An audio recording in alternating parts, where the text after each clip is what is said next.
Chapter 1: Exile. In the year 2165, countless high-dimensional portals suddenly manifested across the globe, unleashing an incessant tide of grotesque creatures that surged forth from these anomalies. Humanity, in a desperate bid for survival, mounted a vigorous defense, yet, as time wore on, the progeny of these creatures evolved, exhibiting increasingly formidable capabilities, including interstellar flight and combat prowess. With the high-dimensional portals proving impossible to seal, the relentless onslaught of the swarm continued unabated.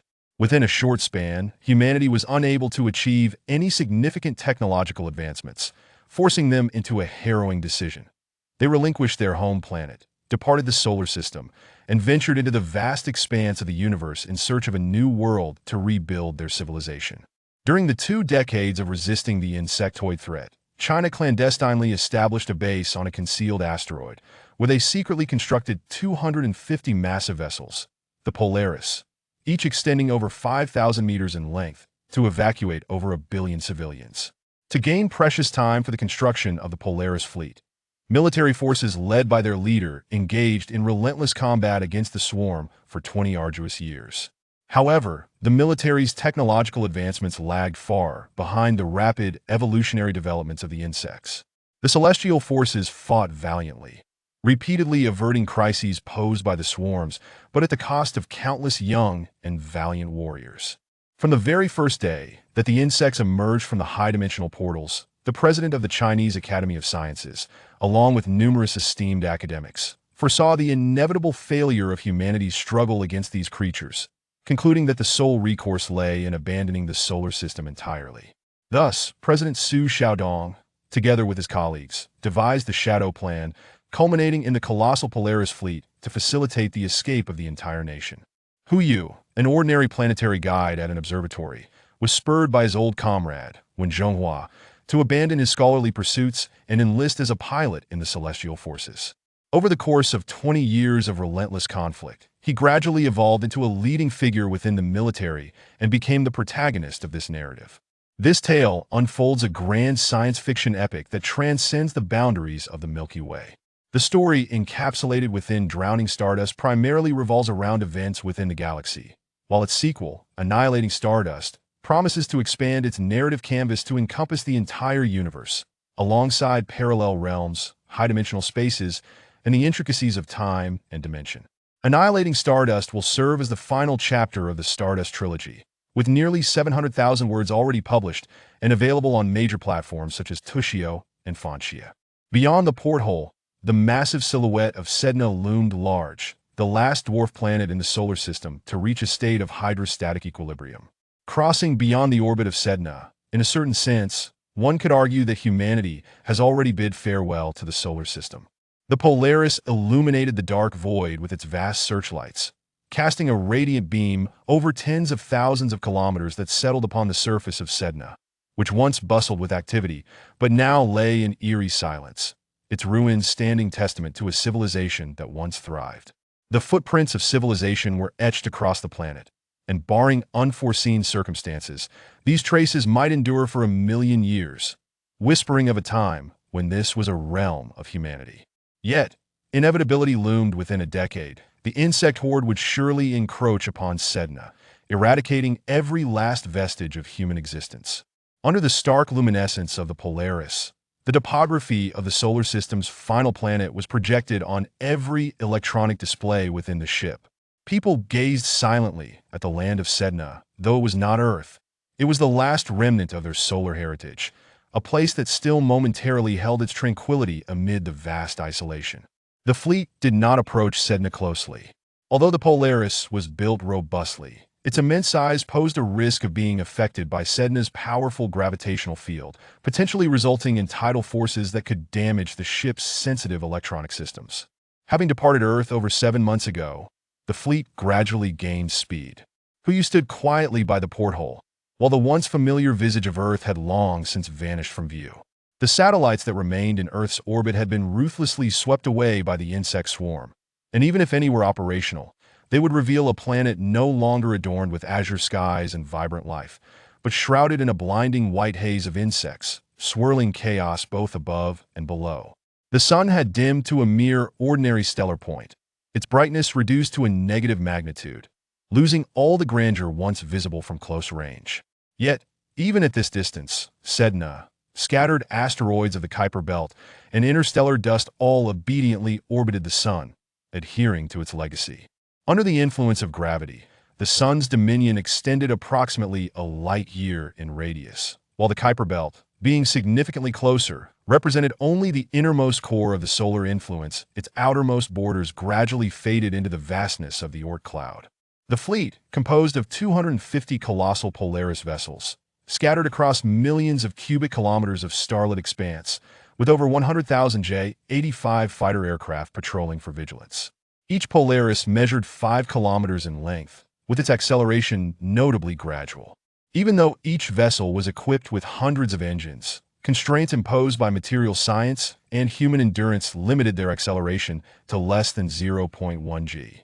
After months of gradual speeding, the fleet finally stabilized its velocity at 8 million kilometers per hour. Within the confines of the solar system, speed had to be meticulously maintained below warning thresholds. Even a tiny pebble could spell disaster for the fleet. The journey required navigating 500 astronomical units at a low speed, after which acceleration would resume, propelling the fleet towards 0.3 times the speed of light over a 20-year voyage to Barnard's Star in the Ophiuchus constellation. Barnard's Star was assessed as one of the most likely candidates for planetary terraformation and was among the nearest star systems. While the existence of suitable planets was certain, whether they could be transformed into livable environments remained an unanswered question. Even if Barnard's Star harbored no planets suitable for modification, it would likely provide critical resources for replenishment, as the fleet supply, despite being ample, was almost astronomical in its consumption. Daily necessities compounded to sustain over 1 billion lives and keep countless systems functional. Beyond the immediate supplies carried aboard, the only additional resources available would be derived from a handful of small asteroids with diameters under 10 kilometers. Once these asteroids were exhausted, if resource replenishment could not be timely secured, the fleet would deplete its energy reserves within 30 years, drifting into the void of silence. Thus, in theoretical terms, the total supplies constituted barely 60 years' worth of sustainability. Any unforeseen eventualities could drastically reduce this timeline. After months of travel, human emotions evolved from initial excitement to a somber acceptance of life aboard the fleet. The Polaris provided a relatively decent living environment, yet life in the fleet would never replicate the comforts once enjoyed on Earth or at other planetary bases. Every resource aboard had to be meticulously recycled, including waste products, and water supply was strictly rationed. Requests for additional water were met with resolute denials. In contrast, food provisions were abundant. Citizens could freely partake of their favorite sustenance, albeit synthetic meat and fresh vegetables cultivated aboard the fleet in diverse varieties. Many citizens cultivated personal vegetable gardens, cultivating plants in areas where solar energy was available, combining resource efficiency with oxygen production, thereby alleviating the burden on the fleet, as well as serving culinary needs. A trifecta of benefits that garnered substantial support from the fleet management. Silence remained the eternal melody of the cosmos. The fleet now traversed beyond the Kuiper Belt, entering the void of the universe devoid of any material entities. The Polaris vessels released plumes of pale blue flames from their thrusters as they entered a secondary acceleration phase, propelling forward to 0.3 times the speed of light, after which they would glide inertially toward Barnard's Star. In this vast journey, the fleet faced an utter lack of material. Replenishment resources had thinned to the point that a cubic meter of space might contain only a single atom, or even less. The fleet hung, suspended in the void, devoid of reference points to ascertain its forward momentum. Small dots of stars studded the colossal screen of the universe devoid of solar glare. These stars shimmered like exquisite gemstones, their brilliance illuminated across the firmament, even allowing distant views of the Andromeda Galaxy, 2.5 million light-years away. Conversely, the resplendent Venus, once a vibrant sight from Earth, had entirely vanished from view. Thoughts of Earth filled Huye's heart with profound sorrow. Over 2 decades prior, it had been a realm adorned with verdant canopies, limpid waters, a moonlit breeze, and picturesque landscapes where people thrived. He had aspired to be a scientist dedicated to noble ideals, not a seasoned warrior drenched in blood. Yet, Fate is often elusive from a mere soldier to a general, who had endured thousands of skirmishes, witnessing batches of comrades sacrifice themselves alongside him. Over the course of 20 years, he transformed from an exuberant youth to a middle-aged man with graying hair, bearing a heavy heart filled with melancholy and resignation. Now, in exile from his homeland and adrift in the vast cosmic expanse, with an uncertain future marked by the unpredictability of life and death, Hu, though not a national leader, felt a tremendous weight of responsibility pressing upon him, suffocating him with its heaviness. Sighing deeply, Hu lamented silently. "General, what troubles you?" Colonel Yang Fan, one of Hu's longtime subordinates, inquired. Despite having endured brutal warfare, Yang, still in the vigor of youth, maintained a more optimistic outlook. "Oh, nothing of great consequence. How fares the fleet?" "General, everything is proceeding smoothly, have no worries. Never let your guard down. The J-85 squadrons must always remain in a heightened state of alert. We have yet to completely escape the solar system. After enduring years of conflict with the insectoids, countless fragments linger within the solar confines. Even the smallest debris poses a significant threat to the fleet," Hu cautioned. "General, you can rest assured I guarantee no issues will arise. Besides, we have 200,000 J-90s at the forefront. If any problems were to occur, I would willingly present my head for retribution," Yang Fan replied nonchalantly. "Present your head? What is that worth? In the event of an issue, I won't need to execute you, you'll manage it yourself," Hu retorted with a knowing smile. Yes, General," Yang Fan nodded in agreement. "Very well. Off you go. One of you and Chun Peng must remain in constant vigilance within the advanced fleet. That would ease my concerns a little." "General, we have always adhered to that protocol. Chun Peng is in space right now. I will switch him out in a few hours." "Understood," Hu stated, gazing out of the porthole. Outside the viewport lay nothing but distant stars and the occasional fleeting J-85 or J-90 patrols, rendering the silence almost oppressive. Humanity feared not merely noise, but the haunting stillness of the cosmos, the kind of silence that sent shivers down one's spine. It conveyed loneliness and an utter void. Here, even the slightest malfunction within the fleet could prove fatal, given the lack of material replenishment and any hope of rescue. "Farewell, Earth. Farewell, Sun," Hu murmured inwardly, issuing a command for the J-85 squadrons to release 2,185 flares marking their departure from Earth. The flares illuminated the entire fleet, but failed to shine upon Earth or the Sun, burning quietly in the void. The civilians aboard the fleet, like Hu, truly bid farewell to the solar system, leaving home behind. Many were in tears, collectively participating in tributes to their former solar heritage. Everyone understood that this departure signified a permanent farewell. The older individuals felt a more profound longing for home. Many wept openly, calling out to the Sun and Earth, "Mother, farewell." Chapter 2, Galactic Patrol General. "The leader is requesting a communication," an officer announced. The leader was connected, and Hu stood at attention, addressing the holographic figure of the leader. "General Hu, proceed to Ship 1 immediately for an emergency meeting," the leader stated with a calm demeanor. "Understood. Leader, I will be there shortly." After severing the connection, Hu felt a twinge of confusion. Having been away from Earth for over a year, he had participated in numerous meetings, all conducted electronically, with everyone present on their respective ships. This time, however, the leader insisted on an in-person gathering, indicating the gravity of the situation. Without delay, Hu boarded a small shuttle and exited through a window of the Polaris. The Polaris fleet was not assembled in one location. Its vast size made it impractical. Furthermore, clustering would create a larger target, complicating defense. Thus, the 250 Polaris ships were divided into 10 squadrons, each separated by over 100,000 kilometers, with ships distributed in all directions. Ships 1 through 10 served as the flagships of their respective squadrons, with Ship 1 being commanded by the leader, while Hu commanded Ship 5. That the fleet's numbering was purely internal. And externally, all 250 vessels appeared identical in both appearance and performance. The small shuttle served as a means of transportation between the ships, but its limited availability meant that only those with special duties could utilize it, such as maintenance or transport. Although Hu could have piloted 8J, 85 or J-90 for a swifter journey to the leader's Ship 1, the Polaris did not provide docking facilities for such larger vessels. The connection points were the sole passage for crew exchanges, with heavy patrol duties leading to frequent personnel rotations. Given this, Huyu deemed it more reasonable to operate the small shuttle point 20 minutes later. Huyu arrived at Ship 1, that after confirming his boarding instructions, his shuttle entered the Polaris's interior and docked in the hangar. He disembarked and strode purposefully toward the bow of the Polaris. Leader, the system pre-verified Huyu's identity, and the automatic door opened.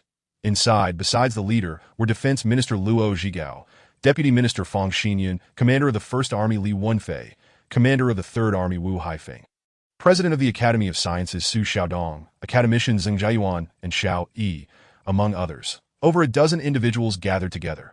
Leader, what is this about? Huyu cautiously inquired, feeling a sense of trepidation in the presence of the leader. Despite being a formidable figure in the military himself, the leader's unparalleled prestige and exceptional leadership inspired profound respect and admiration within Huyu. The leader motioned for Huyu to take a seat. His earlier calmness replaced by a grave expression tinged with fear, an emotion that had never been seen before. In all previous conflicts with the insectoid species, the leader had never displayed such a demeanor. Everyone, please look, the leader instructed, gesturing for an aide to activate the large screen. That a bright point of light sped towards the fleet, with the screen indicating a contact time of 10 minutes. Leader, what is this? Order the fleet to change course immediately. What is that? The assembly murmured, perplexed. Half an hour ago, this point of light appeared on my screen, yet there was no reaction from the other ships. The leader spoke slowly. Is it an asteroid or another celestial body?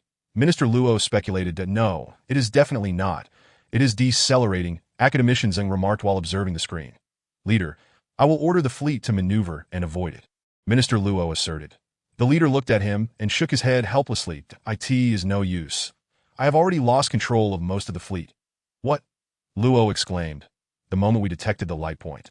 The main control had already slipped from my grasp. The patrol fleet has just reported that all aircraft's attack systems are malfunctioning.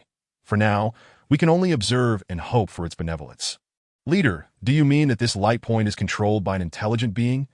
President Su asked, excitement evident in his voice. Yes, it appears so. Leader, we cannot remain passive. What if it is hostile? Huyu suggested thoughtfully. All efforts are underway. Yet there has been no progress. It could even control our aircraft to attack the Polaris. However, so far, it has shown no intent to strike. For now, let's refrain from rash actions and observe developments. Even if we wish to act, we are unable to do so, the leader replied wearily. Are we to wait for our demise? Minister Luo's frustration erupted as he slammed the table, unable to bear the thought of being at the mercy of another. As a soldier, he could not tolerate the sensation of being led to slaughter. Even if death awaited, he preferred to meet it in battle. Zhigao, the leader admonished sternly, calm yourself. We bear responsibility for billions of citizens. Do not act impulsively. Yes, leader, Minister Luo conceded, realizing his rashness and forcing himself to regain composure.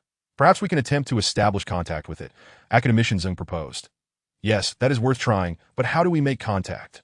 The leader inquired. To avoid misunderstandings, it is best to refrain from using electromagnetic waves. Quantum communication is also unfeasible, though we can only utilize light signals, President Su deliberated. Why can't we use electromagnetic waves? Director Su, Minister Luo asked. Electromagnetic waves, if sufficiently powerful, can serve as weapons without the need for other carriers. This is a subject we have been researching. Moreover, the information carried by electromagnetic waves may not be comprehensible to them. For safety's sake, electromagnetic waves are not the optimal choice. Exercise caution. There is a vast disparity in our capabilities that we cannot risk even the slightest chance, the leader instructed. Director Su, please arrange for the light signal. Understood, leader. The large screen displayed a contact time of 2 minutes. The light point speed dramatically decreased and executed a forced maneuver, transitioning from over 50 million kilometers per hour to 0, then reversing direction to match the fleet speed. This left everyone astonished. Whether the colossal Polaris or the nimble J-90 fighter, deceleration at such velocities would undoubtedly reduce them to mere debris. Yet the light point remained unscathed. As the light point came to a halt relative to the fleet. Its appearance was finally captured by optical equipment. It was a spacecraft of strikingly futuristic design, approximately 200 meters in length and over 60 meters wide at its broadest point, tapering at both ends, resembling a square drawn to twice its length. Presenting a rhomboid shape, the alien vessel shone in a brilliant silver hue, with 4 edges radiating dazzling light. Though the intensity had noticeably diminished, indicating an adjustment by the intelligent beings within. Ship 1 of the Polaris began emitting light signals, alternating shapes of circles, squares, and triangles as per President Su's arrangements. You need not fumble with such primitive signals. I am of a far superior civilization, fully aware of your every move. Just as everyone hoped for a response from the alien craft. An electronic voice suddenly resonated through the screen, and a creature covered in scales appeared in the holographic projection that IT had two pairs of crystalline structures resembling eyes on its head and an apparent mouth. Its upper body bore four tentacle-like appendages, while its lower body resembled a mule's with four legs. This entity bore a striking resemblance to the centaurs of ancient Greek mythology, yet at this moment, no one had the inclination to ponder ancient tales. Although encountering extraterrestrial life was not a first, encountering an intelligent alien being was indeed a novel experience, especially one that initiated contact, for a moment. Confronted by this being that had commandeered the entire Polaris fleet and projected its image before them, everyone found themselves at a loss for words, rendered speechless. Eventually, the leader regained composure and spoke first. Greetings. Friend, we welcome your arrival. Friend? No, you are not my friends. Your civilization is far too primitive. Allow me to introduce myself. I'm the Overseer of Sector 98511, that you may refer to me as the Honorable Overseer. Honorable Overseer, greetings, the leader replied, unable to fully accept this so-called title, but bowing respectfully for the sake of the populace. Very well. You hail from the third planet of the LHD 1123 star system. Correct? Ah, LHCD 1123 is what you refer to as the Sun, the Overseer remarked, clearly relishing the leader's deference. Indeed, Honorable Overseer, we are the indigenous people of the third planet in the solar system, having barely stepped into the realm of stellar civilization. You are already compelled to abandon your mother star. Truly pitiful, the Overseer scoffed. Honorable Overseer, I apologize. I do not quite grasp your meaning. Do you not understand? You have been invaded by the insect species and resisted for merely 20 years. Now forced to forsake your mother star in search of a new home. That am I correct? The observer adjusted the four ocular-like lenses and continued, do not question my extensive knowledge from the outset. I commandeered your so-called computers and accessed your information.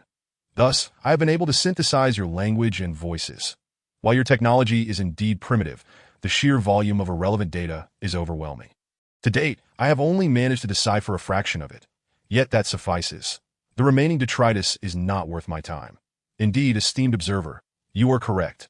Our technological prowess pales in comparison to your civilization. A difference as vast as the heavens and the earth, came the reply. Naturally, my mother civilization has ascended to a level of minor stellar region civilization, the observer boasted, relishing the flattery that transformed his initial disdain into a slightly more congenial demeanor. Respected observer, we primitive civilizations are not fully aware of the tiers of civilization. We humbly beseech you to elucidate this matter, if you would be so kind. Chapter 3, Blood-Soaked Starry Sky Today. I am in a good mood, so I shall impart some knowledge to you primitive beings. Within the galaxy, there exist millions of civilizations, yet the vast majority are planetary or even lesser civilizations. Planetary civilizations can operate within the vicinity of their home planet, while stellar civilizations can freely navigate and utilize all matter and energy within their stellar systems. You currently exist in this phase. Yet you are merely at the nascent stage, with a utilization rate of less than 1/10,000th of the matter and energy from your mother star. Above stellar civilizations are galactic civilizations, which typically govern several planetary systems, with territorial ranges spanning tens to hundreds of light years. Beyond galactic civilizations lies the realm of minor stellar region civilizations, a concept beyond your comprehension at this stage. Territorial extent is of little consequence. Technology becomes the determining factor. For instance, with but a single vessel, I could effortlessly obliterate a stellar civilization. Your mother civilization is truly a magnificent advanced civilization that we, as a lesser civilization, are akin to mere ants before you. Pray tell, esteemed observer, what brings you to our solar system? We stand ready to serve you, that I in pursuit of more valuable information. The leader adopted a position of utmost humility and posed the most critical question. Only by obtaining an answer could they ascertain the safety of the fleet. Curse those wretched insects. I should have been on vacation. Yet here I am, dispatched to this desolate realm for inspection. The spatial alarm recently detected a suspected dimensional passage of an insect swarm. Hence my visit. Damn it, according to your time, I have traversed for over 3 months to arrive at this accursed place. However, Your circumstances indicate that the information can be confirmed. Esteemed observer, what shall we do next? The leader inquired cautiously. What to do? Simply annihilate your so-called solar system, the observer remarked nonchalantly. What? Damn it, foolish humans. The observer's expression suddenly shifted, and he erupted in furious condemnation.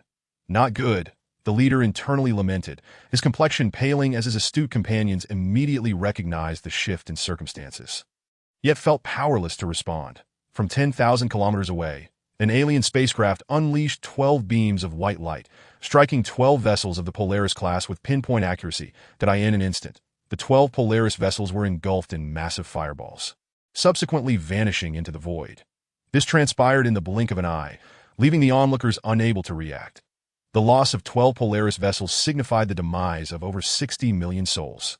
A staggering toll, especially within a mere 2 to 3 seconds.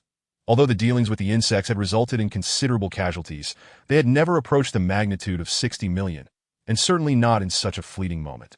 Despite the observer's claims of disinterest regarding the fleet's information, he had been surreptitiously probing every corner of the fleet. The sudden actions of the observer left everyone stunned. Furthermore, the brilliant explosion of the Polaris vessels illuminated the night sky as if 12 suns had emerged, instilling a sense of impending doom among the crew of a master destroyer. They are merely a primitive civilization. What significance is there in teaching them a lesson? For them, it is a blessing, allowing them to grasp the harsh realities of the universe in advance. Now, your presence is no longer required here. You must promptly proceed to star LHD-123 to ascertain the specifics and then inform me. Yes, Master Destroyer. The observer was reluctant to see his game interrupted, yet the other S rank surpassed his own. Despite his mother civilization being superior to that of the Destroyer, he dared not overstep. The regulations established by the Great Stellar Region were not to be defied. Although he had never encountered beings from the Great Stellar Region, he had heard that even the leaders of his civilization had to bow their noble heads in their presence. After the exchange between the two extraterrestrial visitors concluded, the observer turned his ship around, heading back toward the solar system. Of course, their leadership remained unaware of the details, only knowing that this blue vessel had rescued 4 Polaris ships. It seemed the owner of this blue ship might be benevolent, yet the complexities of the universe cannot be deduced through earthly logic. This understanding was clear to all. Everyone waited in silence, afraid to make even the slightest movement, lest they provoke a lurking wolf and attract a ferocious tiger. That a holographic beam flickered, and a new biological image appeared before them, compared to the grotesque visage of the observer. This figure seemed to align more closely with human aesthetics. This being bore a striking resemblance to humans, save for an additional pair of hands and the absence of a nose. Its other facial features were slightly exaggerated. With large eyes and a small mouth, one could surmise that its home planet was likely distant from its star, suffering from inadequate light, or perhaps its ancestors were akin to nocturnal creatures on Earth. Who is the leader of your civilization? The being finally spoke. Greetings, I am the leader of human civilization, the leader responded, bowing once more. Hello, I am the destroyer of this star region. Master Destroyer, welcome to our realm. Do not call me master. I am merely a modest destroyer, not worthy of such a title. The destroyer wore a self-deprecating smile. Your civilization is far superior to ours. It is only fitting to address you as master. Call me as you wish. I apologize for the observer's recent actions. It resulted in significant loss of life among your people. However, even as a superior, I cannot punish him as he has not technically violated any rules. He merely exceeded his mandate. Master Destroyer, we do not dare ask for mercy, but I implore you to cease the slaughter of our innocent populace. This is my responsibility, do not worry. I do not share the observer's bloodthirsty tendencies. Our civilization cherishes peace. Currently, I am merely executing the orders of the Great Stellar Region civilization to eliminate the insectoid threat in your home system and to inform you of the basic conditions of the galaxy, after which you may depart. The basic conditions of the galaxy? Indeed, the story dates back over 2 million years. At that time, your ancestors were still in a primitive state, while the galaxy was already embroiled in catastrophe. The destroyer paused for a moment, then began to elaborate. Chapter 4. The history of the galaxy. Approximately 2.3 million years ago, the number of civilizations in the galaxy far exceeded what it is today. Billions of civilizations vied for dominance, engaging in battles for territory. The galaxy was a battlefield, with civilizations perishing and new ones rising to join the fray. Among these billions, the majority were planetary civilizations. lacking the capability for large-scale warfare. The backbone of the galactic civilization system comprised stellar, galactic, and small star region civilizations, which constituted the main participants in these conflicts that end the billions of years of the galaxy's development. Never had so many civilizations coexisted simultaneously that in the past, advanced civilizations would expend great effort to discover others, as the galaxy appeared quite desolate, and conflicts over territory and resources were rare.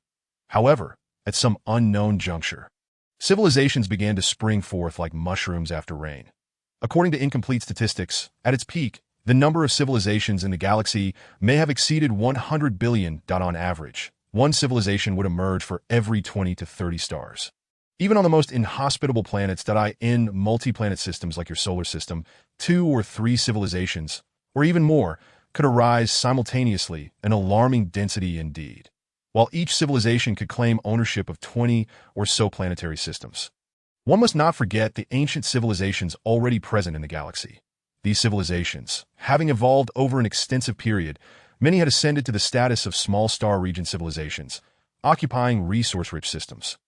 New civilizations, in their quest for growth, inevitably clashed with these established powers, leading to incessant warfare between both new and old civilizations.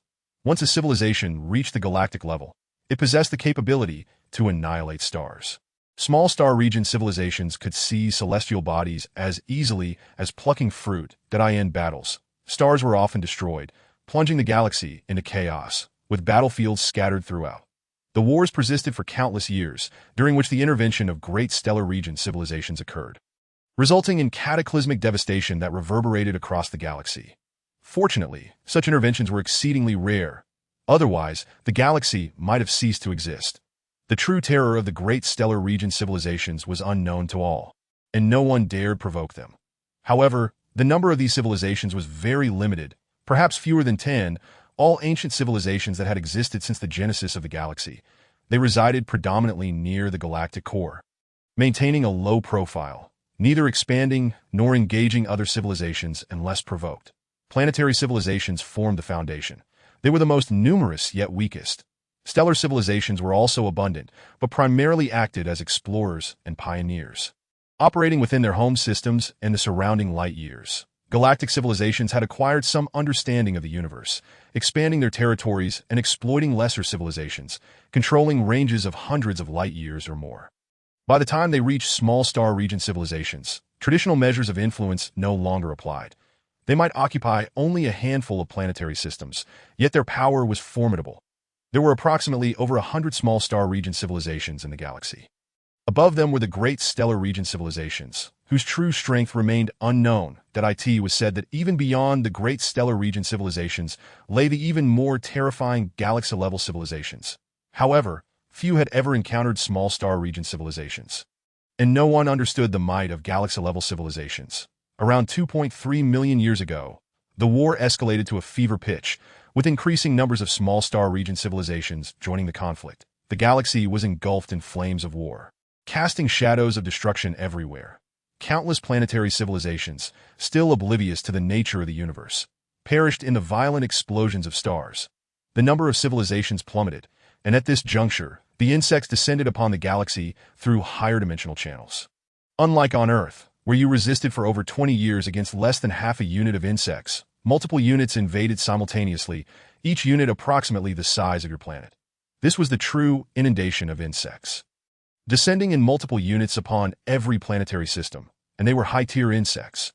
Over half of the planetary systems in the galaxy succumbed to the insect menace, leaving planetary civilizations to become mere sustenance for them. Stellar civilizations began to flee, many of them hunted down and slaughtered by evolved insects. You on Earth encountered only the lowest tier of mother insects, which could be considered fortunate. Those truly high-tier insects could obliterate your kind. Mother insects lacked offensive capabilities and interstellar travel, yet their numbers were immense. Through mutual consumption or devouring other matter, they birthed various higher-tier mutated insects, whose capabilities far surpassed those of the mother insects.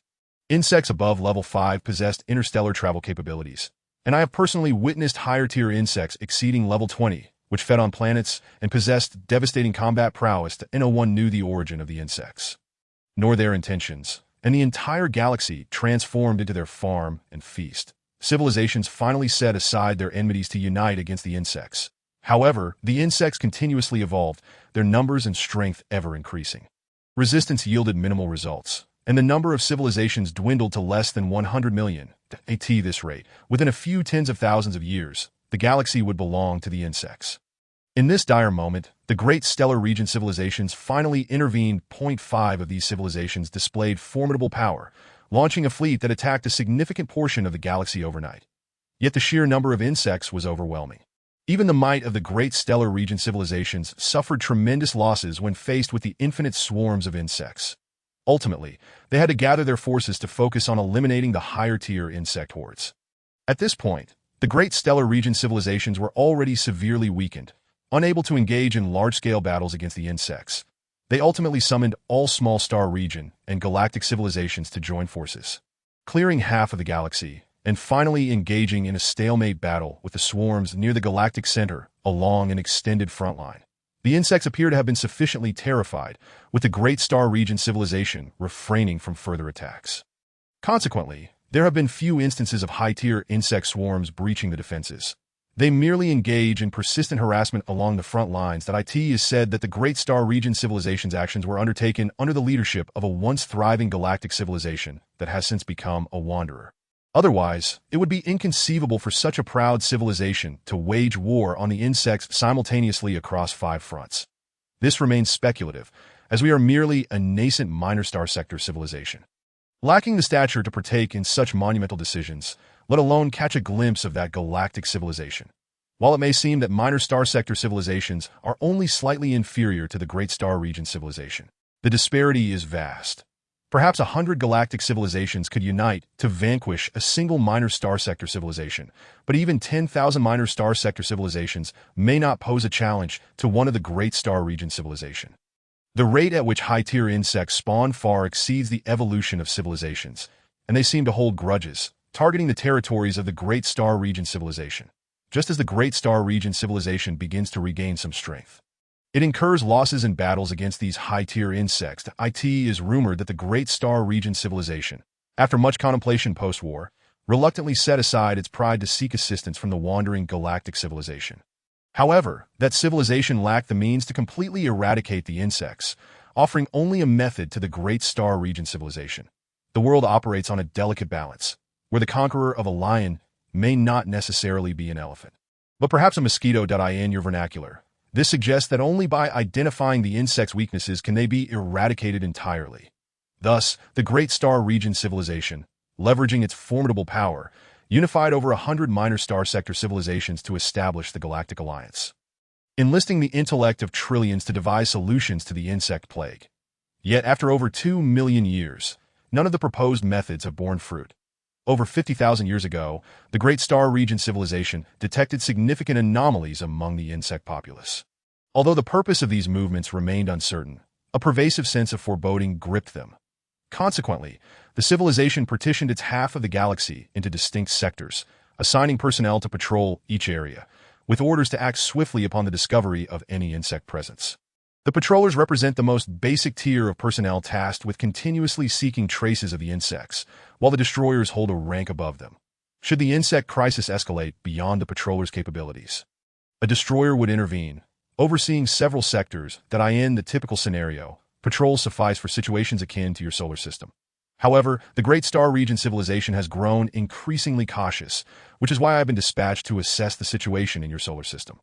According to the Great Star Region civilization, lower-tier civilizations are free to develop outside the Alliance framework.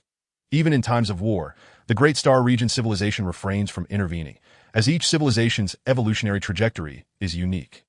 Preserving the diversity of civilizations might ultimately yield a solution to the insect crisis. It is believed this aligns with the perspective of that wandering galactic civilization. Thus, upon your departure from the solar system into the cosmos, the threat of annihilation is ever-present. Of course, should you possess sufficient strength, you may also eliminate other civilizations. It will only be once you evolve into a minor star sector civilization that you might qualify for membership in the Galactic Alliance, at which point you could be deemed somewhat secure. Nevertheless, it is exceedingly rare for one ordinary civilization to evolve into a minor star sector civilization. Otherwise, the mere 100 that have reached that status within the billions of years of galactic history would not be so few. The growth of civilizations requires trials. Not every civilization is entitled to ascend. The Great Star Region civilization does not interfere with this evolutionary process, allowing you the freedom to develop that in summary, as you might say. What the Great Star Region civilization seeks is talent. The Destroyer spoke at length before finally addressing the crux of the matter. The Great Star Region civilization wishes to discover a means of exterminating the insects from among these lower-tier civilizations. Since each civilization's developmental path is distinct, their methods for countering the insects will naturally vary, and perhaps one civilization may indeed succeed in eradicating them entirely.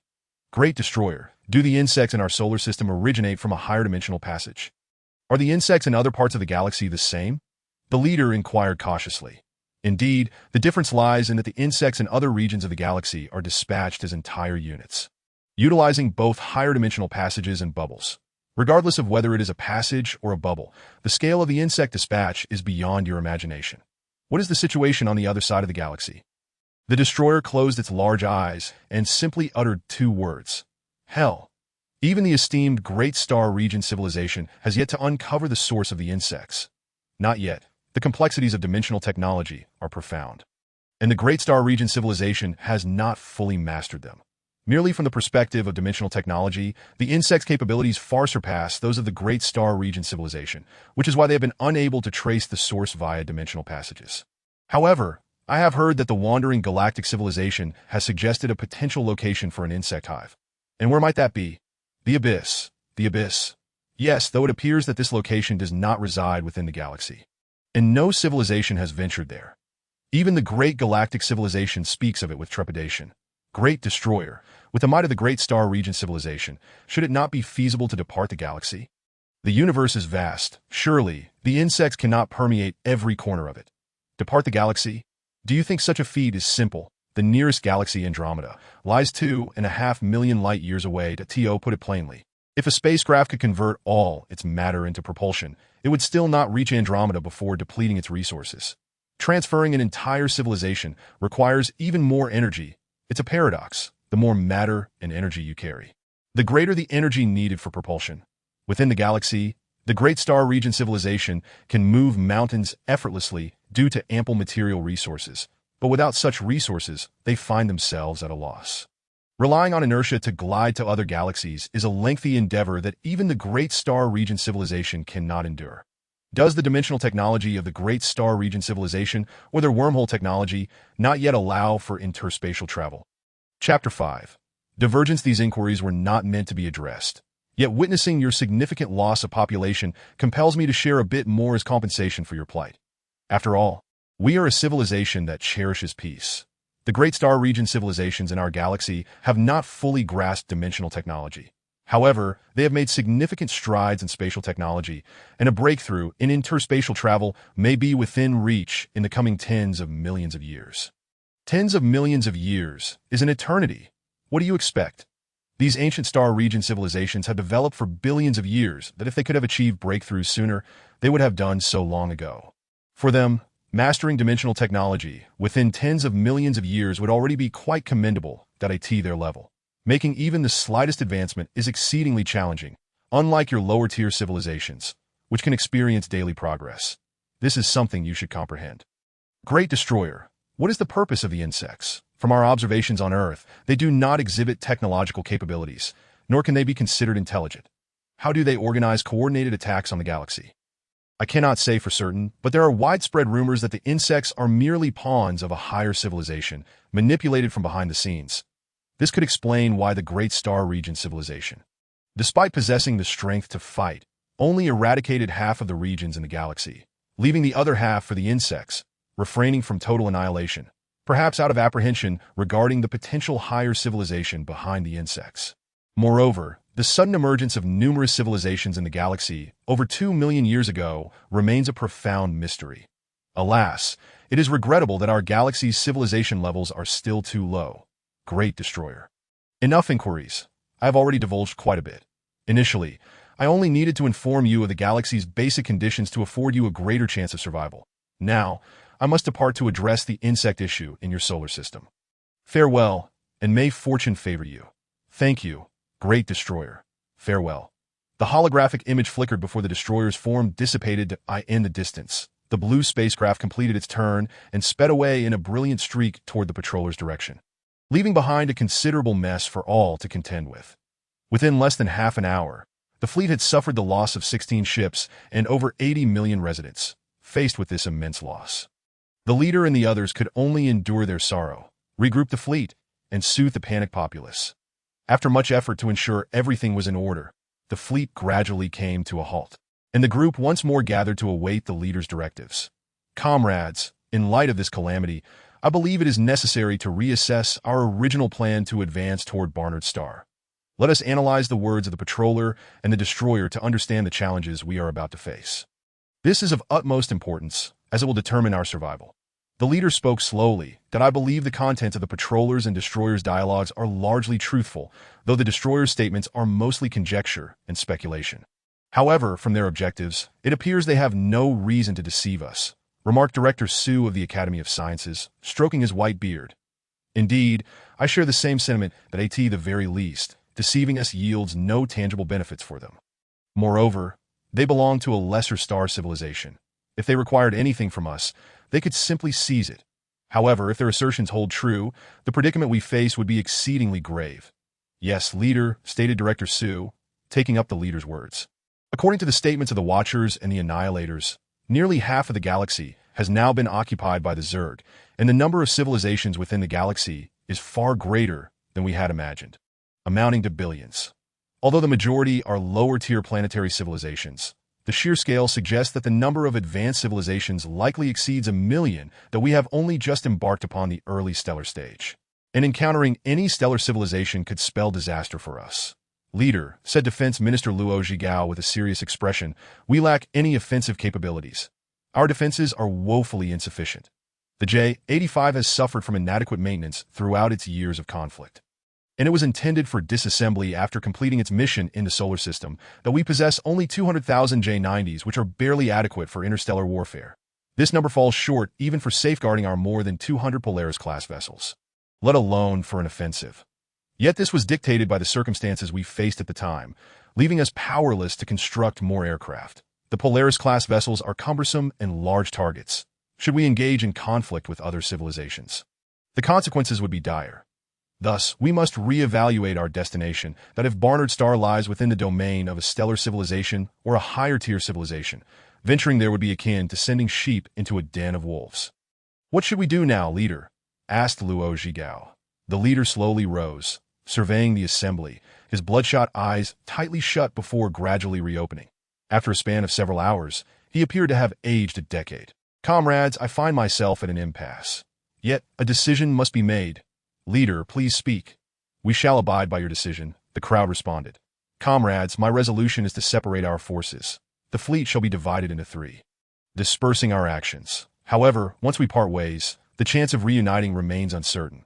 Leader, the assembly echoed that I understand the sentiments you wish to express and recognize that this is difficult for everyone, not just for you, but for the billions of our citizens who may also struggle to accept this. However, I urge you all to calm your thoughts and reflect on the situation we face. Only by dispersing can we avoid a misstep that could lead to our total annihilation. Silence enveloped the room as each individual endeavored to steady their emotions. As a leader, one must render decisions devoid of emotional influence. Otherwise, calamity might ensue, especially at such a critical juncture in our nation as fate.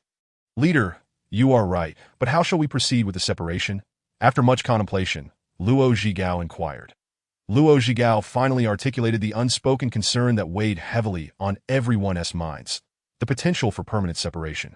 This division might indeed signify an eternal farewell, that we are not merely fleeing.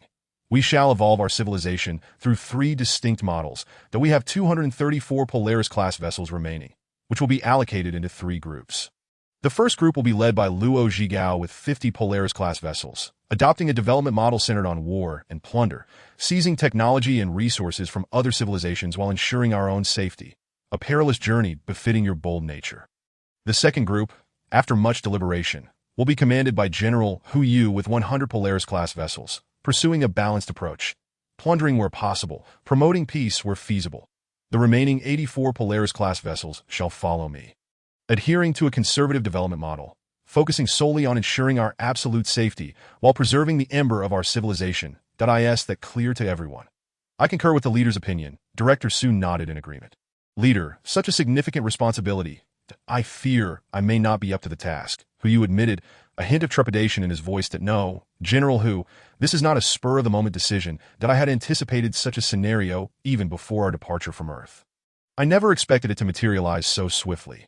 Entrusting the fleet to your command is a decision I have made after considerable thought. You are bold yet thoughtful, capable of taking risks while minimizing danger. You are the most suitable choice to lead. But, Leader General Hu, no more evasion. My decision is made. Very well, I shall fulfill the mission, Leader. The allocation of the fleet was relatively straightforward during the boarding process. Arrangements were made to group residents according to familial or regional ties.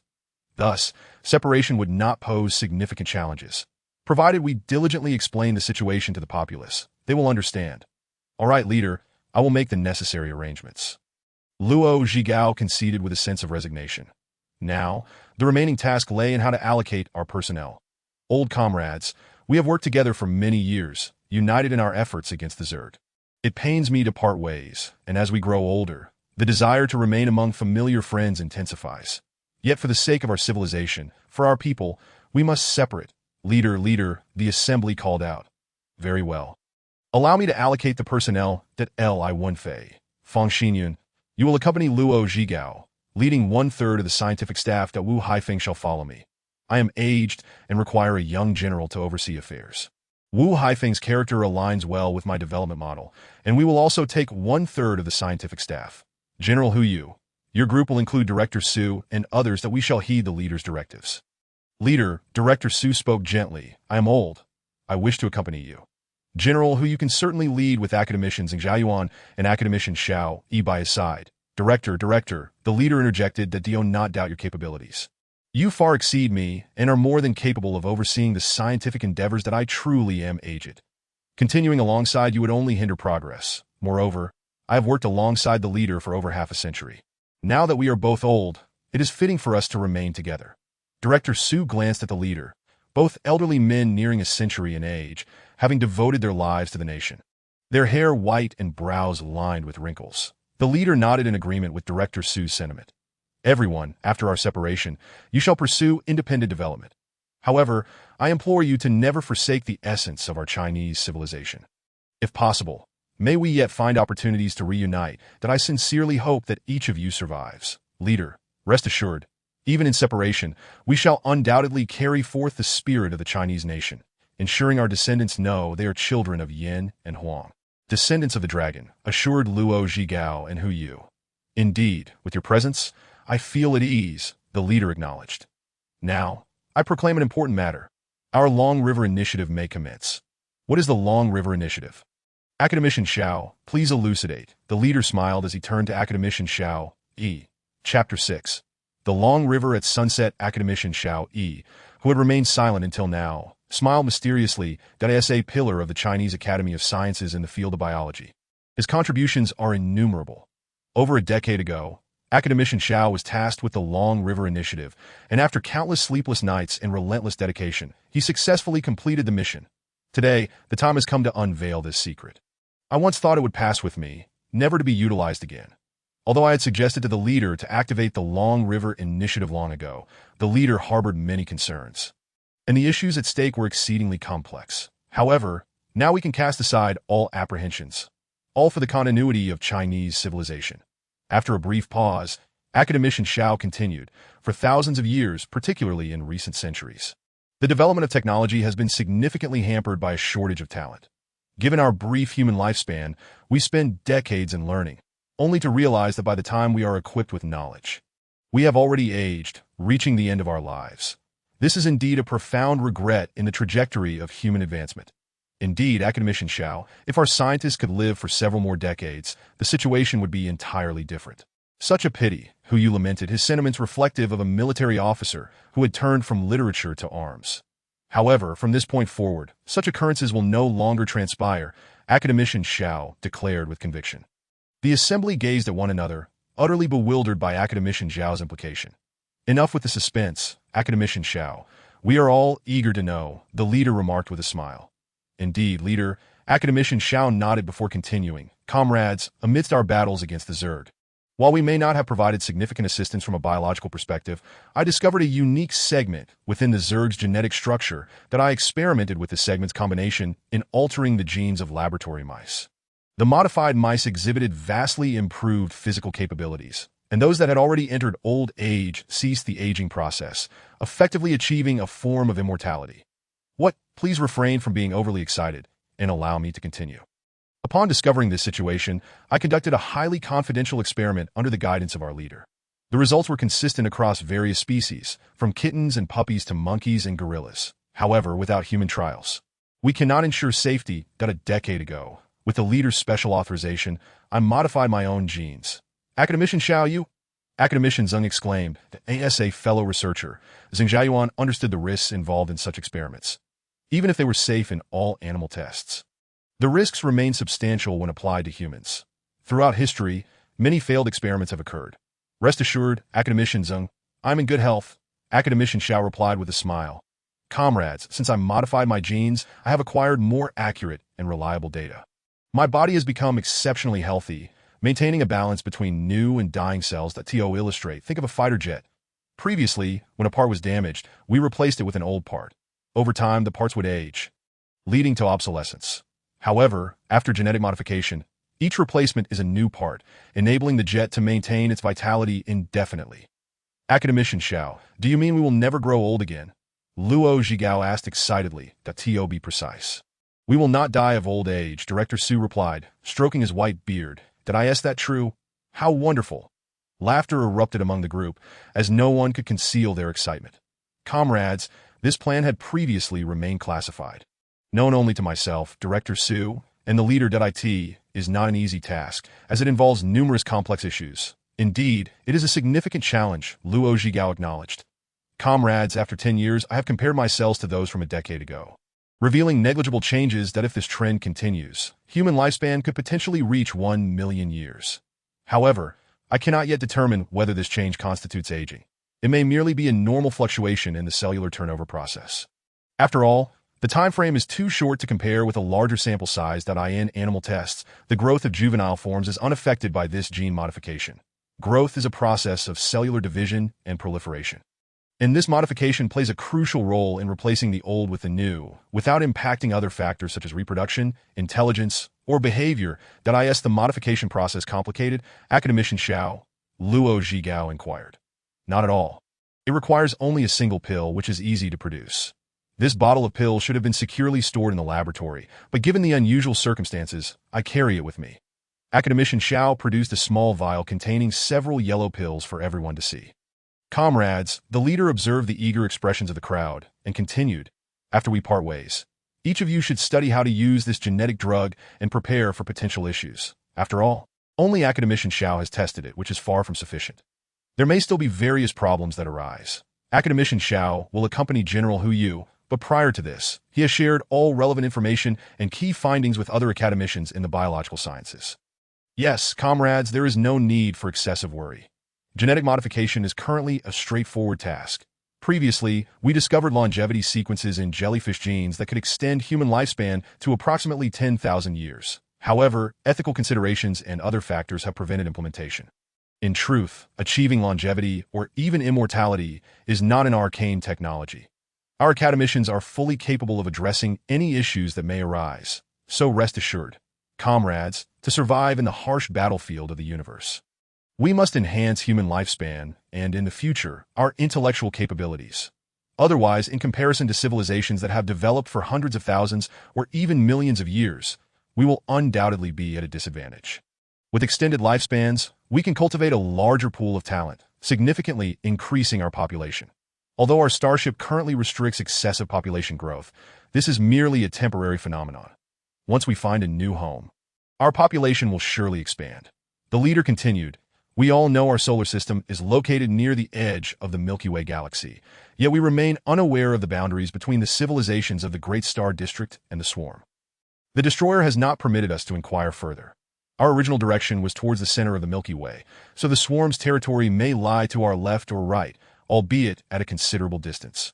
Otherwise, the patrols and the destroyer would not be present here. It would be the fleets of the great or small star district civilizations handling the situation. Thus, I propose that your two teams proceed in opposite directions, spreading out towards the edges of the Milky Way, that we should avoid approaching the galactic center until we are sufficiently strong, as it is a hub for advanced civilizations, far beyond our current reach. I will lead one team towards the edge of the galaxy, where resources may be scarce, but safety will be higher, allowing us to preserve the spark of our nation. Leader, even when separated, our quantum communication will remain intact, allowing you to continue guiding us. Honestly, I am not yet prepared, Luo Zhigao confessed. Although he held the position of Minister of Defense, the weight of responsibility felt lighter with the leader at the helm. Now, faced with the prospect of managing everything alone, he felt somewhat lost. Indeed, leader, I too lack leadership experience, Hu added, echoing Luo Zhigao's sentiments. However, being younger, Hu possessed a touch of youthful confidence compared to Luo Zhigao. Quantum communication. Do you believe it is reliable? Even when we were in close proximity within the solar system, our quantum communications frequently malfunctioned, with entanglement loss occurring regularly. In the vastness of space, the environment is even harsher, with countless unpredictable factors at play. Carrying numerous quantum communication devices would be futile.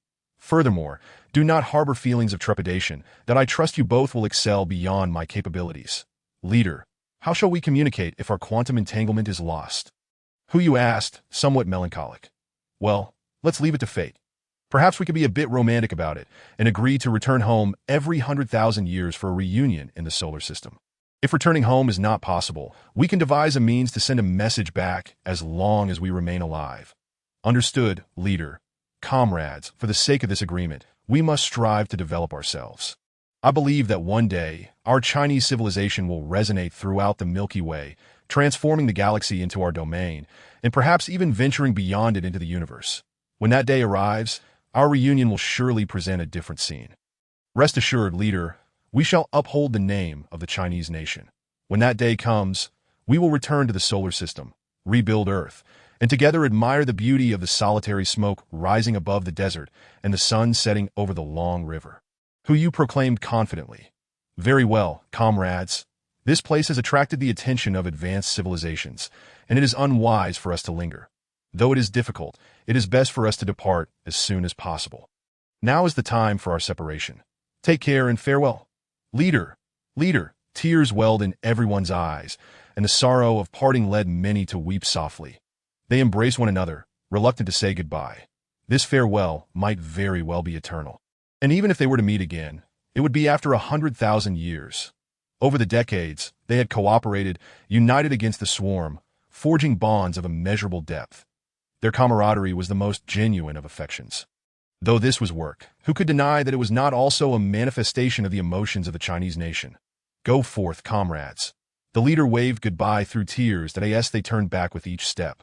They gazed at the silver-haired leader, their hearts aching. Over the years, the leader had sacrificed so much, his body slightly hunched.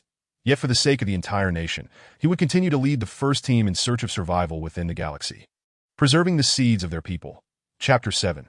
Setting sail again, Hu entered the main control room of the Polaris No. 5 with heavy steps, followed by a multitude of officers and senior officials. The public's emotions had been initially calmed. Having weathered numerous storms, they had grown remarkably resilient, and the decision-makers found it much easier to implement significant arrangements. Although a large portion of their compatriots had been separated, millions still remained by their side, resulting in minimal fluctuations in public sentiment. The officers and officials waited quietly for Hu's command, as there were many matters requiring deliberation.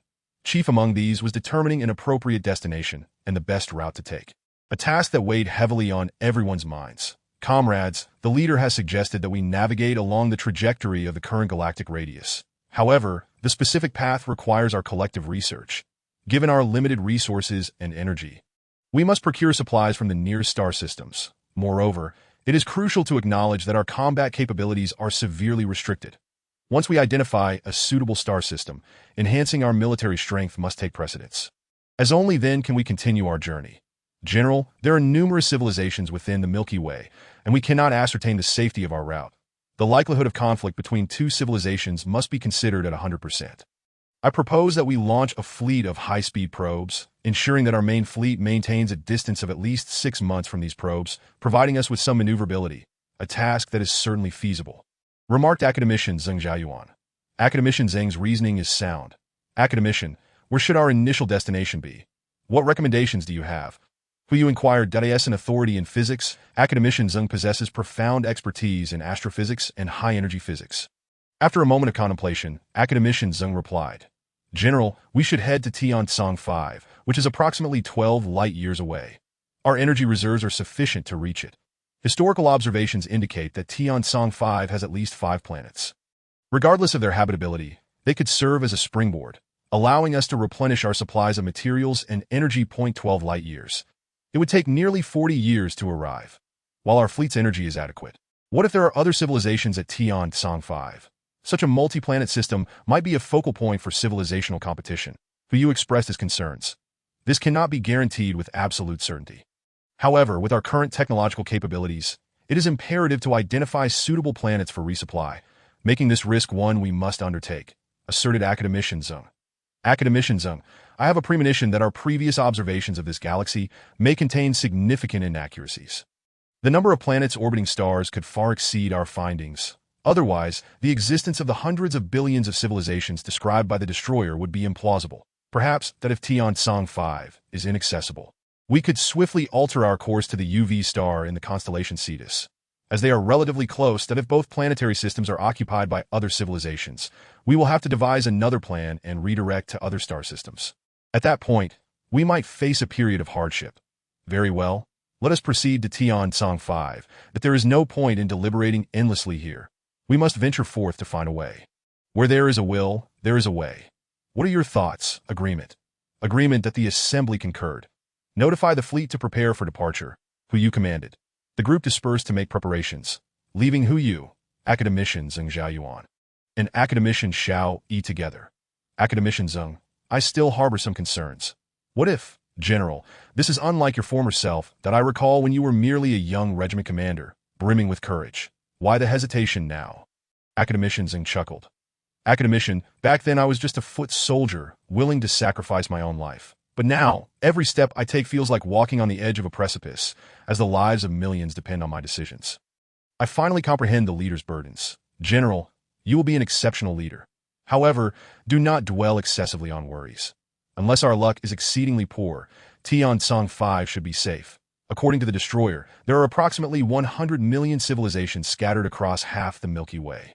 Among these, at least 80 million are planetary-level civilizations, which could be several hundred to several thousand, or even tens of thousands of years behind us in development. After all, the pace of civilizational advancement varies greatly. Thus, even if we encounter them, we need not fear. Additionally, there are 2 million advanced civilizations. While this may seem substantial, the Milky Way contains at least 1 trillion stars, rendering the chance of encounter exceedingly small. Indeed, let us hope our fortune does not falter. Furthermore, Academician Xiao, what are your suggestions regarding the use of the immortality gene? Who you inquired.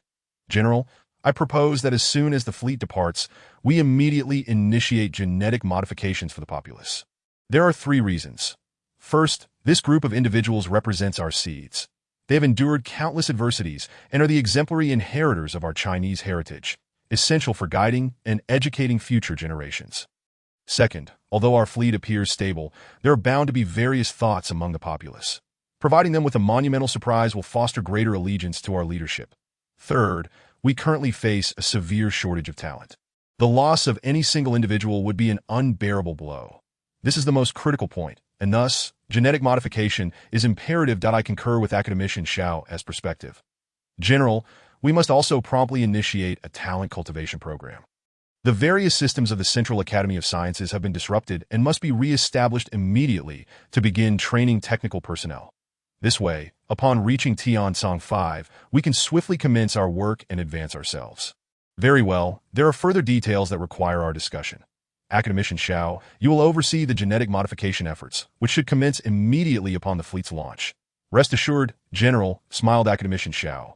The 2 academicians departed to attend to their respective tasks, leaving Hu Yu to prepare for the voyage. Indeed, quite impressive, reminiscent of the leader's past grandeur. Along the way, Academician Xiao remarked to Academician Zheng, Are you referring to General Hu Yu? Indeed, you did not witness the leader's efforts to expand our territory in the solar system, which parallels General Hu Yu's current situation, facing numerous challenges. Yet in the end, the leader overcame all obstacles to establish a formidable celestial military system, delivering decisive blows to our adversaries, ensuring that no one dared to provoke the might of China thereafter. Academician Xiao, now in his 80s, had experienced much, while Academician Xing at 60 had yet to witness various events. When I first met General Hu Yu over a decade ago, he was merely in his 20s. Already a colonel and commander, it must be said, he is an exceptionally talented young man. Since he is appointed by the leader, we must trust in the leader's vision and our own judgment. I believe he will emerge as an outstanding leader, akin to the leader himself. Our civilization's model has transformed. Henceforth, everything must be driven by military and scientific imperatives that we need not concern ourselves with military matters, as he will manage them adeptly. However, we must devote ourselves to scientific endeavors, lest we fail the leader and the countless citizens. Indeed, this is certain. We too must shoulder the weight of scientific advancement for the sake of our nation. As they walked, they determined their future work direction. Had General Hu Yu known of the earnest dedication from these towering figures in the scientific community, he would surely have been deeply moved. Without genuine commitment to this scientific burden, the progress of civilization would face insurmountable challenges that in the control room. AI established the course and relevant data regarding speed, which required human verification. This step is crucial. No matter how advanced AI may be, it is still prone to errors. Moreover, as the star map data relies solely on prior observations, it lacks precision and bears significant discrepancies during the setting of parameters. AI frequently encounters various data conflicts, necessitating human confirmation and correction of unsuitable parameters before the AI can execute the course. After half an hour of concentrated effort, the data was finally set. Hu Yu transmitted the route to the leader, requesting permission to embark. The leader offered a gentle smile and nodded, uttering just 2 words. "Take care." With tears in his eyes, Hu Yu bid farewell as the fleet expelled massive blue flames and gradually departed. Hu Yu understood the leader's sentiments. Those 2 words encapsulated the leader's reluctance, concern, and reliance. From this moment forth, Hu Yu would lead the 100 ships of the Polaris, journeying into the distant depths of the cosmos. As the fleet accelerated once more, reaching 0.3 times the speed of light would take nearly a decade. The escorting J-85 squadrons were retained for the leader's sake at Hu Yu and Luo Zhigao's strong insistence. Currently, the fleet's defensive strength comprised only the 80,000 J-90 fighter jets aboard the Polaris that in the void. The fighter jets did not undertake patrol missions, both to conserve energy and due to a lack of necessity. Nevertheless, Hu Yu launched several small probes towards their destination. These probes possess sufficient energy to accelerate to 0.5 times the speed of light, allowing them to arrive at Tianzong 5 a decade earlier to ascertain the situation and provide the fleet with adequate reaction time. Moving forward, apart from waiting in silence, Hu Yu needed to address internal fleet matters. The establishment of the Chinese Academy of Sciences was of utmost importance and must commence immediately. However, Hu Yu did not perceive his fleet as independent. He merely executed the significant responsibilities entrusted by the leader. Only the leader's fleet could rightfully be called the Academy. Upon Hu Yu's insistence, Academician Zeng and Academician Xiao did not press further. Ultimately, a consensus was reached to designate it as the Academy of Sciences. The Academy of Sciences would encompass various divisions: biology, physics, materials, weaponry, warfare, and more, each subdivided into numerous branches. For instance, the physics division would encompass celestial energy, particle, electromagnetic, and hundreds of other branches that as the pool of scientific personnel expanded. These branches would continue to subdivide further. Apart from the matters concerning the Academy, the second most significant issue at hand is genetic modification. When Hu Yu officially announced the news, it ignited excitement throughout the entire fleet. However, Hu Yu had no intention of hastily distributing the genetic drugs. Instead, he seized this opportunity to promote advanced learning, believing it to be a worthwhile endeavor. Chapter 8. The setting sun. The conditions for acquiring genetic drugs were subsequently revealed. Within the fleet, only individuals over the age of 80 were eligible to receive the genetic drugs free of charge. Others would need to contribute significantly to the fleet to obtain them, but if not, they would have to wait until they reached 80 to receive them without cost. Yet, who does not wish to maintain a youthful physique? For centuries, people have invested immense effort in preserving their youth and physical appearance. At this juncture, a dilemma arose. The fleet, characterized by its high degree of automation, left little for individuals to do. Those who were employed were the elite talents from various fields. The majority of ordinary citizens relied on the fleet for their daily provisions, spending their time idly chatting, playing cards, or engaging in video games. Though life was leisurely, it was also monotonous, as the fleet's spatial constraints prevented many from venturing into certain areas. Now, an opportunity had emerged, the prospect of immortality. The lack of employment was inconsequential. Individuals could partake in various forms of learning, as long as they excelled academically and obtained skill certificates. They could acquire genetic pills. For those of advanced age who struggled with learning, there were still numerous production skills to master, such as maintenance, operation, and improvement, all of which could yield fleet contributions. Once enough contributions were amassed, they too could exchange them for genetic drugs. If that proved insufficient, there were opportunities for voluntary labor in hospitals, schools, and communities, engaging in hygiene, nursing, and assistance. However, contributions from theoretical learning and technical skill acquisition were the most substantial, which was precisely why you favored this area, to cultivate a greater pool of talent. If the talent pool remained inadequate, even reaching the fifth tier of the celestial warehouse would not enable swift progress. Thus, the years spent en route could be utilized for talent accumulation. The curriculum was still being hastily compiled, with all information from Earth being transferred to the fleet. Now, it merely required some reorganization to select primary disciplines and arrange them logically for the varied age groups of the populace. Who had been out of school for years, personnel from relevant departments were already diligently at work. Eager learners began searching online for pertinent materials to refresh their long-dormant knowledge, awaiting the official resources to facilitate a more systematic and effective study. Simultaneously, personnel trained in operating various instruments and machinery began to take their posts. To this end, the fleet had deliberately deactivated several automated systems, opting for manual operation. Although this slowed efficiency, the benefits were undeniable. Should unforeseen circumstances arise or machines malfunction, there would still be a considerable number of technicians capable of manual operation, preventing a dire situation. Witnessing all this, you felt a sense of tranquility wash over him. At least for the time being, there would be no major issues within the fleet. People now had meaningful tasks to engage in, alleviating the oppressive atmosphere of their confined existence. The fleet advanced steadily through the starry expanse. Now over 1,000 astronomical units from the sun, approximately 6 light days, and this distance would only increase with the passage of time. The leaders and Luo Zhigao's fleet had also long since departed. Drifting further apart than on this day, Hu stood before a large screen, discussing with several astronomers the specific plans for mapping the Milky Way. Suddenly, alarms blared, prompting Hu to urgently command an investigation.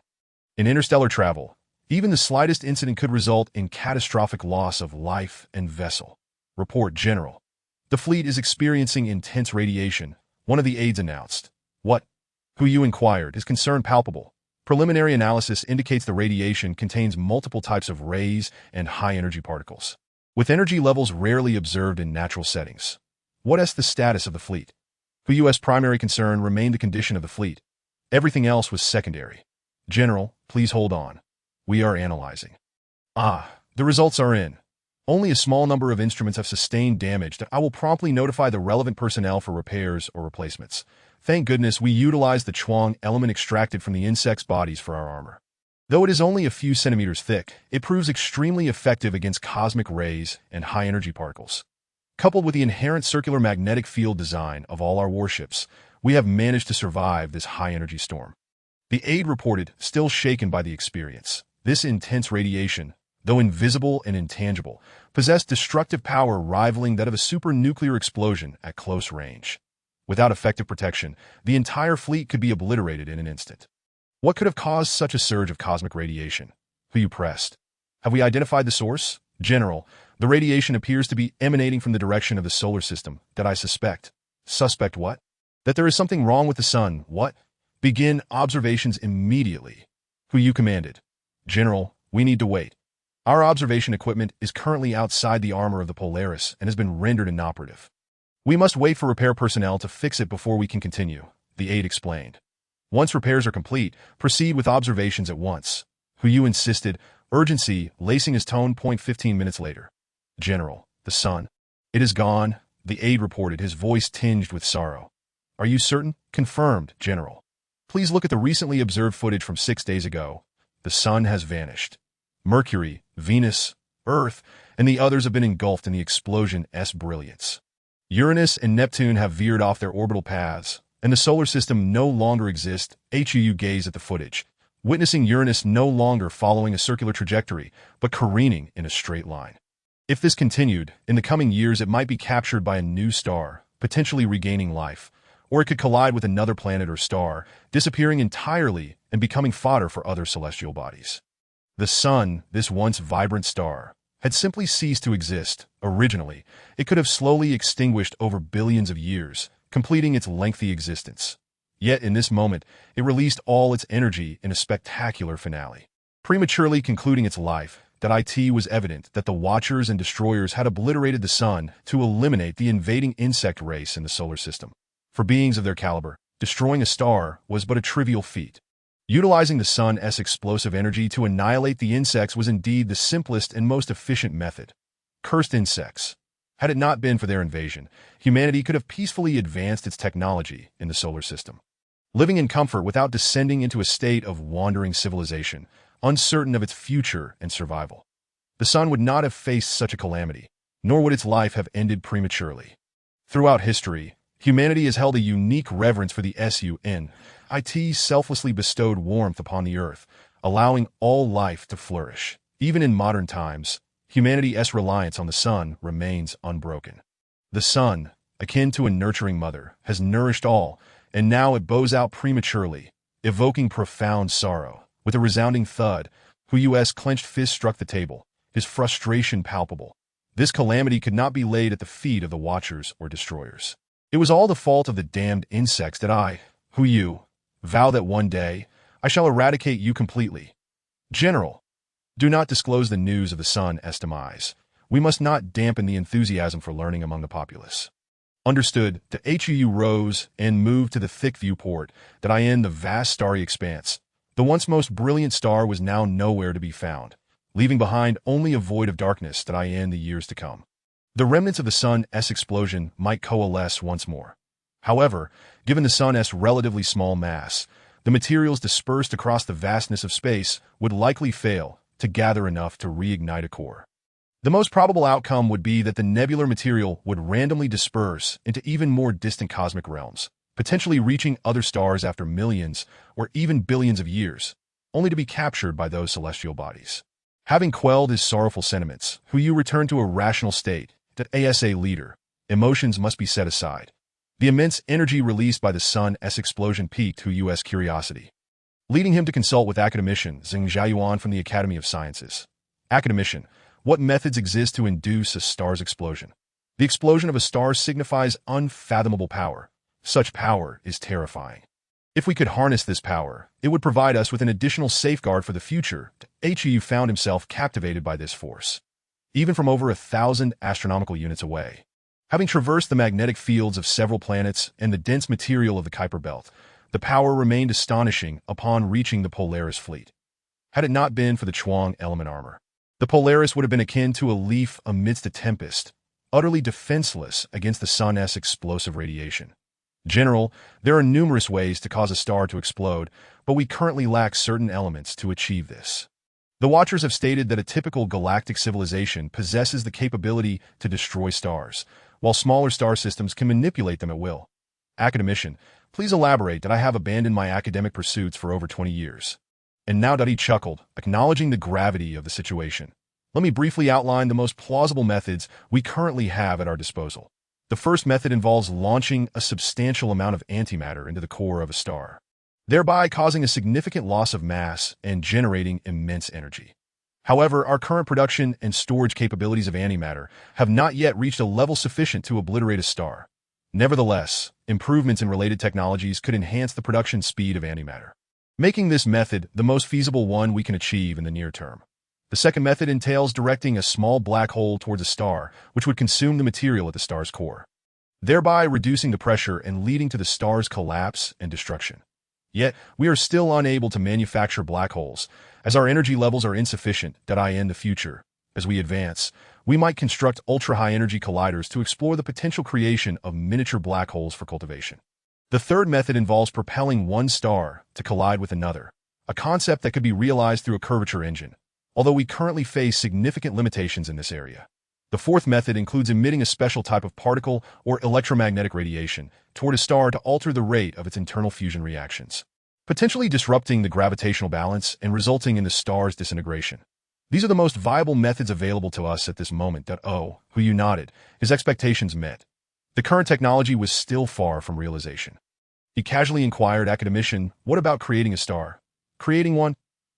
I hadn't considered that. To be less strict, the fusion bombs we currently utilize could be regarded as miniature stars, and even fusion engines could be considered stars in their own right. However, their existence duration and size differ significantly from those of true stars. The materials required to form an authentic star are beyond the control of our current technological capabilities, so I cannot ascertain how to create a genuine star. Perhaps, as we evolve into a more advanced civilization, we will acquire new knowledge and methodologies, making the creation of a star as simple as manufacturing a spacecraft. Chapter 9. Curvature Navigation Academician, the ability for a mere vessel to annihilate the sun, whether as a harbinger or destroyer, instills both terror and fascination within me.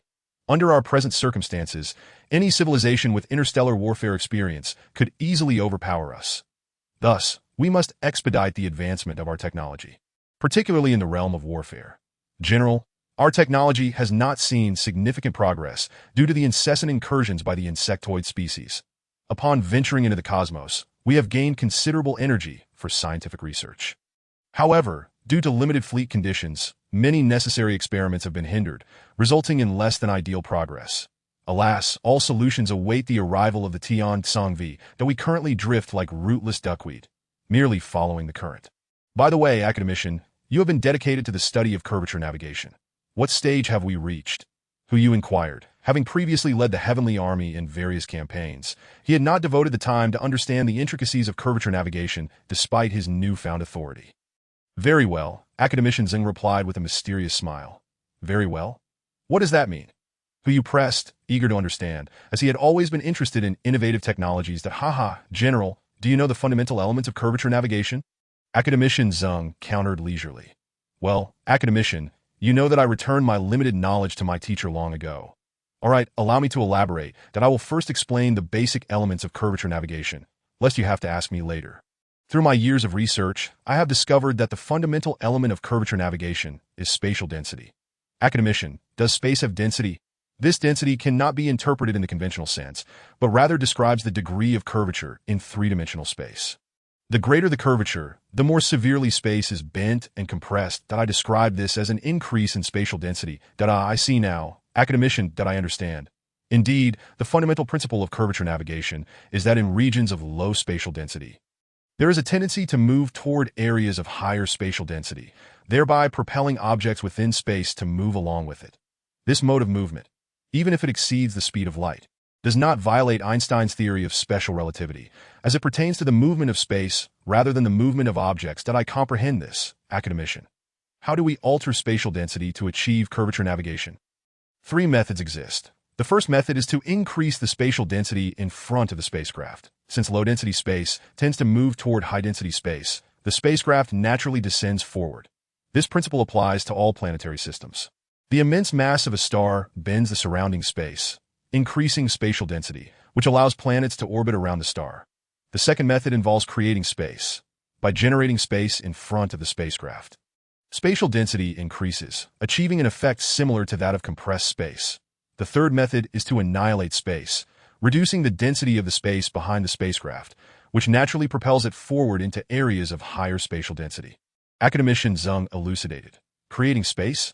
Annihilating space? Academician, that seems a bit too abstract, who you awkwardly remarked, struggling to grasp the profound concepts of space. Indeed, it is somewhat ethereal. Our understanding of space is still very limited. However, I do not base this on mere speculation that if one day we can conduct close-range studies of black holes, my hypotheses may be validated. Academician, what stage have we reached in our research? When can we expect to reach the application phase? Do not rush. Allow me to explain gradually. From the bodies of the insectoid species, we have extracted a substantial amount of a unique element. Within individual atoms of this element, we have discovered solid energy entities. We cannot yet explain why this solid energy exists, But various experiments have confirmed that these particles are undoubtedly solid energy, that we cannot extract this solid energy from the atoms individually. We can only rearrange these elements according to specific rules to achieve a highly dense polymer state. We then supply energy to this polymer, and when the energy reaches a certain level, the previously motionless model spacecraft begins to move. Has curvature advancement been achieved in the laboratory? Hu exclaimed with excitement. Indeed, General, we reached this milestone a decade AT that time. Your security clearance was insufficient, which is why you were unaware. When your clearance was adequate, you lacked the time to delve into these matters. Currently, our development progress allows us to drive small aircraft, such as the J-90, to perform curvature navigation, although the speed is merely slightly faster than walking. This academicians felt somewhat embarrassed, as the progress in curvature navigation had not met expectations. So slow? Hu expressed disappointment. Yes, we have yet to discover methods to impart higher energy levels to the polymer made from this unique element. In other words, the energy levels we can currently harness remain inadequate. Are there no other methods, academician? If we could possess curvature navigation technology, we could end this prolonged journey and reach our desired destination sooner. It is quite challenging. I conducted a rough estimate, and to enable a Polaris-class vessel to perform curvature navigation at 0.5 times the speed of light for a year, it would require energy equivalent to 3 to 4 times its own mass. The energy efficiency in bending space is exceedingly low, with most energy dissipating into the void. Our magnetic field directional control project was on the brink of a breakthrough, but now the task force has divided into 3, necessitating a reselection of personnel for the research. Magnetic field directional control? Could it be? Hu asked with excitement. Indeed, it involves the directed control of magnetic fields. Energy is intangible, yet undeniably real. Ordinary equipment cannot effectively constrain energy. Once magnetic field directional control is achieved, we can weave a vast net using magnetic field lines to securely contain energy within it. This would allow for precise control over energy, continuously injecting energy into the net to elevate its levels sufficiently to drive large spacecraft. Simultaneously, antimatter storage would become more efficient and straightforward, making the production of antimatter weapons a natural progression. Really? That is wonderful. Academician. How long until we achieve a breakthrough? Hu said, filled with enthusiasm as a career military officer. His yearning for weaponry was beyond the comprehension of others, especially in his current state of having only over 80,000 J-90 fighter jets at his disposal. The only significant weapons he had were the high-energy particle beam weapons equipped on the J-90 and the limited number of ultra-large yield fusion bombs carried by the Polaris. After the encounter with the Harbinger, Hu felt that his current arsenal was barely adequate. Without reliable weaponry, he felt insecure that if antimatter weapons could be mastered, it would undoubtedly provide an additional lifeline. Haha, General, do not be anxious. You know that academic research is not merely a matter of time and effort. However, I am confident that by the time we reach Tianzongvi, we should be able to resolve all challenges and advance to the application phase. Excellent, academician. At that time, we can share the plan with the leaders and Minister Luo, ensuring that everyone feels a bit safer. Well, Laohu, there might be an issue. Chief of Staff Wen Zhonghua interjected, an old comrade of many years. Wen Zhonghua voluntarily opted to join Hu's team and now served as the fleet's Chief of Staff. What issue? Laohu, just now while I was checking the damage to the ship's equipment. I attempted to contact both the leader's fleet and Minister Luo's fleet, but received no response. That I suspect that the intense radiation and particle flow from the solar explosion have disrupted the quantum entanglement state. As you know, whether it is our instruments or those of the leader or Minister Luo, any malfunction would impede communication. Although the armor crafted from Chung elements can shield against 99.99% of radiation and particle flow, a minuscule portion of particles still infiltrates the ship. Moreover, quantum communication devices are exceedingly precious and unlike ordinary equipment. As a result, the majority of quantum communication devices across all fleets within the radiation zone are rendered inoperative. Fortunately, several Pathfinder probes, situated farther from the Sun, remain in contact. When Zhonghua analyzed, "Let us switch to electromagnetic communication. We must reach the leader," Hu insisted eagerly. Laohu, we are over 1 billion kilometers from the leader. Electromagnetic communication proves inadequate even within the fleet, let alone reaching the leader and Minister Luo. Furthermore, the ongoing electromagnetic interference from the solar explosion makes communication impossible. In that case, we must swiftly establish new particle entanglement and dispatch unmanned spacecraft equipped with new instruments to rapidly pursue the leader and Minister Luo. Quantum communication differs fundamentally from ordinary electromagnetic communication. In the latter, as long as both parties agree on a communication protocol. Even if one device malfunctions, another can still be employed for receiving and decoding information. However, quantum communication devices are unique. Two devices form a pair, and the failure of either halts their operation. Quantum entanglement is a one-to-one relationship, whereby separating a pair of entangled particles alters the state of one, and consequently, the other, even across vast distances. With the fleet's quantum communication devices damaged, to re-establish contact, the fleet must extract a new pair of entangled particles and place them in two devices, then send unmanned spacecraft to deliver them to the leader in Luo Zhigao. General, I believe it is unnecessary that I think the leader would not wish for you to take such action, that we are 1 billion kilometers from the leader. You can still dispatch drones to pursue. What if we find ourselves tens of thousands of light years apart in the future? The leader's strategy of dividing us into 3 paths is meant to cultivate independent thought regarding our future development, rather than seeking the leader's guidance for everything. Otherwise, what is the purpose of our separation? Lao Hu, I concur with academicians. We must genuinely grow and learn to be independent, so as not to disappoint the leader's expectations of us. Hu Yu fell silent, contemplating deeply that he ultimately resolved that he indeed must mature. The universe is perilous, and the challenges ahead may be countless, that he could not perpetually rely on the leader's decisions. Having entrusted the fleet to him, he must learn to make decisions and become a competent leader. Academician, I understand. Rest assured, I will not disappoint the leader or the people. Matters concerning curvature navigation, directional magnetic field control technology, and other scientific advancements will require your assistance. Yes, I assure you that by the time we reach Heaven Warehouse 5, there will be ample technology for everyone to engage with. All right, academician. When we set sail from Heaven Warehouse 5, the fleet will undoubtedly present a completely different visage. Chapter 10. Planet 5. Thus, the fleet traversed the void in silence for over 30 years. The accompanying small asteroids had been nearly exhausted, with all useful materials extracted and transported to the fleet for replenishment. The remaining unusable rocks and soil could only be discarded, becoming interstellar refuse. After 30 years of travel, the fleet began to show signs of aging and decay. The Polaris had undergone several replacements of key components, while other fragile parts had also suffered extensive wear. Although the fleet traveled through the void, it constantly faced cosmic radiation onslaughts, and with the high-intensity acceleration, maintenance was required almost daily, particularly for electronic devices, which experienced a high failure rate, whether from the Polaris itself or the equipment used by the populace. Research on materials needed to accelerate. Upon arriving at Heaven Warehouse 5, if suitable planets were found, it would be imperative to reconstruct the fleet's armor protection layer. The current steel and alloys were too fragile. Neither the combat-ready J-90 nor the transport vessel Polaris could withstand a direct strike from a standard high-yield TNT bomb. If we failed to develop stronger materials, how could humanity's warships endure the assaults of extraterrestrial civilizations in the potential interstellar conflicts? Hu pondered silently. Issues regarding materials, weaponry, curvature navigation, fleet expansion, and more loomed large, necessitating resolution. All of these required a planet as a base. Heaven Warehouse 5 boasted 5 planets. If none had been claimed by extraterrestrial civilizations, humanity could flourish and develop vigorously. What Hu feared most was the possibility that Heaven Warehouse 5 had been occupied by other civilizations, particularly stellar ones. In that case, the fleet would have to divert to Whale Constellation UV Star, a massive star many times larger than the Sun. Its immense size exerted a powerful influence on its surroundings, making detection of smaller planets exceedingly difficult. That a journey to Whale Constellation UV Star would be akin to gambling. They could only hope that Heaven Warehouse 5 was a system devoid of civilizations, or at most, inhabited by substellar entities.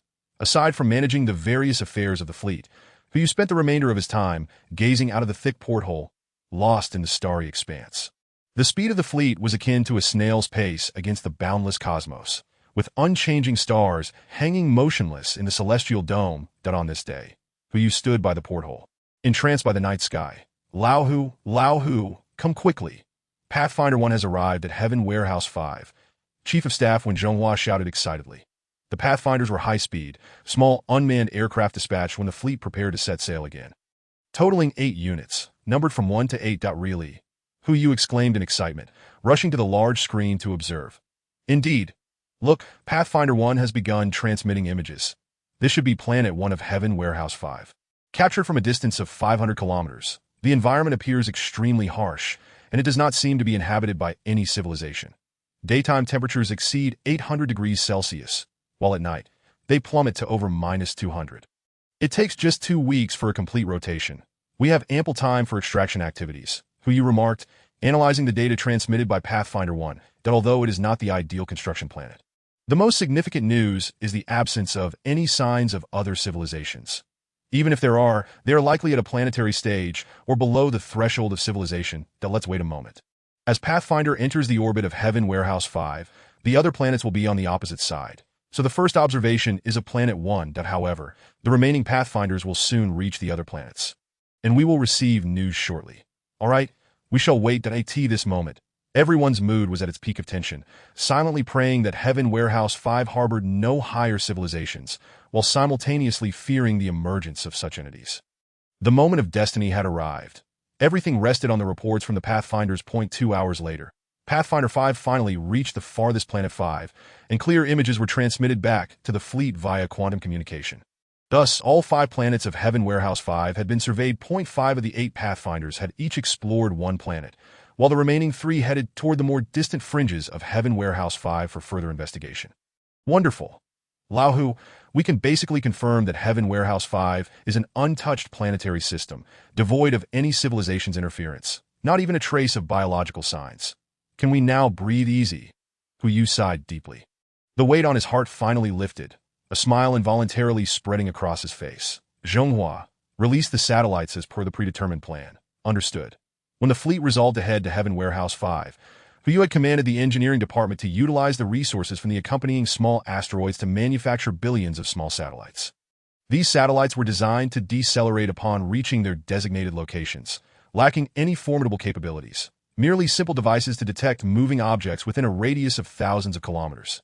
Any anomalies detected would be relayed back to the fleet. Due to their simplicity, the satellites could be constructed to a very small size, akin to watermelons. Their compactness allowed the fleet to produce an enormous quantity during the journey, which could now finally be put to use. The satellites were launched via electromagnetic trajectories. As the fleet maintained 0.3 times the speed of light, the satellites, after undergoing secondary acceleration, achieved speeds slightly exceeding 0.3 times the speed of light, distributed within a spherical space with a radius of 1 light-year centered around Heaven Warehouse 5. If not for the limited resources of the fleet, Hu would have aspired to fabricate even more satellites, spreading them across a broader area to provide longer and more accurate early warning times. With sufficient preparation, they would be ready to respond if other civilizations approached Heaven Warehouse 5. However, with merely several billion satellites tasked with monitoring a 1 light-year radius, the probability of detecting an incoming fleet from another civilization was rather slim. For now, they could only proceed step by step, and once they reach Heaven Warehouse 5, they would devise a plan to launch more satellites for early warning. After all, it is likely that Tiansong 5 will be the residence for an extended period. According to Hu's plan, the objective is to assimilate all the technological breakthroughs achieved thus far, and to manufacture an abundance of warships and new types of habitation spacecraft. Moreover, Hu is eager to discuss with academician Zeng the possibility of utilizing one of the planets of Tiansong 5 for interstellar travel. Countless satellites were launched from the fleet, resembling a swarm of locusts.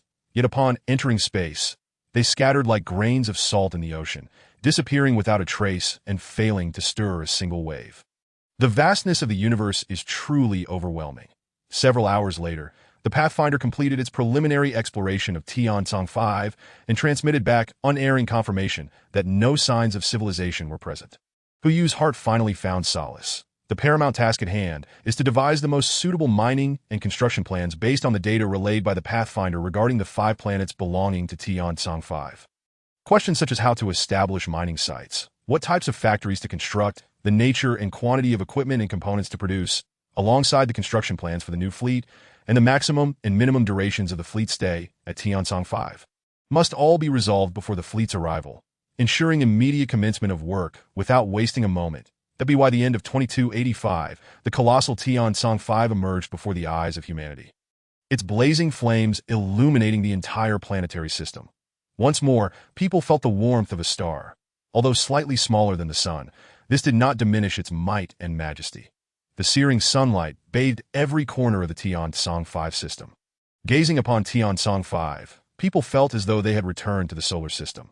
The sunlight was so beautiful and welcoming, a sensation incomprehensible to those who had not endured prolonged interstellar wandering, akin to a child returning to a mother's embrace after years of absence. The fleet has reached the orbit of the fifth planet of Tian-Tsang 5, a rocky planet slightly smaller than Earth, which orbits slowly around Tian-Tsang 5. This fifth planet lies approximately 7 astronomical units away from Tian-Tsang 5, roughly positioned between Jupiter and Saturn, residing in a region of perpetual cold with temperatures maintained below -150 degrees Celsius. Based on the data collected by the Pathfinder, the fifth planet possesses immense mining value and is considered the most valuable among the entire Tian-Tsang 5 system. Due to the scarcity of metallic materials in the Tian-Tsang 5 system, the first 4 planets have revealed very few mining sites, while the fifth planet exhibits a markedly higher metal content.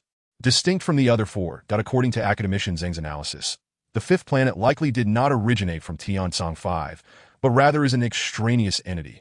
After billions of years of development, the Milky Way has reached a state of remarkable stability. With each planet having its designated place, rogue planets are exceedingly rare. However, according to the Destroyer, 2 million years ago, countless interstellar wars erupted, leading to the obliteration of numerous stars and consequently the emergence of unclaimed wandering planets throughout the galaxy. Most of these, due to their high velocities, could not be captured by other stars and ultimately collided with them, becoming part of those stars, with only a fortunate few managing to intersect with stellar orbits and join new star systems. Should the fifth planet be a rogue planet, it would aptly explain its stark compositional differences from the other 4. Nonetheless, this question holds little significance for Hu. What he requires is a vast quantity of minerals. The greater the variety and abundance, the better. He commanded all J-90s to detach from the Polaris and head towards the fifth planet's atmosphere. Although the fifth planet lacks an atmosphere, this did not hinder the operations of the J-90s, which were designed for interstellar travel and do not rely on aerodynamics. Upon arriving at the fifth planet, 80,000 J-90s released a multitude of fusion bombs. The intense heat generated by the fusion bombs ignited the fifth planet, creating a scene reminiscent of a colossal plow turning the soil, with wave after wave of fusion bombs dropped until the entire fifth planet was thoroughly scorched. This was not the end. The fleet also launched hundreds of drilling fusion bombs, which penetrated the planet's interior and detonated, causing a surge of magma to rise to the surface. The power of technology is truly awe-inspiring. Within just a few hours, a fledgling civilization could completely alter the appearance of a planet. HU's motivations for this action were threefold. Firstly, the fifth planet is crucial for mining operations, as numerous technical personnel will inhabit the planetary base. The urgency of construction cannot be overstated.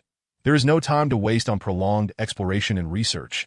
Instead, a comprehensive high-temperature cleansing must be undertaken to ensure the safety of future landing personnel. At such extreme temperatures, no microorganisms or viruses can survive. Secondly, allowing the magma to flow to the surface is essential, as the fifth planet possesses a strong magnetic field, resulting in high metal content within the magma, which could be easily refined for construction purposes, perfectly suited to the fleet's initial material scarcity. Lastly, due to the fleet's lack of large machinery and the limited capacity of the small mining equipment on board, utilizing fusion bombs for deep excavation and high-temperature purification would greatly facilitate future mining endeavors. Once the groundwork was completed, the Polaris could not directly land on any of the planets. HUU promptly dispatched landing vessels for on-site inspections to select the most suitable base and mining site. As time progressed, more personnel and supplies were transported to the surface of the fifth planet. Several rudimentary smelting towers were transported from the fleet to the fifth planet and were prioritized for construction. These smelting towers would mark the beginning of everything. Due to spatial constraints, the fleet could not carry larger or more numerous equipment. However, with these smelting towers, they could gradually produce steel, enabling the manufacture of larger equipment and the reconstruction of more extensive smelting facilities. With the establishment of larger smelting bases, the output of superior quality steel would increase, fostering a virtuous cycle.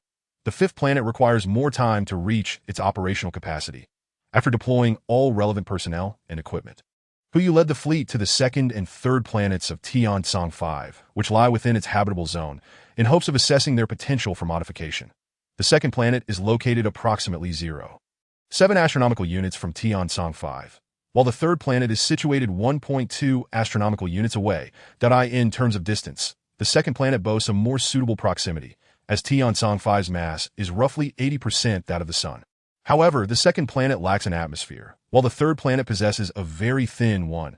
It is possible that the second planet once had an atmosphere that was gradually stripped away by Tian-Tsang 5's radiation winds over time.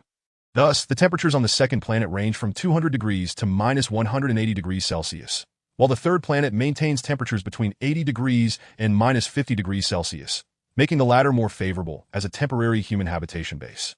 Moreover, it is highly probable that there exists underground water on the third planet, a critical resource for the fleet, which faces a dire shortage of water. Despite efforts to recycle water resources, the dwindling supply has become increasingly apparent, to the extent that even the basic desire for a warm bath has become a challenge.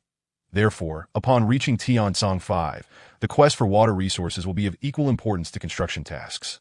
After all, water is fundamental to human survival. Without it, existence itself becomes problematic, let alone development. The ability to ensure comfort is essential for enhancing focus and efficiency in work that in addition to these two planets. The scientific expedition team also conducted comprehensive investigations of the first and fourth planets. The first planet is characterized by an extremely harsh environment, with persistent volcanic and seismic activity, resembling a planet that has only recently formed. This phenomenon perplexes scientists, as one would expect that after billions of years of evolution, even with volcanic activity, it should not be so frequent or violent. The first planet appears timeless, eternally maintaining a youthful state. The fourth planet, on the other hand, is a massive gas giant, reminiscent of the solar system. And it is no wonder that 2 centuries ago, there was considerable interest in Tiansong 5, with speculations that it could potentially harbor intelligent life. This gas giant is predominantly composed of hydrogen and helium, alleviating the fleet's energy concerns that a few days later, preliminary investigation results indicated that there were no signs of biological life across the entire Tiansong 5 system. Not even the most basic proteins. More critically, no water resources were discovered, leading to a mix of disappointment and relief among the crew. The disappointment stems from the absence of life, which implies that for humanity to establish a home on Tiansong 5, greater efforts will be required. The water issue also demands urgent resolution. Conversely, the relief arises from the knowledge that humanity can proceed with colonization efforts without the interference of extraterrestrial microorganisms. The personnel and equipment responsible for infrastructure have already been dispatched to the third planet. The construction of the base is, in fact, quite straightforward. It merely requires the dismantling of the residential buildings aboard the fleet and their subsequent transportation to the third planet for reassembly. This consideration was incorporated into the fleet's design from the outset. All these residential buildings are constructed using a modular design, ensuring that their sealing conditions and protective capabilities are entirely suitable for use on the third planet. Although the surplus residential buildings aboard the fleet are not particularly abundant, establishing several bases is entirely feasible that a portion of the population will be settled first, while the remainder will follow gradually. Once the initial batch of steel is produced from the fifth planet, smelting towers will also be constructed on the third planet. Despite the lower metal content on the third planet, it does not mean the absence of resources. The total amount of metal at several identified mining sites has reached trillions of tons. Even without the fifth planet, the metal available on the third planet is nearly sufficient, albeit requiring more time and effort for extraction and smelting, due to the suitable temperatures on the third planet. Bases constructed from ordinary residential buildings can comfortably accommodate human habitation. Consequently, most production lines will be established on the third planet in the future, while the harsh environment of the fifth planet will serve solely as a mining site. Approximately 100,000 factories will need to be constructed on the third planet for the production of various equipment and components. Although 100,000 may seem like a staggering number, for the fleet, this figure represents the essential factories that have survived multiple rounds of selection. These production lines vary in size. Larger ones may span several square kilometers, while smaller ones can be contained within just a few square meters. The staffing requirements for these 100,000 factories will differ significantly. Some will necessitate a considerable workforce, while others may operate with minimal personnel, with a few individuals managing the operations of several factories. Training for the workforce began as soon as the fleet set sail, and now is the time for their skills to be put to use, though they must await the steel production from the fifth planet. 2 months later, the anxious populace finally received news of the first batch of steel produced on the fifth planet. A remarkable 300,000 tons of high-quality steel that in celebration of this achievement. A small-scale event was held on the fifth planet, and future steel production is expected to maintain an output of approximately 300,000 tons per day. With steel in hand, the foundation for development is laid. Soon, a series of large-scale mining equipment will be produced by makeshift factories, utilizing circuitry stored by the fleet, thus expediting the process that as large engineering machinery is deployed. Steel production continues to rise until the smaller smelting towers reach full capacity. However, this is of little concern, as ultra-large smelting furnaces capable of producing 10 million tons daily are already under construction, that it will not be long before the steel produced can be transported to the third planet, allowing for the commencement of further construction tasks. According to the planned voyage, at least 500,000 new warships, each measuring 300 meters in length, are to be produced, while habitation spacecraft will stretch 20 kilometers long, with a minimum of 200 such vessels required. Given humanity's genetically enhanced lifespan of at least 1 million years, a population explosion is inevitable that as we enter the cosmic age.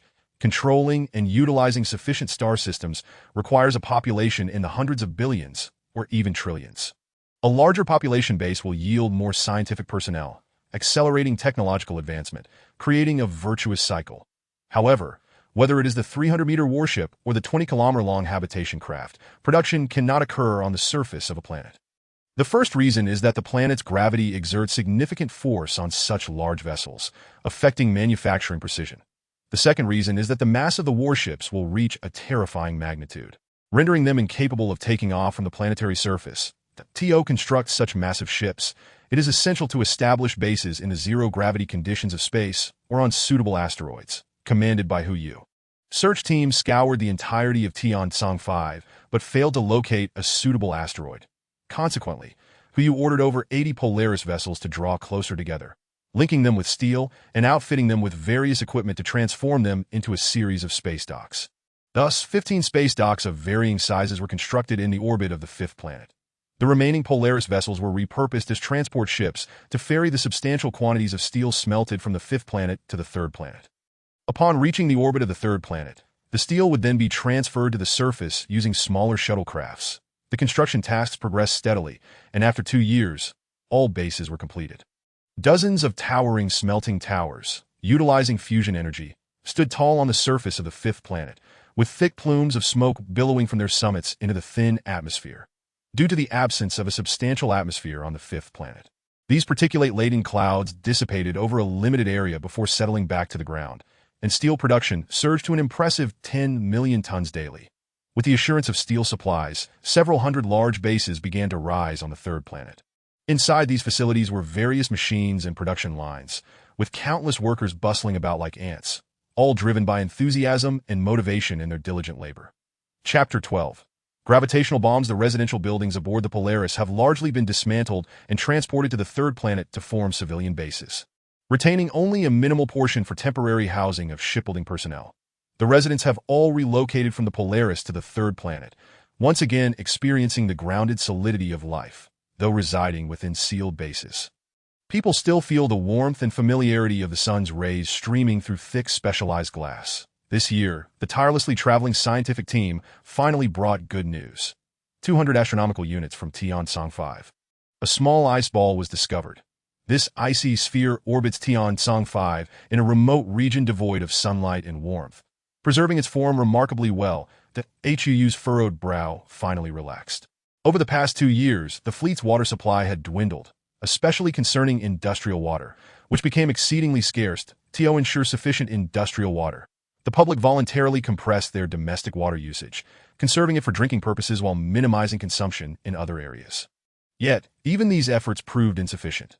Both the third and fifth planets possessed water, but it existed in molecular form within the rocks and soil, with extraction efficiency being painfully slow, yielding merely a few dozen tons daily. Now, the discovery of the small ice ball was akin to a timely boon. Once the safety of the ice ball was confirmed biologically, Hu promptly dispatched 2 Polaris vessels from the heavily tasked fleet to the location of the scientific team. The mission of these vessels was to transport water. Although the diameter of the icy planet is a mere 50 kilometers, preliminary calculations indicated it contained hundreds of billions of tons of water. The 2 Polaris vessels, equipped with sufficient engines, set off toward the asteroid. These engines would be mounted on the asteroid, granting it the propulsion necessary to reach the inner orbit of Tian-Tsang 5. Spanning over 200 astronomical units, even after being fitted with engines, the journey would take over a decade to reach proximity to the fifth planet. The Polaris vessels, devoid of regular passengers, could achieve an acceleration of at least 5G, completing a round trip in just 1 year. After delivering the engines, the vessels would return with a portion of the water supply. With the water issue resolved, the next step is to methodically commence construction tasks. Each day, Hundreds of thousands of technicians clad in simple space suits busily attend to the bases on the third and fifth planets. Observing all this, Hu Yu felt a sense of tranquility wash over him.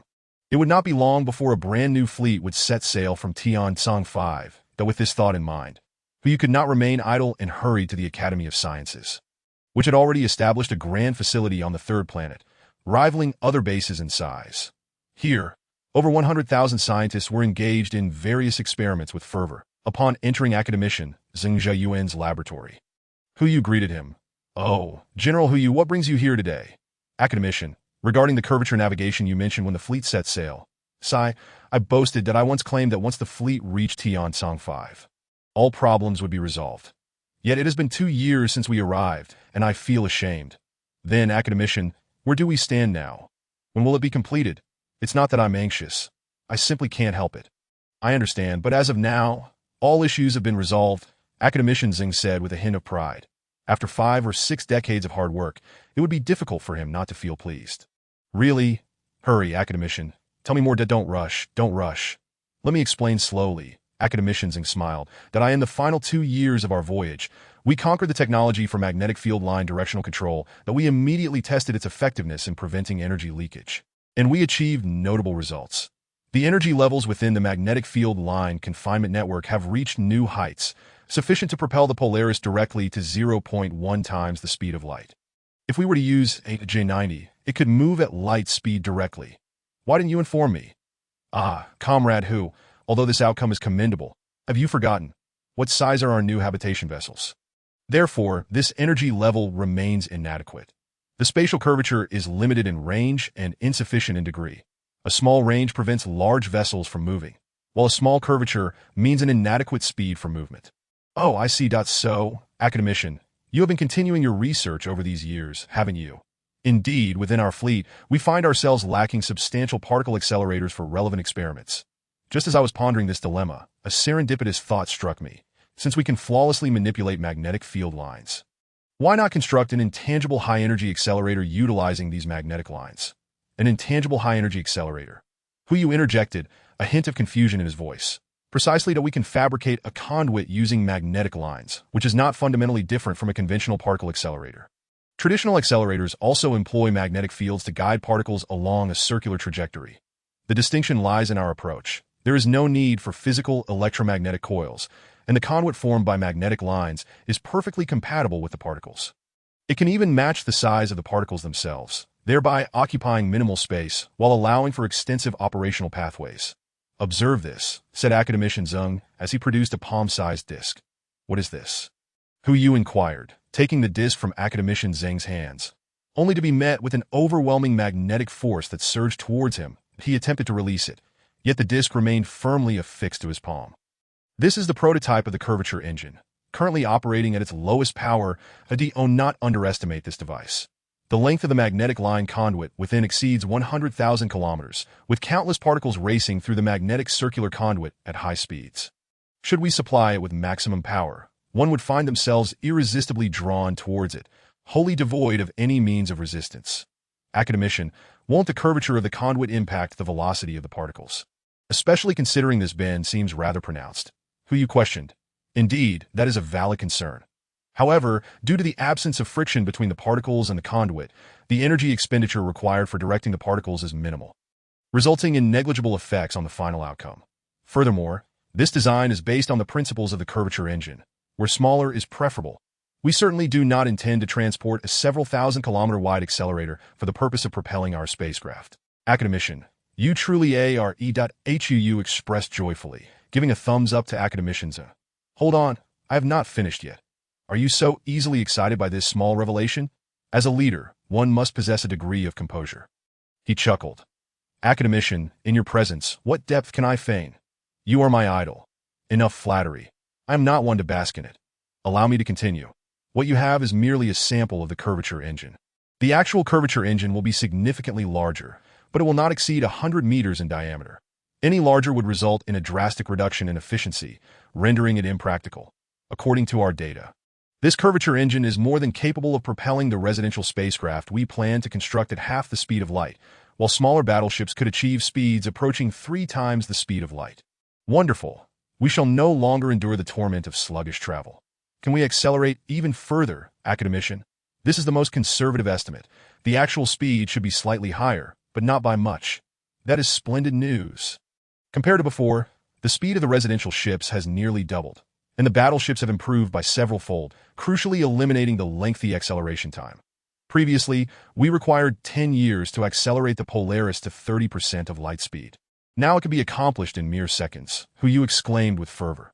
The curvature travel does not necessitate acceleration in the conventional sense. The engine bends the space ahead of the vessel, allowing it to naturally fall forward. The movement through space occurs at superluminal speeds.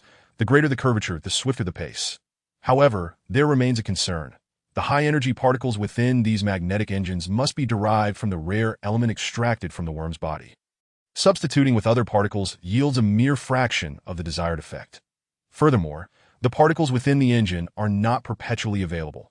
They require periodic replenishment of the rare element, and our reserves are finite, inevitably leading to depletion. How long can our current stock of rare elements sustain us? If utilized solely for travel, considering the scale of the new fleet, we could manage approximately 400 to 500 years. Isn't this device intended solely for travel? Are there other applications? Certainly. The curvature engine bends space, essentially creating immense gravitational forces, which can be weaponized.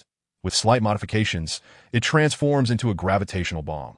The colossal tidal forces released upon close contact can rend a battleship asunder. In addition to this gravitational bomb, our vessels need not rely on rotation to simulate gravity. By installing the curvature engine on the ship's lower deck and activating it at low power, we can achieve a gravitational effect, all of which consumes precious rare elements. Especially in times of war, should we encounter other civilizations, the consumption could become insatiable. However, the expenditure on gravity could be considered negligible. This device has such capabilities. Indeed, the potency of the gravitational bomb lies in its ability to bypass defenses, and no matter how robust the external fortifications, the defenses within the ship are unlikely to be equally formidable. The gravitational force can penetrate the ship's armor, inflicting damage upon the crew and equipment without respite. Academician, if this is the case, wouldn't our own battleships also be susceptible to the tidal forces of the curvature engine? Once the Roche limit is surpassed, wouldn't that pose a significant danger? This is distinct. The installation of the curvature engine aboard the battleship is not localized but rather distributed across its entirety, albeit with slightly greater power directed towards the front. Thus, the entire vessel exists within a relatively balanced gravitational state, effectively mitigating the curvature engine's influence on the ship itself. When all engines are activated, the battleship resembles a gliding cableway, requiring only minimal force to initiate movement, with that force being generated by the slightly more powerful engines at the front. In contrast, the gravitational bomb releases tremendous force in a singular direction and does not discharge all its gravitational power at once. It randomly adjusts its output like waves, tearing at the battleship in a manner that is challenging for our current technology to defend against. As for whether other civilizations can defend against it, that remains to be seen in actual combat. With your assurance, I feel at ease. Academician, do you have any more innovations to share? Please reveal them all at once. I am eager to expand my horizons.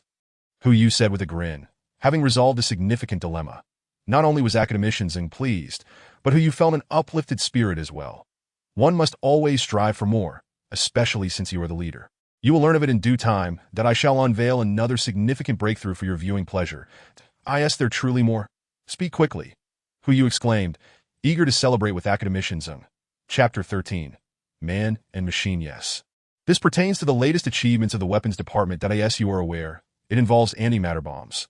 The maturation of directed magnetic line control technology signifies that antimatter can be perfectly stored. And when coupled with the curvature engine, attacks can occur at superluminal speeds. This represents a formidable weapon for our future. Alongside gravitational bombs, laser weaponry, and high-energy particle beam weapons, we now possess a total of 4 weapon systems, which are barely adequate for stellar-level engagements. However, the quantity of antimatter bombs is alarmingly limited. We produce antimatter 1 particle at a time, and amassing a kilogram of antimatter requires at least a year. Such a slow process, can we expedite it? If necessary, we could construct an ultra-large particle accelerator. There is no need. With the maturation of magnetic line control technology, conventional accelerators have become obsolete. However, this process is inherently slow. as accumulating a kilogram of antimatter requires an extensive number of particles, that we are exploring other methods for more rapid production of antimatter. But no significant advancements are anticipated in the immediate future. Nonetheless, do not underestimate a kilogram of antimatter. It possesses the potential to obliterate a small asteroid. In typical combat scenarios, we utilize it by the gram, and since we will be stationed at Space Station 5 for an extended duration, producing dozens of kilograms of antimatter will suffice for 1 or 2 wars. Even after departing Space Station 5, we can continue producing antimatter within the fleet, but this should be reserved as a strategic reserve to be conserved until absolutely necessary. Very well. Perhaps I was overly ambitious to know. Given our current circumstances, we undeniably require a substantial arsenal of superweapons. While we do not seek to instigate conflict, we must remain prepared for those who may trouble us. Additionally, I recommend that antimatter bombs should only be deployed in dire situations. When used, they must yield devastating results. I understand. Academician. What is the future direction of our weapon development? Clearly, these 4 types of weapons are insufficient. Should we also prepare conventional bombs? I lack expertise in warfare. Yet in interstellar conflict, where all parties are engaged in high-speed maneuvers, conventional bombs would be ineffective unless they too are equipped with superluminal engines. However, they may serve some purpose in establishing defensive perimeters. For our future weapon development, I have conferred with the scientists in the weapons division and identified several avenues. Point 1 is the concept of space bombs, which would boast the greatest destructive capability, yet are exceedingly challenging to create. Additionally, there are various peculiar conventional bombs, but these developments must await the maturation of technologies that allow us to conduct curvature travel without reliance on rare elements. Otherwise, our supply of rare elements will prove utterly insufficient. What exactly are space bombs, academician? Please elaborate further. HU chuckled. The curvature engine possesses the capability to alter the very fabric of space. Should we continue to amplify the engine's power, it may bend space to a critical threshold, and according to our calculations, space itself could shatter. If such a rupture occurs, all entities within that space would be obliterated. The space bomb can be regarded as a more potent variant of the gravitational bomb, with their respective powers being incomparable. One soaring above and the other buried beneath the ground. It is likely that we will not achieve results for several decades, given the immense challenges involved. Esteemed academicians, your efforts are commendable. What hardships could there be? Each of us simply fulfills our designated roles. Yet, I do wonder about the leader and Minister Luo. Have they found a suitable star system for settlement? Indeed, over 60 years have flown by in the blink of an eye. I sincerely hope they remain safe. One can only hope. The days of relentless activity have passed in succession, and in the blink of an eye. Over 40 years have elapsed since our arrival at Tian-Tsang 5, that on this particular day, Hu Yu is imparting lessons to his son. Hu Yun NGWY age. Hu Yunhang is approaching a century, yet he retains the youthful visage of someone in their 20s. With the populace having largely undergone genetic modifications, any citizen over 18 with a clean record has the right to choose to utilize genetic pharmaceuticals after accruing sufficient contributions to the fleet. Some prefer to maintain youthful appearances, while others lean towards a more mature look. Overall, aside from the initial cohort of elderly individuals, the fleet is largely devoid of aged faces, a fact that pleases Hu Yu, as it imbues the fleet with a sense of vitality. Consequently, when his son Hu Yunhang exchanged contribution points for genetic pharmaceuticals at the age of 25, Hu Yu did not object. However, age has lost much of its significance. One could encounter a young lady who might already be 70 or 80, and addressing her as grandmother would certainly elicit reproach.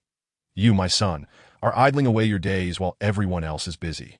Can't you do something meaningful to bring me some pride? Hu Yu remarked with exasperation. Father, I swear on my conscience, after a whole day of leading training, I'm utterly exhausted. Returning home, I can't even find a moment of peace. Hu Yunhang retorted, his spirit youthful despite his advancing years. That you're just loafing about. That I became a colonel at just over 30. And look at you. After all these years, you've only managed to attain the rank of major. I dare say, there's a fair bit of inflation in that title.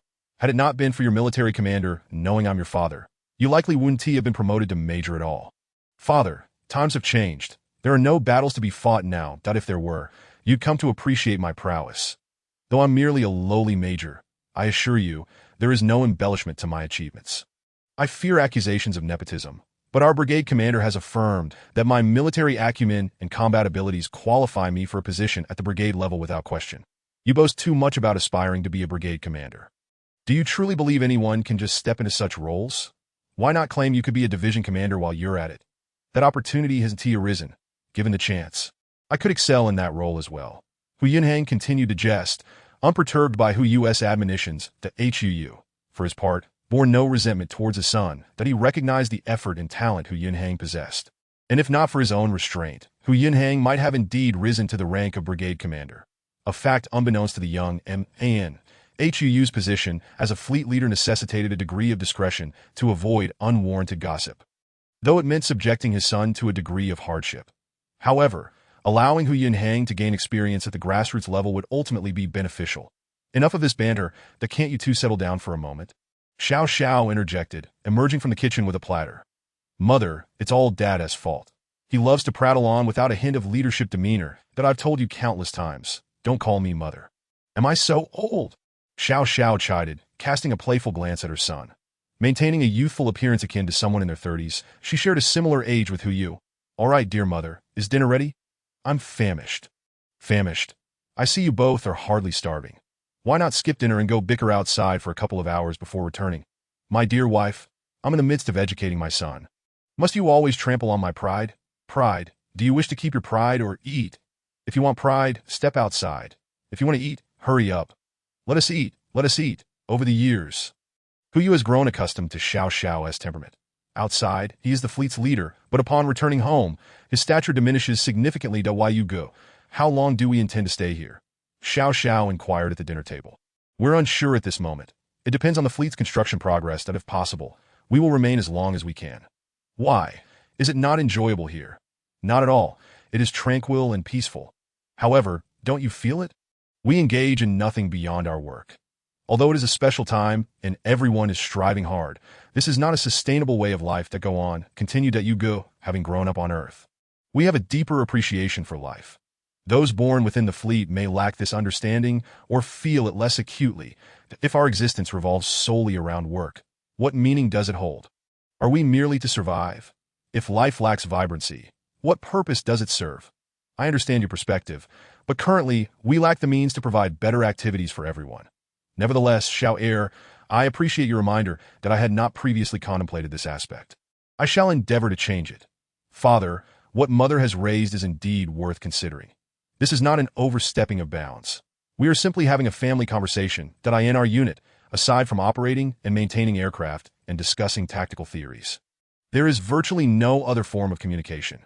Although my time on Earth was brief, I understand that humans are social creatures, and interaction is vital to Hu Yunhang interjected. Sigh, forget it. Let us skip dinner. What is it? You go? This is indeed a pressing issue. I shall convene a meeting immediately. You all carry on with your meal, Hu declared, leaving his utensils behind as he swiftly exited the base, summoning his superiors for a meeting. It appeared that none would enjoy a peaceful dinner this evening. Despite Tiansong 5's planetary cycle differing greatly from Earth's, where one day spans 57 hours, humanity still adheres to earthly time for work and rest. General, what prompts such urgency? The others inquired. Comrades, have you noticed a particular phenomenon? Hu Yu posed. The group exchanged puzzled glances, uncertain of Hu Yu's intent. During our time on Tiansong 5, we have all toiled diligently, and our accomplishments are evident. Our populace remains diligent and dedicated, yet have you observed the scarcity of laughter among them, whether at work or in residential areas? Why is this so? Hu Yu surveyed the group before continuing. In our time at Tiansong 5, we have inadvertently transformed vibrant individuals into mere cogs in a machine. All we do is work, work, work. While we are in a unique period requiring the populace's labor, has there ever been a time in history when humanity ceased to work? Why is it that now it feels this way? That it does seem so that I hadn't realized it until you mentioned it. Indeed, I had sensed it long ago. Why is this the case? Have you all pondered? Hu Yu inquired. The root of the matter lies in our neglect of the populace, Hu Yu proclaimed. Over the years, each of us, myself included, has failed to consider the feelings of our citizens. While they may not voice it, they are aware of the fleet's current circumstances, yet this does not excuse our inaction. General, it is not that we do not wish to address this. Rather, we lack effective means to provide the populace with avenues for relaxation and joy. The conditions of the fleet are dire, and the populace understands this that I, too, can sense their emotions. There are moments when I wonder if there is a way to restore the original genes, not for eternal life, but at least to age joyfully, one official lamented. General, the populace is working tirelessly every single day. Even if we grant them time off, they are reluctant to take it. They recognize the needs of the fleet. And moreover, returning home offers little to do besides lying in bed. They find it more fulfilling to remain in the factories that I spend a considerable amount of time with them, and I have often urged them to rest. Otherwise, their health will suffer. But my words seem to bear little fruit, another official added, lowering his gaze. This responsibility falls upon me, and I hold myself accountable that I shall reflect and apologize to the populace. Now, let us discuss potential methods to alter this state of affairs that I would rather delay the fleet's construction progress for several months than witness our people evolve into lifeless automatons. General, transforming the planets of Tian-Song 5 is virtually impossible, and the time and resources required would be immense that we must focus our efforts on improving the hardware. Let me take charge of the situation. I understand your concerns about delaying the fleet's affairs. Henceforth, it shall be mandatory for the populace to rest, while factories may operate in shifts to ensure that production schedules remain unaffected. The citizens will be permitted to work a maximum of 6 days per week. We shall construct 100 grand entertainment complexes. Although we cannot transform the planets themselves, we can certainly create idyllic outdoor paradises within these complexes. Each facility must be equipped with a variety of recreational amenities, including fitness equipment, and must accommodate at least 100,000 individuals without feeling overcrowded. I am confident this is easily achievable, given our ample supply of steel modules. Constructing a single complex will not require excessive time. Multiple complexes will be built simultaneously, aiming to complete their exteriors within 6 months, and to have all internal facilities operational within a year. Additionally, we will explore other planets for their scenic wonders and establish safe planetary tourism routes. Furthermore, all levels of government are to regularly organize collective activities that promote joy and health among the populace. The sole aim of these initiatives is to ensure our citizens are happy and healthy. Trust me, although we may be delaying some processes, the overall efficiency of our workforce will significantly increase, potentially surpassing current levels. General, we represent the citizens in expressing our gratitude. The official stated that IT is my duty. The general replied, let us commence immediate action. Any further good ideas need not be reported. They may be implemented directly. In summary, I expect to see results within a year. Yes, General. The crowd exited with expressions of excitement. While Hu Yu felt a sense of relief wash over him, he stood up, his stomach growling. Suddenly reminded that he had yet to have dinner, he quickly contacted Xiao Xiao. My dear wife, please save me some food. I'm starving. He then hurried out of the conference room. Heading home, anticipating a hearty meal and a peaceful night's sleep, it must be noted that, following the trials of disaster, the efficiency of the people had remarkably improved. Just over 8 months had passed, and 100 grand entertainment complexes had sprung up, thanks to the continually increasing steel production from Planet 5, which now surpassed 50 million tons per day. For the sake of these complexes, Planet 5 allocated half of its output to Planet 3, with countless construction templates dispatched from Planet 5 aboard the Polaris for assembly on Planet 3. Within the complexes, facilities were simultaneously manufactured and installed. Bars, KTV lounges, gaming halls, and various sports facilities were all present. There were also numerous small botanical gardens, zoos, and farms. The small ice ball had already reached the vicinity of Planet 5, and water resources were no longer a concern, being abundantly available. Consequently, 2 of the complexes even featured small lakes, complemented by wave machines for the enjoyment of the citizens. Once all 100 complexes were completed, the populace's previous gloom dissipated completely. Lives transformed dramatically. Work was no longer the sole focus. Each weekend, throngs of people flocked to the complexes, exchanging contribution points for leisure and entertainment opportunities, after adequate relaxation. The citizens' enthusiasm for work surged, and productivity visibly improved. As Hu Yu walked through the complex, he observed the vibrant crowds and joyous laughter, witnessing the transformation of the populace's mindset under guidance. Although the entertainment facilities were not yet perfect, they represented significant progress for a wandering civilization. Seeing these changes, Hu Yu felt a quiet satisfaction. Thanks to Xiao Zhao's reminders, had things continued as they were, it would have inevitably led to major issues in the future, and it would have been too late to rectify them by then. The populace's burdens had been alleviated, yet Hu Yu could not afford to relax. This was a crucial phase in fleet development. After nearly 50 years of progress, the Hunter-class warships had finally entered the final testing stage. Each warship measured 300 meters in length, 58 meters in width, and 25 meters in height, featuring a flattened triangular shape and a sleek black exterior. A total of 500,000 warships were neatly arranged in orbit around Planet 5, entering the cosmic age, constructing warships had become simpler than manufacturing conventional aircraft on Earth. As there was no need to consider atmospheric conditions or environmental factors such as humidity and temperature. The only requirements were robust armor and a powerful propulsion system to handle any situation.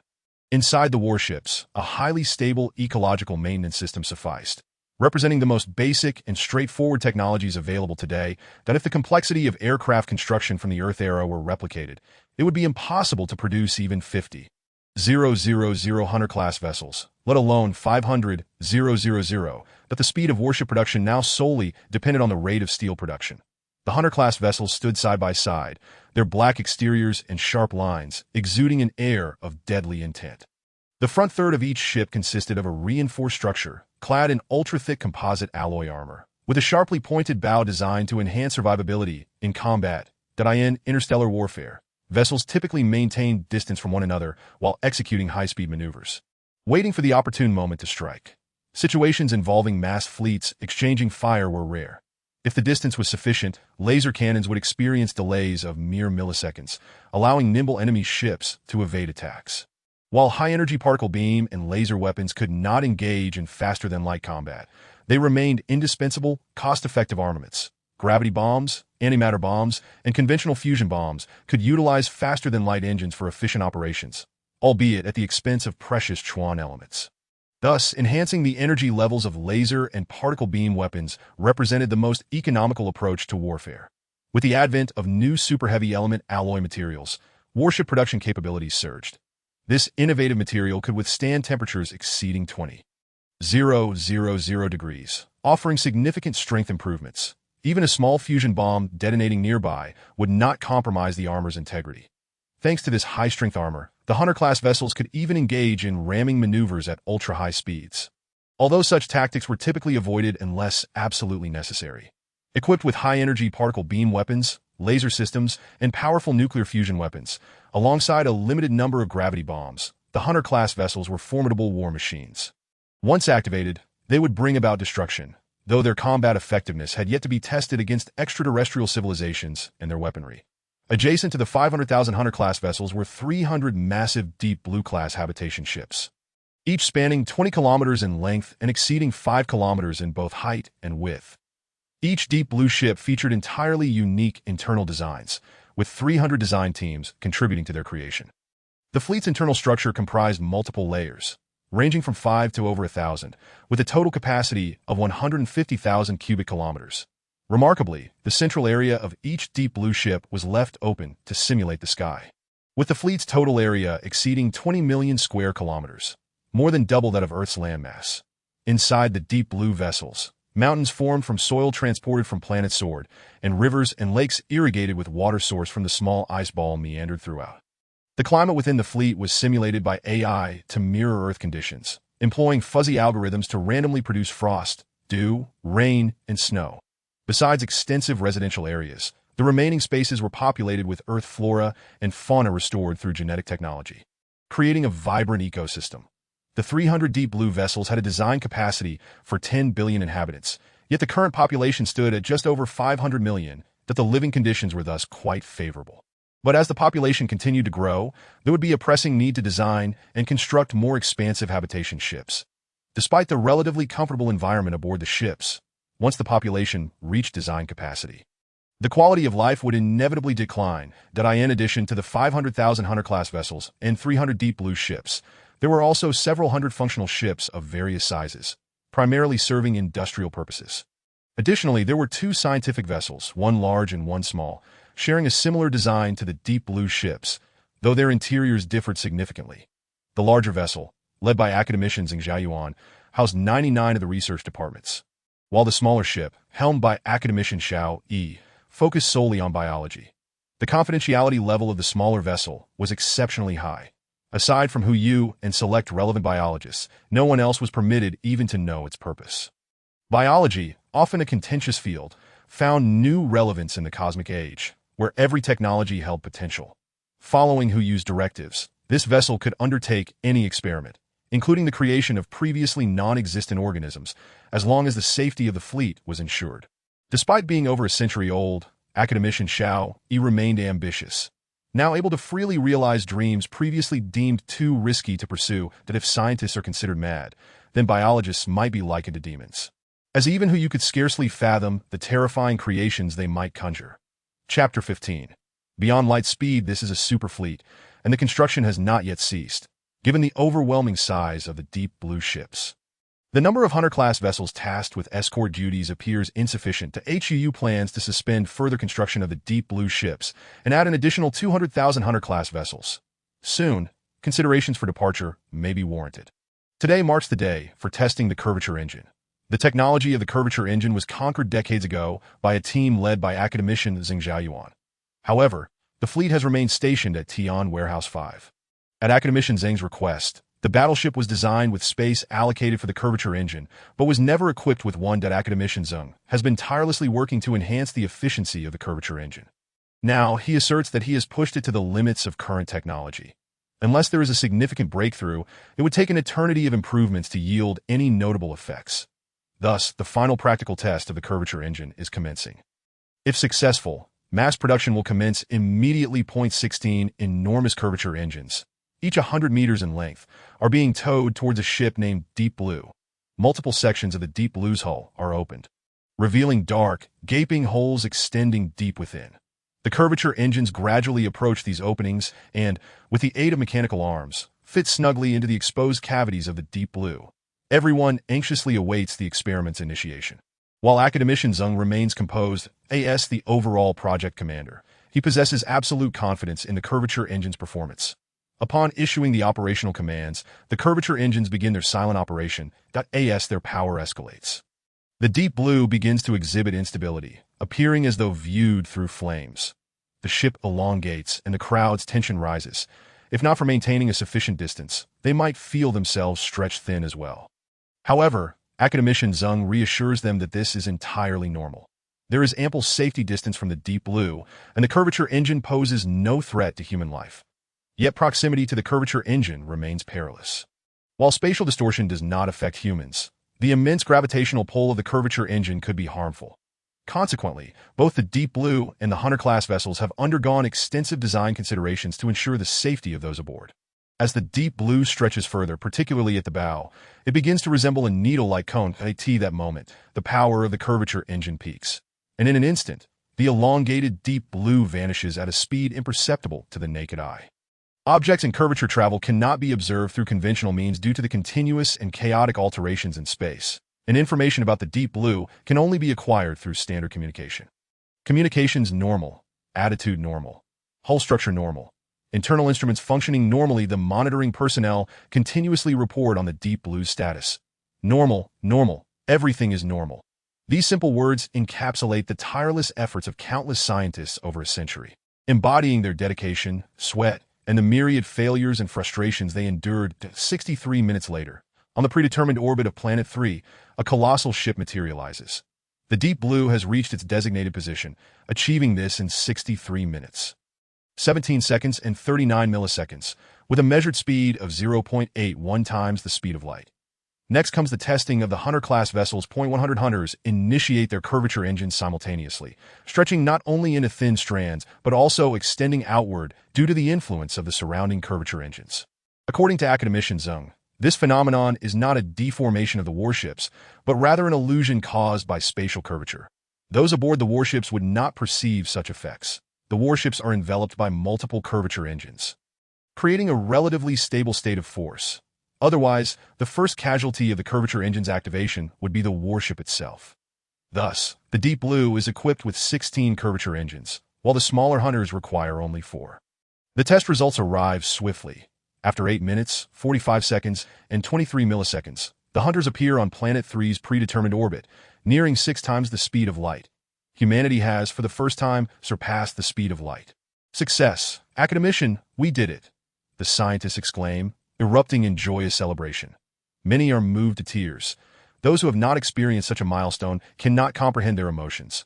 While an ordinary person might feel accomplished after completing a task in a few days, these individuals have dedicated nearly a century, facing innumerable setbacks to achieve this extraordinary feat. Academician, you have worked hard. Comrades, you have toiled. Congratulations to you all, and to our Chinese nation. Today marks a transformative day. From this moment onward, we enter a new era. The vast cosmos awaits our exploration, and the sun, moon, and stars shall be ours to seize. Yet, we must continue to strive until the day we stand atop this universe.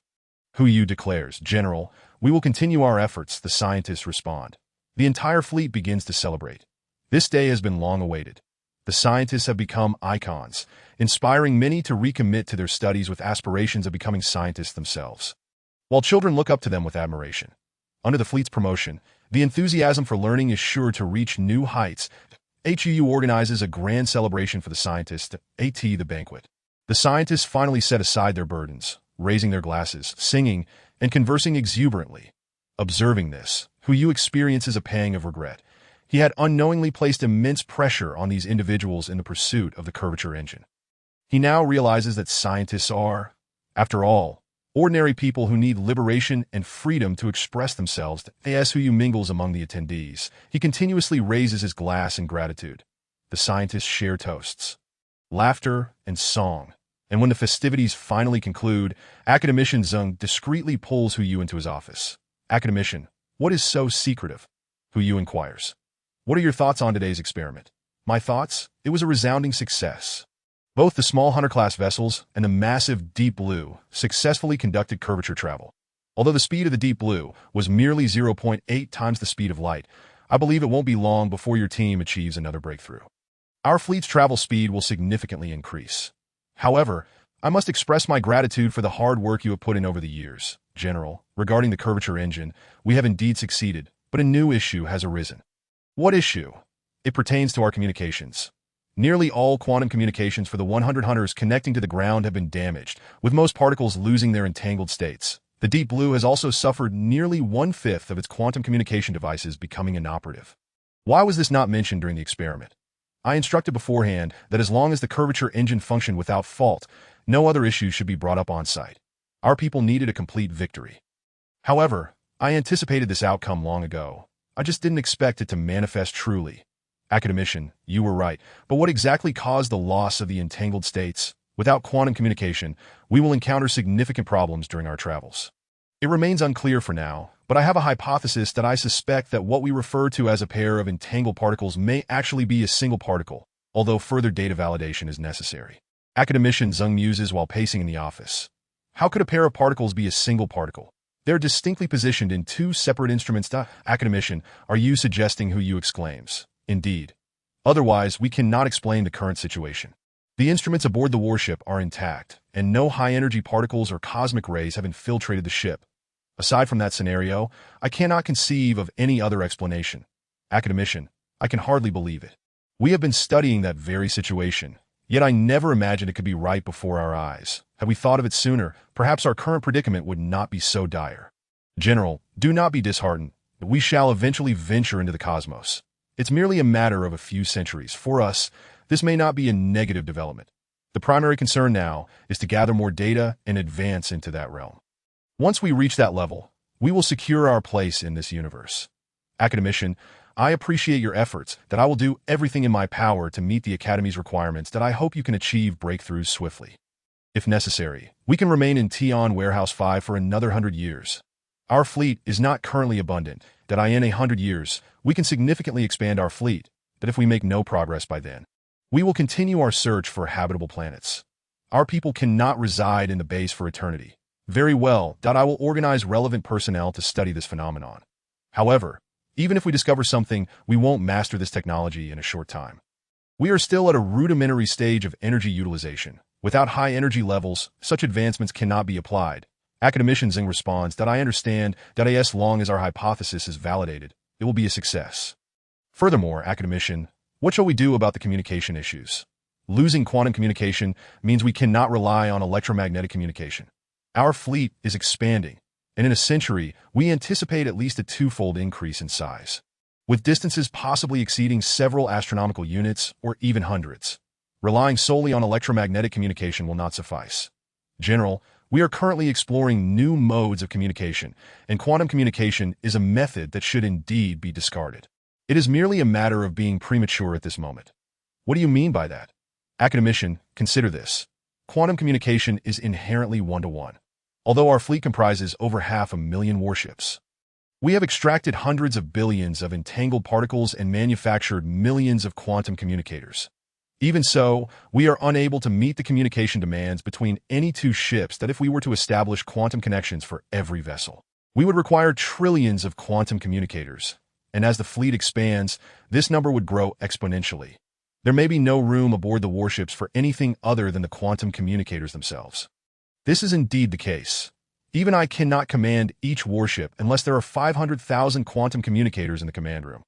Thus, we are still compelled to employ a primitive pyramid command structure, which has long been a source of my frustration, that if every ship could communicate with one another, our combat capability would increase by at least 50%. This is why I assert that quantum communication is one of the methods that should be abandoned. In certain respects, it is inferior to conventional electromagnetic communication. So, what communication method should we employ? At present, no other means can achieve superluminal speeds. That is a secret. You will know in due time. However, the project has only just begun, and we require time to make breakthroughs. Chapter 16. The Assault of Sandstar. Very well, academician. For now, we shall employ electromagnetic waves. As long as we refrain from performing curvature maneuvers, quantum communication remains operational while in Tian-Tsang 5. We can discuss it further when we leave Tian-Tsang 5, who you remarked. Quantum, dimensions, space-time, leaving academician Zheng's office, who you pondered. The universe appears tranquil, yet it is governed by an infinite array of rules that tightly control everything. From the movements of galaxies to the fluctuations of particles and the transformations of energy, none can escape the confines of cosmic law. What constitutes a rule? This may be more a philosophical question than a scientific one. Unseen and intangible, yet undeniably present. Much like an invisible hand guiding the evolution of the cosmos, that if one could grasp these rules, would it not mean mastering the universe? Who you mused, but then shook his head. Even the civilizations beyond the great star regions have yet to touch upon these rules. Otherwise, confronting the insectoid race would be a matter of mere words, without the need for the great star region civilization to engage in battle. Even if a civilization were to grasp these rules, it might not wield them at will. The laws of this universe have been meticulously crafted over the course of over 10 billion years of evolution. Akin to a meticulously arranged set of dominoes, a single push may lead to the entire array's collapse. When scaled to the cosmic level, forcibly altering a single rule could potentially result in the universe's demise. However, at that level of civilization, they might have the capacity to modify rules on a small scale. Especially in combat, a civilization that masters the rules could wield godlike powers, dictating their domain wherever they tread, leaving other civilizations to face inevitable defeat. Yet, the nature of these rules is elusive. Not only have the great star region civilizations failed to grasp them, but even the fabled galactic civilizations might not have discerned their essence. Otherwise, the so-called abyss would not evoke such trepidation in the galactic civilization. According to information provided by the Destroyer, the galactic civilization should possess the ability to control the entire Milky Way and have sufficient strength to traverse various star systems. The fact that they too are filled with dread towards the abyss speaks volumes of its terrifying nature. Fortunately, the abyss does not reside within the Milky Way. Otherwise, it would have ceased to exist long ago. In retrospect, mastering the rules is far more challenging than controlling a galaxy, or even multiple galaxies. What is wrong with me? Pondering such unfathomable matters. Who you self-deprecatingly thought, concluding a session of aimless contemplation. Upon returning to the base, according to Earth time, it was already evening. Yet Planet 3 basked in radiant sunlight, and under the influence of alcohol from the banquet, who you felt no drowsiness, instead of returning home. He headed directly to the command room, that A.S. who you stepped into the command room, when Zhonghua approached him. Old Hu, I was just about to find you. We have a situation, when Zhonghua said gravely. Speak, Hu Yu replied, shaking his head to dispel the effects of alcohol as he swiftly moved towards the large screen. Old Hu, the situation is dire. Look here, and here. Our deployed satellites have all been lost. This is certainly not mere coincidence when Zhonghua pointed at several areas on the screen. Before reaching Tian-Tsang 5, the fleet had launched billions of satellites, and after arriving at Tian-Tsang 5, they spared no expense in deploying over 100 billion satellites, distributed within a 2-light-year radius centered on Tian-Tsang 5, that the complexity of these satellites is akin to a child's toy from 200 years ago. Yet such simplistic devices formed the fleet's first line of defense that IS'd another civilization. Given the current circumstances, there is no doubt that it is another civilization, when Zhonghua stated. Have any images been returned? Currently, there is little intelligence. The enemy's speed is exceedingly swift, and most of our satellites are simplified versions, unable to capture clear imagery. However, soon the precision satellites may have a chance to relay clear data. He continued, with over 100 billion satellites, the sheer volume ensures only the simplest functions, yet a small number of precision satellites are interspersed among them.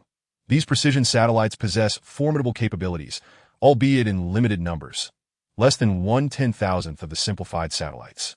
These precision satellites not only monitor the situation, but also serve as crucial information relay stations.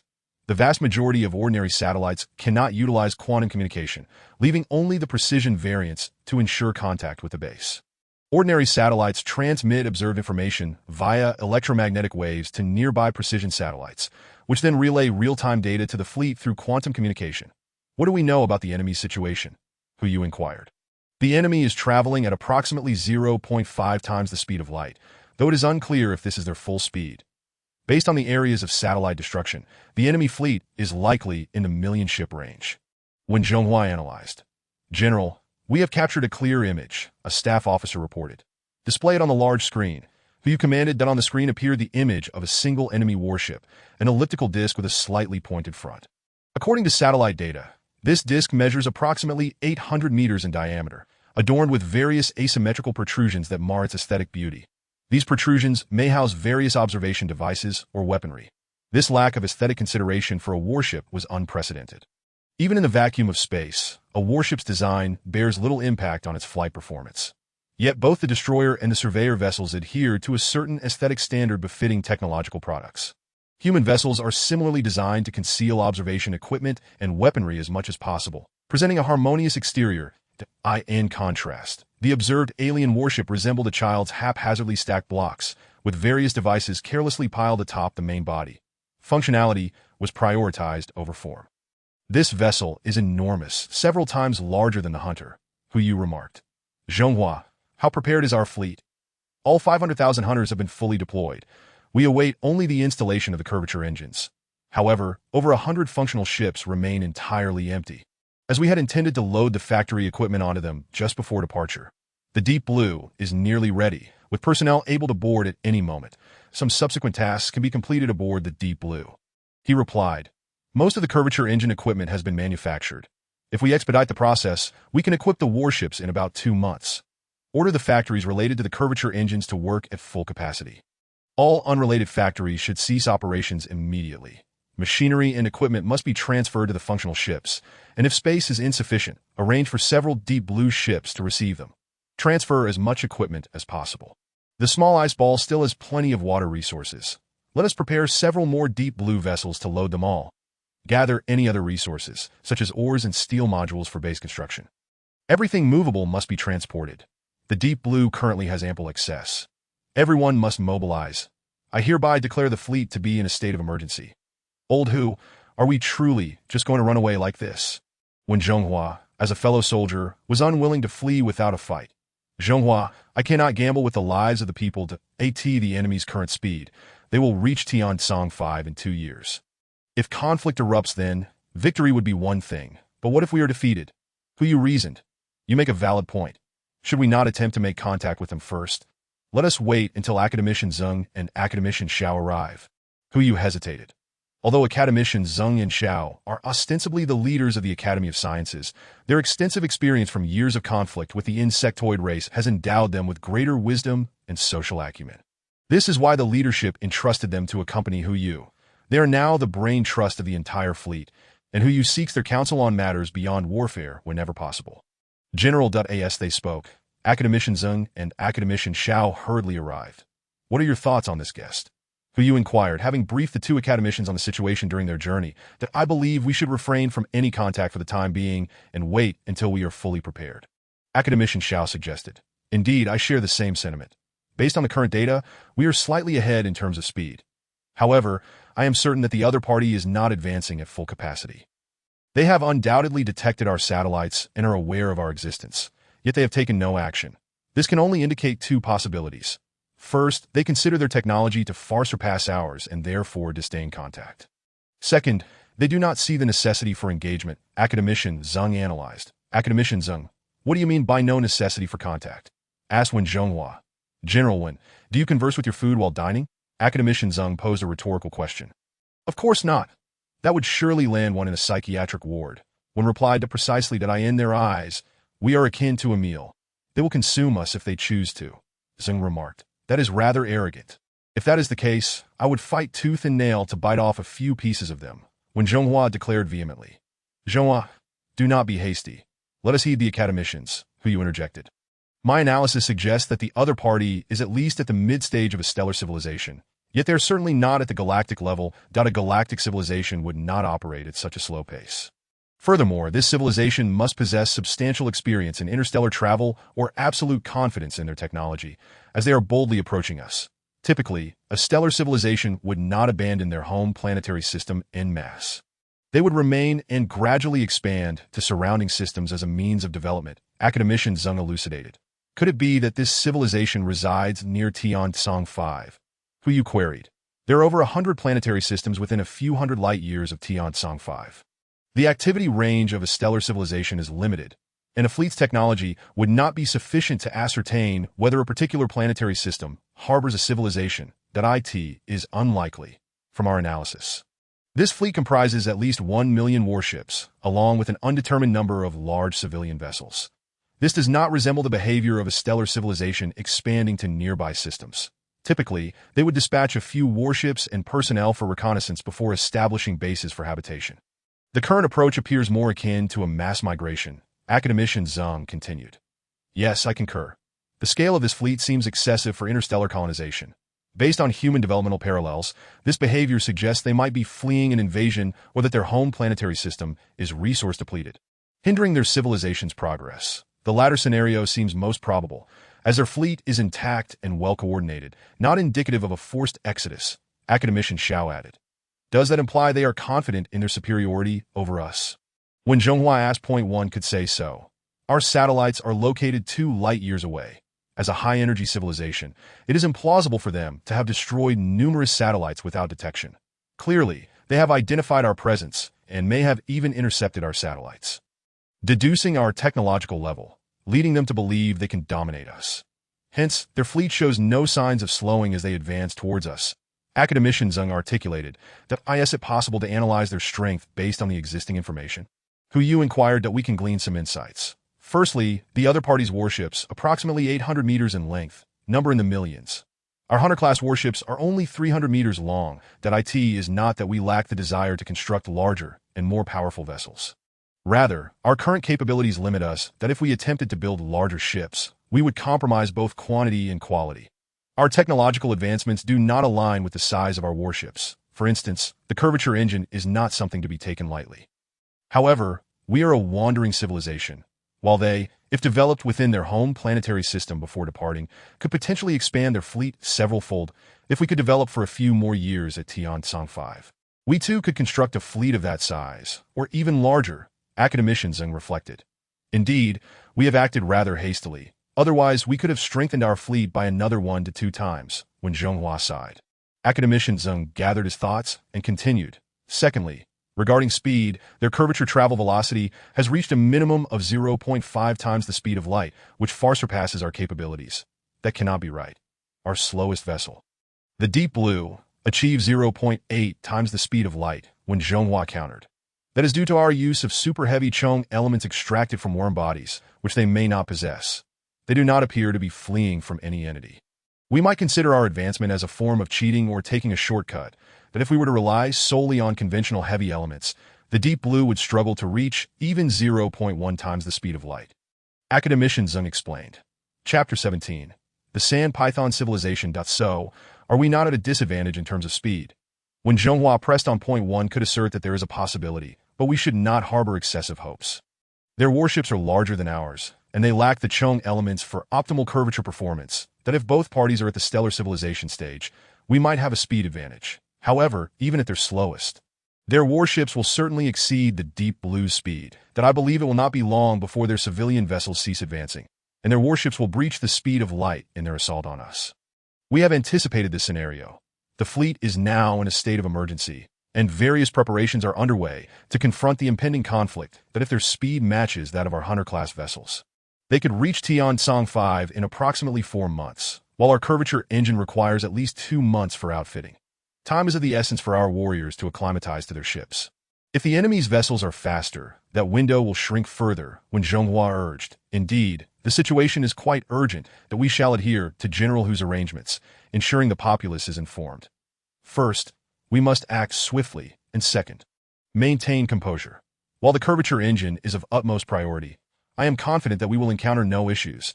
I will personally oversee the process to ensure production and installation are completed within 2 months.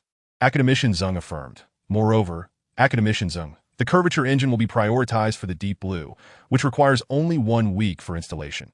Unrelated personnel must complete their tasks and board the vessel as swiftly as possible. We will also transfer as many resources as we can onto the Deep Blue. These are the fruits of decades of effort that we cannot afford to relinquish, once personnel and equipment are on board. The Deep Blue will depart from Tiansong 5 at a speed of 0.4 times the speed of light, Hu stated. Why only 0.4 times the speed of light? When Zhonghua inquired.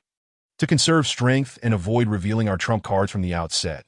If we were to engage at full speed right away, they might dispatch warships to intercept us directly, Hu clarified.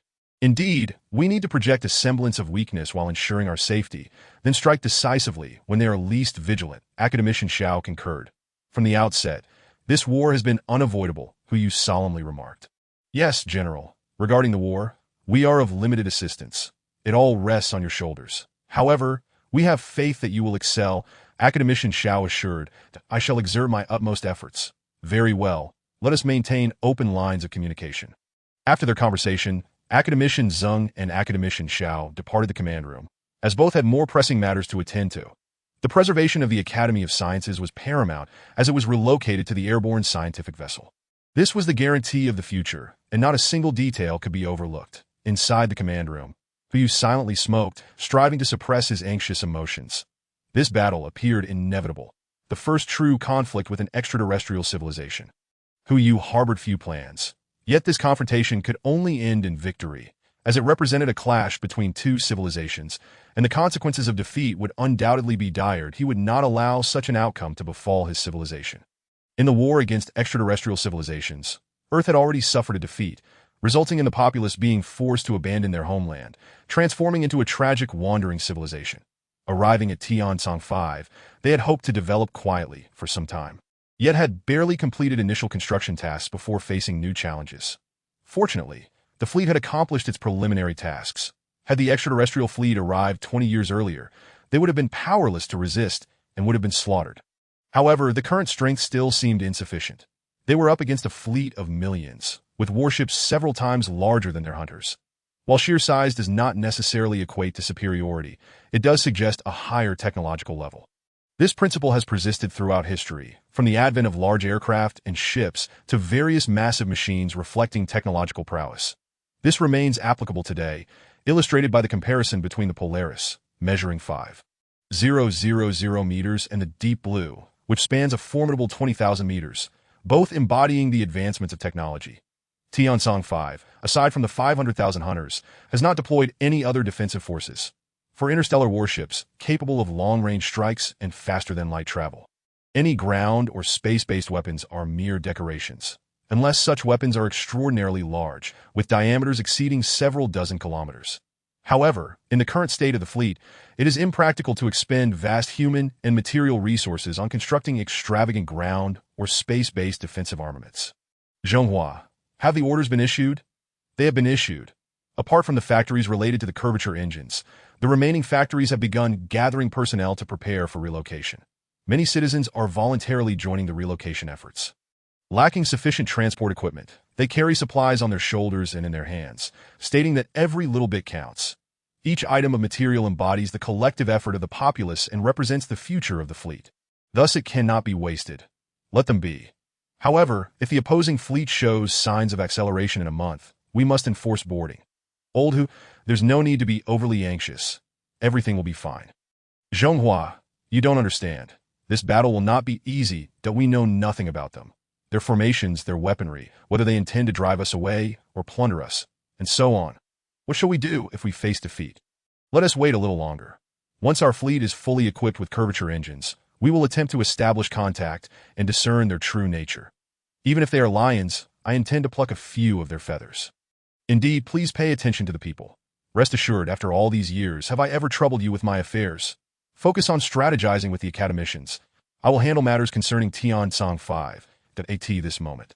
Within a colossal warship measuring 50 kilometers in length, a creature with a serpent-like massive head glided along with two powerful limbs resembling legs. Its position and ornate exterior indicated that it was a leader. At this moment, its eyes were fixed on a screen displaying Tian-Tsang 5. Chief, when shall we commence the attack? Inquired a slightly shorter creature in a peculiar language. There is no rush. It is not often we find a habitable planet, only to discover it occupied by another civilization. However, our sand python civilization has endured centuries of travel with severely depleted food reserves. Thus, we shall replenish our supplies using this civilization. Chief, this civilization has placed their monitors 2 light years away. They may not be as easily dealt with as the previous two, that you should proceed with caution. Their space engine is indeed a curvature engine. Agudo, you are being overly presumptuous. Our great civilization has consumed 3 others over the millennia, none of which posed a challenge. This one is merely our sustenance, the chief retorted with discontent. Yes, the chief is correct. I misspoke. Please forgive my error. The being known as Agudo quickly submitted. This time I shall let it pass. Should there be a next time, you shall personally visit the food storage. Humph. Yes, chief, there will absolutely be no next time, Agudo replied, trembling in fear that I end the sand python civilization. The chief holds supreme and absolute power over life and death. The sand python civilization, as its name suggests, originated on a planet resembling a desert. Its home system comprises only 2 planets, with the sand python civilization emerging on one where over 80% of the surface is covered in sand. Initially, the sand python was the apex predator of this planet, but after eons of evolution, it gradually developed intelligence and formed a civilization. The scarcity of resources on this desert planet severely hampered the advancement of civilization. And after 50 million years of development, it finally evolved into a technological civilization and explored the other celestial body in its system. Disappointingly, this planet also proved to be exceedingly barren. The lack of resources critically restricted the civilization's growth. And as the sand python civilization advanced, various other biological groups were consumed to extinction. The harsh environment fostered a non-discriminatory dietary habit among the sand pythons, who devoured everything edible on the planet, including their own weak, sickly, and elderly kin. Despite this, the sand python civilization could not find satisfaction. Their population even began to dwindle.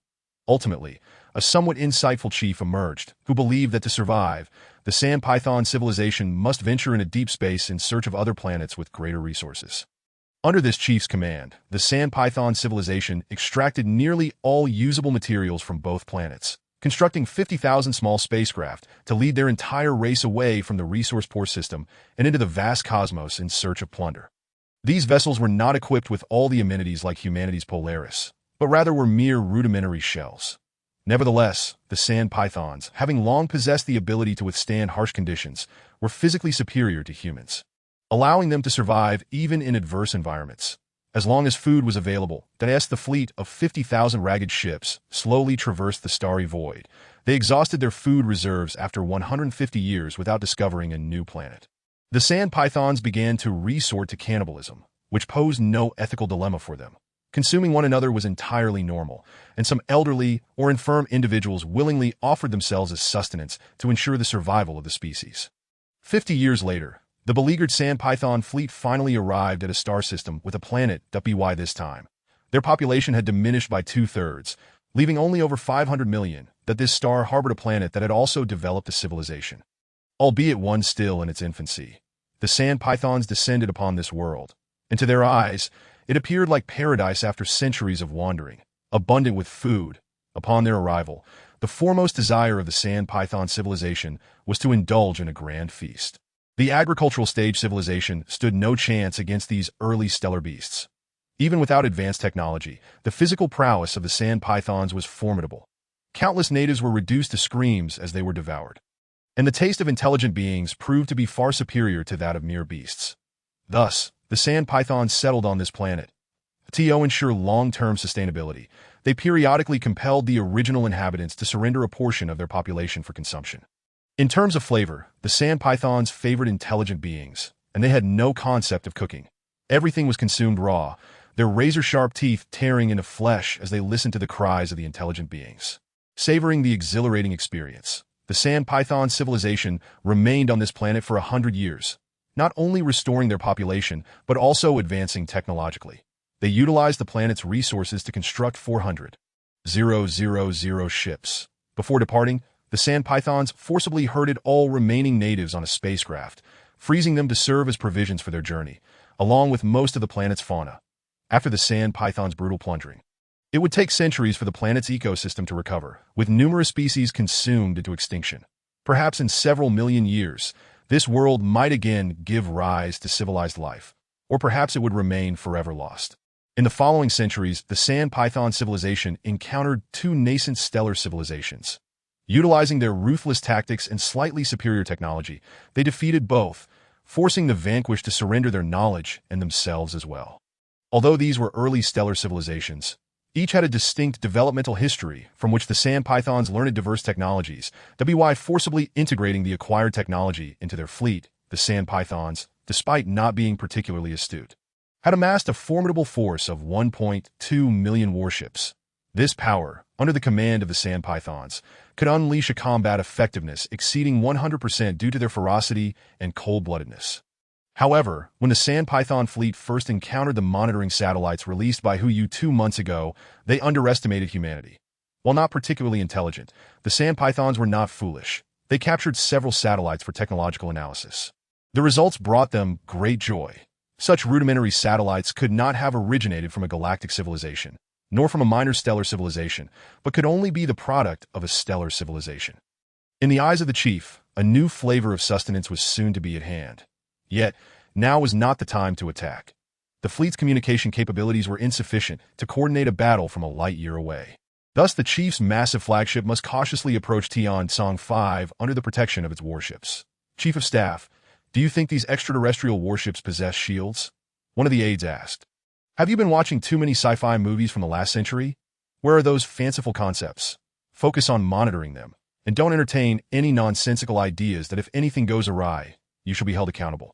When Zhonghua replied, "No, Commander Zhu is indeed correct that in this vast universe, anything is possible. Just because we cannot achieve something does not mean others cannot. Let us add this to our contingency operation plan. Furthermore, you must communicate any thoughts you have, even if they seem implausible to you, who you addressed as team of advisors." Understood, General. Let us resume our tasks. Old Who, the curvature engines have begun to be deployed on the Hunter-class battleships. Should we send a small team to investigate? Not yet. The populace is still boarding, and the transfer of supplies and equipment is not yet complete, but we cannot afford to take risks at this time. Moreover, we must not relinquish our hope for peace for the sake of the people. However, with the curvature engines now installed on some hunters, we do possess a certain level of combat capability and can begin implementing our operational deployment. Zhonghua, what are your thoughts? Academician Zeng and his team have been laboring tirelessly. Within 2 weeks, all our Hunter-class battleships will possess the capability for curved flight, and their weaponry is already fully stocked. We must decide whether to utilize AI independently or as an auxiliary support. This decision rests with you. Though the Hunter-class battleships are structurally simple, their systems are intricate. High-energy particle beam weapons, gravity bombs, fusion warheads, high-energy lasers, conventional missiles, control systems, navigation systems, targeting systems, tracking systems, launch systems, ecological systems, and a series of complex operations that cannot be managed solely by human effort. Given that a battleship must constantly be prepared for combat, it is impractical to assign multiple skilled technicians to a single ship that if a battleship is attacked and destroyed, the losses would be catastrophic. Thus, advanced artificial intelligence has been installed on each ship to replace much of the manual operation. This not only minimizes personnel losses when a ship is compromised, but also enhances efficiency, that AI rarely makes errors in simple mechanical tasks, while humans are susceptible to various environmental factors that can lead to operational mistakes. Especially during high-speed maneuvers, personnel must not only overcome the physical discomfort of acceleration, but also operate complex equipment, greatly increasing the likelihood of errors. In contrast, computers remain unfazed by environmental conditions, as long as they are intact. They will not err. Advanced AI can execute a series of commands rapidly and accurately and can engage in autonomous combat. Nonetheless, computers remain computers, even with scientists and military strategists having programmed billions of commands and simulated numerous battlefield scenarios. AI cannot match human judgment in the heat of battle. In simulated engagements, human-operated ships achieve nearly 100 victory because humans can devise unpredictable tactics based on battlefield dynamics, a capability in which AI still lacks. However, this does not diminish the critical role AI plays in warfare. War is not merely a contest of technology. It resembles a high-stakes gamble where even the slightest factor can alter the course of the conflict. Soldiers risk their lives continually to create conditions for victory, accumulating small triumphs to ultimately shift the war's outcome. Although computer technology is highly advanced, AI lacks the ingenuity of the human brain. Asking a person to memorize the first 100,000 digits of pi would likely elicit disbelief and ridicule, yet AI would execute such a command without hesitation, viewing it as a normal directive. This distinction underscores the disparity between human cognition and computational logic. Thus, the optimal configuration for a battleship is to have AI as support and humans in command. Under this arrangement, humans need only operate the ship under specific conditions to execute certain combat deployments, such as delaying an enemy vessel to create attack opportunities for others or to provide time for retreat. Such directives cannot be autonomously executed by AI, but humans can. The spirit of sacrifice is difficult to replicate in AI. However, this approach carries the risk that if a battleship is destroyed in combat, the pilots' lives may be jeopardized. Despite thorough design considerations, the horrors of interstellar warfare are well known, and everyone understands the slim chances of survival. Send in the pilots. Our warriors need the crucible of blood and fire. Though it is harsh, it is our mission. From the day we joined the military, we have prepared ourselves to face the possibility of death at any moment. But you stated that I concur. Though we currently have 2 million frontline combat personnel, only a few tens of thousands are veterans from the Earth era who engage the insectoid species. The rest are inexperienced recruits trained in Tianshang 5 that this battle will serve as a benchmark to evaluate their training outcomes. When Zhenghua added, the impending war will expedite our soldiers' adaptation to the environment. Wandering through the cosmos, conflict will likely become the norm. Zhenghua, do you have a strategy for this campaign? I have several preliminary plans, but many details remain unformulated due to our lack of knowledge regarding the enemy's specific circumstances. Please elaborate. Based on our observations and analyses over the past 2 months, we have determined that the enemy possesses limited combat experience. Their fleet has approached without deploying any formations aside from a large number of ships to safeguard their flagship, and they have not even sent out scouts. This suggests they are either exceedingly arrogant or inexperienced. And I'm inclined to believe the latter. What if they perceive that it is not yet time to attack, and thus have refrained from organizing their forces? We came from Earth. Although we avoided deploying large numbers of J-90s for escort due to energy constraints, every time an anomaly arose, all aircraft were dispatched, that if I were the enemy, I would ensure to disperse the fleet to avoid being easily targeted. While also deploying formations in various directions to prevent ambushes, that I would launch numerous reconnaissance devices or send scouts to gather information. Regardless of one's strength, caution is prudent when facing an unfamiliar civilization. The disparities between civilizations can be vast, and no one can guarantee what weapons or tactics the opponent may possess, when Zhenghua explained. That is a possibility that I concur with your hypothesis. Another potential explanation is that the enemy possesses formidable early warning capabilities, allowing them to ensure that their immediate vicinity is free from threats that if this is the case, they would have ample time to react, negating the need to deploy scout units. Perhaps, given their trajectory and speed, the 5th planet will be the first point of contact, with the 4th and 3rd planets flanking Tianshang 5, that these 3 planets form a large triangle that I plan to center our deployment around the 5th planet. When Zhenghua indicated on the star map, 200,000 hunters will remain concealed behind the 5th planet, with 50,000 stationed at the 3rd planet, 50,000 at the 4th planet, and an additional 100,000 hidden within the intense radiation of Tianshang 5.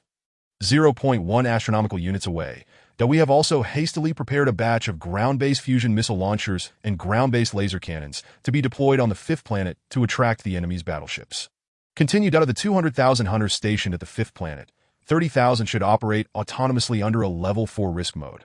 This mode will initiate attacks on the enemy at any cost to provoke their ire. The remaining 170,000 will adopt conservative and harassment tactics to preserve their strength, thereby attracting a majority of the enemy's fleet to this location. The hunters will then engage while withdrawing, luring the enemy toward Tianshang 5. Once at this point, the remaining fleet will launch a coordinated assault from all directions, encircling the enemy, when Zhenghua explained, gesturing to the 5th planet, 3rd planet, and Tianshang 5's central point. And what are the remaining 100,000 hunters? Who you inquired. Those will be divided into two groups. One group of 40,000 will split into two teams and set off today, using conventional flight mode to depart quietly. They will activate curvature mode at the last moment to avoid detection of spatial fluctuations and extend their concealment time. They will navigate a wide arc to approach from behind that I anticipate that during the battle.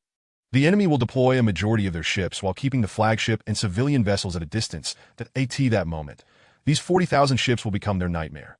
The deployment at Tianshang 5 will primarily serve to exhaust and delay the enemy's main fleet. These 40,000 stealth ships will be our focal point. The remaining 60,000 will accompany the Deep Blue for defensive duties and as a reserve force. Indeed, we also have 80,000 J-90s. Given their limited utility in future operations, let them serve with the dignity of fighter jets in this war, which would not be a disgrace to their role as aircraft. Though their combat effectiveness is limited, they can still effectively harass and distract the enemy. The onboard AI can fulfill this mission without putting our warriors at risk. Who you added? Agreed. Let us finalize our strategy centered on the fifth planet. Old Who, do you have any further suggestions? Let us proceed with this deployment swiftly, while ensuring the morale of our soldiers is adequately addressed, that if there are issues, we must swiftly replace personnel. At this juncture, there can be no room for negligence, as even the slightest error could lead to catastrophic losses. Furthermore, our quantum communication cannot operate within curvature. Thus, we must rely solely on conventional electromagnetic communication. Given the vast distances, I am unable to provide real-time commands.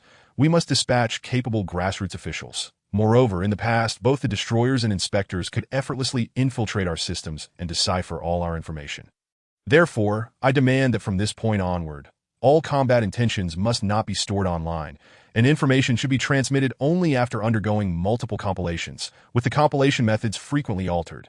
This way, even if the enemy intercepts our communications, they will be utterly perplexed unless they possess telepathic abilities. Who you added. Indeed, it would be prudent for us to monitor their communications, to detect, surveil, and decode them. Who knows what benefits we might gain? When Zhonghua remarked, let us commence preparations. In a week's time, the Deep Blue Fleet will set sail. That moment, the entirety of Tianshang 5 will transform into a battlefield. This marks our first true interstellar war. We cannot afford to disappoint our leaders and our people. In other words, we must secure victory. Defeat is a consequence well understood by all. Old Who, rest assured, unless their strength vastly surpasses ours, there shall be no favorable outcome for them. When it comes to warfare, we have never known a moment's respite throughout history. We have witnessed all manner of scenarios. Zhonghua, how can I rest easy? The lives of hundreds of millions rest in our hands. And the enemy's warships outnumber ours by more than twofold, possibly surpassing our vessels in technology. To be frank, I lack certainty regarding our chances of victory in this war. Worrying now serves no purpose. When we reach the mountain, a path will undoubtedly appear. When the boat arrives at the bridge, it will naturally straighten that we have already suffered enough in exile. Surely the heavens will not relentlessly pursue our civilization into despair, leaving us without a path to survival. If we truly cannot withstand them, we shall resort to the final solution. Mutual destruction, that I will never be taken captive. Tianshang 5, a tranquil star that has lingered in the Milky Way for billions of years, now stands on the brink of a superstorm as two civilizations collide.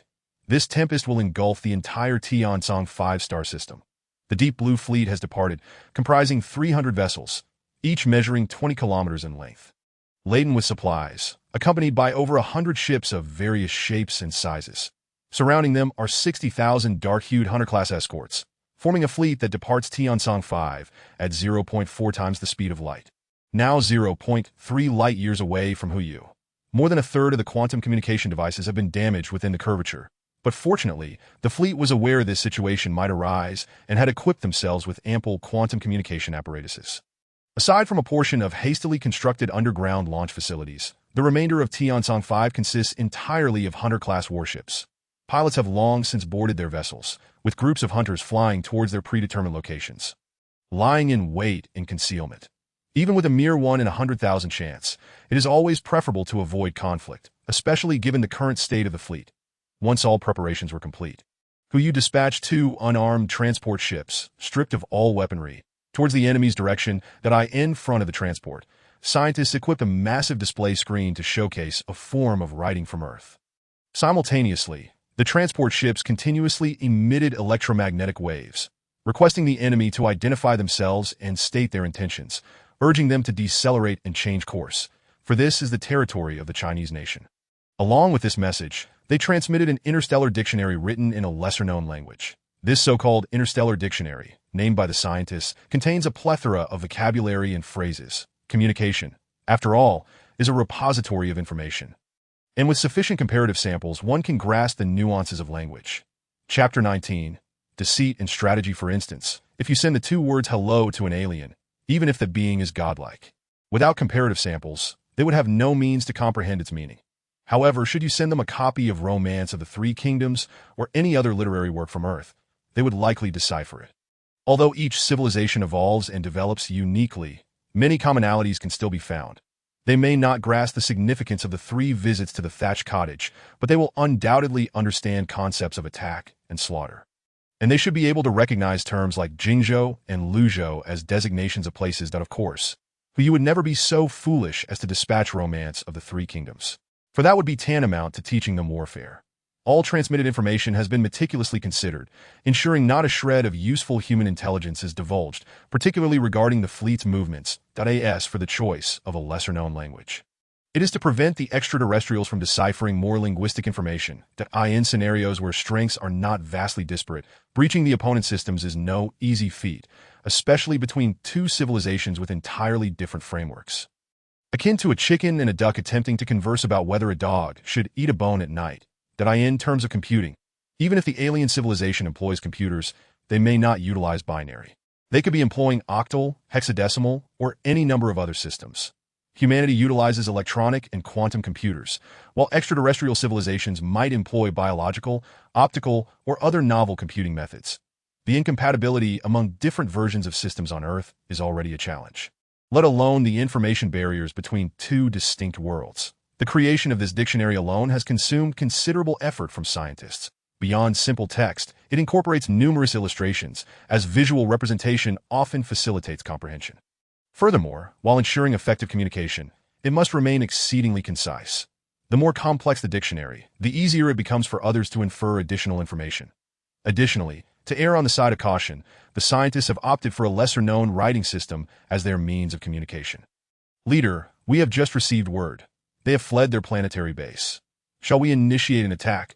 We cannot allow a delectable feast to escape our grasp, cautiously inquired Agudo, the leader of the sand python tribe. Escaped? How long have they been gone? The leader asked. Leader, we are currently 1 light year away from them, thus the information we have observed is from a year ago. They have been fleeing for over a year. However, their speed is not rapid, merely 0.4 times the speed of light, significantly lacking compared to us. Pursuing them would be quite manageable. Only 0.4 times the speed of light. They are even weaker than I had anticipated. I was initially concerned that a full-speed advance might frighten them off, which would result in a lengthy pursuit, the leader remarked, licking his scarlet lips with a sinister tone. Leader, there is another matter. They have dispatched 2 small vessels towards us, seemingly attempting to make contact and consistently transmitting messages. What information? Can we decipher it? Leader, it is decipherable. They are not particularly foolish. They sent us an interstellar dictionary. Once integrated into our computer systems, its approximate message is that this is their territory, urging us to depart. How absurd! To flee while issuing warnings. What could be more comical? Instruct the research department to delve deeper into these messages and the dictionary. Seeking any useful information. Leader, a thorough analysis has been conducted. These creatures are quite cautious and have left no valuable information behind. Should we respond in kind, perhaps with deception or intimidation, to deter the creatures from straying too far and wasting our dining time?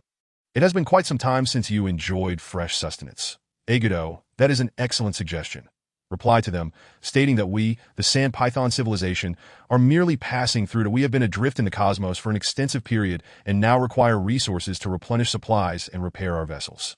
There is no need for them to fear. We are a peace-loving civilization and have never engaged in warfare with other civilizations, that if they prefer that we do not linger on their planet, we shall bypass their star system, albeit with limited energy reserves. Thus, we sincerely hope for their assistance, and we are willing to exchange our space technology, which allows for travel at 0.5 times light speed, for a planet to serve as a material supply base. Thank you for the commendation, leader. It is my honor to alleviate your burdens. Egudo bowed. Leader, may we add that we can also offer to share some exquisite delicacies we have discovered while exploring multiple star systems. Egudo, you have become quite devious. Let us proceed with that. Speaking of delicacies, I find myself somewhat hungry to go. Select a plump-herding star inhabitant. I am eager to savor the taste of fresh food, having grown weary of the same flavors over the years. Yes, leader, at your service, that a rotund creature was escorted before the leader by two sand python guards, emitting frantic cries as it realized the horrors about to unfold. During their time on the herding star, the leader and the sand python tribe had, on numerous occasions, consumed their own kind in front of the herding inhabitants. Most of its kin had perished and been frozen, while it and a few others were kept alive as special delicacies for the leader. The herding star was once a remarkably peaceful planet, home to countless herding inhabitants who were naturally gentle and revered nature. Conflicts among themselves were rare, let alone wars. They were not only mild, but also intelligent. Evolving from a primitive state to a mid-level stellar civilization within a mere few 100,000 years. Upon entering a stellar civilization, they too commenced their exploration of the cosmos. Although averse to warfare, they nevertheless established a formidable fleet to prepare for the uncertainties of the universe. Regrettably, their lack of combat experience rendered them nearly powerless against the Serpent civilization, despite their advanced warship technology and comparable numbers. Particularly in the theater of their home star system. Within a mere few months, their fleet was decimated by the Serpent civilization, which subsequently descended upon the pastoral planet. Not only did they seize all of its resources, but they also began to exploit the bodies of its inhabitants. The defenseless pastoral people, devoid of any means to resist, fell prey to the serpent beings, who hunted them like demons to escape the horrific fate of being consumed alive. Countless pastoral individuals chose to take their own lives. The pastoral world transformed from a paradise into a hellscape, littered with the white bones of its former inhabitants, a sight of utter horror. Yet the serpent beings remained indifferent, reveling in the slaughter, driven by their primal, bloodthirsty instincts. Upon discovering the mass suicides of the pastoral people, they began to confine them, intending to cultivate a long-term food source. For decades, the serpent civilization remained on the pastoral planet, replenishing their fleet before departing once more, herding the pastoral people aboard their ships. The majority were killed and frozen, while a select few were kept alive for ongoing cultivation. The leader approached a pastoral individual, clawing at its body with its forelimbs before ruthlessly tearing off a limb. Amidst the victim's anguished cries and the pooling of bodily fluids, the leader commenced its feast. With a mouth stained crimson and filled with fangs, it swiftly devoured the severed limb. Throughout the galaxy, despite the persistent warfare and hatred, the consumption of one intelligent species by another is a rare occurrence. Rooted in biological reasons and, more importantly, a profound respect for civilization and intelligence. This respect is precisely what differentiates civilizations. The serpent beings, however, are from a resource-scarce home planet, consuming any entity that can be converted into energy, including their own kind, elderly, sick, and weak. Their harsh environment has fostered a unique physiology and a cruel disposition. Among the serpent people, the concept of food wastage is utterly foreign. The leader particularly relished the internal organs of the pastoral people. Even after losing their organs, the pastoral beings could survive for a time. The leader would skillfully slice open the tender chest of a pastoral individual, exposing its fresh innards to the gaze of all nearby serpents. As the pastoral being looked on helplessly, the leader seized its own organs and stuffed them into its gaping maw, savoring both the delectable taste and the wails of its victim. After consuming the organs, the leader, with a belly that gradually swelled, cast a glance at Egudo, whose saliva was nearly dripping to the floor. "Egudo, this is for you, Dada." "Thank you, leader," Egudo replied, resembling a ravenous wolf as he lunged at the pastoral being, tearing away a sizable chunk of flesh, unperturbed by its cries, relishing his meal.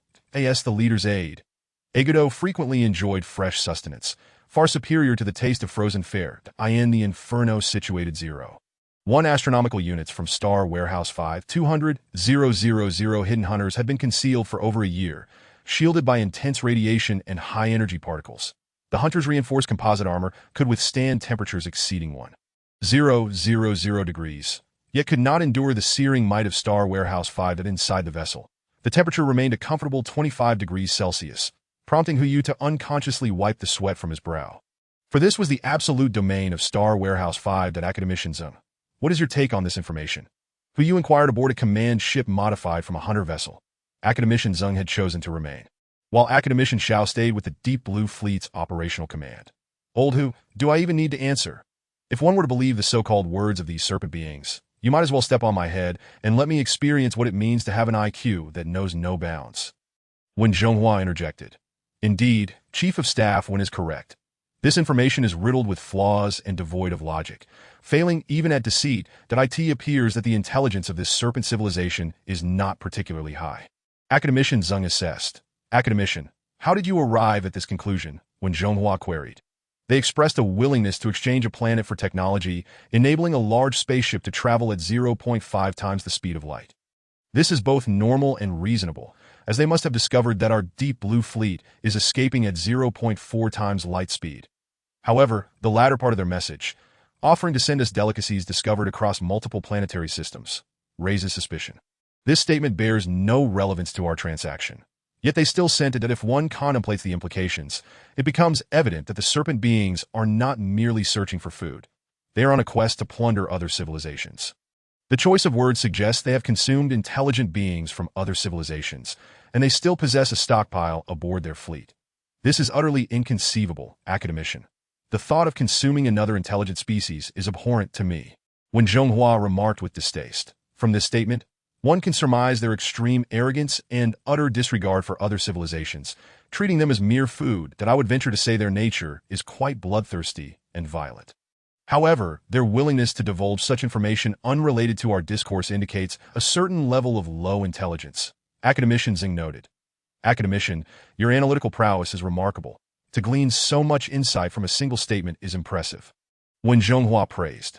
Zhonghua, Academician Zeng, is indeed the modern-day Zhuge Liang, with intellect and wisdom that far surpasses the norm.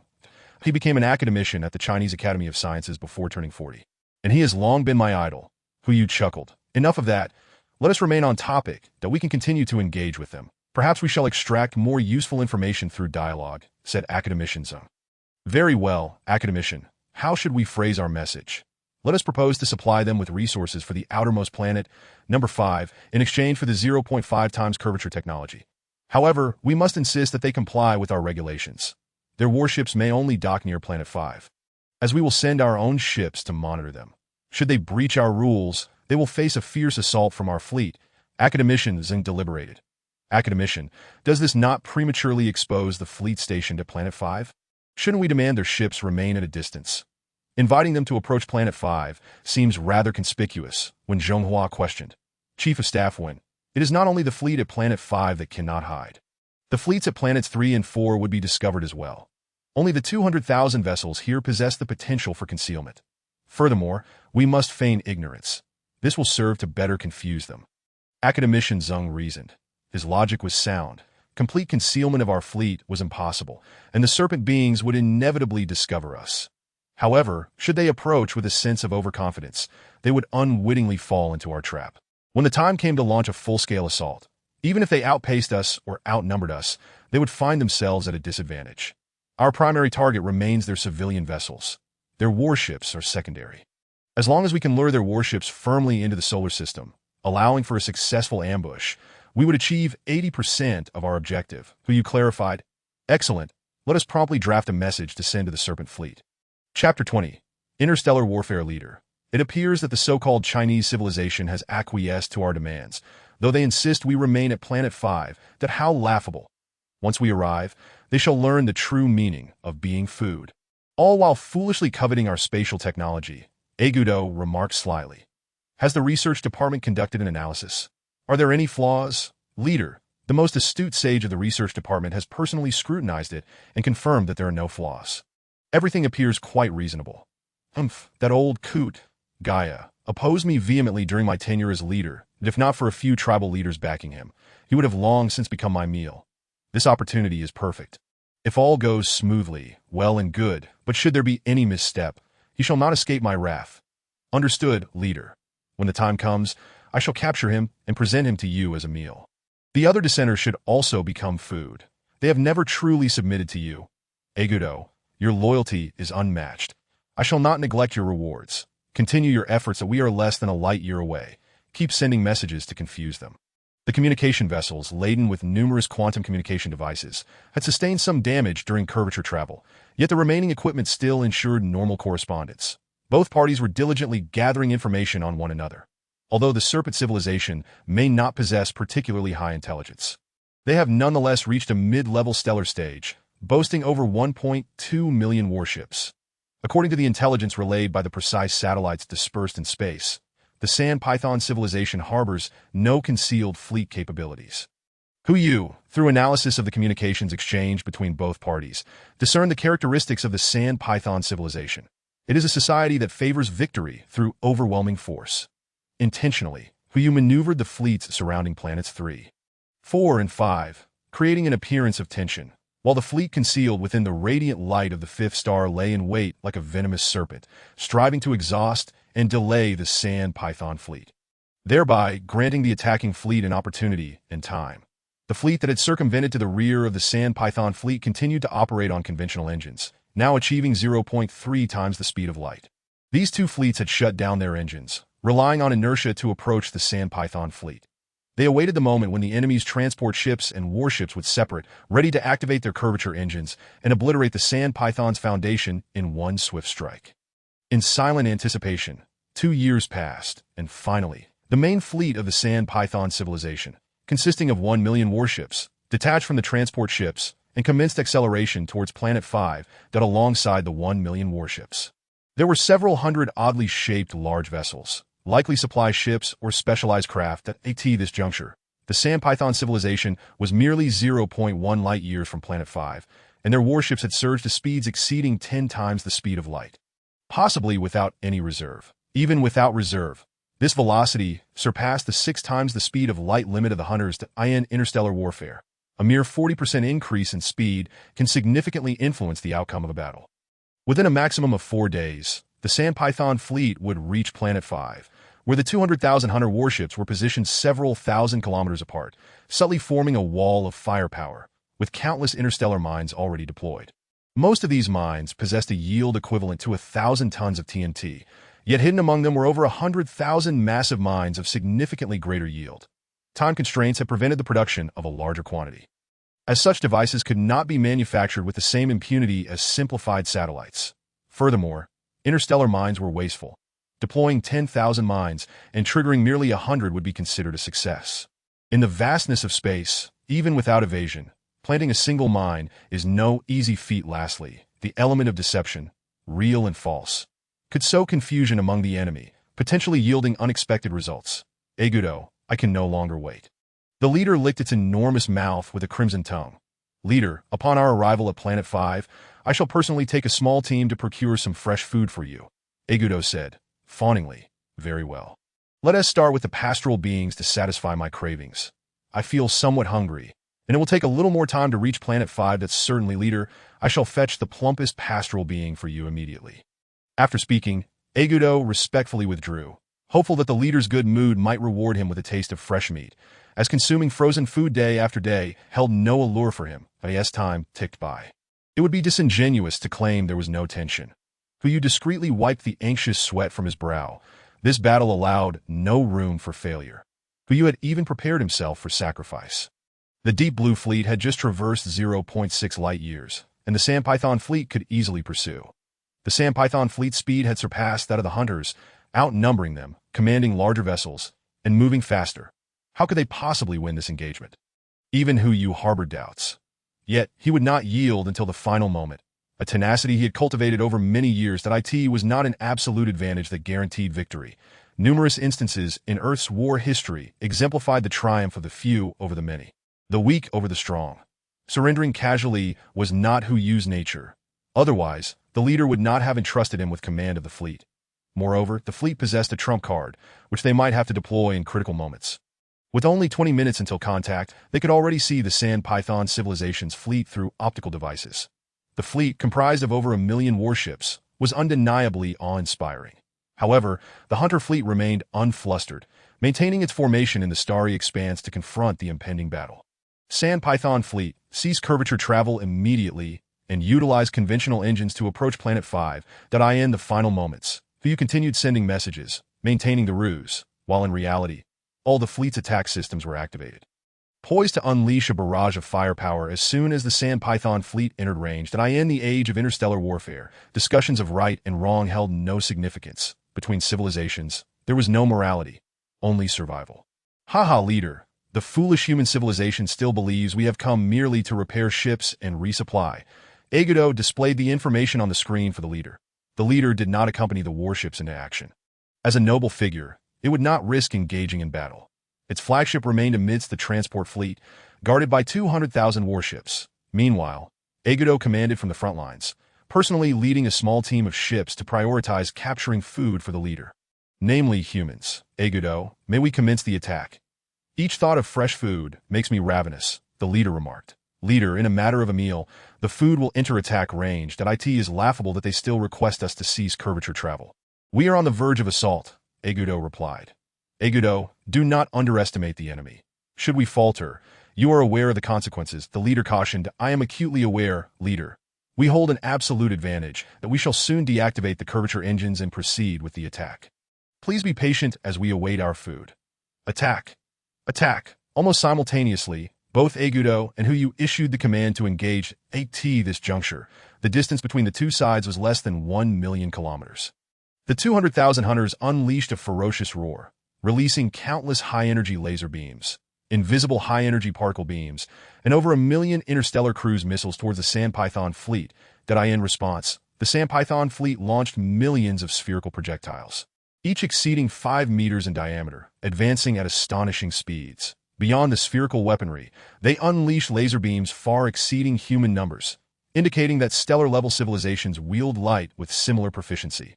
Upon reaching the battlefield, the high-speed spheres silently split open, emitting powerful rays that struck the warships. Nearby vessels swiftly lost mobility, and communication with their crews was severed.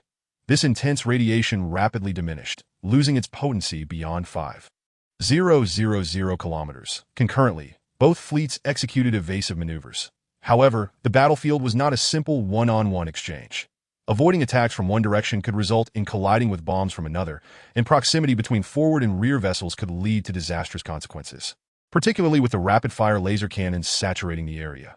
After several exchanges, both sides sustained damage. The hunters lost over 20,000 vessels, while the Sand Python fleet, evidently superior to human warships, suffered only thousands in losses. Despite their fleet's density and the high probability of being hit, the survival energy of their colossal 800-meter warships significantly surpassed that of the 300-meter hunters. 30,000 hunters and 80,000 J-90 fighters employed AI-driven Level 4 risk modes to advance and attack, causing explosions of high-energy weaponry that disrupted space, rendering both sides incapable of entering curvature travel, relying solely on conventional engines for their assaults. The Sand Python fleet's curvature advantage dissipated as the hunters and J-90s penetrated the heart of the Sand Python fleet, engaging in fierce close-quarters combat. Meanwhile, 170,000 warships stationed on the periphery launched long-range attacks. The AI-controlled vessels unleashed reckless assaults, causing minor chaos within the Sand Python fleet. The Sand Python fleet hesitated to attack indiscriminately for fear of collateral damage. Given the disparity in ship density, especially with laser cannons, which could not alter their trajectory and might inadvertently strike their OW. In contrast, the 30,000 hunters disregarded such concerns, firing all weapons without regard for friendly fire. One by one, warships were annihilated, igniting in flames against the starry backdrop, only to be silenced moments later. Among the wreckage were Sand Python vessels, but the majority were hunters and J-90s. That some hunters and Sand Python warships retreated from the battlefield, propelled into space by high-energy particle beam attacks. Although their exterior showed no damage, their internal systems had collapsed and personnel were lost. These vessels, now devoid of control, would continue on their inertial course, ultimately escaping the conflict. Damn it, humans dare to deceive us, Agudo cursed, realizing that the so-called food had inflicted considerable losses upon the formidable Sand Python fleet. However, Agudo quickly recalibrated the battle strategy, dispatching 800,000 warships from the entangled battlefield to pursue the retreating 170,000 hunters, while the remaining 150,000 warships were tasked with encircling the 30,000 hunters. Indeed, following the chaotic assaults of the AI-controlled hunters and J-90s, coupled with the bombardment of interstellar mines, the Sand Python fleet had incurred losses of no less than 50,000 vessels. While the 30,000 hunters still engaged in combat numbered around 20,000, HUU understood that this tactic was not replicable. His fleet had merely capitalized on a fortunate circumstance, were it not for the Sand Python fleet's overconfidence and reckless advance. A mere 30,000 hunters would hold little significance against a million-strong assault from the Sand Python warships. Half an hour later, all 30,000 hunters were annihilated, while 170,000 man-hunters had retreated 2 astronomical units away. The hunters from the nearby 3rd and 4th planets, totaling 100,000 vessels, had also moved in from both flanks. Despite the human encirclement tactics, the Sand Python fleet had yet to devise an effective formation. They merely split their forces into 3 segments to counter the 3 groups of hunters. Deploy the gravity bombs, ordered HUU. Hundreds of thousands of spherical gravity bombs were launched, forcibly activating their curvature engines as they approached the Sand Python warships. Recognizing the threat, the Sand Python fleet promptly attempted to intercept or evade the gravity bombs. However, several managed to breach their defenses and infiltrate the fleet. The spherical structure of the bombs remained unchanged. Yet the nearby Sand Python vessels appeared to be crushed by an invisible, immense force, either deforming or disintegrating, ultimately succumbing to destruction. This illustrated the efficacy of the gravity bombs. No material, no matter how resilient, could withstand their impact. Nonetheless, the vast expanse of space between both fleets hindered effective engagement. Without proximity of less than 10,000 kilometers, the capacity for effective action was severely limited. Additionally, the instability of the battlefield could cause the curvature engines of the gravity bombs to malfunction, resulting in only a little over 20,000 bombs proving effective.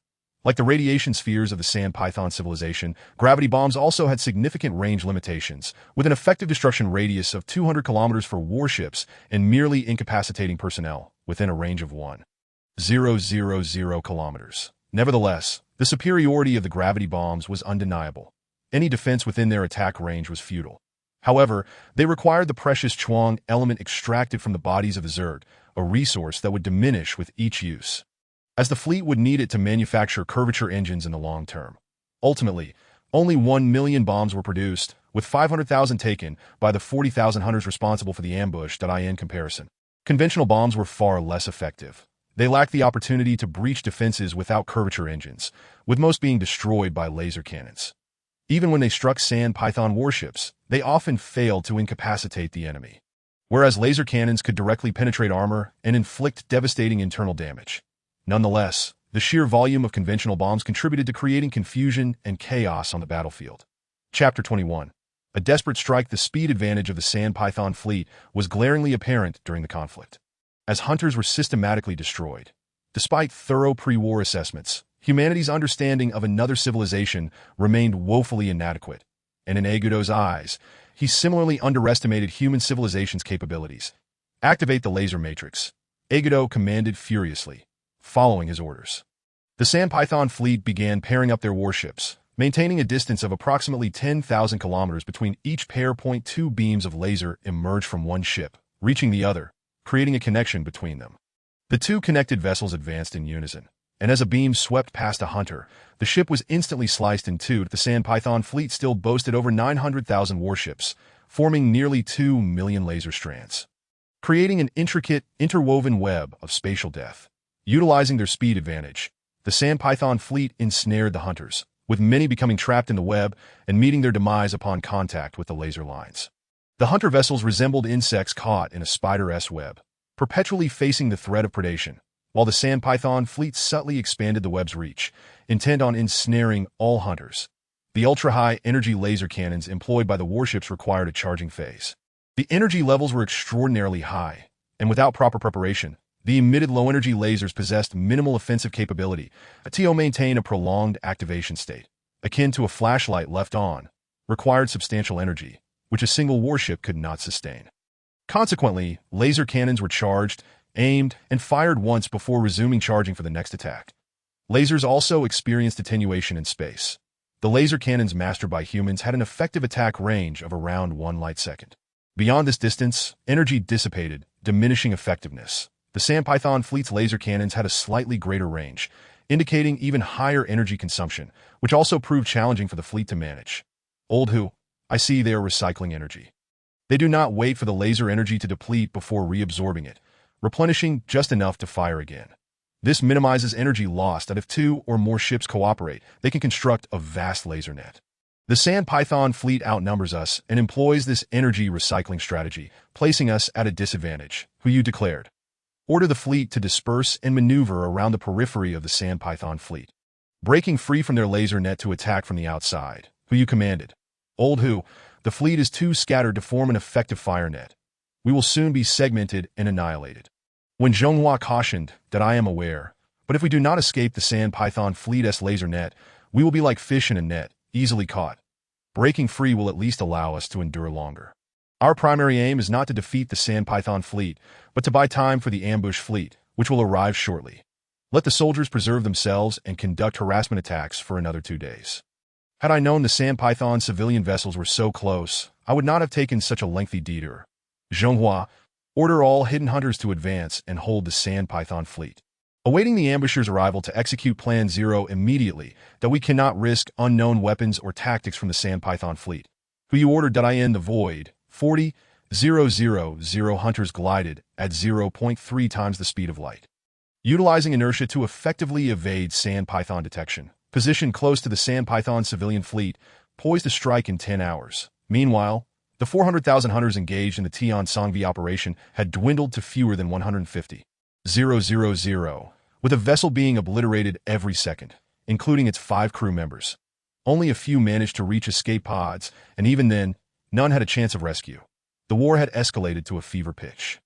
The Sand Python fleet erupted once more, suffering losses exceeding 150,000 vessels under the relentless assault of the hunters.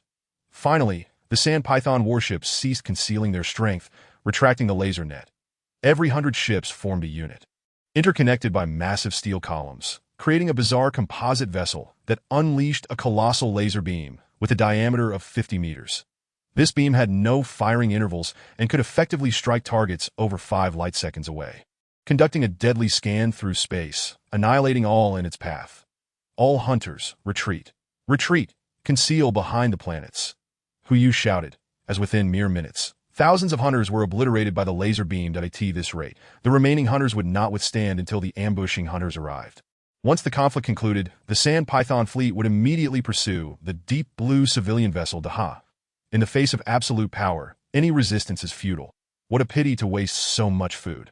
Yet with this energy expenditure, when I capture you, you shall surely revel in the culinary culture of the Sand Python civilization. Agudo cackled. The remaining 130,000 hunters either fled far from the laser beam's reach or concealed themselves behind several planets to evade its lethal grasp. At this juncture, the hunters' gravity bombs were nearly depleted. Conventional missiles were exhausted, leaving only laser cannons and high-energy particle cannons, which served solely as defensive measures. Faced with over 850,000 Sand Python vessels, they were virtually powerless. Some Sand Python warships began to separate into individual units, seemingly struggling to sustain the immense energy demands of the supersized laser beam, and the loss of maneuverability prompted the separated Sand Pythons to regroup from a distance. This is bad. They intend to pursue our deep blue civilian fleet. Order the ambushing hunters to enter curvature state immediately and strike the Sand Python civilian fleet. The hunters in Tian Songvi should prepare. Plan Zero will be executed in 1 hour. Who you commanded? Old Who, many of our crew are still in escape pods. What shall we do if we initiate Plan Zero now? When Zhonghua cautioned. There is no time. There is no time. Who you gently closed his eyes, shaking his head, that if we wait to rescue the crew from the escape pods before executing Plan Zero, the Sand Python fleet will have already moved beyond our attack range, leading to disaster for the Deep Blue fleet. For the sake of the Deep Blue, I must sacrifice these soldiers that I asked the fleet's leader. I will take full responsibility for the aftermath of this battle. Old Who, I understand your decision is justified, but enough. Since the moment the leader entrusted the fleet to me, I anticipated this situation. Sacrifice is inevitable. We can only strive to minimize losses, though we cannot avoid them. Perhaps this is the norm of the cosmic era, that I will send a message to the surviving crew in the escape pods, providing them with an explanation. Comrades, I am who you that I regret that I could not lead you to victory against the Sand Python fleet. I must inform you that the Sand Python fleet is poised to pursue our Deep Blue vessel, and our fleet has suffered significant losses, rendering us incapable of interception. The Deep Blue is in imminent peril. To ensure its safety and the continuity of our Chinese nation, I shall initiate Plan Zero in 1 hour. The activation of Plan Zero signifies that you will also lose the opportunity for rescue. Confronted with my conscience, I find it excruciating to issue this command. I am truly sorry and hope for your understanding. General, do not concern yourself with us. As long as our people's safety is ensured, I am willing to sacrifice my life. General, please give the order. Since the day I enlisted, I have never feared sacrifice. Please convey to my parents that I can no longer serve them. I have not brought shame upon them. Inform my child that his father is not a coward, that these messages reach to you. The seasoned veteran felt his eyes moisten. 40,000 assault vessels, the hunters, were less than 0.1 light years from the Sand Python fleet's civilian ships. Should they enter curvature mode, they could launch an attack in 2 hours. However, once in curvature mode, detection by the Sand Pythons would be imminent, as their mothership was protected by 200,000 warships that if the assault forces were discovered too soon, the operation would not achieve its intended effect. Yet, the imperative of the Deep Blue Fleet outweighed all other considerations. Upon issuing his command, a special ship concealed within the radiance of the 5th Stellar Warehouse suddenly accelerated, heading straight for it. The intense heat of the 5th Warehouse scorched the vessel, turning its exterior red, then yellow, then white, until it began to vaporize and disintegrate. Yet its speed remained undiminished. Minutes later, it penetrated 5,000 kilometers into the 5th Warehouse before completely disintegrating. This vessel had been constructed from numerous high-temperature, resistant materials and contained 30 kilograms of antimatter. Over the years, the fleet had produced more than 50 kilograms of antimatter while docked at the 5th Warehouse, a substantial portion of which was now utilized. Through advanced directional magnetic field control technology, the antimatter within the ship was restrained from coming into contact with ordinary matter. This technology had matured significantly, and all curvature engines employed it. As the ship disintegrated in the high temperatures of the 5th Warehouse, the magnetic fields vanished, allowing 30 kilograms of antimatter to react violently with the ordinary matter of the warehouse. An earth-shattering explosion erupted, creating an immense luminous spot with a diameter exceeding 100,000 kilometers on one side of the 5th Warehouse. This was swiftly followed by a colossal fireball, rising to a height of 500,000 kilometers. Furious streams of particles and various high-energy rays surged forth like a flood, rushing towards the battlefield between humanity and the Sand Python civilization. The moment the antimatter reached the 5th Warehouse, who commanded the fleet to activate their curvature engines and maneuver towards the vicinity of the 5th planet, while the Sand Python fleet continued to pursue the human vessels between the 5th Warehouse and the 5th planet. The explosive particle streams and high-energy radiation emanating from the 5th Warehouse would preferentially target the Sand Python fleet that moment. The human fleet would execute a curvature maneuver to escape the wrath of the 5th Warehouse. The 5th planet was located 7 astronomical units away, and in 1 hour, the fury of the 5th Warehouse would cleanse the area, coinciding with the commencement of the Hunter's assault. The Sand Python fleet had gathered over 200,000 warships, with more continuously departing the battlefield to regroup on one side. The Hunters now numbered merely 100,000, with the primary task of delaying the Sand Python fleet, seizing any opportunity to attack while their loss rate finally slowed. At this juncture, the Sand Python fleet remained blissfully unaware of the impending wrath of the 5th Warehouse. No civilization could withstand its fury. 10 seconds, 9 seconds, 8 seconds. 1 second. All hunters immediately entered curvature mode, departing the battlefield at maximum speed, commanded who 3 seconds later, as the Sand Python fleet remained oblivious. A violent shockwave composed of furious particle streams and high-energy radiation swept across the battlefield. The Sand Python fleet, in the face of the shockwave, was like a fragile boat adrift in the ocean, swiftly reverting to its most fundamental particle state. Meanwhile, the hunters had already evacuated the battlefield mere seconds prior, traveling at 6 times the speed of light on either side of the 5th Warehouse. The explosion from the 5th Warehouse formed a gigantic conical shape, akin to the diffusion of a flashlight beam. As long as they exited this scattering area, they would be safe. Minutes later, the hunters halted and looked back at the battlefield. The once war-torn expanse, filled with debris and fleets, had reverted to a primordial state. All fragments, warships, and even tens of thousands of crew members still in escape pods had vanished, and no force could withstand the violent shockwave of a stellar eruption. This was the cruelty of war. The starry sky was left with merely over 90,000 hunters. 2 minutes later, as the shockwave passed, the 5th Warehouse returned to tranquility. These hunters accelerated once more, heading towards the civilian fleet of the Sand Python civilization, where combat had already commenced. The 40,000 assaulting hunters had lost the element of surprise after being detected by the Sand Python fleet, leading them to disperse recklessly towards the civilian ships. All crew members understood that this was the core of the sand python civilization.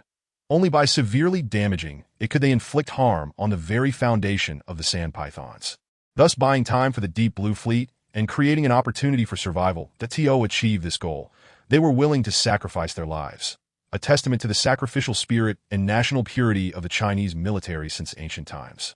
The 200,000 sand python warships guarding the mothership did not advance to confront the enemy.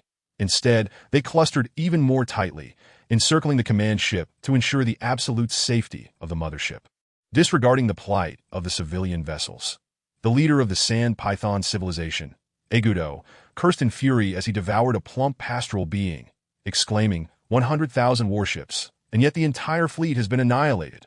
Commander, perhaps you should lead the fleet to retreat? Elder Bone Fong suggested. Retreat. Where to? The mothership is paramount. Everything our sand python civilization possesses is here, but if we lose the mothership, even if we escape, we will regress to a planetary civilization. We still have 200,000 warships, while Earth civilization has merely 40,000, plus the 120,000 observed reinforcements. Even in numbers, we outmatch them, not to mention our warships are far superior. Very well, Commander. We shall fight while retreating. No, we shall remain here. Once we have annihilated their fleet, we will pursue their civilian vessels that time. We shall reconstruct more advanced warships here. Although Earth civilization is still slightly behind us, many of their innovations could be beneficial, such as that gravity bomb, which we have yet to develop. Indeed, Commander, we will certainly. Before Elder Bone Fong could finish, he was reduced to a puddle of flesh. The same fate befell the leader of the sand python civilization and all the sand python beings aboard the mothership. Hundreds of hunters braved the flames of the sand python fleet, penetrating within a few thousand kilometers of the mothership to unleash thousands of gravity bombs. The effective range of the gravity bombs was only 1,000 kilometers. After facing layers of interception from the sand python warships, only a handful of gravity bombs managed to breach the defenses near the mothership, yet that was sufficient. While the bombs lacked the power to destroy the mothership, they were more than capable of exterminating its inhabitants. The commander is dead. The commander is dead. All warships realized their leader had perished, and suddenly, they ceased fire. After a brief pause, the remaining sand python warships activated their curvature engines and scattered in panic, vanishing into the vastness of space. Without their commander, the sand python civilization quickly fragmented into chaos. The consequences for the fleeing sand python warships were predictable. Their limited energy could not sustain them to reach another planet, and they would undoubtedly perish in the cosmos. Over 500 uniquely designed civilian vessels remained eerily still among the stars, motionless and shrouded in mystery. That was not until days later, when reinforcements arrived and dispatched assault teams to board the vessels, that they discovered the hellish scene within. Only a small fraction of the sand python beings survived, and they were on the brink of death. In a desperate struggle for control, food, or driven mad by defeat. The sand python beings began to slaughter one another, resulting in countless casualties. More than 20,000 assault team members, armed with heavy firepower, blasted open the hatches and entered over 500 civilian vessels and the sand python mothership. Encountering the sand python beings for the first time, the assault team members were horrified by their grotesque appearance. Standing 3 to 4 meters tall, these creatures possessed massive heads reminiscent of pythons, with their craniums comprising 1/3 of their total mass. Their enormous jaws were lined with sharp fangs, while their lower bodies featured 2 powerful, snake-like legs. They advanced with 8 additional tentacles, each ending in terrifying pincers and sharp claws. A form perfectly designed for warfare, it was no wonder they exuded an aura of ferocity. The flagship is devoid of any life, yet other resident vessels still harbor remnants. Upon noticing the petite assault team members entering the ship, the sand python creatures immediately swung their tentacles and lunged with gaping mouths. Although startled by the repulsive appearance of these beings, the well-trained team members swiftly retaliated, firing a volley that reduced the unarmored creatures to mere pulp. After vanquishing hundreds of sand pythons, the remaining creatures were finally deterred by the team's heavy firepower, retreating to the ship's various corners. As the assault team pressed forward, more sand pythons fell to their onslaught. They soon reached the main control room, eliminating the final wave of sand pythons outside before entering, only to discover that a significant portion of the ship's operations was not managed by sand pythons, but by 2 other species. The assault team quickly took control of these residential vessels. Utilizing the communication protocols established with the Sand Python civilization, they commanded the ships, using their portable translation systems, to navigate a wide detour around the energy storm of Warehouse 5 before proceeding in that direction. After all, this location was perilous. The violent energies of Warehouse 5 would arrive in a month, and timely departure was essential to safeguard their assets. Indeed, all these entities, including the myriad of life forms, now belonged to humanity.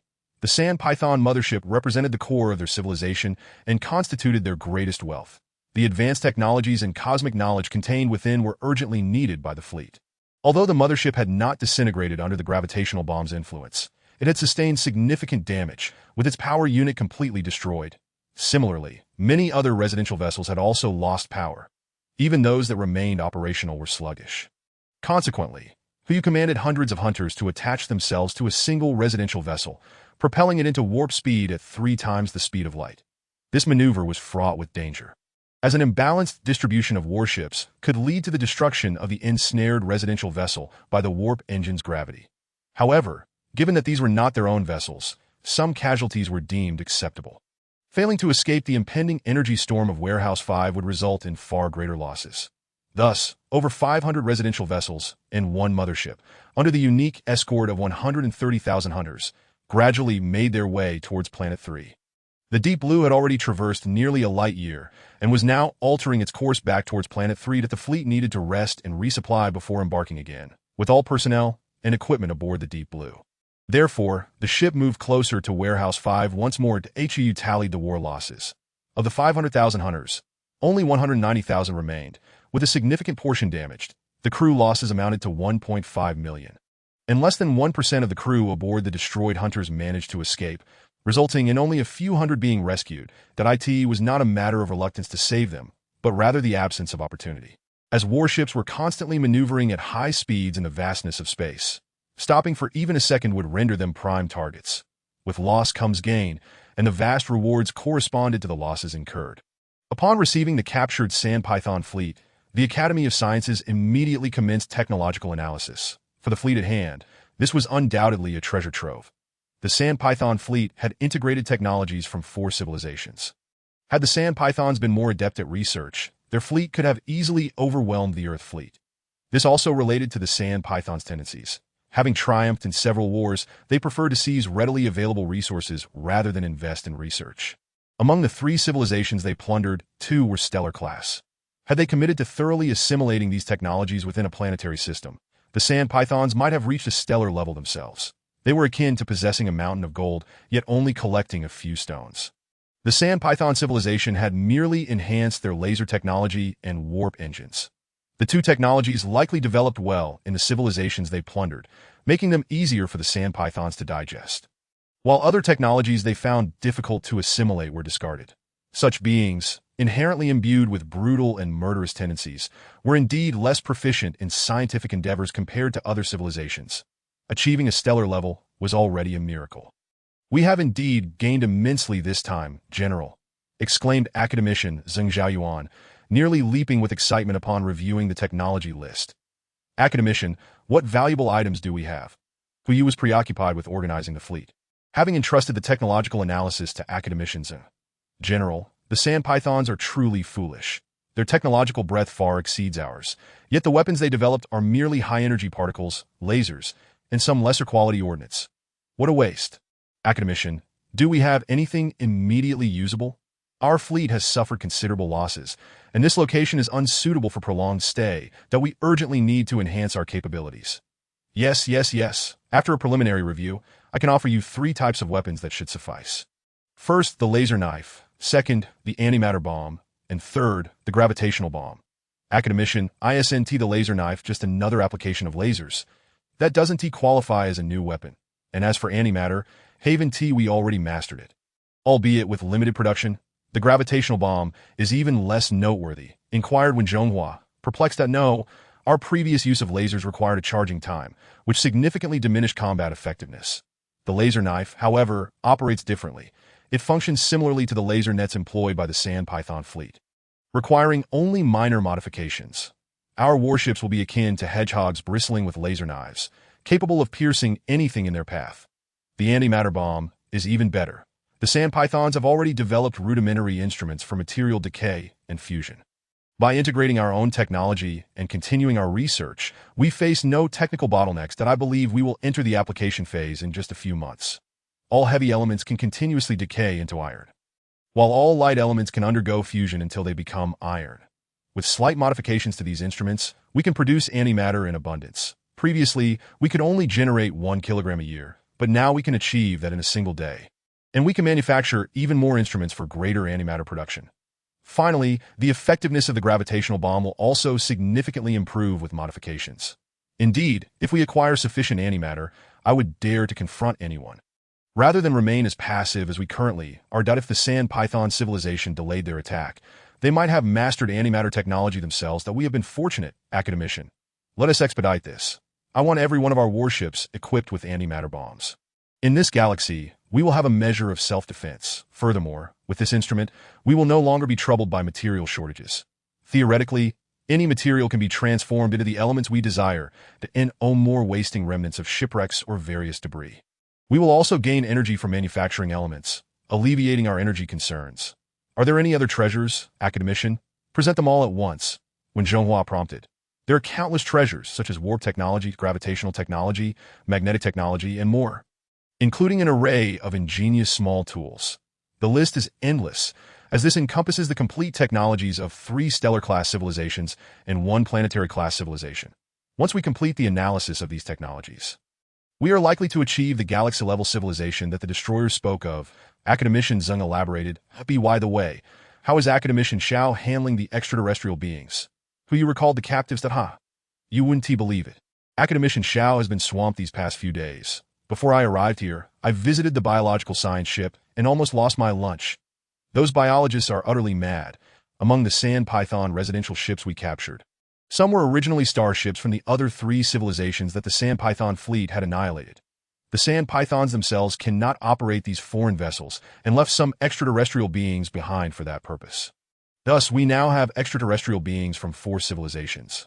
Our biologists are not particularly friendly towards the sand pythons, having sacrificed 1.5 million warriors. Currently, Academician Shao is organizing live dissections. I caught a glimpse and, oh, the horror! The other 3 civilizations' beings tremble in fear. But thankfully, Academician Shao assured them that only the sand pythons would be dissected, while samples from the others would suffice for research. Indeed, if utilized properly, biology can serve as a formidable weapon, though we have acquired almost immortal biological technology from the insects, and our collection of extraterrestrial beings will only grow. Who knows which species might lead us to groundbreaking advancements? General, what are our next steps? We rely on your judgment in such matters, as we can only provide technological support, Academician Zeng inquired. The celestial outpost, Tiansong 5, can only remain for a maximum of 30 more years. After that, it must depart. Our commotion has attracted the attention of nearby civilizations, potentially leading to further complications. During these 30 years, our priority should be the analysis of curvature technology to enhance the fleet's speed. Additionally, we must recommence the construction of the hunter ships. With mature technology and equipment, we aim to build no fewer than 1 million vessels and ensure adequate personnel training. However, in the future, we should strive to rely on AI to control the warships. As human resources are exceedingly precious, that we have resided at Tiansong 5 for 50 years, and our population has barely increased by 20 million, the loss of over 1 million young elites is indeed heart-wrenching. Very well, General, that I shall instruct the computer department to integrate alien technology to develop a more advanced AI. This path is inevitable that in the future, we may construct even larger warships that if we rely solely on human operators. Once war erupts, the consequences could be dire. By the way, have the arrangements for the families of the sacrificed crew members been made? Yes, they have been. Although they are grieving, they express understanding. Furthermore, a memorial service for the heroes will be held this afternoon, attended by the entire populace. Indeed, I will personally preside over the memorial service. Chapter 23. Heroes are immortal. March 9, 2298, afternoon. The entire fleet is enveloped in sorrow as we prepare to bid farewell to our heroes for the final time. A grand commemorative event is planned to honor the over 1 million soldiers who perished in the war. HUU stands within the base on Planet 3, addressing the eyes of over 500 million from both the base and the Deep Blue vessel as he delivers a eulogy. Fellow compatriots, it has been 113 years since we departed from Earth and the solar system. 80 years ago, we were compelled to part ways with our leader, arriving in this desolate Tian-Song 5-star system.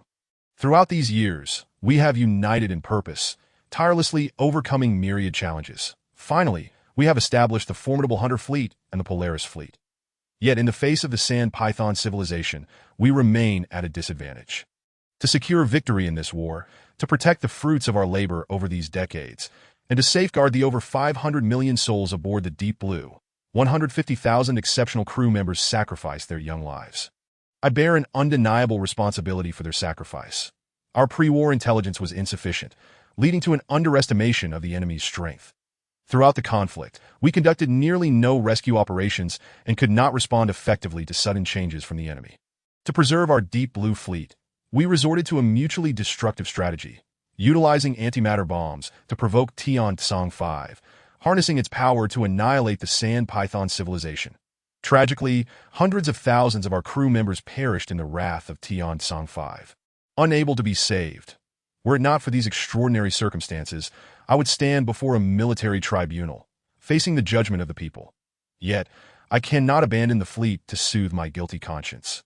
I promised our leader that I would strengthen the fleet, that I would carve out a secure haven for all in this galaxy, where we would no longer wander and could live without fear of adversaries. However, all of this requires our continued effort to end the future. We must be prepared for even greater sacrifices. But do not despair. Do not fear. As long as we have faith, we shall surely rise to the pinnacle of the universe.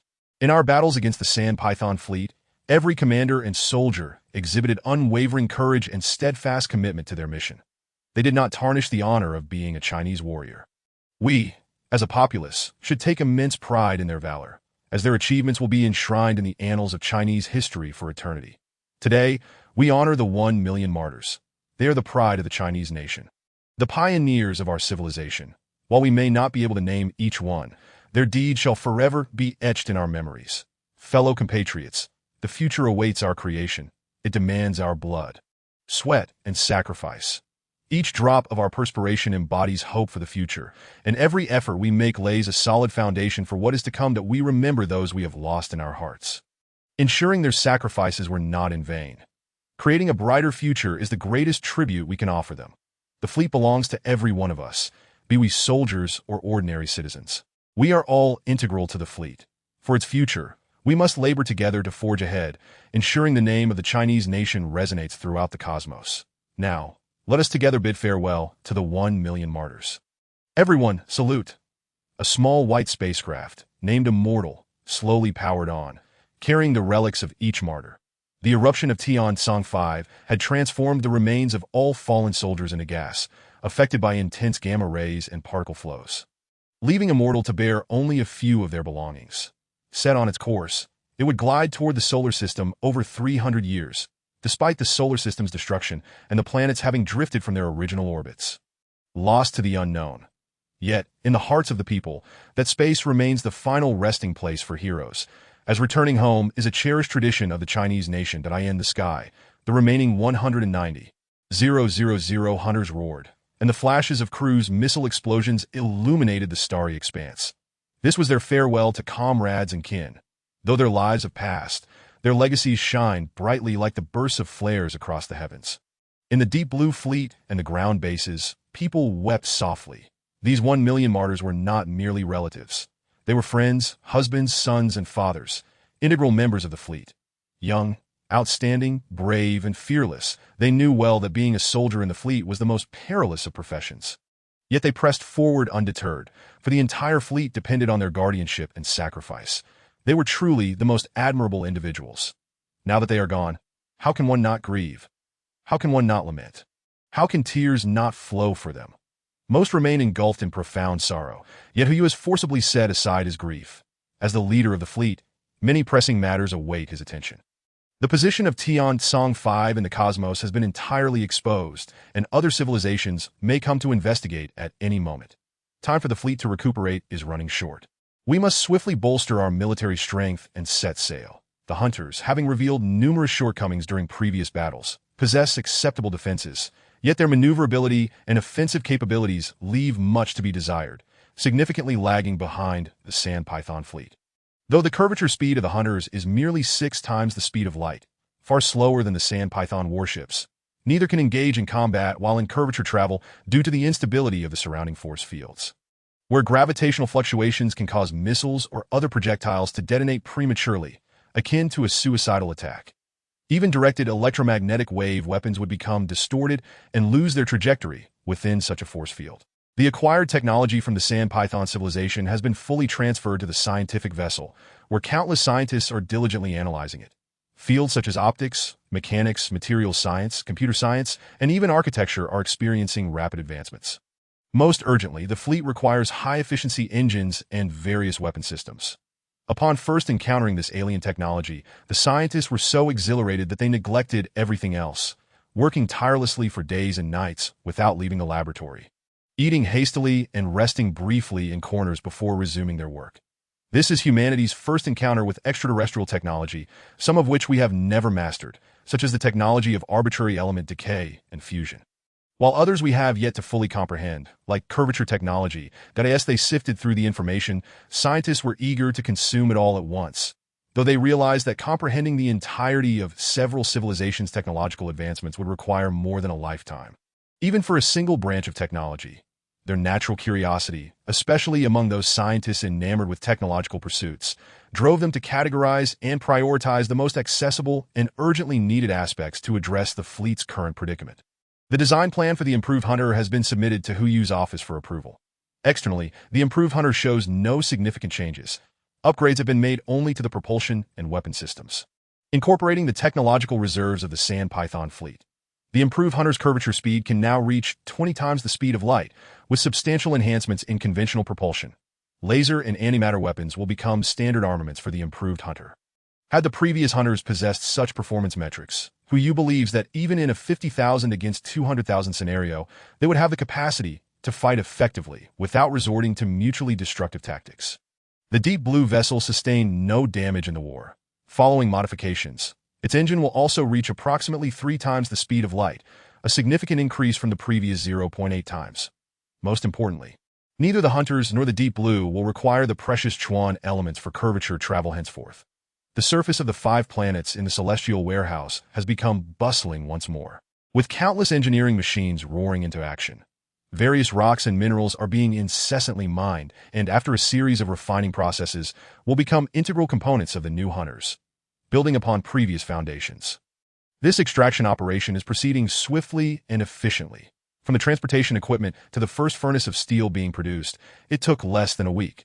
The output of steel rapidly escalated to millions of tons daily, with records being shattered each day as everyone worked tirelessly for the fleet's safety. The 190,000 surviving Hunters are stationed around the various planets. Although the Sand Python civilization has been vanquished, remnants of their warships still number over 100,000 that in the latter stages of the war, these ships fled beyond the confines of the celestial warehouse system. WHO remains apprehensive. Should they regroup, they would still pose a significant threat. However, with the advent of antimatter weapons, the fleet's combat capabilities are gradually enhancing as antimatter is produced day by day, as time passes. WHO's anxiety grows that it has been over 20 years since the catastrophic detonations caused by antimatter on Celestial Warehouse 5. And the high-energy particle streams and gamma rays have traversed over 20 light-years, now spreading to nearby planetary systems. The longer the delay, the more exposed Celestial Warehouse 5 becomes, rendering humanity increasingly vulnerable. The construction of the Hunters is nearing completion. Combined with the original 190,000, a total of 600,000 Hunters now patrol the Celestial Warehouse system. Not only has the original number been restored, but with the concerted efforts of scientists and workers, an additional 100,000 have been produced. All are equipped with the latest curvature engines and conventional power engines, which were only introduced in the past 2 years, due to the rapid advancements in technology. What was once achievable at 10 times the speed of light could now potentially reach 11 times, or even more by the morning.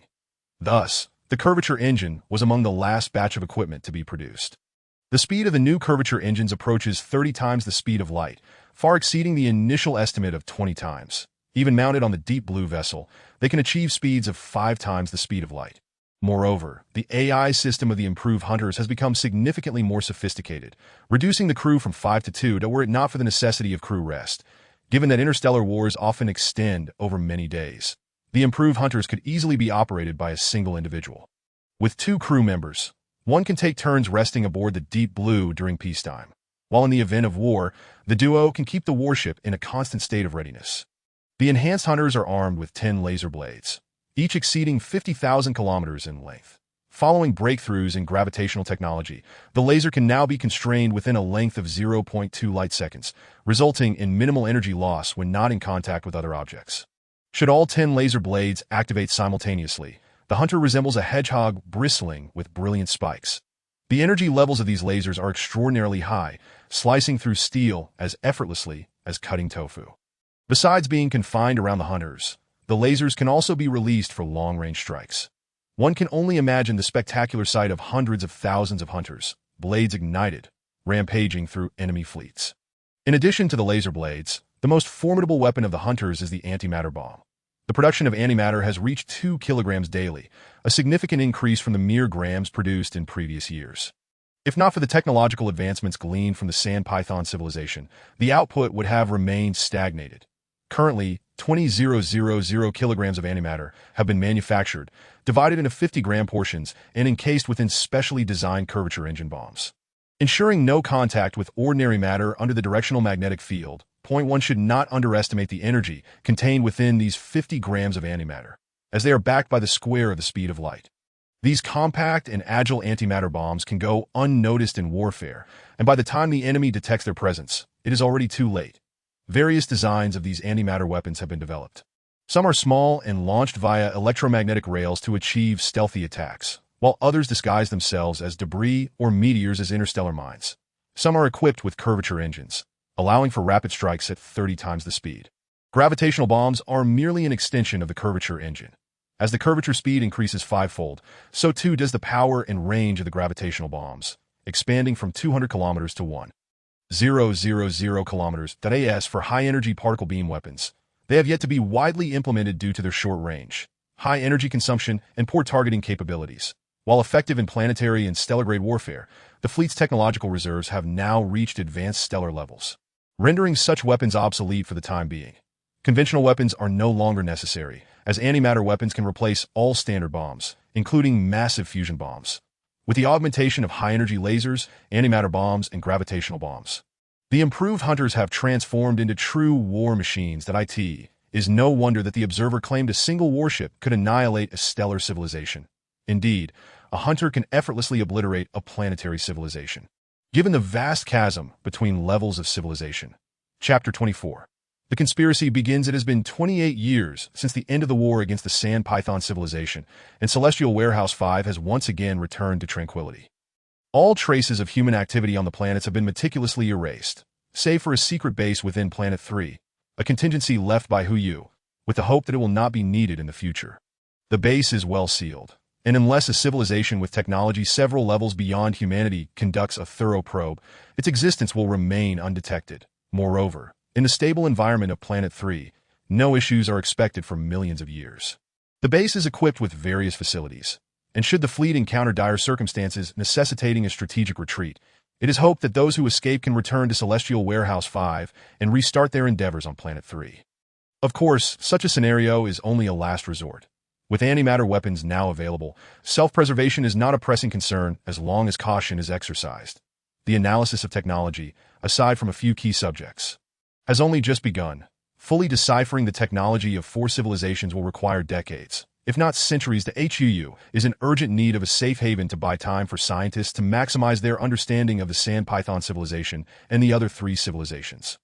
The fleet still requires more technological support. For instance, the communication issue remains unresolved, as they continue to rely on electromagnetic methods while quantum communications have collapsed during curvature travel. 300 Deep Blue vessels, guarded by 600,000 improved hunters, once again enter curvature state, this time targeting Alpha Centauri, located 500 light-years away. Based on years of observations using the transit method and gravitational lensing, astronomers have identified at least 2 rocky planets in the Alpha Centauri system. However, the environment of Alpha Centauri is extremely hostile, likely unappealing to advanced civilizations. This conclusion is drawn from the conditions of the Sand Python civilization and the information gathered about the other 3 civilizations. While extreme environments are not entirely devoid of civilization, they are exceedingly rare. Most civilized beings prefer conditions akin to those of humanity. The harsh environment of Alpha Centauri presents a very low probability of civilization, making it an ideal location for humanity, as the disinterest of other civilizations suggests a higher degree of safety. The fleet can develop undisturbed here until they reach the mid to late stages of stellar civilization. According to the information provided by the destroyers, scientists believe the fleet's technological reserves have now reached the late stages of stellar civilization, possibly even approaching galactic status. Yet the fleet scale remains in the early stages of stellar civilization. The fleet quickly disappears from the influence of Celestial Warehouse 5 as humanity, having drifted for a century, embarks once more, advancing towards Alpha Centauri at 5 times the speed of light, in a century. The fleet is expected to reach Alpha Centauri and resume construction tasks. Barely a year after the fleet's departure, a ragtag group of ships gathers over 50 light days from Celestial Warehouse 5. This is the remnants of the Sand Python fleet. After decades of intense warfare, they have reaffirmed a new leadership, though internecine strife has reduced their numbers to fewer than 20,000 ships, and their technological capabilities have regressed to the early stages of stellar civilization, rendering them incapable of contending with humanity. They remain adrift in the void, engaged in heated discussions. The new leader, Ma Meng, after consuming one of his kin, resolves to confront Celestial Warehouse 5 and engage humanity in a fight to the death. Facing the brutality of their new leader, none of the remaining wise ones of the Sand Python civilization dare oppose him. Just as Ma Meng prepares to set forth, a silver, diamond-shaped spacecraft appears before the Sand Python fleet, blocking their path. Although the ship measures merely 200 meters, its ability to move at speeds exceeding 1,000 times the speed of light renders the Sand Python fleet hesitant to act rashly. While the Sand Python beings are reckless, they are not foolish. They understand the implications of such speed. Who is the leader here? The silver ship probes as it infiltrates the Sand Python fleet without reservation. My lord, I am Ma Meng, the new leader of the Sand Python civilization. He replies, bowing low, revealing his sharp teeth in what he believes to be a gesture of utmost respect. Excellent, I am the observer of the 98511 star sector in the Milky Way. Respected overseer, the Sand Python civilization stands ready to serve you. The Sand Python beings are merciless in their suffocation of the weaker species, yet they exhibit unwavering servility towards the mightier civilizations. Excellent, excellent. Where do you intend to venture next? My lord, we initially planned to assault a civilization known as humanity. However, with your arrival, we shall prioritize your commands above all else. To launch an attack on humanity, given your current capabilities, would be tantamount to seeking annihilation. Nevertheless, humanity has vacated the Fifth Haven, leaving you no place to perish should you choose that path. My lord, our mother civilization engaged in warfare with humanity 30 years prior. Initially, their fleet posed no threat to us. However, as we decimated a significant portion of their armada, these madmen detonated the Fifth Haven. The stellar explosion's high-energy particle streams and gamma rays were far beyond the resilience of our stellar civilizations. In an instant, our fleet suffered catastrophic losses, while humanity cunningly evaded destruction.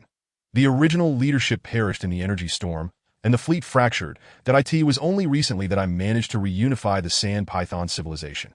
Yet our fleet now comprises a mere 20,000 subpar vessels, with our technological advancements lost. Thus, we prepared to confront humanity in desperation. Very well, I did not come to hear your ramblings. The Fifth Haven is currently secure. I have ensured that several advanced civilizations within a 200 light-year radius will not approach. Therefore, you may develop in safety for the time being. As for your technological tree, I am willing to assist you in restoring it, providing you with the pinnacle of hypercurvature technology and weaponry that befits a galactic civilization. We are grateful. Overseer, Ant-Man exclaimed, filled with excitement. Do not rush. My assistance comes with conditions. You have 200 years. Within this time frame, you must assimilate all technologies, construct a fleet, and then locate and annihilate humanity. Should you fail, your existence will be rendered unnecessary. Yes, Overseer, we shall accomplish this task. However, may I inquire why, with your immense power, you would require our assistance to eradicate humanity? There are matters you ought not to question. There are reasons for my request for your involvement. Simply follow my directives, and greater rewards will follow, provided you prove worthy of cultivation. Otherwise, I understand, my lord. Our hatred for humanity is irreconcilable. Even without your urging, we would eventually seek retribution against them. With your technological aid, We shall undoubtedly grow formidable in a short span. Prepared to extinguish the detestable human civilization. Excellent. Remember my words. Upon concluding, the overseer departed in his vessel, leaving the sand python fleet to discover an abundance of unfamiliar technologies within their systems. Ant-Man gazed at the direction of the overseer's departure, a cunning smile gracing his lips. Humanity, your time of reckoning approaches swiftly. The deep blue continues its voyage through the cosmos. Unbeknownst to you, as a colossal conspiracy targeting humanity and all civilizations within the galaxy begins to unfold.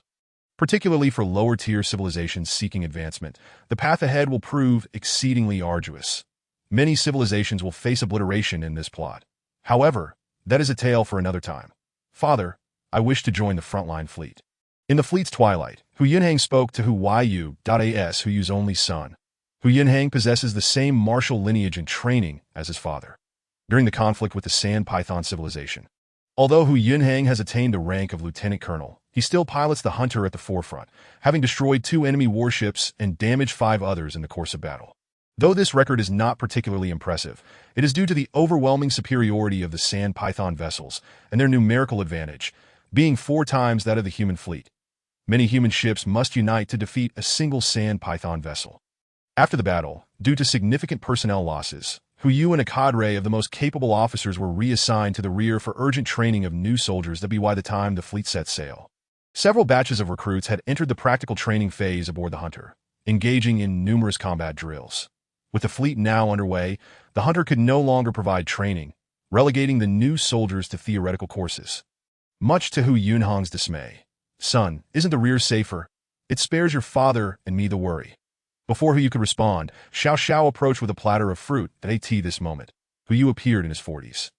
The burdens of war and fleet leadership etched upon his features, while Xiao Xiao, having utilized genetic enhancements to maintain her appearance at 30, seemed perpetually youthful, appearing even younger than Hu Yu, who had stabilized at 25. Mother, you do not understand, and besides, your concern for me is genuine, yet my father has never worried for me. Be quiet. Do not call me mother. It makes me feel old despite being over 100 years old. Xiao Xiao still grapples with the psychological implications of her age. Fine. I shall call you sister from now on. Is that acceptable? You two please allow my ears some peace. Hu Yu lamented. Father, you have yet to answer me. May I join the front line? Yes. What good does it do to ask me? You should consult your superior. You are not under my command. Furthermore, have you completed your training? The fleet urgently requires a large contingent of military personnel. Upon our arrival at Mafu E, our fleet size will multiply several times over, necessitating additional reserves to cope with the demands of war. Although the improved Hunter requires only 2 crew members. Our 60,000 vessels have nearly exhausted all our experienced personnel. They will take quite some time to return to the deep blue for leave at this juncture. You still think only of your own glory. Displaying a lack of broader perspective, I fear you have reached the pinnacle of your rank as a lieutenant colonel. Hu felt a sense of disappointment toward his son. Although Hu Yunhang is quite exceptional, having a general father casts a long shadow over him. Alas, I understand, father. You should have some fruit instead. While others may regard the high-ranking Hu Yu with trepidation, Hu Yunhang has always been free to express himself. Having grown up with the liberty to be irreverent, such a stubborn child, Hu Yu muttered, you should not speak of your son so harshly. Yunhang, it is not that I deny you the front line. I understand your concerns about what others might say, that as the general's son, you are assured safety in the rear. Indeed, father, I confess to such thoughts, yet primarily I find it difficult to adjust to the trivialities of rear operations. Thus, every time you charge to the forefront, you need not harbor such notions. The issuance of military orders follows strict protocols, and your father's rank will not afford you preferential treatment. This is fundamental to the survival of the fleet. As a mid-level leader, you must possess a broader perspective. It is not enough to merely rush into battle. Your duty is to fulfill the responsibilities expected of a grassroots leader within the fleet. Do not concern yourself with the opinions of others. In time, you will grasp this. Enough. This is home. You two cannot even be quiet while eating. Xiao Xiao interjected. Xiao Air, you two. Your son is quite grown, yet you still protect him. He has become spoiled, lacking any resolve, that I believe he has reached the peak of his rank as a lieutenant colonel. Why does this involve me? What of my son? You cannot expect everyone to mirror your strength. Were you not once a lowly soldier yourself, who was born a general? I recall vividly how you feigned illness to seek my attention. How embarrassing. When Hu Yu was still a lieutenant, he suffered an injury and was hospitalized. Where he first met Xiao Xiao, a nurse that he would frequently feign ailments to visit her, ultimately leading to their marriage. Embarrassing? How could it be? Without that, I would not have a wife. Enough, enough. You two enjoy your fruit. I have an important meeting shortly, and must take my leave, as so late for a meeting. Xiao Xiao inquired with concern. Indeed, the fleet is in a precarious position, facing various dangers at any moment. Hence we must prepare thoroughly. Hu Yu rose, adjusted his uniform, donned his cap, and exited. Come back early, Yuji, Xiao Xiao called after him, her heart swelling with love and admiration as she watched his retreating figure. Enough, mother. We are old married folks now. No need for such infatuation. Hu Yunhang chuckled, taking a bite of fruit. What do you know? Once your father. Xiao Zhao's face radiated with the glow of cherished memories. Enough, enough, sister. I have heard your romantic tales 1,000 times over. I cannot bear it. I shall go teach those new recruits. Hu Yunhang mischievously grabbed another apple and left. Chapter 25. An electron aboard the scientific vessel. The time on Earth has reached midnight. Outside the fleet, there is no distinction between day and night. Yet within the ship, Earth time remains in use. The interior is aglow, bustling with activity, and the vessel has now traversed over 6 light years from the fifth haven. Hu Yu found himself unable to sleep. Initially, he sought out his old comrade, Wen Zhonghua, to inspect the routine operations of the fleet. Subsequently, the two boarded a small spacecraft to visit the scientific vessel, where numerous questions regarding the fleet's future awaited exploration. Coincidentally, academician Xiao Yi was also present, having refrained from conducting his terrifying experiments aboard the biological ship. General, Chief of Staff, what brings you here at such a late hour? Inquired academician Zheng Zhaoyuan. Unable to sleep, just taking a stroll that I knew you both would still be awake, so I thought I'd drop by for a chat, replied Hu Yu. General Hu, you are the backbone of the fleet. Please take care of your health, Xiao academician said with concern. Rest assured, I am in good health. And what about you? Have you not rested? When Zhonghua responded to we, academician Zheng and I have long since acclimatized to this. Besides, how many researchers maintain a regular schedule? It's a malady of our profession. Research fever. The excitement over new discoveries makes sleep elusive. Gentlemen, I feel that our fleet structure poses significant issues. Our deep blue fleet resembles a corpulent individual being carried in a palanquin, while our hunters serve as the bearers, slowly transporting this cumbersome load while ensuring its safety. ATT on Song 5, we received early warnings that allowed the deep blue to narrowly escape disaster. However, should we suddenly find ourselves in conflict with another civilization, the deep blue would undoubtedly be the first to bear the brunt of the attack. That I sense a grave flaw in this structure. Yet I struggle to devise a suitable solution. Indeed, this is a dilemma. However, as social beings, humans require ample space. It is impractical to confine ourselves to a small area, as this would lead to mental distress. This necessity is precisely why we constructed the vast, deep blue residential ship, providing billions with a comfortable environment to enhance efficiency in various endeavors. Xiao academician explained that I am aware of this. Academician why concern lies with the future. Presently, our population is under 600 million, but what if it swells to 6 billion, 60 billion, or even into the trillions? What then?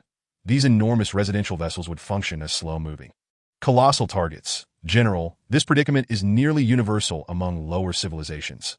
Until we master spatial technology thoroughly, altering the status quo is challenging, unless we resort to extreme measures, academician Zheng remarked. What extreme measures? When Zhonghua asked. Intrigued. For instance, gene modification, transforming humans into burrowing creatures, thereby reducing our spatial requirements to mere cubic meters, significantly less than our current needs. However, such an approach would likely meet with widespread opposition. That is indeed too radical. When Zhonghua scoffed. Thus, for now, we must continue to carry this palanquin slowly forward, and we are diligently working around the clock to enhance our curvature speed technology. Progress will improve the situation, but we must be patient. We can only tackle challenges one step at a time. That I do have a suggestion, though. Once we identify suitable planets, we could leave a contingent behind to develop independently, equipped with sufficient technology and resources.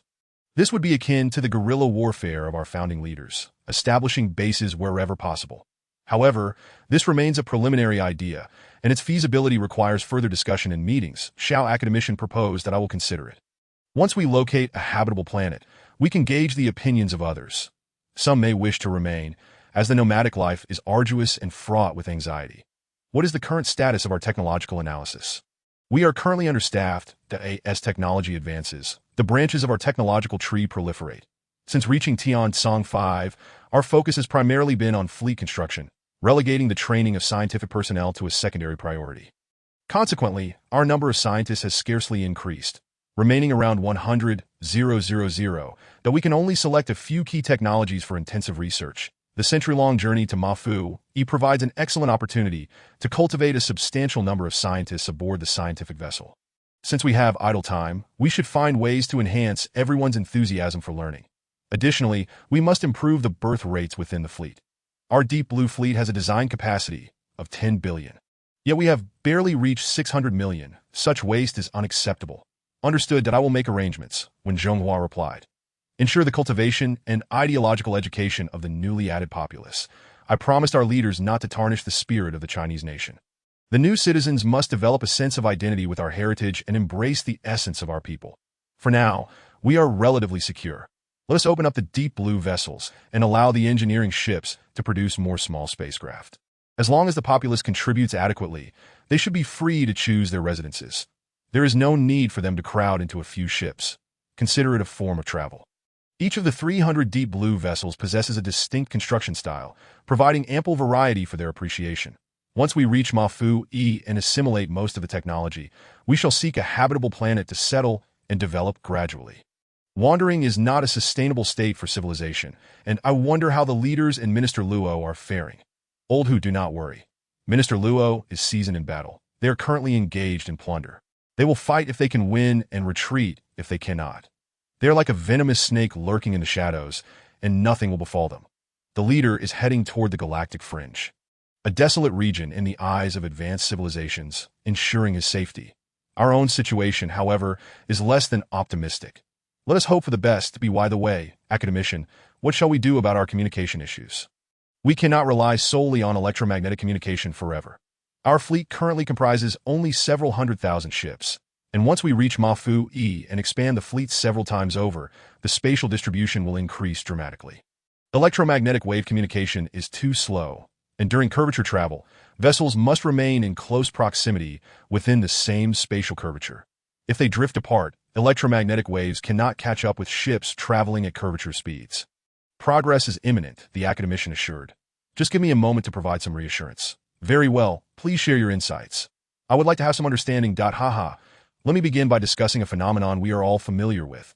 The position of electrons within an atom is inherently uncertain. They can instantaneously appear and disappear within their current energy levels, making it impossible to predict their precise location at any given moment, though we can only describe their position using the solutions to the Schrödinger equation. When electrons absorb or release energy, they undergo orbital transitions, also lacking a definable trajectory.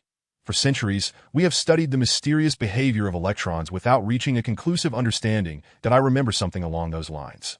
It seems that electrons can appear anywhere outside the nucleus in a probabilistic manner, rather than following the conventional notion of planets orbiting a star, who you interjected, precisely. Now concerning our quanta, we currently extract quanta through the annihilation of an electron and a positron, which releases two photons that are entangled. Regardless of the distance between these two photons, altering the state of one will instantaneously affect the other, though we utilize this property for long-distance communication. This entangled state remains intact except when photons are destroyed in cosmic radiation. Otherwise, no issues arise until we achieve curvature travel. During curvature travel, entangled photons are prone to lose their entangled state. Our years of in-depth research have confirmed our initial hypothesis. What hypothesis? When Zhonghua inquired. It pertains to dimensions, who you responded. Dimensions? Indeed, dimensions. Let us move to the lounge. I've been speaking for quite some time and could use a break. That IT is getting late. Let us grab something to eat while we talk. The lounge was not far, reaching it in just 2 minutes. Situated near the armored layer of the scientific vessel, the thick porthole glass offered a breathtaking view of the vast starry expanse. The logistics staff promptly served several platters of snacks and beverages, and the two academicians, Wen Zhonghua and Hu Yu, gathered around a table. Academician Zeng continued, after years of research, we have yet to unlock the mystery of why a pair of quanta enter an entangled state. However, the mass loss of quanta during curvature travel has provided us with new insights that we hypothesize that what we refer to as a pair of quanta is, in fact, a single particle. Academician, your assertions are becoming increasingly perplexing. When Zhonghua remarked, still puzzled, do not rush. General, when a pair of entangled quanta is essentially a single particle. While they may appear as two separate entities in three-dimensional space, we posit that these two particles are interconnected in the fourth dimension. For example, if we have a U-shaped magnet standing upright, attracting its poles to a piece of iron, a two-dimensional being living on the surface of the paper would perceive the magnet's two ends as independent points. When we move the magnet, this two-dimensional creature would recognize that the two ends exhibit quantum entanglement-like properties. However, from our three-dimensional perspective, these points are intrinsically linked. Similarly, quanta may also be connected in the fourth dimension. Like two-dimensional beings, we cannot perceive fourth-dimensional phenomena, but that does not imply their non-existence. And how does this relate to the loss of quantum entanglement? The magnet adheres firmly to the iron plate, exhibiting remarkable magnetic force, akin to the close relationship between particles and three-dimensional space. When we bend or fold the iron plate, it may lead to the magnet fracturing, much like the challenges faced during curvature navigation, where the rapid distortion of space can easily sever a particle in the fourth dimension. The deformation in two-dimensional space affects objects in three-dimensional space, just as the distortions in three-dimensional space influence those in four-dimensional space. The term particle may seem awkward, yet it is indeed accurate. During the Tian-Tsung 5 curvature experiment, we discovered this phenomenon and conducted numerous trials, confirming that this singular conclusion elucidates why quantum states lose entanglement during curvature travel. Furthermore, this conclusion accounts for the instantaneous changes in electron orbits, as electrons do not actually complete positional changes in the fourth dimension, but instead project directly into the third dimension, rendering their displacement trajectories elusive. Moreover, another phenomenon warrants explanation. Academician Zheng continued, stating that atoms consist of electrons and nuclei, with the nucleus considered stationary for the sake of argument, while electrons are perpetually in rapid motion and possess exceedingly high energy levels. According to classical electromagnetic theory, electrons would radiate energy, leading to a reduction in energy levels and a gradual decrease in their orbital radius towards the nucleus. Ultimately, one would expect electrons to spiral into the nucleus. Yet empirical observations over centuries have demonstrated the remarkable stability of the electron-nucleus relationship. While electrons indeed radiate energy, this situation appears paradoxical. Electrons resemble a pot of boiling water, perpetually maintaining their heated state, which is illogical. However, if we incorporate the fourth dimension into our understanding, we can account for this phenomenon. Electrons lose energy in the third dimension, but this energy can be replenished in the fourth dimension. Thus, their energy levels remain unchanged in the absence of external influences. Academician, this constitutes a significant discovery. Previously mere conjecture, it has now been corroborated, marking another monumental advance in foundational science, a veritable leap forward. Its importance surpassing even that of curvature navigation, who you exclaimed. Indeed, the existence of the fourth-dimensional space has been validated, though there remains a considerable distance to traverse before practical application. Currently, there are fewer than 100 scientists engaged purely in spatial research, a number bolstered by the training of many during the curvature studies. The study of space will soon emerge as our most vital discipline, deserving of serious attention. Only with a certain level of proficiency in this field can we truly possess self-preservation capabilities. I somewhat grasp the concept, academician. The destroyer claimed that even the great stellar region civilizations have not mastered dimensional technology, that if we were to acquire such technology, would we not surpass the great stellar region civilizations? When Zhonghua inquired, Chief of Staff, your optimism is misplaced. The great stellar region civilizations are not easily attainable. The destroyer merely suggested that they have not fully mastered dimensional technology, yet we lack insight into their current capabilities. We can only infer that they remain incapable of dimensional travel, but they undoubtedly possess at least the fundamental aspects of dimensional technology. Even if we were to master such technology, we would not attain the status of a great stellar civilization. Perhaps we may excel in the realm of dimensional technology, yet ascending to great stellar civilization status requires a comprehensive development of the entire technological tree. It is reasonable to expect that the technological advancements of great stellar civilizations would not exhibit glaring deficiencies, as they are ancient civilizations that have evolved over billions of years, likely achieving excellence in many domains. Chapter 26. The Four-Dimensional Network. Zhonghua, do not be anxious. One day we shall reach or even surpass them. Patience is K-E-Y-W-Y the way. Academician Zheng, having discussed so much, you have yet to address how to resolve our communication issues that my mind is in knots, yet we have not reached the crux of the matter. Academician Zeng glanced at Wen Zhonghua and smiled as he continued.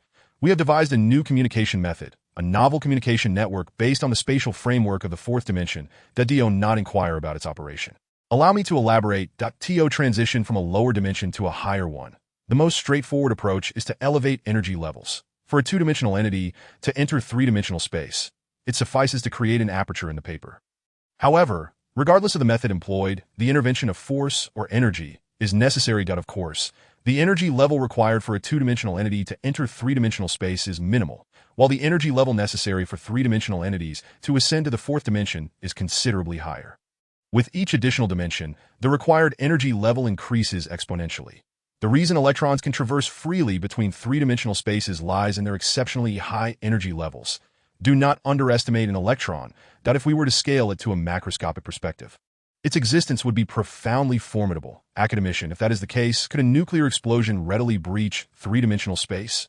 Yet, this has not occurred. When Zhonghua queried, "My esteemed chief of staff, do not stray from the topic. Energy level and energy are distinct concepts. While nuclear explosions or antimatter annihilation release immense energy, their energy levels are not particularly high. Electrons possess low energy, but high energy levels.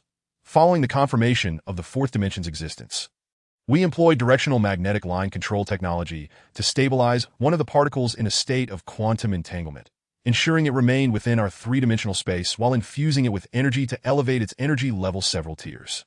At this juncture, a curious phenomenon transpired. It is essential to first discuss our microscopic display technology. Traditional electron microscopes and even more advanced scanning tunneling microscopes have been incapable of directly observing microscopic particles such as electrons because the wavelength of visible light is approximately 380 nanometers, while an electron's diameter is around 10⁻⁶ nanometers. Thus, no matter how advanced our conventional microscopes are, they cannot reveal the presence of electrons. This situation persisted until the maturation of our directional magnetic line control technology. Light is discontinuous, yet force is continuous. Through meticulous control of magnetic fields, we perceive the clear appearance of all microscopic particles. The force field resembles a bucket of sand. When we place an electron within and compress it, a void identical to the shape of the particle emerges in the sand. This is the principle of the magnetic microscope. Academician Zeng took a sip of water, passionately explaining to the scientifically illiterate Hu Yu and Wen Zhonghua for an extended period, his throat nearly burning. Meanwhile, Academician Xiao quietly indulged in refreshments, finding that aside from biological matters, other topics were not significantly different from Wen Zhonghua's level of understanding. That we utilized the magnetic microscope to observe the energized particle and discovered an intriguing phenomenon. The particle was continually altering its shape. We hypothesized that this was due to the particle's four-dimensional state projecting in a three-dimensional space, akin to a small cat drenched in ink rolling across a sheet of white paper. The cat's shape appears to fluctuate constantly when viewed from two-dimensional space. As we introduced magnetic lines into the particle's interior and continued to infuse energy, an astonishing occurrence unfolded. Regardless of the amount of energy we supplied, the particle's energy level ceased to increase. However, when we elevated the energy level to match that of the particle, an otherworldly passageway appeared on the particle, and simultaneously, another particle in a state of entanglement with it also manifested a passageway. A four-dimensional passageway, when Zhonghua and Hu Yu exclaimed in unison. Indeed, it is a four-dimensional passageway. By supplying additional energy, we expanded this passageway to 1/10 of a millionth of a meter. Although this is 10 times thinner than a human hair, it is undeniably a genuine fourth-dimensional passageway, and we have successfully achieved material transmission. Academician, if we could enlarge it further, would we not be able to eliminate the curvature engine? When Zhonghua asked, elated, that I wish it were that simple. Merely expanding it to 100,000th of a meter requires an energy supply equivalent to a 200 million kilowatt nuclear power plant, which constitutes nearly 1/3 of our scientific vessel's total installed power capacity. To expand it to the size necessary to traverse the Hunter's domain would necessitate the relocation of 10 suns, and we would need to create an energy-collecting Dyson sphere to achieve that. Now I understand why even the great stellar region civilizations have not fully mastered high-dimensional passageways. After all, it is impractical to carry hundreds or thousands of stars on one's person. Thus, for the time being, four-dimensional traversals remain unfeasible. However, establishing communication remains viable. Communication channels can be constructed quite small, requiring significantly less energy. A mere 500,000 kilowatts of power suffices to maintain a stable channel. What a disappointment. Zhonghua lamented. Yet this is still quite commendable at the very least. We have already mastered the relevant technology. Sooner or later, we shall achieve high-dimensional traversals. This passageway is based on spatial principles, with a diameter 1,000,000 times that of the particle, ensuring it does not possess the fragility of individual particles. Even when we engage in curvature navigation at speeds reaching 10 times that of light, there will be no adverse effects. Our current objective is to construct a four-dimensional network that allows electromagnetic waves to propagate through the fourth dimension, thereby resolving our communication issues. However, establishing communication between two locations will not be as straightforward as electromagnetic communication. In truth, we can establish a four-dimensional passageway on any particle. We simply lack the current technology to track the passageway's other end. Therefore, should we wish to establish communication with Milky, we must first dispatch a spacecraft to position one end of the established passageway before we can transmit information, though this is a matter for the future and not an immediate concern. Academician. Since the channels are one-to-one, they can only resolve long-distance communication issues, but cannot facilitate communication between any two warships directly. If I wish to establish communication links with every warship in the Hunter fleet, would it not necessitate the construction of 600,000 channels within each vessel? General, certainly not 600,000, for will suffice. Just imagine the energy required to maintain 600,000 channels. Even if the energy were sufficient, the warships would lack the space. Currently, we have 4 vessels, A, B, C, and D, that we can connect A to B, B to C, C to D, and D back to A, forming a circular network. This configuration requires only 4 high-dimensional channels.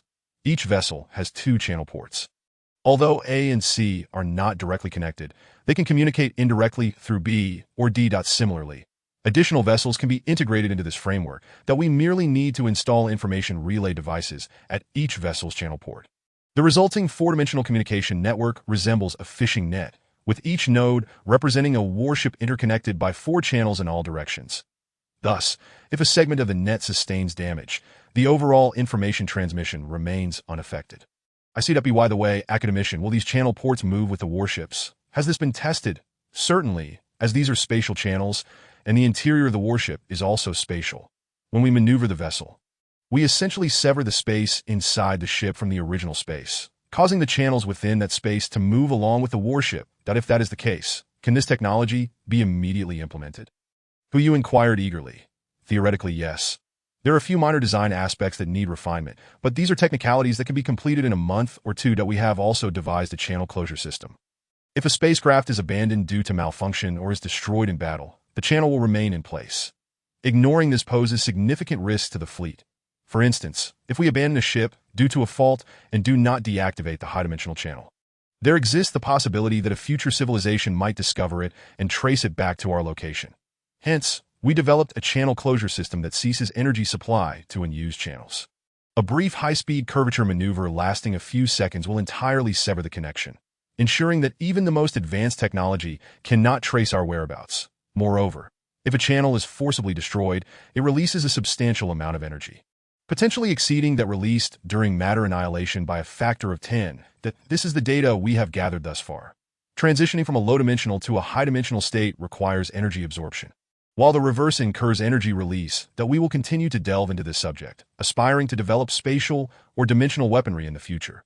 However, I urge you not to harbor expectations. It remains uncertain whether we can conquer this challenge within hundreds or thousands of years. We must wait for breakthroughs in other fundamental sciences. Academician Zeng, your considerations are remarkably comprehensive. I am at a loss for words to express my gratitude. You said sincerely. Gratitude is unnecessary. It is all in service of the fleet and the Chinese nation. Besides, this is my duty, much like your daily endeavors for the fleet. We are all in this together. By the way, Academician Xiao has some intriguing developments to share. Would you care to listen? Please do share. Academician Xiao, a concise summary would be appreciated.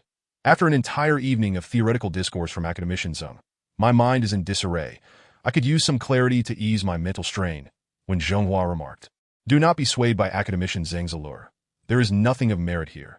The biological innovations, particularly those from our biological warships, should be used only as a last resort," Academician Xiao stated, setting down his teacup with a smile. "Academician, please do not be modest. Let us indulge tonight," Hu replied with a grin. The curiosity of youth. I hope you are prepared for the implications. Recently, we have indeed achieved a few minor breakthroughs. Firstly, we have revived cloning technology that had been suppressed for centuries. Thanks to advancements in genetic science, the cloned animals produced no longer suffer from short lifespans, numerous diseases, or low intelligence. Besides memory, they are indistinguishable from normal animals. We have conducted experiments on both animals and 4 captured extraterrestrial specimens. Other experimental outcomes include the creation of genetically novel species and aberrations, designed to enhance interstellar adaptability and combat capability. Their forms are tenfold more terrifying and grotesque than your imagination might conjure. However, the products we have produced thus far are unable to reproduce, failing to meet our quantitative requirements, and we are still in the process of improvement. Nonetheless, I sincerely hope we do not have to resort to these technologies. Misuse of biological sciences can lead to catastrophe, akin to the Zerg. Who knows, perhaps the Zerg are merely uncontrollable failures crafted by some advanced civilization. With that, Academician Xiao displayed images of these biological specimens from his portable terminal. What are these creatures? They resemble a jumbled amalgamation of species. One particularly alarming specimen boasts a gigantic, flattened body akin to a centipede, with the front half adorned with crab pincers, octopus tentacles, and a pair of hands reminiscent of human corpses, topped with a crocodile's head, fanged and menacing, while a massive, pus-filled tumor reminiscent of a toad protrudes from its back. Its hind limbs are as robust as an elephant's, supporting its entire body, while a massive tail aids in maintaining balance. This creature is slick with mucus, and the others are no less disturbing, each challenging the limits of human perception and psychology. That I commend the psychological resilience of these biologists who can endure the company of such entities and still manage to eat. Academician Xiao. Cloning technology without memory could indeed be useful for colonization, but what purpose do these aberrant beings serve? Surely, we cannot deploy them to conquer a planet, can we? When Zhonghua queried, we certainly will not use such entities to wage war against other civilizations. However, let us not forget that both our initial and ultimate adversaries are the Zerg, that we have continuously sought to develop the most formidable biological entities, from which we might glean insights into higher-order Zerg intelligence, providing us with support for our future confrontations with them. The Destroyer has mentioned that the Zerg have exhibited unusual activity in recent millennia, indicating the potential for another large-scale outbreak, that we currently remain weak, possessing almost no understanding of the higher-order Zerg. Thus, we must prepare comprehensively for any eventuality. Academician Xiao, you must exercise caution. These entities are hazardous to HUU express concern. Rest assured, we adhere to stringent manufacturing protocols. Only under conditions of absolute safety will we proceed. Otherwise, the consequences may extend beyond the personnel aboard our biological warship to threaten the entire fleet. Suddenly, when Zhonghua exclaimed, "Quick, slap me!" Zhonghua, are you out of your mind? Why would I slap you? Do it now, W. Slap me. Chief of Staff, are you feeling unwell? Academician Xiao asked, confusion etched on his face, as everyone looked on in bewilderment, seeing that no one was paying him any mind. When Zhonghua slapped himself hard, rubbing his eyes, "Look, I think I'm losing my mind." "Is that a deity?" he shouted, pointing at the viewport. Everyone turned to gaze outside, only to be struck with shock as blood vessels burst and hair stood on end. A massive, luminescent object glided perilously close to the viewport.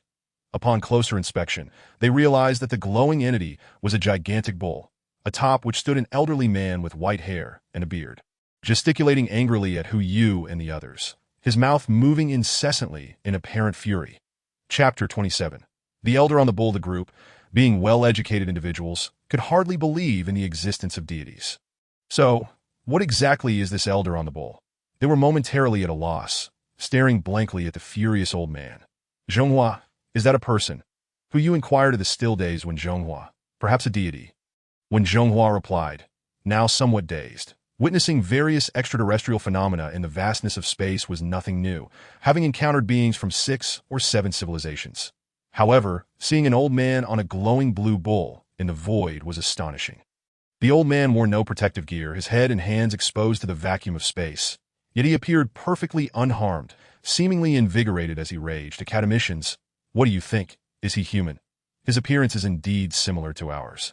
But we cannot hear what he is saying," remarked Academician Xiao. "That I suspect he wants to come aboard," Academicians speculated. "Come aboard? Is that even feasible? We are among the first Earthlings to venture into space. Surely, there cannot be other Earthlings out here. Although he resembles a human, something feels amiss.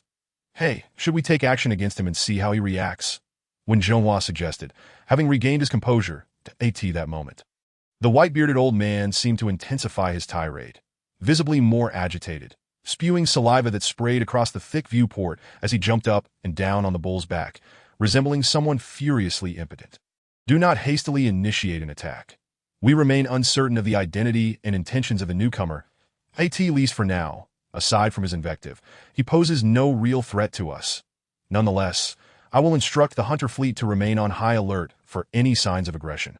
Ready to strike at a moment's notice that I concur with Academician Zheng's hypothesis. He indeed wishes to enter. After observing for a while, Academician Xiao spoke up. Let him in. Hu pondered briefly before deciding. Old Hu, this is a scientific vessel, of utmost importance that IT matters not. He replied that if he possesses strength and seeks to harm us, the distinction between outside and inside is negligible, that if he lacks power, even if he enters, he will create no significant disturbance. Let us observe his intent. The two academicians nodded in agreement with Hu Yu's reasoning that he approached the viewport and opened the airlock to the outside world. The old man ceased his vitriol and turned his oxen head to fly into the airlock. The Hu closed the hatch and opened the door between the airlock and the lounge. This door was relatively small, preventing the ox from passing through. The old man struggled momentarily, but soon abandoned the effort, striding into the lounge alone, disregarding Hu Yu and the others that he plopped down at the table and began to feast on the food laid out before him with reckless abandon. As if he had not eaten in years, the others could only watch as he devoured the food, which was nearly gone in mere minutes. Judging by his gluttony, it was clear he was far from satiated. Hu Yu had no choice but to call for more provisions from the logistics team. The old man continued to eat and drink without pause, treating those around him as if they were mere air. After half an hour, he seemed finally to have had his fill. He pulled out a gourd from his waist, releasing a fragrant aroma of liquor. After a few hearty swigs, he wiped his mouth and exclaimed, "Which scoundrel was it that mentioned doing away with this old man?" Having satisfied his appetite, the old man finally spoke. Although his pronunciation differed from standard Mandarin, the others understood him well enough. It was a dialect reminiscent of Hubei and Sichuan, relatively easy to comprehend. The old man's inquiry, when Zhonghua awkwardly scratched his head, offering no response to be why now. Everyone was fairly certain the old man was indeed human. Despite many lingering questions, they had emotionally accepted his identity, recognizing the similarities in appearance, dietary habits, and language that if memory serves, it was you, young rascal, who made that remark, the old man retorted, referring to Wen Zhonghua. Hey, old man, do not push your luck. You consume our food and occupy our space. Yet I have yet to inquire about your origins, and you dare question me? When Zhonghua shot back defiantly, and you lot. I called out for ages outside, yet you failed to notice, forcing me to chase for so long. You old curmudgeon, dare you show disrespect to our academicians? Do you believe I want to give you a thrashing? When Zhonghua rolled up his sleeves and raised a fist in mock intimidation, ditto, in matters of combat, I have never feared anyone. However, a gentleman uses words rather than fist. I am here to reason with you. Calm yourself, old sir, Academician Xiao interjected, pulling Wen Zhonghua back, indicating he should restrain his impulses. Old sir, we were preoccupied with our research and failed to notice your presence. May I inquire where you hail from and how you speak our language? Where do I hail from? Am I not human? Is such a question necessary? Are the younger generations so dim-witted? The old man dismissed Academician Zhao's overture, much to Zhao's chagrin, as he himself was of considerable age and now faced humiliation from this elder. Old sir, that is not my intention. I merely meant to ask how you find yourself alone in this vast universe. You see, we require spacecraft for our survival. Academician Xiao continued, Alas, it is merely my misfortune. Well, seeing your respectful demeanor, I shall divulge that My Green Ox is, in fact, a biomechanical creature, akin to your spacecraft, that I usually dwell within its belly, only occasionally emerging for air. Air. The old scholar retorted, Do you not fear freezing to death? When Zhonghua scoffed, Ignorance. And yet you take pride in IT. Do you not think I can create a small survival sphere using a force field? Air and energy envelop me. The IT is clear you have yet to reach such heights. You lack ambition. Now it made sense. They understood the so-called celestial nature of the old man. The fleet had indeed mastered the precise control of magnetic lines, capable of constructing a virtual sphere that contained air and energy. Allowing humans to survive in the vacuum of space without space suits, the energy within would remain contained, maintaining temperature, while only requiring the oxygen levels to be sustained. It seemed this old man possessed considerable knowledge. Old sir, may I inquire about your name? Additionally, where do you come from, and where do you intend to go? Who had remained silent until now, asked. You, young lad, were the one who agreed to let me in. Correct? I find you somewhat agreeable, did I? However, do not change my name. I am Daozi, a citizen of the state of Chu under the great Zhou Empire. Yet from your attire, I can tell the Zhou has fallen. What dynasty reigns now? What? You are Daozi, the author of the De Wu Dao Jing, they exclaimed in astonishment.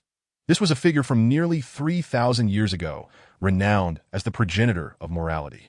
It was simply unbelievable. Indeed. What of it? The De Wu Dao Jing is indeed my work.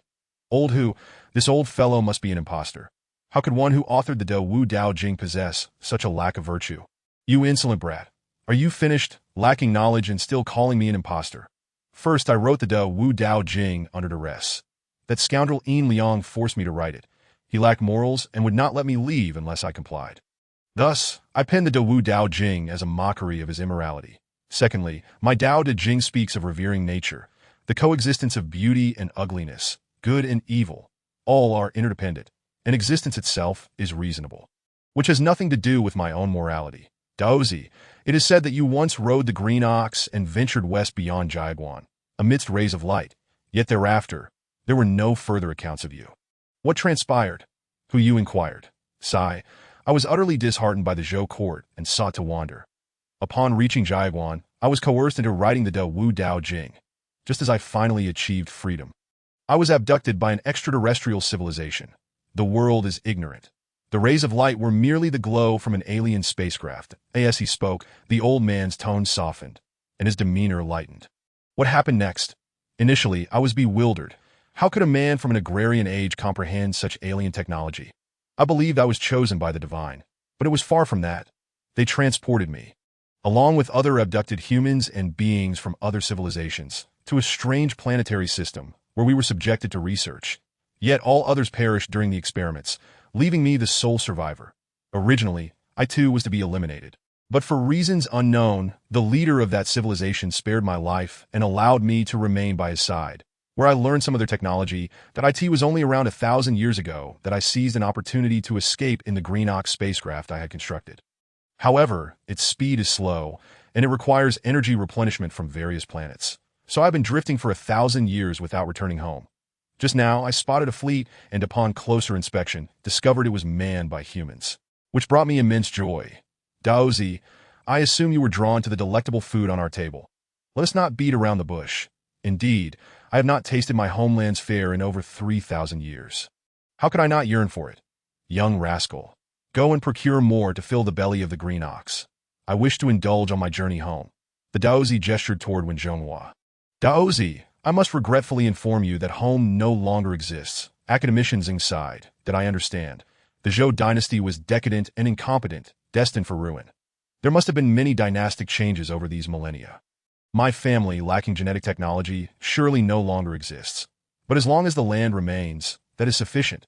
After all these years, I have come to terms with everything. No, Daozi, I meant to say that our planetary system has ceased to exist. Thus, we have wandered here. I trust you have heard of the galactic Zerg. Over a century ago, the swarm invaded the solar system, and we barely escaped.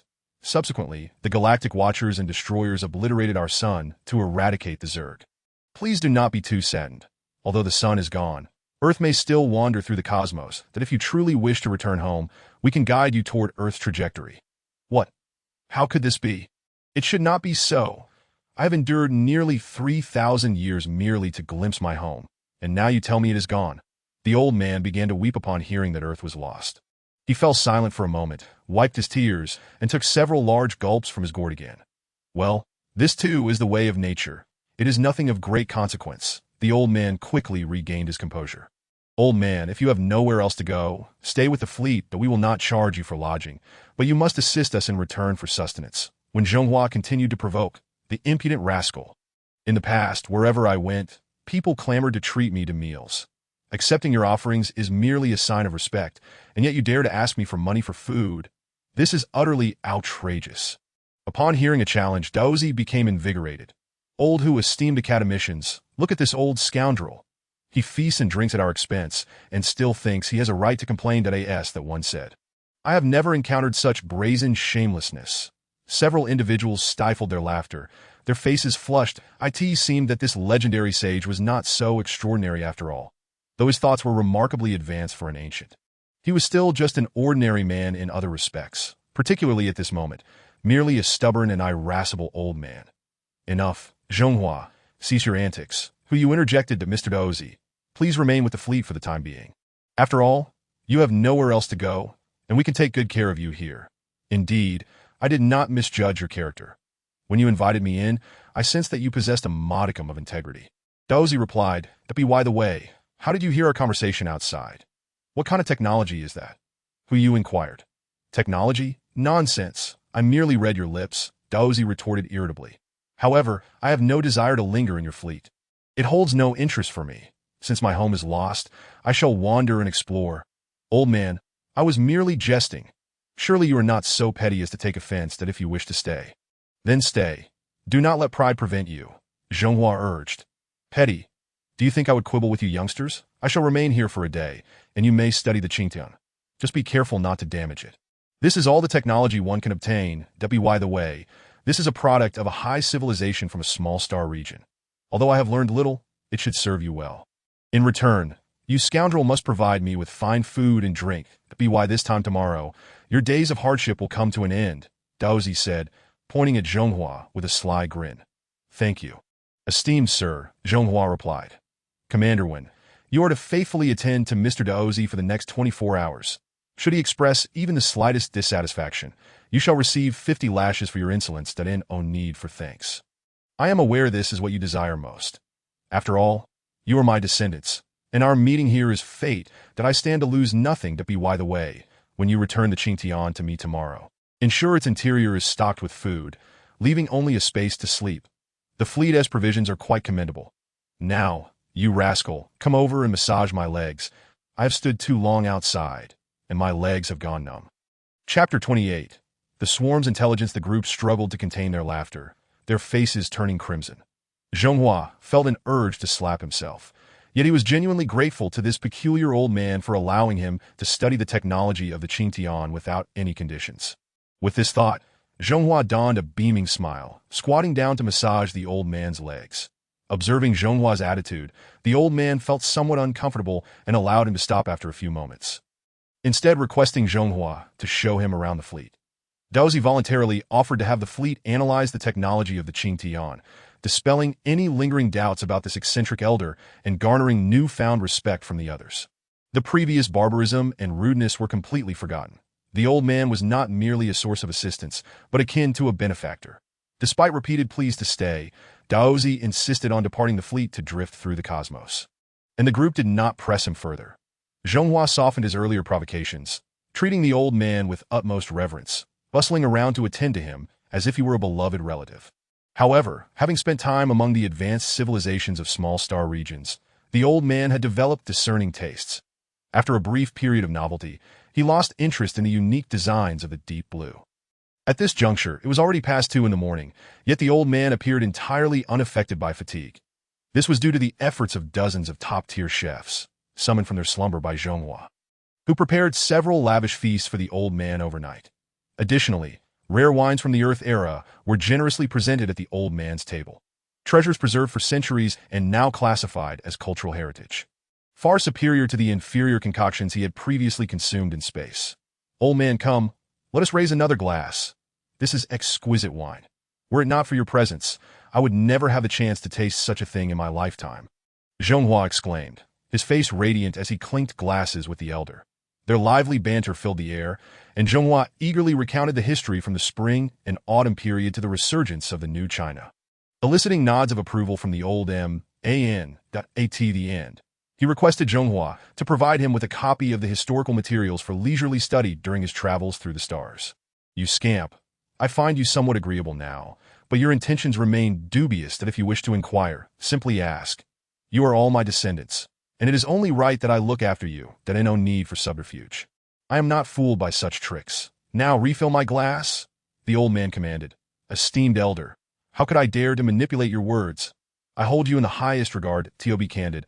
I slept with the De Wu Dao Jing as a child. I felt unwell if I did not read it daily. I cannot recall how many copies I ruined, often facing my father's wrath for it. Zhonghua confessed. You young rascal, I am over 3,000 years old. Though I may be a bit tipsy, your flattery is too transparent. Nevertheless, it pleases my ears. Do continue. The old man replied that it was evident that the elder was astute, immediately discerning Zhonghua's flattery. Truth be told, I haven't ruined many copies, merely 7 or 8. Zhonghua admitted, eliciting nearly explosive laughter from the staff present. If Zhonghua had truly read the De Wu Dao Jing in its entirety, they would concede defeat. Of course, a century is regarded as strange, a millennium as refined. Having lived for over 3,000 years, I am no fool. How could you, having tasted so little of life, deceive me? Now, bring me the most succulent chicken leg. The old man commanded. Elder, do you possess any information regarding the insectoids? Zhonghua inquired. That I know a little. The small star region civilization that abducted me is situated less than 1,000 light-years from the front lines of the Milky Way and the insectoids. And they have engaged in battles with the swarm for years. That I have followed their leaders for a long time and have gleaned some intelligence. By the way, what is the highest stage of the insects in the solar system? Stage 6. We fled the solar system upon the emergence of the Stage 6 insects. Fortunately, we had prepared in advance. Otherwise, we would have perished in their bellies. Subsequently, before the arrival of the Stage 7 insects, the sun was obliterated by the Watchers and Annihilators. What a disgrace! To flee at merely Stage 6, the civilization that captured me has battled the Stage 25 insects. Now that is true calamity. Even great star region civilizations must exercise caution against Stage 25 insects. The Milky Way civilization has a rough assessment of insectoid strength. Every 5 stages corresponds to a level of civilization. For instance, from Stage 1 to Stage 5, it equates to planet-level civilization. From Stage 6 to Stage 10, it corresponds to star-level civilization. Though this is not entirely accurate, there are significant differences among civilizations. Some civilizations can engage Stage 10 insects shortly after entering star-level status, while others, like yours, struggle to contend with even Stage 6 after attaining star level. Esteemed elder, Zhonghua found himself at a loss for words.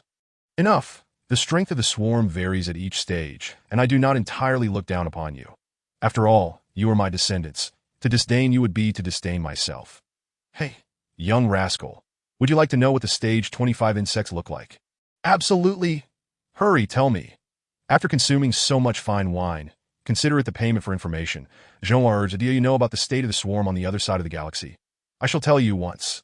I followed the leader of that small star region civilization to breach the swarm's defenses and ventured hundreds of light years to assess the situation. That I witnessed the swarm's deployment firsthand. They emerged from enormous 4-dimensional spatial bubbles, each several times the size of Earth, filled to the brim with insects. That as the bubbles burst, the swarm instantaneously filled the entirety of space. During that encounter, I laid eyes on the terrifying Stage 25 insect, which measured several tens of thousands of kilometers in length. This colossal creature possessed not only immeasurable strength and extraordinary defenses, but also the capability for curvature flight. Elder, you must be mistaken. How can a biological entity engage in curvature flight? Zhonghua questioned in disbelief. Foolish child, do you think the Stage 6 insects cannot traverse interstellar distances? Do not confine your understanding to the small realm of Earth. Who says living beings cannot perform curvature flight? I tell you, insects around Stage 10 possess the ability to fly through curvature. They are not ordinary organisms. They lean more towards a form of biomechanical life. Their robust physical structure allows them to survive in the cosmos without any technological protection. The biological reactions within them can release energy to propel them forward, provided there is sufficient energy supply.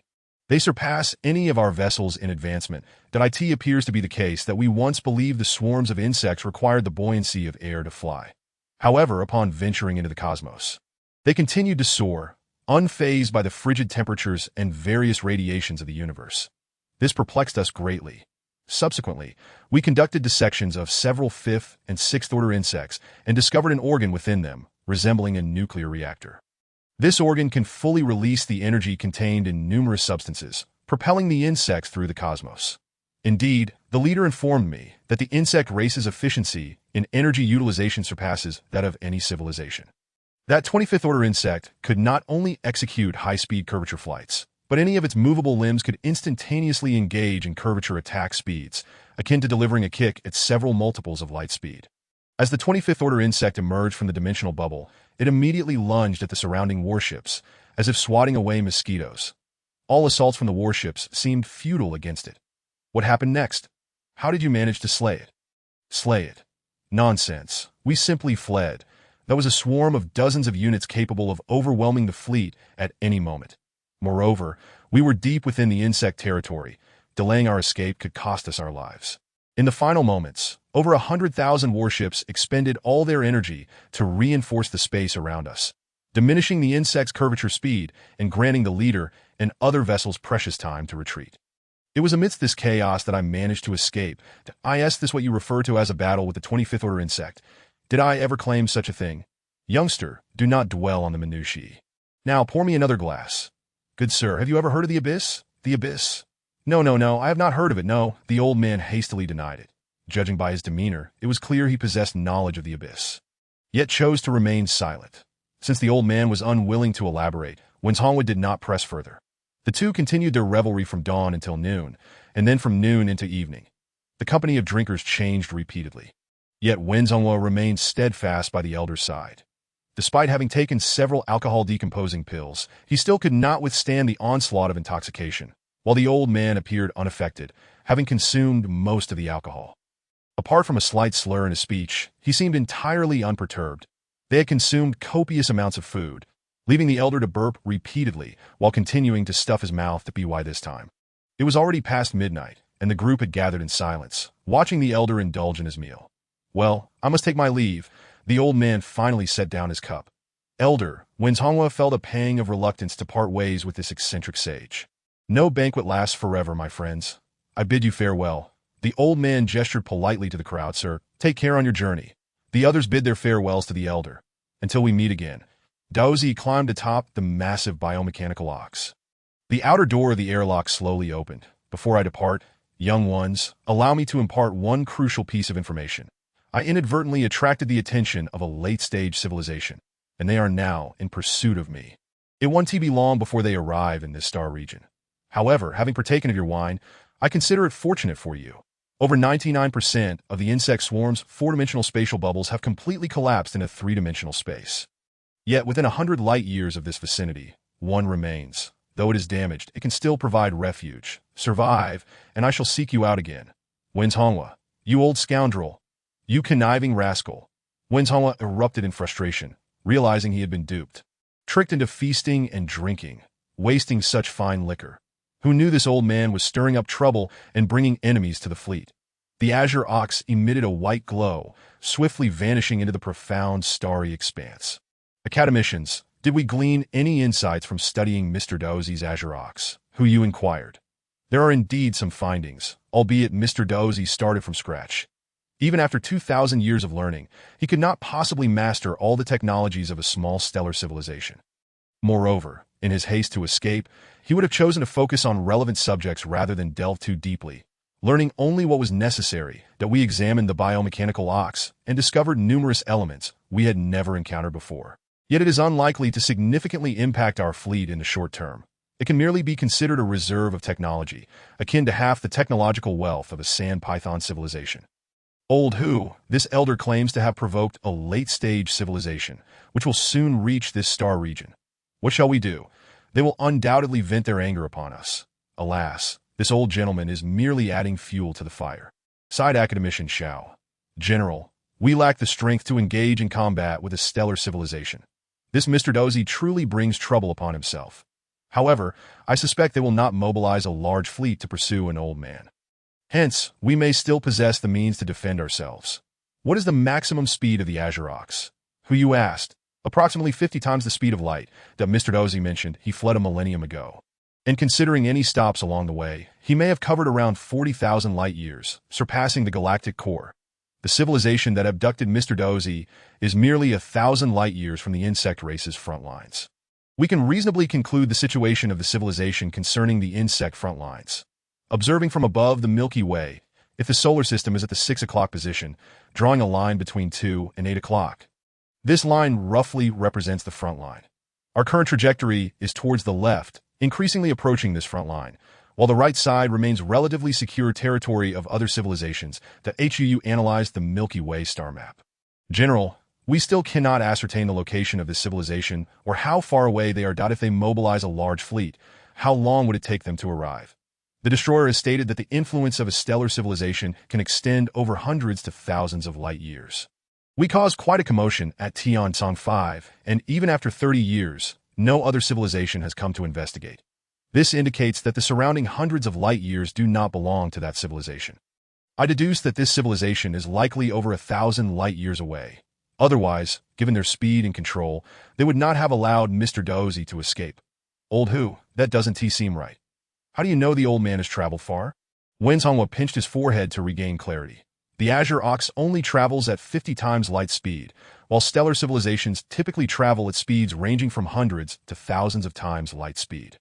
It would not take long for them to catch up that, of course, if they had pursued him from the outset, Mr. Dozy would not have gotten far, perhaps not even having the chance to flee. I suspect Mr. Dozy did not merely offend them. If that were the case, they would not be so relentless in their pursuit. Moreover, they would not have waited so long before deciding to chase him down. It seems Mr. Dozy must have acquired something of great importance or stolen some information. Initially, they were unaware, but upon discovering the truth, they began their pursuit, allowing Mr. Dozy to flee a considerable distance. That seems plausible. What exactly did he take, or what information did he steal? Chapter 29. Four-dimensional bubble. The likelihood of it being a physical object is low. Mr. Dozy casually allowed us to study the mechanical Azure Ox ship, indicating there are no secret items within. Additionally, he himself appears incapable of concealing anything of significance. Thus, I believe he likely learned of some crucial information or appropriated their technology. The possibility of having stolen their technology is also rather slim. If he had, I believe he would have directly transferred it to us. His silence and urgency to depart suggest he has uncovered secrets he should not know. That troublesome old man, always courting disaster, leaving us to clean up after him. Wen Songhua, you've had too much to drink. It would be wise to rest. The secrets Mr. Dozy possesses must be exceedingly important. Otherwise, that civilization would not traverse thousands of light years to find him. Moreover, Mr. Dozy likely believes our current level is unworthy of such knowledge. It could be a monumental secret. What should we do now? If my assessment is correct, that civilization is over 1,000 light years away.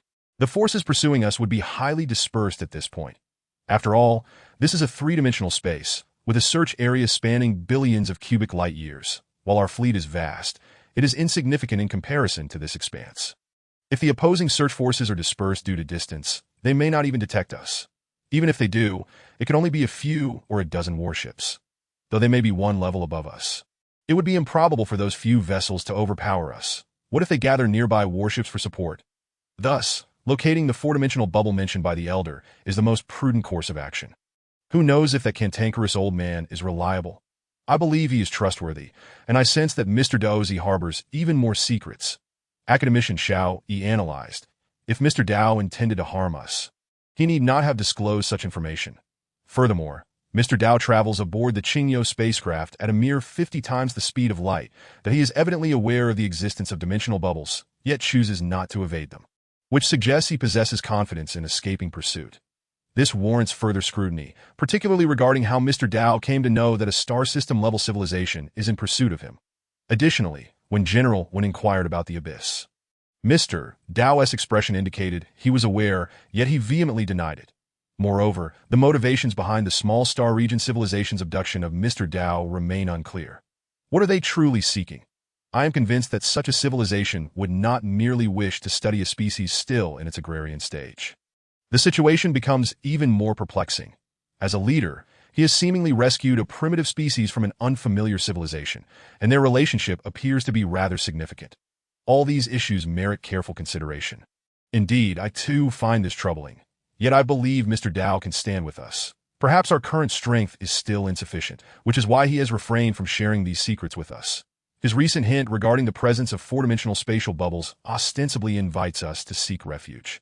However, it is evident that the value of such phenomena is well understood. Perhaps the Elder wishes for us to grow stronger.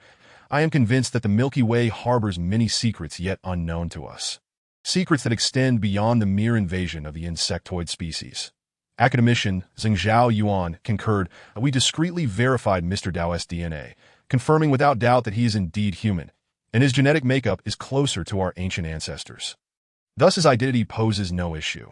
Academician Xiao added, none of us have ever encountered what a high-dimensional spatial bubble truly resembles. The destroyer previously mentioned that the bubbles used for transporting insect swarms are at least the size of Earth. Mr. Dao has also indicated that the bubbles for transporting swarms are several Earths in size, which suggests that high-dimensional spatial bubbles are relatively large.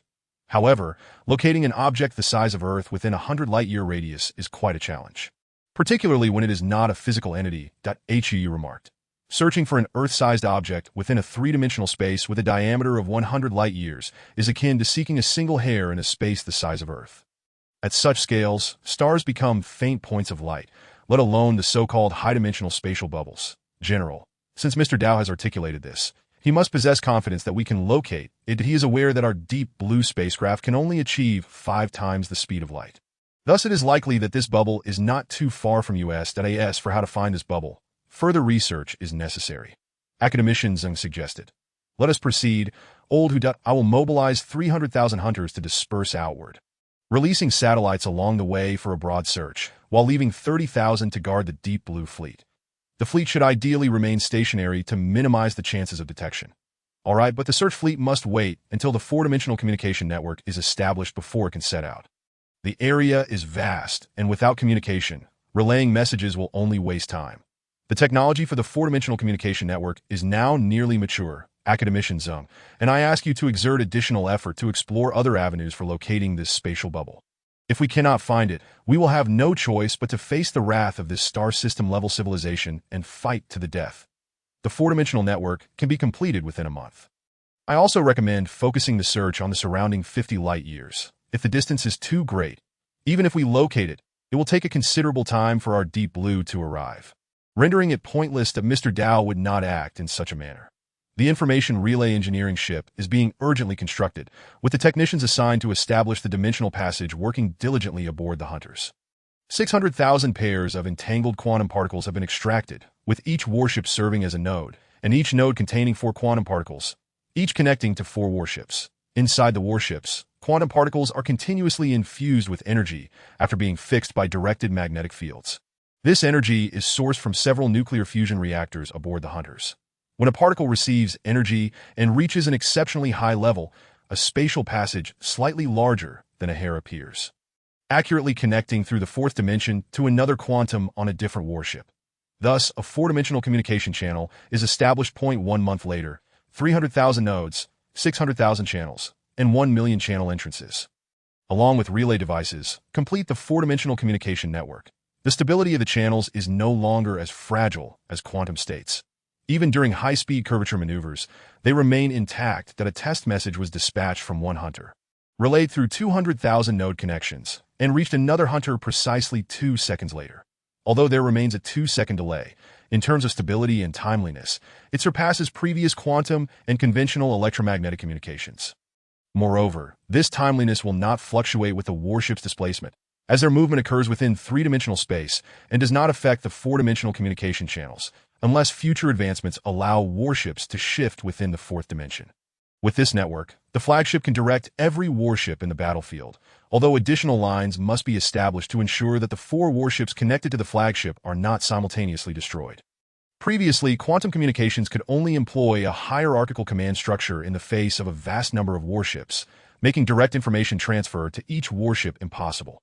Battlefield information sharing was cumbersome, often resulting in fleets fighting independently and inefficiently. With this new 4-dimensional communication network, not only can the commanders issue real-time commands to every warship, adjusting tactical deployments in response to battlefield conditions, but the warships can also communicate instantaneously, enabling more effective execution of various tactics such as coordination, support, and cover, thus enhancing the entire fleet's combat power by more than 50%. These 300,000 hunters have now set forth, equipped with numerous satellite devices, venturing into the space within 100 light-years for exploration. With a length of nearly 300 meters, the collective presence of 300,000 hunters resembles a vast cloud obscuring the sun, stretching across the sky. However, once they enter the immense cosmos, this number is as inconspicuous as a grain of salt in the ocean, making the search for a single vessel exceedingly arduous. Everyone hopes that these 300,000 hunters and the satellites they disperse will uncover the so-called four-dimensional spatial bubble. Each passing day increases the likelihood of detection by the star system-level civilization. This civilization has the capacity to track a mere 50-meter-long Qingyo spacecraft, making the chances of discovering this vast fleet quite significant. Even though the fleet has ceased movement and remains hidden in the void, the N01 can guarantee evasion from the gaze of a star system-level civilization. Should the fleet be discovered, humans resembling Mr. Dao would undoubtedly face dire consequences, particularly if identified within the same star region. The opposing civilization would surely suspect that the secrets known to Mr. Dao would leak to the fleet. The best-case scenario would be the fleet being escorted back to the territory of the star system-level civilization for investigation. However, this probability is quite low. The simplest and most efficient solution would be to directly obliterate the fleet, thereby ensuring the secret remains forever concealed. What could this secret be? If known, it might enable negotiations with this star system-level civilization. Even if the four-dimensional spatial bubble cannot be located, there remains a glimmer of hope, certainly preferable to direct confrontation. HUU contemplated for a long time, yet could not discern what this secret might be. Any internal secrets of a civilization would hold little value in the vast expanse of the universe, unless they pertain to the highest echelon of technology. However, how much cutting-edge technology could a star system-level civilization possess? Of course, nothing is absolute. It is possible that a certain star system-level civilization has suddenly acquired technology beyond the grasp of even the most advanced civilizations in the galaxy. Yet if it is indeed technology, and of an exceptional caliber, HUU believes Mr. Dao would certainly share it with the fleet for direct confrontation against the star system-level civilization. If it is not a technological secret, then it must pertain to matters between civilizations, particularly those that are unsavory, compelling the star system-level civilization to pursue an old man across thousands of light years, risking incursions into the territories of other civilizations. That HUU firmly believes that this secret involves more than just one or two civilizations. 2 years have passed, and the furthest hunters have reached 60 light years away. After the initial batch of hunters set out, HUU dispatched an additional 200,000 hunters to focus on searching the area within 20 light years. Regardless of whether it is 500,000 hunters or billions of satellite devices, none have uncovered this so-called bubble. There have been a few instances where the fleet and satellites reported unusual occurrences. But upon verification by academician Zheng Zhaoyuan, none were confirmed as four-dimensional spatial bubbles. Currently, the busiest individuals are not the fleet or HUU, but a group of space physicists aboard the scientific vessel. They are exploring various methods to attempt to locate the bubble's position. However, the fleet's understanding of spatial science is still in its infancy, and the scientists' knowledge base is rather limited. The repeated failures have been disheartening for them. Yet these setbacks at least affirm that certain paths are unviable. Under the pressure of their shared fate, despite the discouragement from failure, these scientists have not lost heart. Rather, they have become increasingly exhilarated. Even forgetting the impending danger, they have immersed themselves entirely in the study of space, as even the slightest advancement could be the key to discovering the four-dimensional spatial bubble. 2 years have swiftly passed, and the second batch of 200,000 hunters has completed its reconnaissance mission and returned. Meanwhile, the first batch of 300,000 hunters continues to scour the area within 100 light years. One day, a message was received from the most distant satellite, not concerning the four-dimensional space bubbles, but rather the arrival of warships from another extraterrestrial civilization. These vessels possess speeds exceeding 500 times the speed of light and boast immense sizes of several thousand meters, though their numbers are limited to merely 5 ships. It is evident that this fleet belongs to the civilization pursuing Mr. Daozi. Faced with such a formidable fleet, the hunters and conventional weaponry are rendered ineffective. HUU is compelled to deploy all available antimatter in the space surrounding the fleet, hoping that, should the enemy launch an attack, these concealed antimatter bombs will yield some effect. The 300,000 hunters guarding the Deep Blue have all taken their positions, bracing for the impending battle. The initial 300,000 hunters that commence the search are also prepared to return at full capacity, but the fastest among them will require at least 2 to 3 years to arrive. In contrast, the enemy ships, traveling at 500 times the speed of light, will reach the vicinity of the Deep Blue Fleet in just over 2.5 months. HUU declines the return request from the first batch of 300,000 warships, ordering them to disperse in all directions, promising they may return once the crisis has passed. Should the Deep Blue Fleet be destroyed, he hopes that these 300,000 warships will be able to evade pursuit and return safely to the Tian Tsong 5-star system. where the secrets of the third planet's hidden base may aid in their gradual development. General, there is no need for further discussion. This was the plan from the outset. Your mission is not solely to search the four-dimensional bubbles. You are also the seeds of our fleet. This is why I have never permitted your return. Unless the danger is averted, you will not receive orders to return that I will ensure the safety of your families and the tens of thousands of scientific researchers by dispersing them among 50,000 hunters, allowing for an escape. Should the fleet encounter misfortune, I hope you can preserve the flame of civilization, who you solemnly stated that he understood the cruelty of his decision. The power of life and death lay in his hands, and no choice he made would be right. Yet, for the sake of civilization, he felt compelled to act. Academicians, it's time to evacuate. The science ship is too slow, and its size makes it a target. You are the hope of our civilization, that I implore you to lead the scientists to safety. He urged it. No, we have one last hope. I was just about to find you. I need the cooperation of the entire fleet for an experiment. Academician Zeng replied that if the experiment succeeds, we may have a chance to survive the danger. However, if it fails, we may not even have time to escape. Chapter 30. Space Fluctuations. I will join you. After all these years, how could I leave you behind? Let us take this gamble together. For so long, we have been engrossed in academia. The notion of gambling feels distant, yet now we shall experience the mindset of a gambler. Academician Xiao declared, Academicians, how can you still hesitate at such a moment? I know my persuasion may be futile. So, what must we do? The enemy currently has only 5 warships pursuing us. The losses are manageable. If these losses can ensure the safety of the Deep Blue, it is a small price to pay. Please, tell me your plan.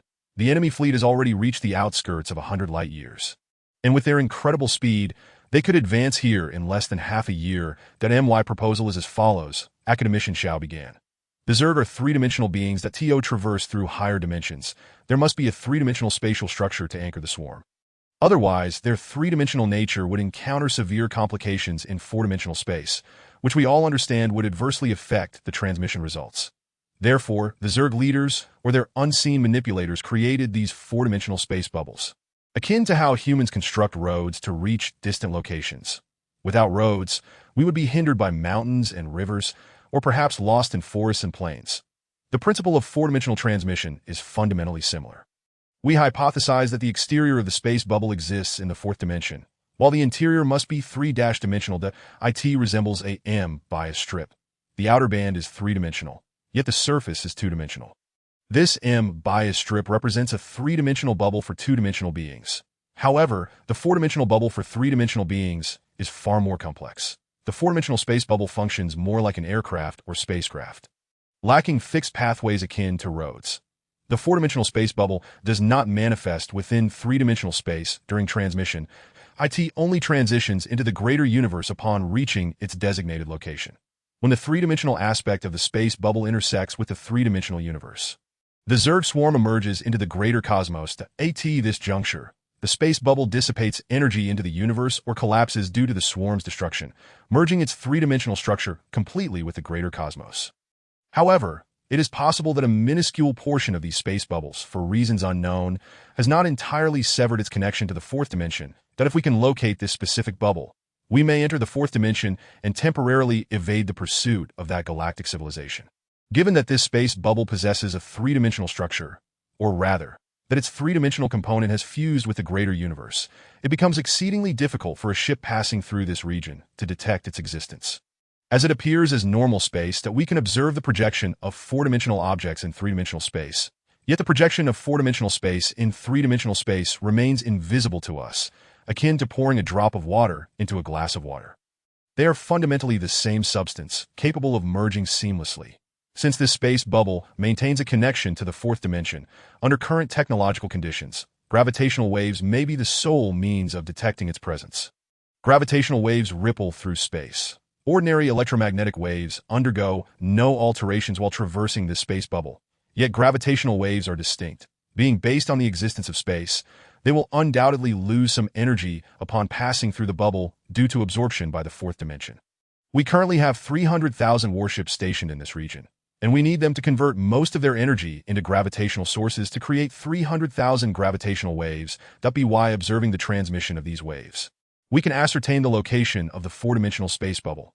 How can the warships generate gravitational waves? Hu Yu inquired, uncertain if it was feasible, given that all previously detected gravitational waves resulted from extreme celestial disturbances, such as those caused by neutron stars or black holes. Quite simply, when we travel through curvature, we are already disturbing space. Now, all we need is for each warship to activate and deactivate its curvature engine at specific frequencies while remaining stationary. This will also induce gravitational waves. Although these waves will be minuscule, our advancements in spatial technology have significantly improved, making it feasible to monitor these fluctuations. Each warship will serve as both a gravitational source and a receiving device.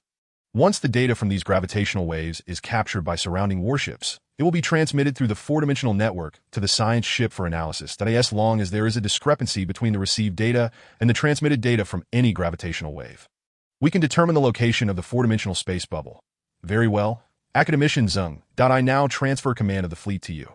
Direct the operations as you see fit. The 300,000 warships guarding the deep blue will also disperse. I understand that proximity will cause interference among the gravitational waves, affecting the accuracy of the data, so they will delay their transformation into gravitational wave sources. These gravitational waves are akin to a drop of ink injected into a basin of clear water. Over time, the ink will expand, forming a sphere. The outermost regions of space are detected first. Half a month passes, yet there are still no reports. The mood among the crew is a mixture of hope and despair. The worry stems from the absence of discoveries, doubting whether academician Zheng's method can truly locate the so-called four-dimensional space bubble. The enemy fleet has engaged in battle with the hunters several times.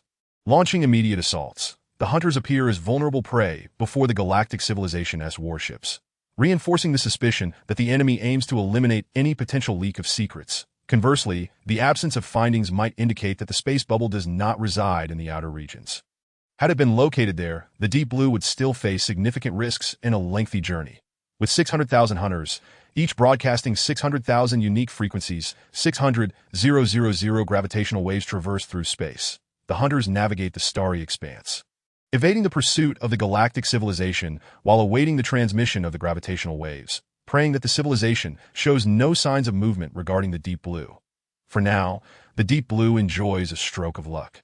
The 5 galactic warships remain obliviously fixated on pursuing the hunters, entirely unaware of the Deep Blue's quiet presence in the void. As time drips away, each passing second heightens the likelihood of the Deep Blue being discovered. The physicists aboard the science ship have gone days without rest, their appearances disheveled, faces smeared with grime, and eyes bloodshot. Yet, they work with the fervor of those on stimulants. Even academician Xiao, who lacks understanding of physics, remains aboard the science ship, fixated on the screen displaying a stream of numbers, within which lies the fleet's hope. Academician. Anomalous data detected, a scientist exclaimed loudly. Let me see. The academician promptly examined the data displayed on the large screen. Indeed, among the over 200,000 gravitational wave signals received, an anomaly was detected. The amplitude and wavelength of this gravitational wave were entirely different at the receiving end. A verification was immediately conducted to confirm both the transmitting and receiving parties. The good news, academician, is that I have dispatched another vessel, the closest to the receiver, to verify within 5 minutes, thereby preventing any potential errors due to spacecraft instrument malfunctions, although the likelihood of such malfunctions was minimal. The realm of science demands precision, especially at this moment. The data must be 200 accurate. The group awaited anxiously, and time seemed to crawl. Academician, the verification is complete. The data is intact.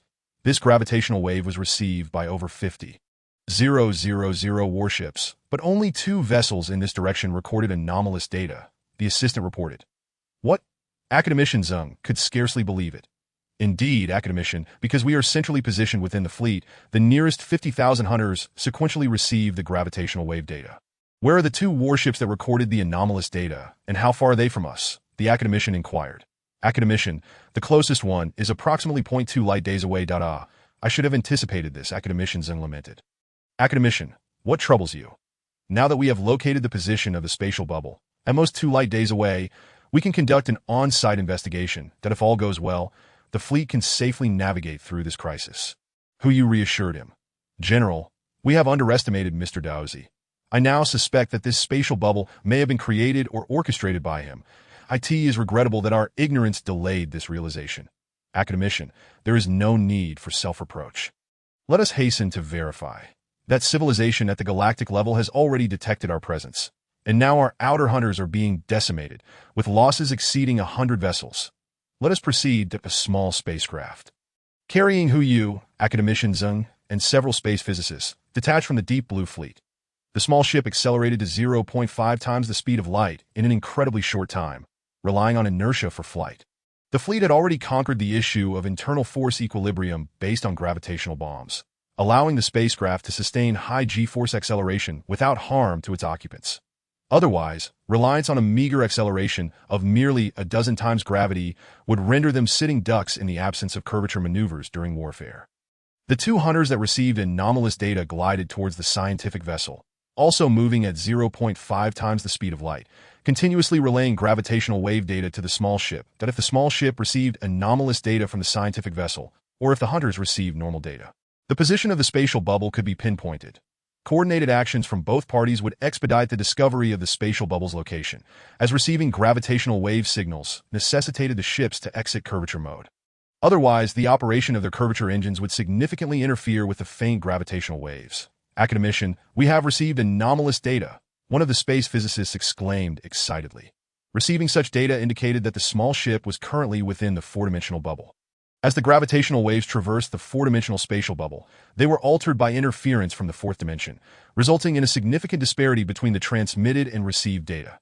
Academician, everything appears normal here. Hu Yu observed. Indeed, it seems devoid of any anomalies, as the three-dimensional aspect of the spatial bubble has fully merged with our universe's three-dimensional space. However, its fourth dimension remains closely linked to the three-dimensional space. In other words, the three-dimensional barrier here is quite tenuous, making it easier to transition into the fourth dimension from this point. That IT is akin to an ant traversing a vast white sheet of paper, where a specific area is saturated with water. For a two-dimensional creature, the easiest entry into three dimensions would be at that wet spot. That I understand that point. But why is it referred to as a four-dimensional spatial bubble? Have you considered that, General? Academician, is there an issue? ISNT, it's simply the addition of a fourth dimension. No, I believe it is not merely the addition of a fourth dimension. The term four-dimensional spatial bubble implies that this entity exists independently within the fourth dimension. Much like a soap bubble.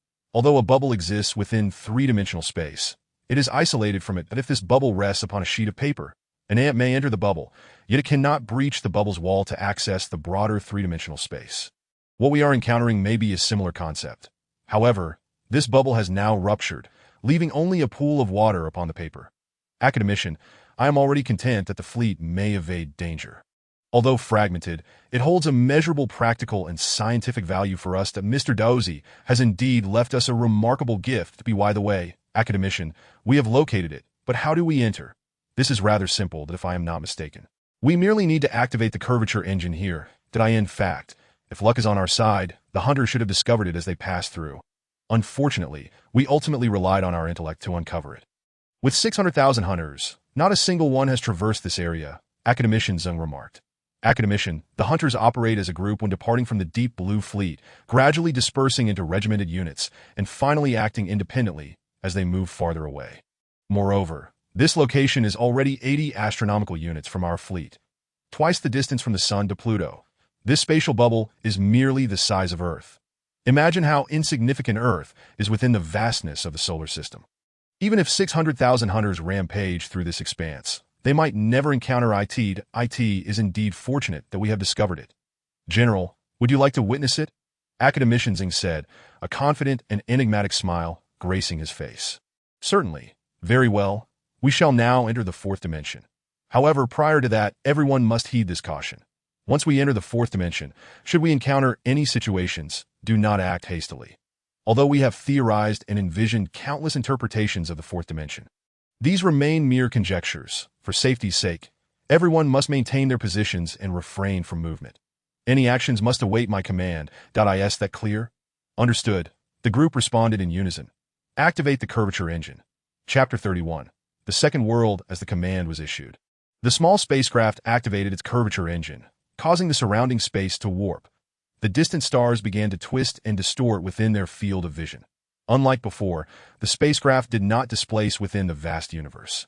At the moment the curvature engine was engaged, the vessel mysteriously vanished from the fabric of the cosmos. Academician, is this the four-dimensional space? who you inquired, that I believe it is, academician Zeng replied. The scene before them, though imagined many times, exceeded all expectations. Everything inside the spacecraft had transformed. They found themselves in a bizarre, entirely new world that transcended time, space, and human imagination. All visuals were in a constant state of flux. As three-dimensional beings, humans could not simultaneously perceive a four-dimensional space, but rather experienced varying perspectives of any three dimensions within the four-dimensional realm. In this fourth dimension, they could perceive things previously unseen, such as the contents of sealed boxes or the intricate wiring hidden within the walls of the spacecraft. They could even bypass obstacles to see what lay behind. However, the human brain can only simultaneously perceive three dimensions. Thus, when confronted with the fourth dimension, all objects lost their three-dimensional integrity, leaving only length, width, and the fourth dimension, akin to a cross-sectional engineering drawing revealing internal structures, including human organs. Fortunately, at this moment, there were no female members aboard the spacecraft. Otherwise, the situation could have become exceedingly awkward. Academician, are you all well? Who you called out, concerned that the unusual space might cause discomfort. Do not worry. Multidimensional space does not impose any substantial effects on objects. However, everyone must remain still, as we need to gradually explore ways to navigate this space. Academician Zeng responded to In, who use view. The facial muscles of Academician Zeng were animated, with his mouth moving while his internal organs gently pulsed. That's a relief. Is everyone else all right? General, rest assured, we are all well. Everyone must avoid the temptation to touch anything out of curiosity. Otherwise, upon returning to the vast universe, we may encounter some undesirable consequences. Academician Zeng cautioned. For instance, if you were to reach through my body via the fourth dimension, it could easily harm me. Furthermore, if you inadvertently moved and allowed objects to enter our bodies through the fourth dimension, we would feel nothing in this space. However, upon returning to the universe, we would discover foreign objects within us, perhaps a cup, a pen, or even a chair leg. Anything could happen. For now, we need only to observe this world with our eyes. Academician Zeng continued, stating that the instruments would record various data here, and upon our return to the three-dimensional universe, we would conduct research to uncover the survival rules within this space. By the way, Academician, how can we escape this space? It's quite simple. We just need to deactivate the curvature engine. We are akin to ants soaring through the sky. Once we lose energy, we will plummet back to the ground. The fourth-dimensional space is a high-energy realm, and low-energy objects will be expelled outright. That should suffice. All data has now been collected. Let us return to the grand universe, with a flurry of light and shadow. The surroundings finally reverted to their normal state. Even for this group of erudite scientists, the exhilaration they felt at this moment far surpassed that of attending a grand and electrifying concert. After all, this marked humanity's inaugural true venture into the fourth-dimensional space. The significance of the fourth dimension is irreplaceable, both in ordinary applications and warfare, especially in conflicts between civilizations. Mastery of dimensional technology equates to control over the life and death of adversaries. Entering the fourth dimension able to strike at three-dimensional targets is as effortless as squashing an ant beneath one's foot. Moreover, the applications of dimensions extend far beyond mere transportation and evasion. The vast energy differentials between dimensions render the very concept of dimensions a formidable weapon. Should one slice a segment of four-dimensional space and forcibly reduce it to three-dimensionality, the lost dimension would unleash a tremendous amount of energy. However, our fleet's technological capabilities have yet to reach such heights. We still rely on the remnants of spatial bubbles left by the dispatch swarms. HEU promptly ordered the Deep Blue Fleet and the surrounding 300,000 hunters to converge here. The other 300,000 hunters, situated light years away, received the recall message but did not return. General, we will not be returning. Coming back now would be tantamount to revealing the Deep Blue's hiding spot to the enemy. We are currently drawing the enemy's warships away, allowing Deep Blue to conceal itself. Rest assured, General, although we are being pursued, our fleet is widely dispersed and losses have been minimal. Once Deep Blue is adequately hidden, we will scatter and proceed to Mafu I, awaiting your arrival. Take care, General. Fleet Commanders Yang Fan and Chun Peng replied. Very well, though we have fought together for many years. You have never let me down. For the sake of the people, your decision is indeed the correct one. I will dispatch 2 engineering vessels to detour toward Mafu I as well. Their speed can reach 20 times light speed. Maintain constant communication, and I wish you good fortune. Yongfan and Chun Peng, subordinates of Hu Yu from the Earth era, had survived countless battles, and now both commanded the hunter fleet. Generally, Hu Yu did not need to manage the affairs of the warships, as the capable leaders could handle the myriad details of this vast fleet with remarkable efficiency. They understood that Hu Yu's recall orders stemmed from emotional necessity. The best course of action was for them to lead the fleet away, alleviating immense pressure from Hu Yu. Although the hunters on the periphery were being pursued, the enemy had only 5 warships. Even with a speed several times that of humanity, capturing 300,000 small hunters within a radius of 100 light-years was no trivial task. Even if the hunters did not flee to distant regions with merely 5 warships, exterminating all 300,000 hunters would require decades. Most of these vessels had opportunities to evade enemy pursuit and ample time to seek refuge within the 4-dimensional spatial bubble.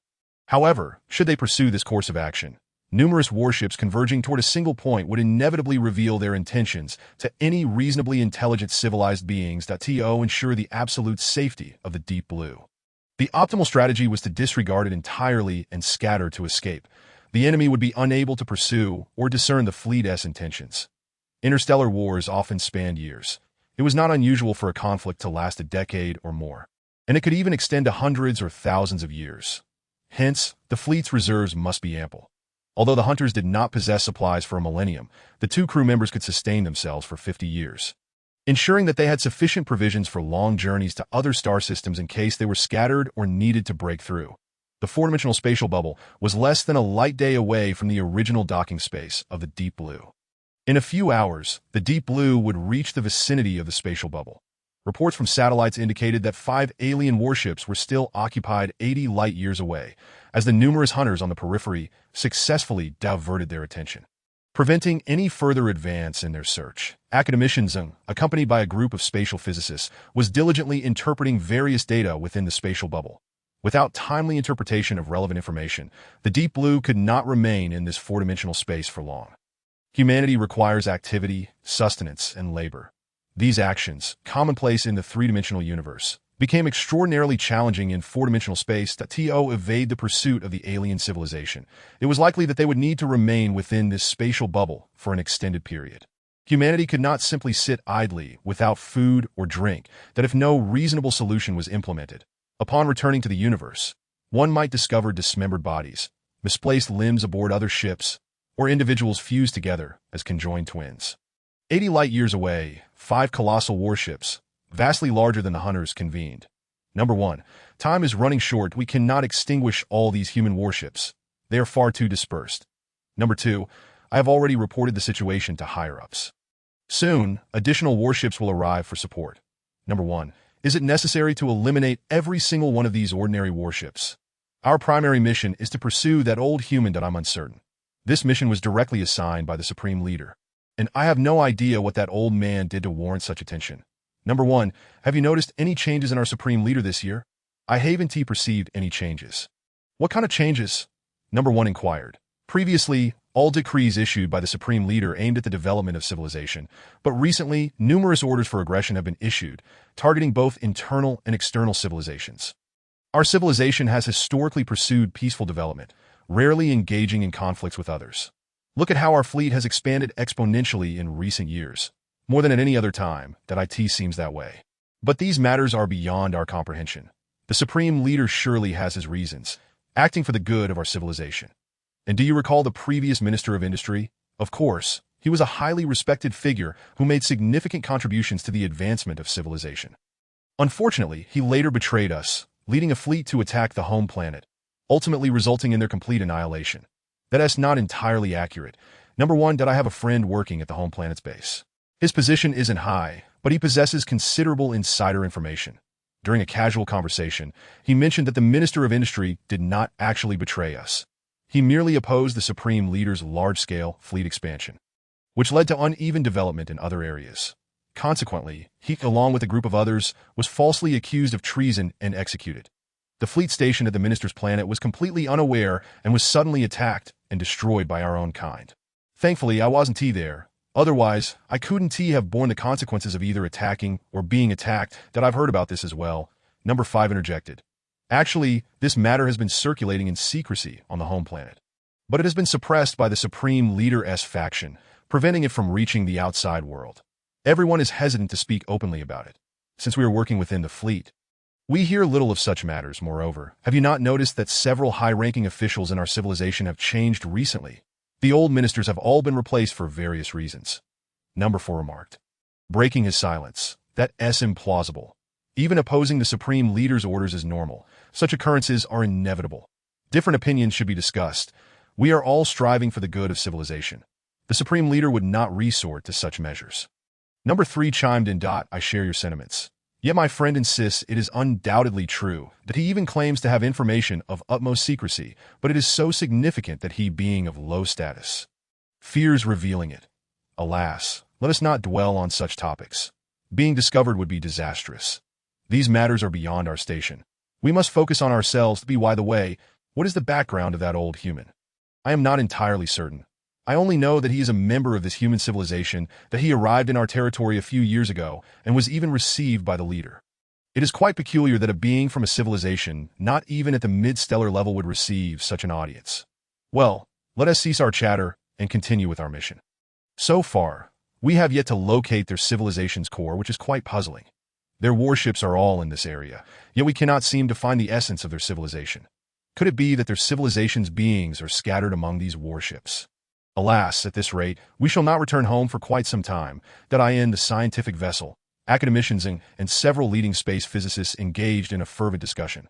They ultimately concluded that a select few, having undergone rigorous training, might inhabit four-dimensional space. However, the current situation involved not just a handful, but billions of individuals, including lively children and various workers immersed in their bustling tasks. Within the deep blue, a scene of constant activity unfolded, accompanied by a diverse array of animals, all of which posed challenges to precise control. To survive in four-dimensional space, it was imperative to isolate the fourth dimension, leaving only three. While three dimensions can exist within four, the removal of the fourth dimension presented a formidable challenge. It was Lu Bo, a space physicist, who proposed a novel idea.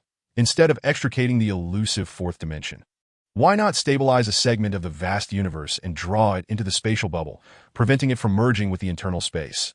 This could potentially create a three-dimensional environment for the Deep Blue Fleet.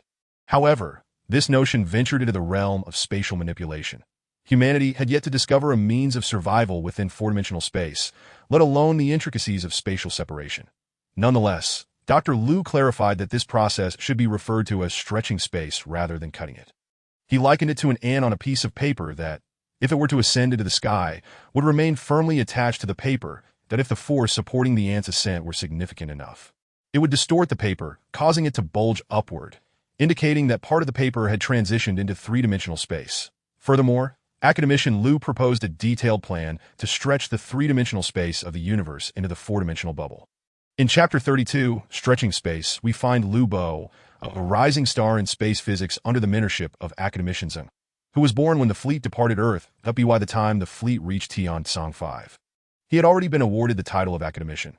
Unlike the stern, research-focused demeanor of other scientists, Lu possessed a tall, robust frame typical of northern Chinese, complete with glasses of over 400 degrees. Without his spectacles, he might resemble a jovial butcher. Lu Bo's rapid advancement in space physics was remarkable. Under academician Zeng's guidance, he distinguished himself among numerous physicists within just a few years, presenting several new theories that were subsequently validated. Academician Zeng intended to entrust Lu with the responsibilities of space physics while he focused on overseeing the entire scientific vessel, as his time for research had waned, unlike academician Xiao, who could quietly lead a team on the biological vessel. The concept Lu Bo introduced, of stretching the vast universe's space into the four-dimensional bubble, had undergone extensive calculations, revealing a success probability exceeding 80%.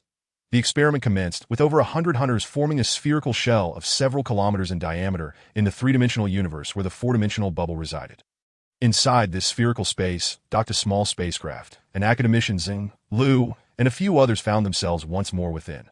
The hunters simultaneously activated their curvature engines, yet the small spacecraft remained stationary.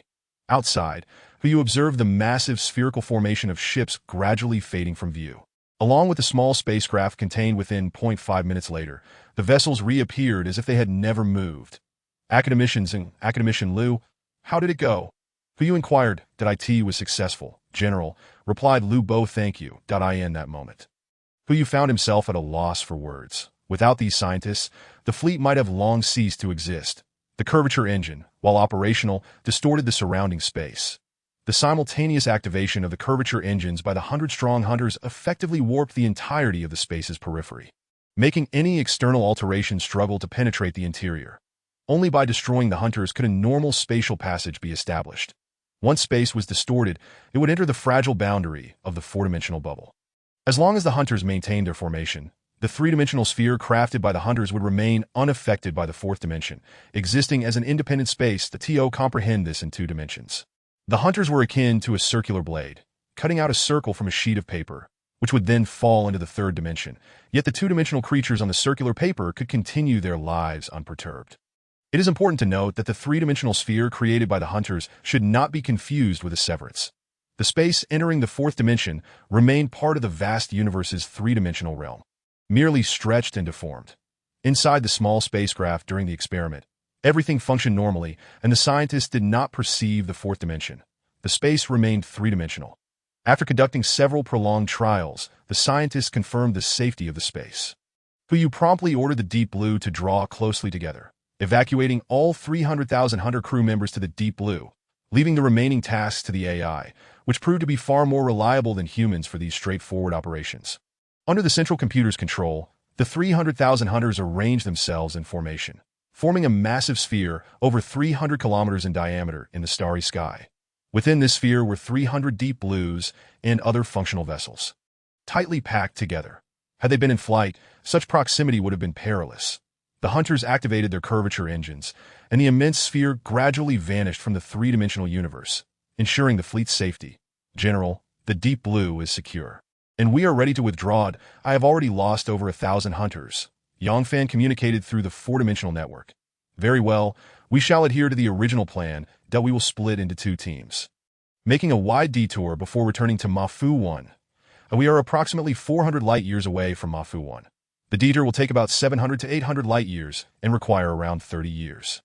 Exercise caution along the way and avoid conflict with any other civilizations we may encounter, that we are surrounded, and the general faces immense pressure, Yongfan replied.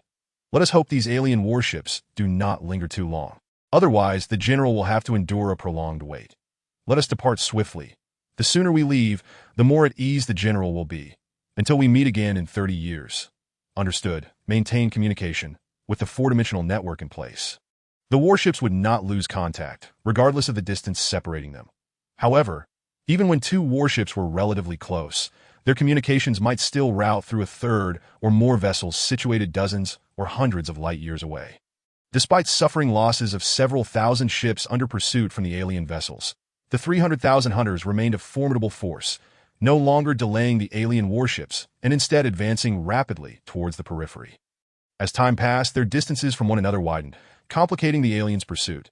The rate of capture dwindled from dozens of ships per day to 1 ship per day, then to 1 every few days or months, ultimately leading to the complete loss of trace for the hunters. Despite the increase in alien warships to over 100, the hunters were simply too dispersed. Tracking a few 300-meter-long hunters across several light-years to dozens of light-years proved insurmountable, even for a galaxy-level civilization. After years of searching the starry expanse, these alien vessels finally veered towards the direction of the Daozi Qingyo ship. Satellites, disguised as fragments of warships or interstellar meteors, concealed themselves among the stars and detected the presence of these alien ships. Once it was confirmed that they had completely departed, the 300,000 fleeing hunters regrouped over 700 light-years away, preparing to continue their circuitous route past Mafu 1 before returning. This constituted a vast navigational circuit. The Deep Blue remained hidden within the 4-dimensional bubble, as the pursuers had just left. Now was not the time to return to the vast universe. Rather, it presented an exceptional opportunity to study the 4th dimension. Once they departed this location, finding another remnant bubble from the insectoid civilization would become increasingly challenging. This bubble represented a tremendous asset left to the fleet by Mr. Daozi. The fleet's development could afford to be delayed by decades, or even centuries, as long as they fully mastered the technology of the 4th dimension. This would enable them to at least contend with minor stellar civilizations and potentially even escape from major stellar civilizations. However, it was overly optimistic to assume that merely relying on this one 4-dimensional bubble would suffice to master dimensional technology. While acquiring a portion of it would be commendable, the fleet also possessed technological reserves from 4.5 other civilizations. Now was the ideal moment for safe analysis. Upon reaching Ma Fu 1, they could achieve at least the early stages of galaxy-level civilization, with the possibility of advancing to the mid-stage as well. The populace aboard the Deep Blue remained blissfully unaware of these developments. With minimal tasks aside from maintaining the hunters, life was exceedingly leisurely. Fortunately, fresh technologies were being decoded daily, necessitating the populace's learning for future utility. Though their days were relaxed, they were nevertheless fulfilling. The most occupied individuals are undoubtedly academician Zheng Jiayuan and several of the foremost space physicists. Over the years, their comprehension of dimensions has ascended to new heights. Moreover, they have nurtured a substantial cohort of new talents in the realm of space physics, an essential asset for the future fleet, where the necessity for skilled individuals cannot be overstated. Presently, only a handful of individuals truly serve as the backbone of the vast fleet. However, the cultivation of talent is a long-term endeavor that cannot be rushed. The fleet members have already undergone genetic modifications, achieving lifespans reaching 1,000,000 years, ensuring that scientists will no longer perish due to the constraints of mortality. As time progresses, a new generation of scientists will inevitably emerge. The first to arrive at Mars Belly 1 were two engineering ships, fortunate enough to evade the pursuit of alien warships, thus arriving ahead of others. However, the crew aboard these engineering vessels was scant, totaling scarcely 100 individuals. They spent 2 decades reaching Mars Belly 1, shouldering the significant responsibility of pioneers. Mars Belly 1 is situated in a triple star system, where 2 of the stars possess masses exceeding 10 times that of the Sun, with each star radiating over 20,000 times the solar output. Collectively, these 2 stars emit more than 40,000 times the radiation of the Sun. And had Earth been positioned here, it would soon be vaporized by the intense heat. The third star, while somewhat milder, is still a young and tempestuous celestial body that, at its current rate, will complete its life cycle in just a few million years. The harsh environment of this triple star system renders it inhospitable to typical planets. Moreover, the complex orbital mechanics of such systems often lead most planets to meet their fate by spiraling into one of the stars, becoming part of it. However, the triple star system of Mars Belly 1 is relatively stable, as the 2 massive stars form a binary system, which in turn interacts with the smaller third star to create a composite binary system.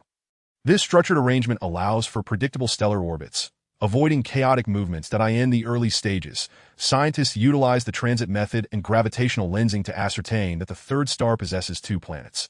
The arrival of the engineering ships confirmed these calculations, affirming the existence of 2 rocky planets, each approximately twice the mass of Earth.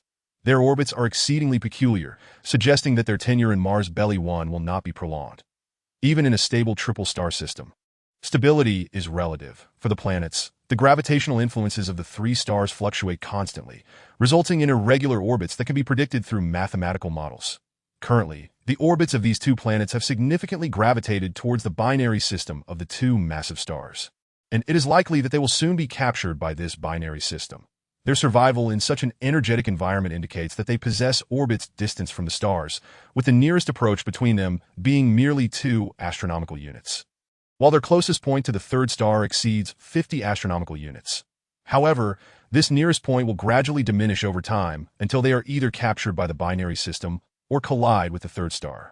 For humanity, these events lie far in the future, unlikely to occur for hundreds of thousands of years. Presently, these planets will become human territory, contributing various resources to human advancement, due to the changes in their orbits. The temperatures of these planets fluctuate, and they exhibit no rotation, possibly stilled by the gravitational pull of the 3 stars or locked in tidal embrace. Preliminary calculations suggest their orbital periods range between 450 and 480 years, allowing the fleet to conduct various activities on the dark side of the planets. The frigid temperatures of -200 degrees Celsius pose no challenge to the engineering ships, as the vacuum of space is significantly colder. Such inhospitable conditions preclude the existence of biological signs, with no water, atmosphere, or rotating magnetic fields that in a prudent measure. The engineering ships deployed small robots in high orbit for sampling and analysis, descending to the planetary surface only after confirming no immediate threat to human life. Upon assessing the conditions, the engineering ships chose the first planet, situated closer to the third star, for exploration. In 20 years, this planet will find itself positioned between the third star and the other 2, subjected to over 2 centuries of intense solar radiation. with surface temperatures soaring above 600 degrees, an inferno for any civilized life. Nevertheless, it is precisely this extreme environment that offers a semblance of safety. For no one would suspect a fleet of civilization concealed within such a harsh realm. Upon landing, the engineering vessels commenced their crucial task of surveying the mineral resources across the planet. As a rocky planet, it is expected to harbor ample iron deposits. The fleet possesses element decay and fusion machines, theoretically capable of generating any desired elements through decay or fusion, yielding substantial energy. However, utilizing these machines to construct a fleet remains impractical. Only rare elements would be procured through such means. Abundant elements like iron and carbon must be mined directly from the planet. Rapidly, the engineering ships delineated the mineral distribution on the first planet, transmitting their findings back to the Deep Blue Fleet. At this juncture, the Deep Blue Fleet, escorted by 300,000 hunter ships, had exited the four-dimensional space bubble and was en route to Mars Belly 1. Expected to arrive in 80 years. The scientists aboard the fleet swiftly devised a development plan for Mars Belly 1 based on the data relayed by the engineering ships. Chapter 33. The fleet converges the engineering vessels. Acting on the scientists' feedback, initiated their operations, aiming to excavate several vast caverns on the planetary surface before the first planet succumbed to the fiery embrace of the three stars. The initial arriving fleet would not be the Deep Blue, but rather a contingent of 300,000 ships led by Generals Chun Peng and Yang Fan, who would arrive in 10 years. The engineering vessels must prepare the subterranean spaces before this fleet's arrival, requiring at least 4 to 5 cubic kilometers of underground facilities to accommodate the 60,000 personnel aboard the warships, along with the necessary living quarters, with time pressing and tasks demanding. The two engineering ships collaborated, deploying large machinery to commence operations. Small smelting furnaces were erected on the surface of the first planet, allowing for the immediate processing of mined ores. After 5 years, an enormous pit measuring 500 meters wide and 4,000 meters deep was excavated. This pit, if partitioned into living quarters, could barely house the 60,000 personnel arriving with the first fleet. However, it merely served as a passage, with the entrance to the pit remaining constant up to 3,000 meters deep. The underground sections would not be deepened further. The engineering machinery would continue operations within to expand the living space, while massive steel columns, 100 meters in diameter, were strategically positioned throughout the underground city to support its ceiling. The processed, or having undergone preliminary smelting, was fashioned into steel plates, accumulating to a mountainous pile after 5 years of refinement. These plates would soon be transported underground to construct living quarters that end the age of interstellar travel. Acquiring steel is significantly more feasible than concrete, representing a cost-effective and efficient resource. 5 years later, the first fleet of hunter ships, after a protracted journey, finally arrived at the first planet of Mars Belly 1. Despite the harsh conditions, the crew aboard the engineering ships prepared a modest welcoming ceremony. 300,000 hunter ships lined up, occupying an area of 100 kilometers, while the personnel emerged from their vessels in small planetary vehicles, effectively surrounding the entrance to the underground city. Ultimately, the fleet leaders, Chun Peng and Yang Fan, ordered the planetary vehicles to vacate the entrance, directing the crew to assemble at a distance before transporting them into the underground city via spacecraft. For the first time, the largest airlock of the underground city opened to allow the passage of the ships, while the arrival of the fleet placed immense pressure on these rudimentary bases. It simultaneously brought a wealth of labor. Previously, the engineering crew of just over 100 struggled to manage multiple tasks, with machines unable to operate at full capacity while also maintaining their livelihoods. Successfully excavating these caverns and constructing sufficient steel housing for 60,000 people had already been an arduous feat. However, apart from the empty steel structures, little else existed within the underground city. Even so, it was a vast improvement over the conditions aboard the hunter ships. Humans are inherently social creatures, and after decades of solitary travel, these crew members finally reunited with others, embracing one another regardless of familiarity. In the underground city, resources of food and water were scarce, prompting the relocation of supplies from the hunters above. For several consecutive days, the underground city resonated with jubilant laughter and song as its inhabitants celebrated their reunion.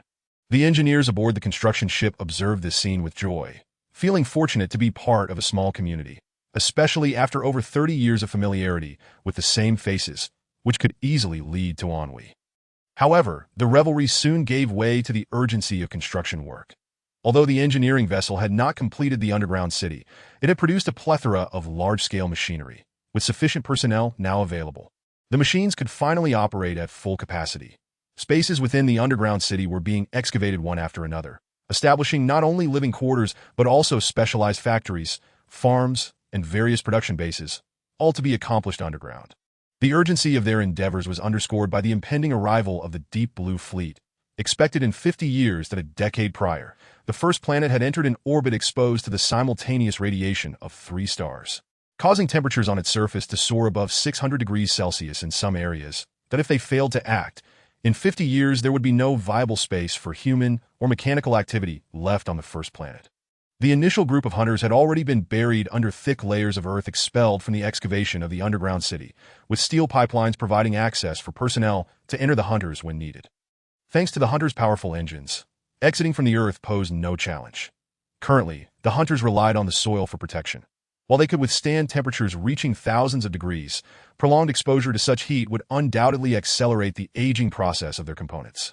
The Earth not only delayed this deterioration, but also concealed the hunters effectively, ensuring that even if alien civilizations arrived on the planet, they would discover no evidence of human constructs that as the Deep Blue Fleet drew nearer.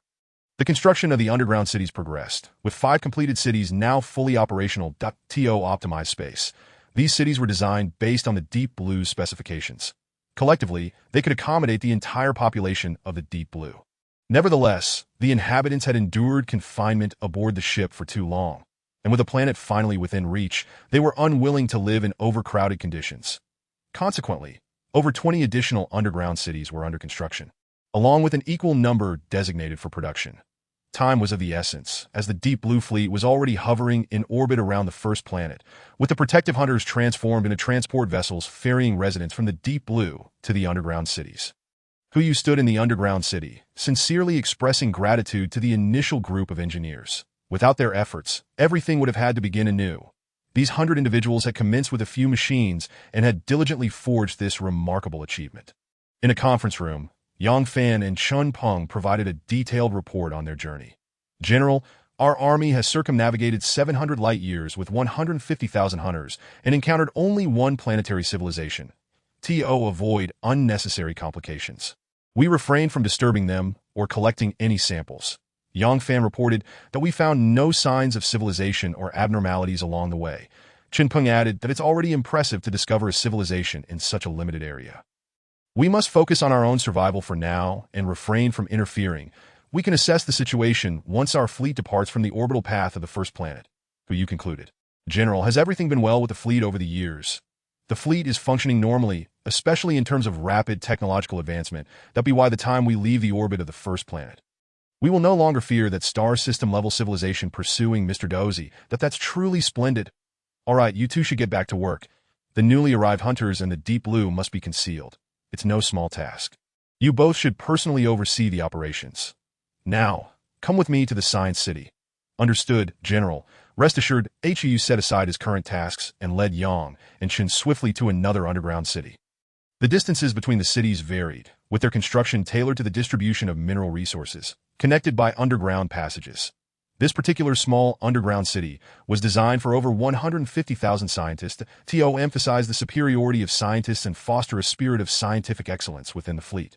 Who accorded scientists privileges that surpassed those of any other role, even more than that of high-ranking administrative officers. However, the selection process for scientists was stringent, and any pretense was strictly prohibited. While this underground city was small, its environment was significantly better than others, housing only 150,000 individuals, with an additional 20 to 30,000 support staff, in contrast to other cities that accommodated tens of millions.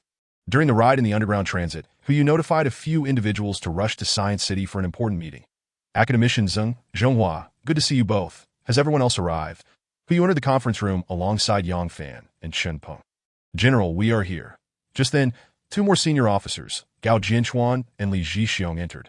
Like Chun Peng and Yang Fan, these 2 also held the rank of Major General, and together, they serve as commanders of the Hunter Fleet. The meeting's purpose was to discuss the direction of the new warship design. Under Academician Zheng's leadership, the technology acquired from the Sand Python civilization had been largely deciphered for potential application in warships. Given the progress made over the past century, the Hunters were no longer suitable for the future needs of warships. Academician Zheng had already spearheaded a design team for the new warships. And today's meeting was to gather input on their design requirements. General, we are mere warriors, unversed in the intricacies of warship design, several army commanders commented. Indeed, it's true, they echoed. Enough of this self-deprecation. It's unbecoming. The warships are intended for your use, that if you have no opinions to share, next time I'll hand each of you a stick and expect you to charge ahead, scolded Wen Zhonghua, who, despite also being a major general, had far more experience than the others that I in the presence of Wen Zhonghua. These generals behaved with utmost respect, not daring to show any defiance. Chief of Staff, are you not pushing us into a corner? Look at me. I've worked in the fleet for years and hardly learned a thing that I only know whether a warship is effective or not. I truly cannot conceive how to design one. Major General Gao Jianchuan lamented. Yes, Chief of Staff, Gao makes a valid point that we do not take pride in our ignorance. We've only studied warfare, leaving us utterly clueless about warship design. Yang Fan agreed. All right, I understand your situation. Perhaps I wasn't clear. Let us try a different approach. What do you perceive as the strengths and weaknesses of the hunters, and where do you find their design lacking? Your insights will be considered in the new warship-S design, who you offered a way out. You lot, it's frustrating trying to help you, when Zhonghua continued to scold. Such a disappointment that I end the fleet. Apart from Huyu, only when Zhonghua would dare to chastise these individuals so openly. The senior officers took the scolding in stride, having fought under Wen's command before and accustomed to his irritable nature. Recognizing that beneath his brusque exterior, he genuinely cared for them. General, Chief of Staff, the hunters lack sufficient offensive capability, speed, and defense, Li Zhixiong interjected. This commander was known for his brotherly approach to leadership and tactical acumen, earning him the nickname Little Zhuge in the military. That's nonsense. Are you filled with nonsense? You insult the name of Zhuge. When Zhonghua snapped, exasperated by the remarks. General, I believe that given the current technological constraints, can we not design the hunters to be smaller? A smaller size would enhance maneuverability, making evasion more agile, and the target profile would be significantly reduced, thus improving survivability, Gao Jianchuan suggested. Old Gao, reducing the size of the warship means diminishing the armor thickness. While the target may become smaller, a single hit could lead to annihilation, leaving our crew with no chance for survival. Chinpeng countered Gao Jianchuan's opinion that I agree with Old Gao. During our engagement with the Sandpython fleet, the armor did not provide substantial protection, and the large size of the hunters made them easy targets that if we were to face the Sandpython fleet again, I would advocate for smaller warships. As long as offensive capabilities remain uncompromised, I believe enhanced maneuverability can offset the reduction in armor, thereby minimizing casualties across the fleet. Yang Fan articulated that I believe that large warships are far more effective. The greater the size of a warship, the more weapons it can carry, enabling multiple waves of attacks simultaneously, thus effectively striking the enemy. While smaller warships enhance maneuverability, they merely become agile targets on the battlefield. The last commander, Li Zhixiong, also favored large warships. Did I ask there anything else? Huyu inquired. Moreover, the laser attack capabilities are severely lacking. However, high-power lasers consume excessive energy. Currently, the only effective weapon is antimatter. That I believe that if we can increase the curvature speed of antimatter bombs, we will gain greater initiative in warfare. Gao Jianchuan presented a second opinion. That I have an idea. Let us combine the warship control room with the escape pod, ensuring excellent maneuverability and superior protective capabilities. This way, our crew will have a greater chance of survival if the ship is destroyed. General, I know the fleet will expand several times, and our crew is invaluable. Each battle incurs substantial losses among them, and we should cherish every life, considering their well-being. Many of these young people have grown up under our watch. It pains me to see them fall in waves, Chinpeng stated. Chapter 34. The stealth assassin of warships criticism proved effective as opinions were voiced one by one, ranging from the warship's weaponry, propulsion, and controls to the placement of buttons. The design of the hunter, lacking interstellar warfare experience, still bore many flaws. That there nothing more to say? Why did no one voice these concerns before? Now that we are being criticized, everyone has so much to say, when Zhonghua remarked. Chief of Staff, everyone is facing challenges. Major flaws cannot be addressed due to constraints, and minor issues are not worth troubling others. Our scientists are exceedingly busy, another voice chimed in. Well, your feedback is invaluable. The warship design team led by Academician Zeng will take your opinions into account. After the meeting, you should also listen to the frontline crew's insights. Compile them promptly and send them to Academician Zeng and myself. Academician Zeng already has a preliminary draft for the new warship. Let us share in this excitement, comrades. Please take a look. Academicians pointed to the holographic image on the conference table, revealing a three-dimensional image of a triangular-shaped spacecraft. Visually, the new warship bore little difference from the Hunter. Academician Zung commenced his explanation. The new warship was named the Stealth Assassin. This isosceles triangular spacecraft measures 100 meters in length, 80 meters at its base, and reaches a maximum thickness of 20 meters. Compared to the Hunter, the volume of the Stealth Assassin is less than 1/10. After completely deciphering the curvature technology from the Sand Python civilization and several others, and spending 30 years in a four-dimensional spatial bubble, our physicists' research on curvature has accelerated significantly. Coupled with the compact design of the Stealth Assassin, computer simulations indicate its maximum travel speed can reach 500 times the speed of light. With the reduction in size, the high-powered laser cannons had to be discarded due to their excessive energy consumption and limited range.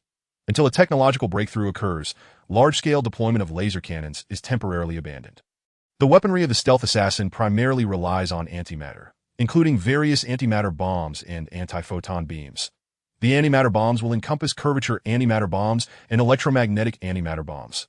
The velocity of the antimatter curvature bombs will match that of the Stealth Assassin, exceeding 500 times the speed of light, while the electromagnetic antimatter bombs will be launched through magnetic pathways.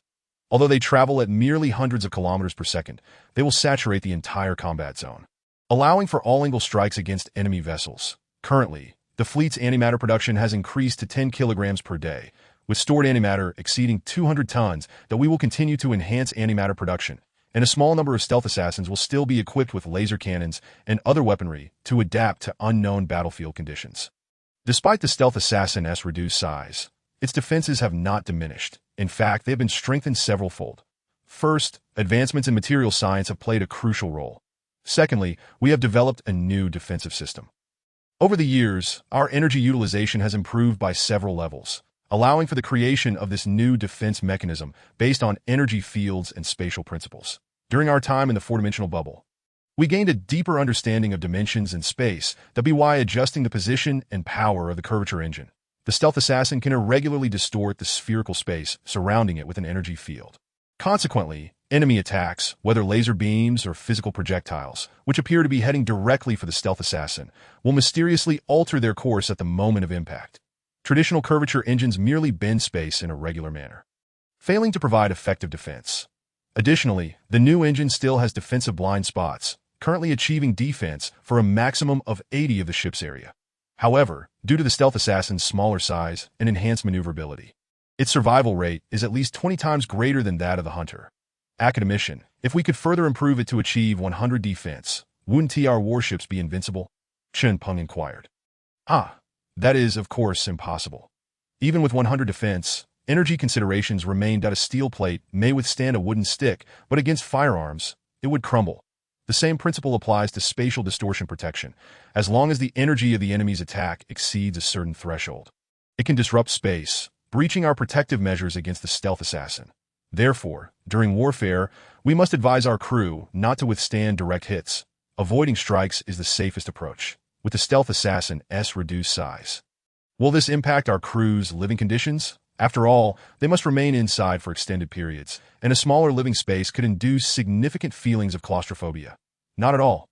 The Stealth Assassin has undergone a complete redesign, and our more efficient energy utilization has reduced numerous devices, thus providing ample space within the warship that we have reserved ample room for the crew, and upon deployment, we can make minor adjustments according to each crew member's preferences, ensuring a comfortable and pleasant environment to alleviate feelings of isolation. Furthermore, although the Stealth Assassin is compact, it is still a massive structure, measuring 100 meters in length, 80 meters in width, and 25 meters in height. If placed centuries ago, it would resemble a skyscraper. Living inside it poses no issues for the crew. Then we can rest easy. By the way, there is one fully matured technology that will also be equipped on the Stealth Assassin, our holographic imaging technology.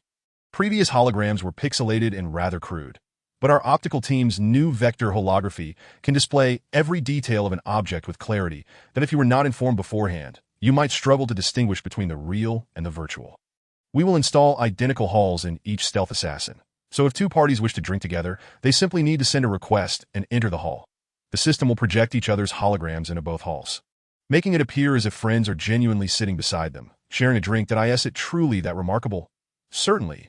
Additionally, we will establish multiple grand plazas aboard the Deep Blue, allowing crew members to reunite with family during their leisure time, even hosting a ball if desired.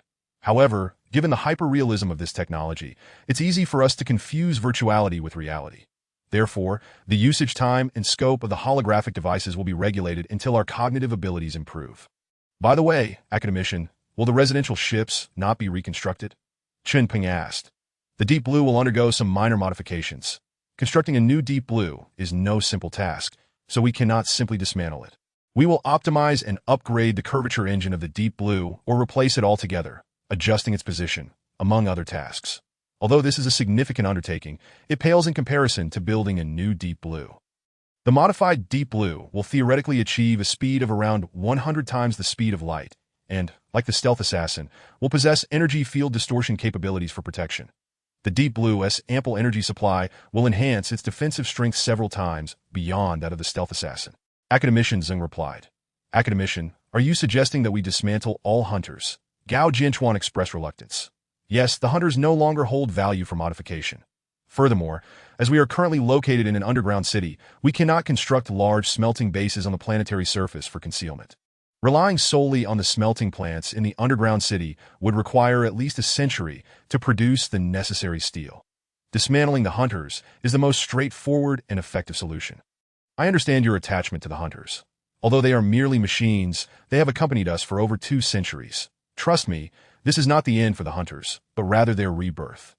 Thank you. Academician didn't owe need for thanks. You all have much work ahead. Busy is good.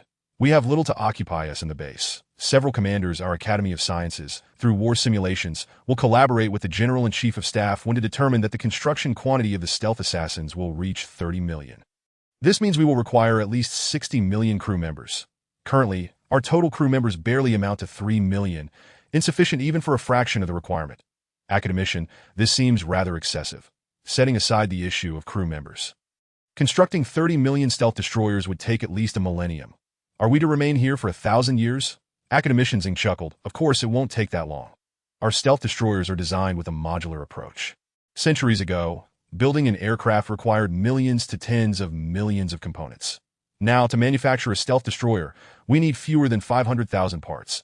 This is a testament to technological advancement that we have established mature production lines for these 500,000 components, and producing 30 million of each part will not consume an inordinate amount of time. For instance, the screws and rivets, which take the least time to produce, can be completed within 5,000 hours, equating to just over 200 days with a single small machine. In practical production, we can finalize these within a week, while more complex components will not exceed 20 years. Ironically, the slowest phase is assembly. Our goal is to establish the entire industrial system in the underground city within 10 years, prioritizing the production of relevant equipment. Once the industrial framework is in place, we will require an additional 30 years to manufacture these components, all while simultaneously assembling them. Academician, I still find it hard to believe we can forge such a vast fleet in such a short time. This has all been meticulously calculated. However, we owe a great deal of gratitude to the first batch of engineering ships and the initial crew of hunters. They laid the groundwork over the past century, constructing the underground city and producing sufficient equipment. Without their efforts, we would be just beginning the construction of the underground city, delaying our progress by at least 50 years. We currently have over 50 underground cities, half of which are for habitation and the other half for production, with new cities still being excavated. Our production speed will only accelerate with time.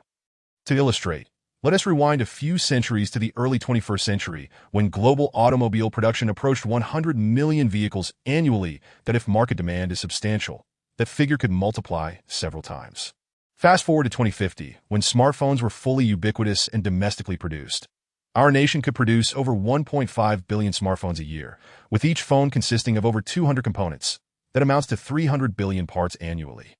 Approximately 500,000 workers were involved in producing these components. Now, we have a total of 150 trillion parts, which is 50 times the annual component production of smartphones back then. However, our time investment is 50 times greater than it was then. Our workforce is 20 times larger, and technological advancements have multiplied by several factors. Coupled with our accumulated experience in warship production at Sky Warehouse 5, although such a simplistic comparison may not be wholly accurate. It at least demonstrates our capability to construct a fleet of 30 million stealth destroyers in the coming decades. Academician Zone. While the construction of the warships poses no issue, the required number of crew members seems overwhelming. 60 million? Our total population has only reached just over 800 million after 1 or 2 centuries of development, and now we need nearly 1/10 of that number. IT seems unrealistic. Haha, I was just teasing you.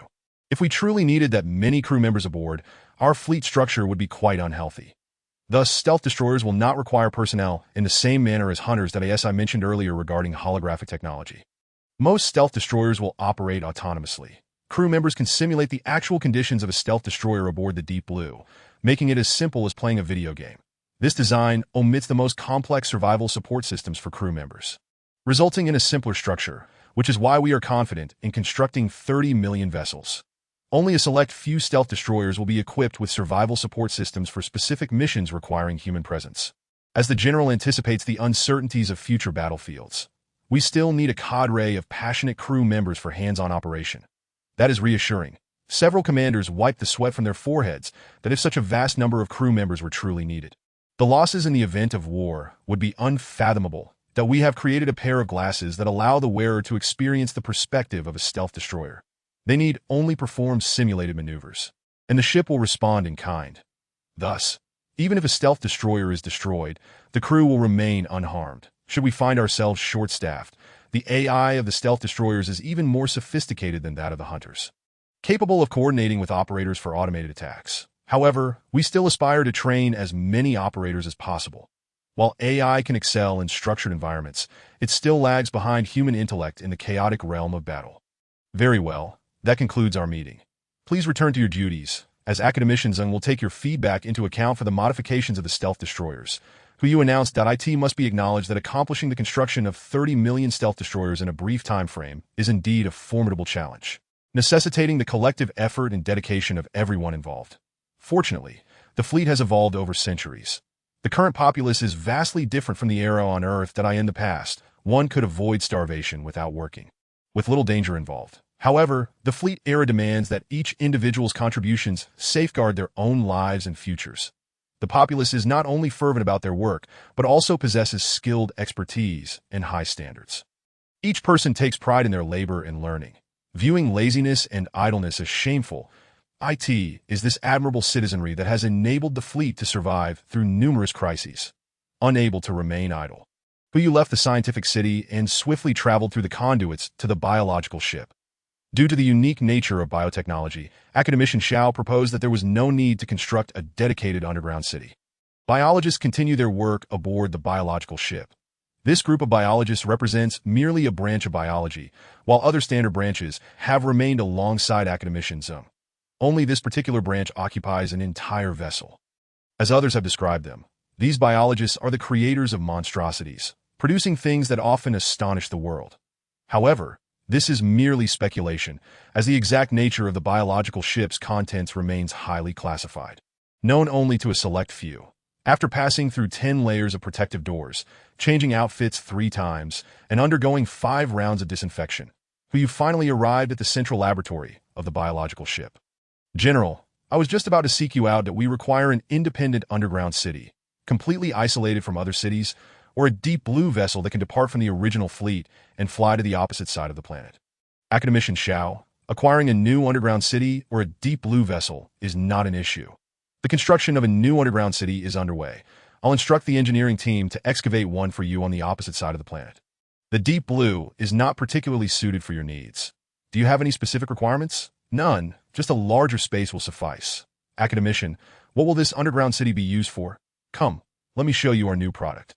Chapter 35, The Biological Legion.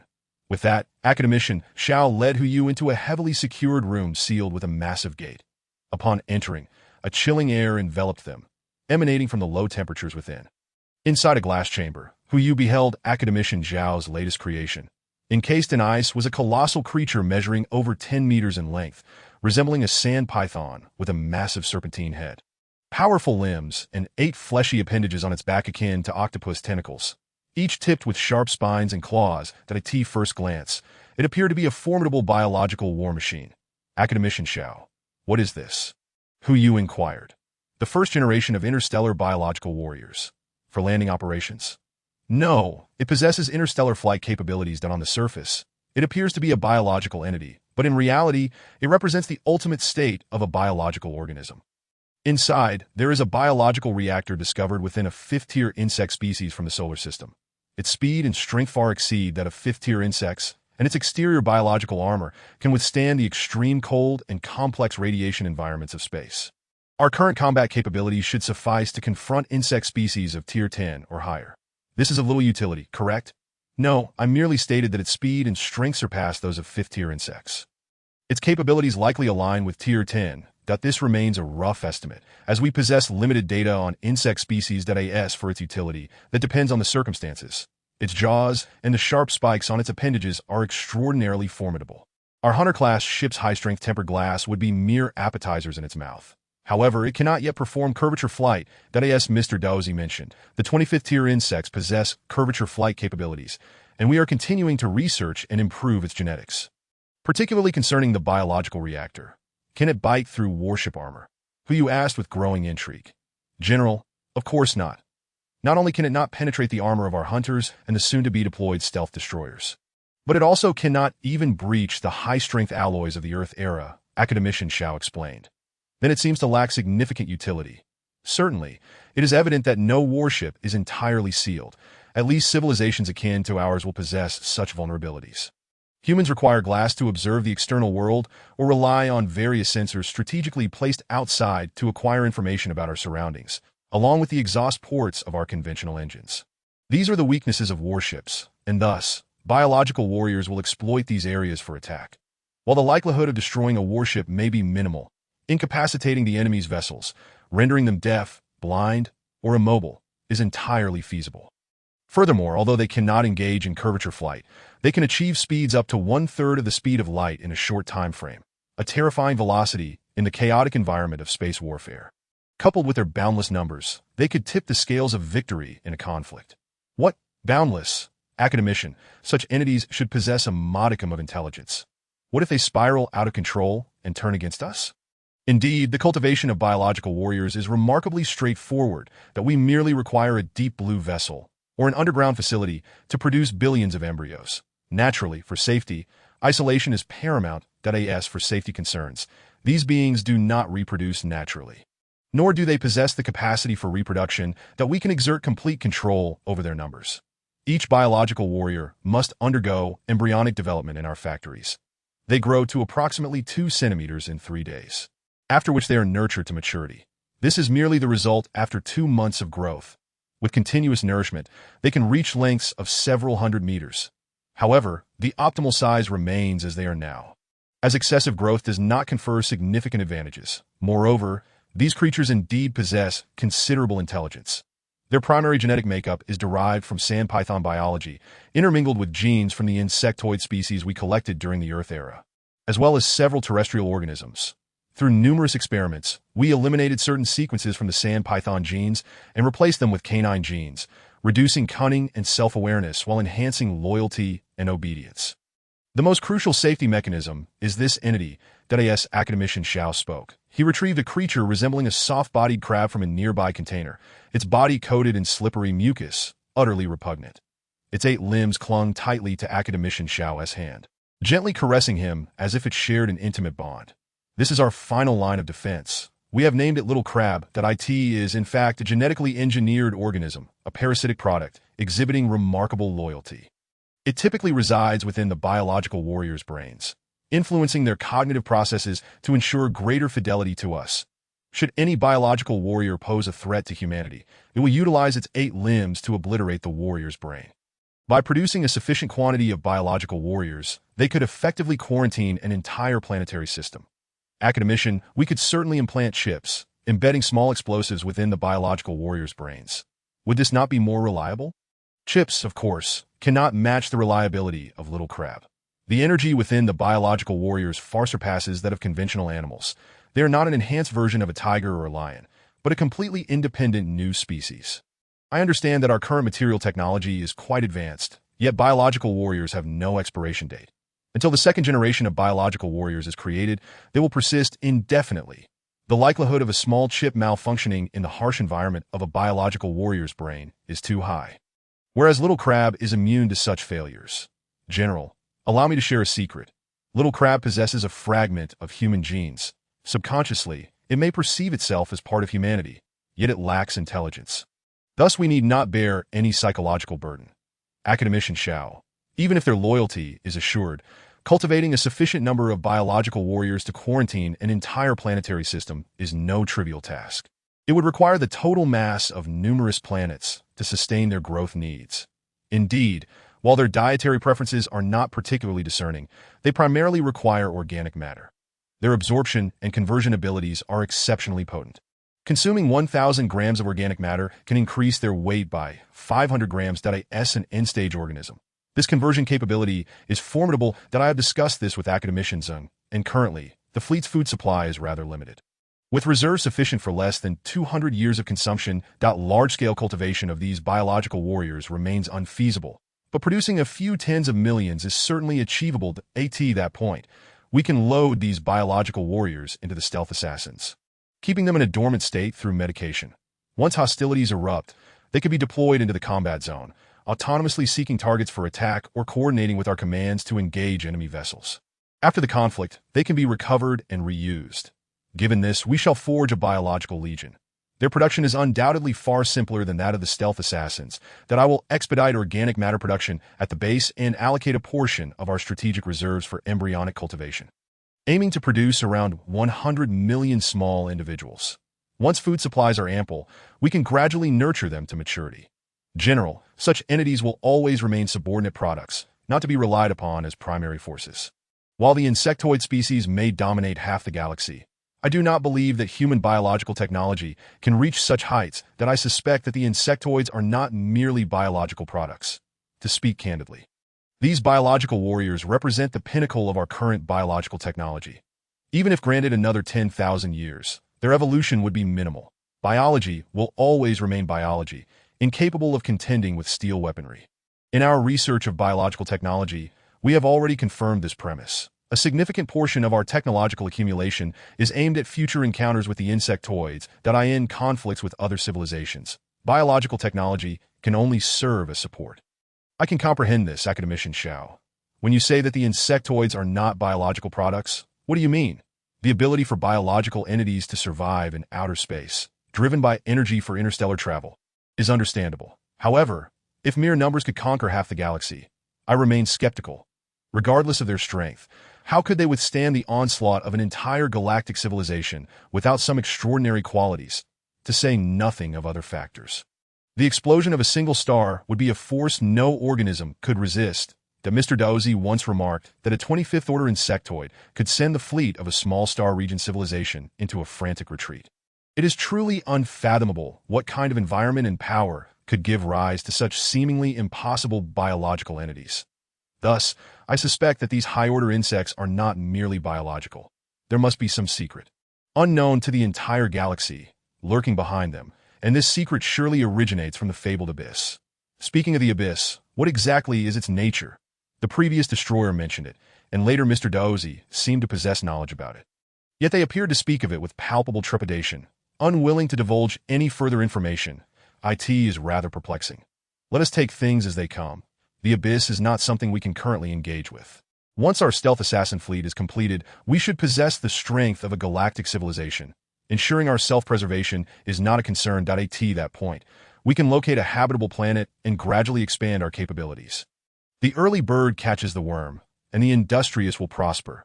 The fleet, adrift in its wanderings, is akin to a destitute vagabond. To live a life of abundance, arduous labor is essential. The underground city is bustling with activity, and the roar of machines fills the air. Fortunately, after seizing the technology of the sand python civilization, we have conquered the elemental decay and fusion machines. The operations of these machines not only provide the fleet with various scarce elements, but also deliver a continuous supply of energy. This energy is distributed to every corner of the underground city, ultimately transforming into components for the stealth assassins, oxygen, water, and various living necessities and food for the populace. Energy is the foundation of the fleet. Whether concerning the residents' basic needs or the fleet's maintenance, energy is indispensable. From the initial singular helium fusion to the current reliance on a majority of elemental decay and fusion, along with matter-antimatter annihilation. The fleet's energy reserves have become abundant. An abundance of energy signifies an enhancement in the residents' quality of life. After a day of toil on the production line, individuals can return home to indulge in a comforting hot bath and enjoy a variety of vegetables, fruits, and synthesized meats cultivated by the fleet. The disassembly of the hunters has provided significant steel support for the stealth assassins. The volume of a single hunter is equivalent to that of 10 stealth assassins. In reality, nearly one-third of a hunter's structure comprises steel for protection. The steel from one hunter is sufficient for the manufacturing of 20 stealth assassins. With 600,000 hunters, we can produce 12 million stealth assassins, alleviating the initial shortage of steel production. Observing the increasing number of stealth assassins on the surface, a sense of pride fills the hearts of all. The first planet has over 200,000 square kilometers brimming with stealth assassins.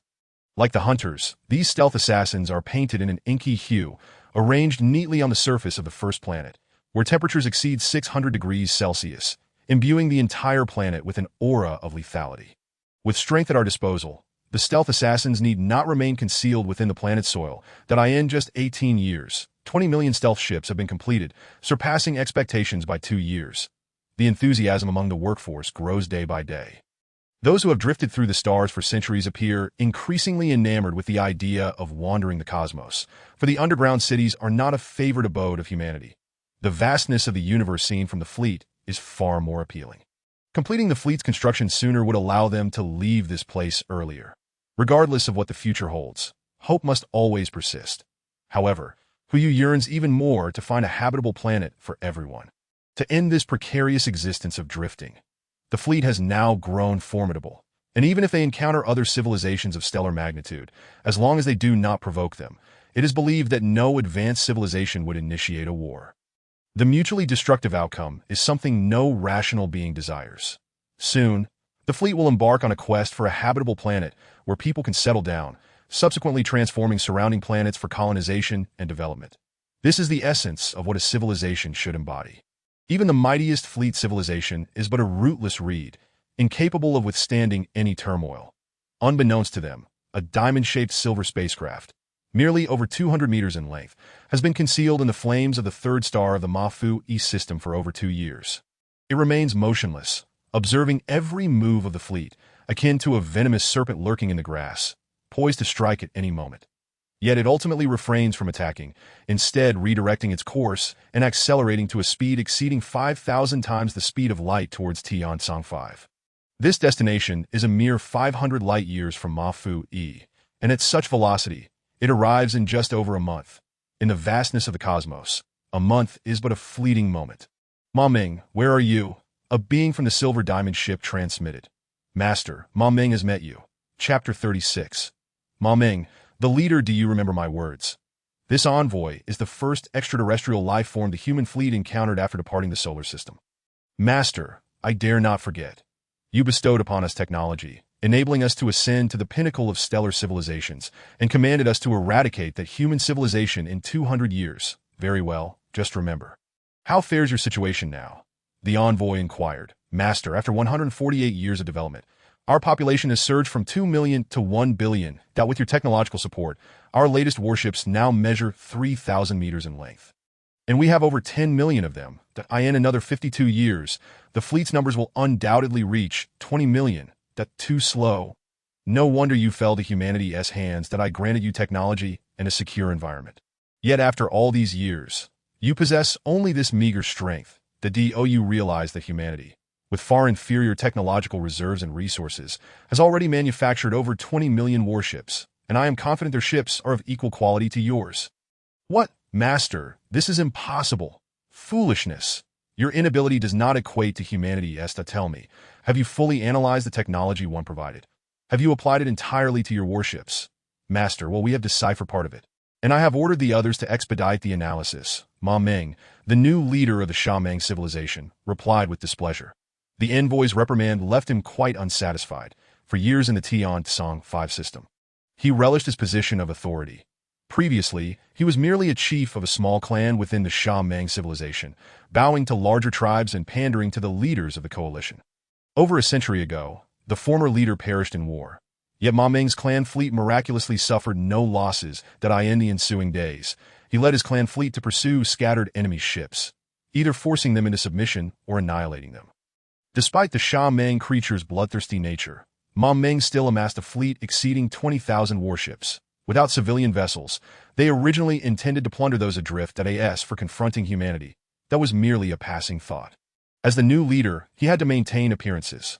Ultimately, Ma Meng owed a debt of gratitude to humanity. Without them, how could he have ascended to lead the Sha Meng civilization, relishing his newfound power? However, he had not anticipated the envoy's arrival.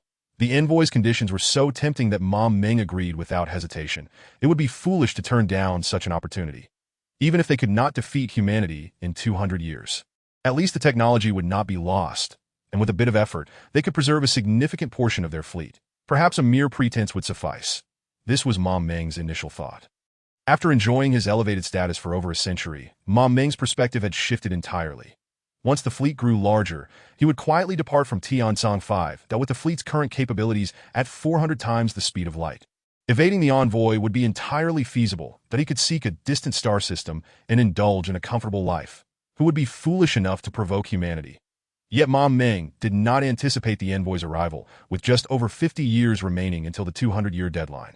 And the envoy's immediate authoritative demeanor displeased him greatly. What uncomfortable! A bunch of self-important fools. Do you think I am deceiving you? The envoy noticed Ma Meng's dissatisfaction. Master, I dare not. With your abilities, you could easily annihilate humanity alone. Why rely on us? If you believe we are no match for humanity, you may seek other civilizations. What? Do you wish to backtrack? Let me inform you, although I cannot strike at humanity directly, annihilating you poses no dilemma.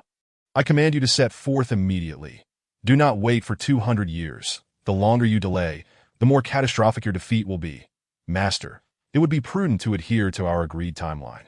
Our fleet is still under construction, and by the appointed time, we can double our numbers, significantly increasing our chances, Ma Meng stated, signaling discreetly to his subordinates that Ma Meng had resolved not to be subjugated by this envoy any longer.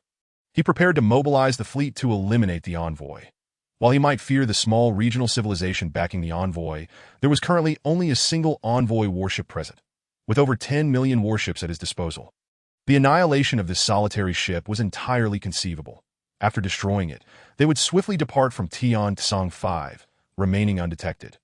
Even if the minor regional civilization sought them out, it would be difficult to locate a deliberately concealed civilization in the vast expanse of the galaxy.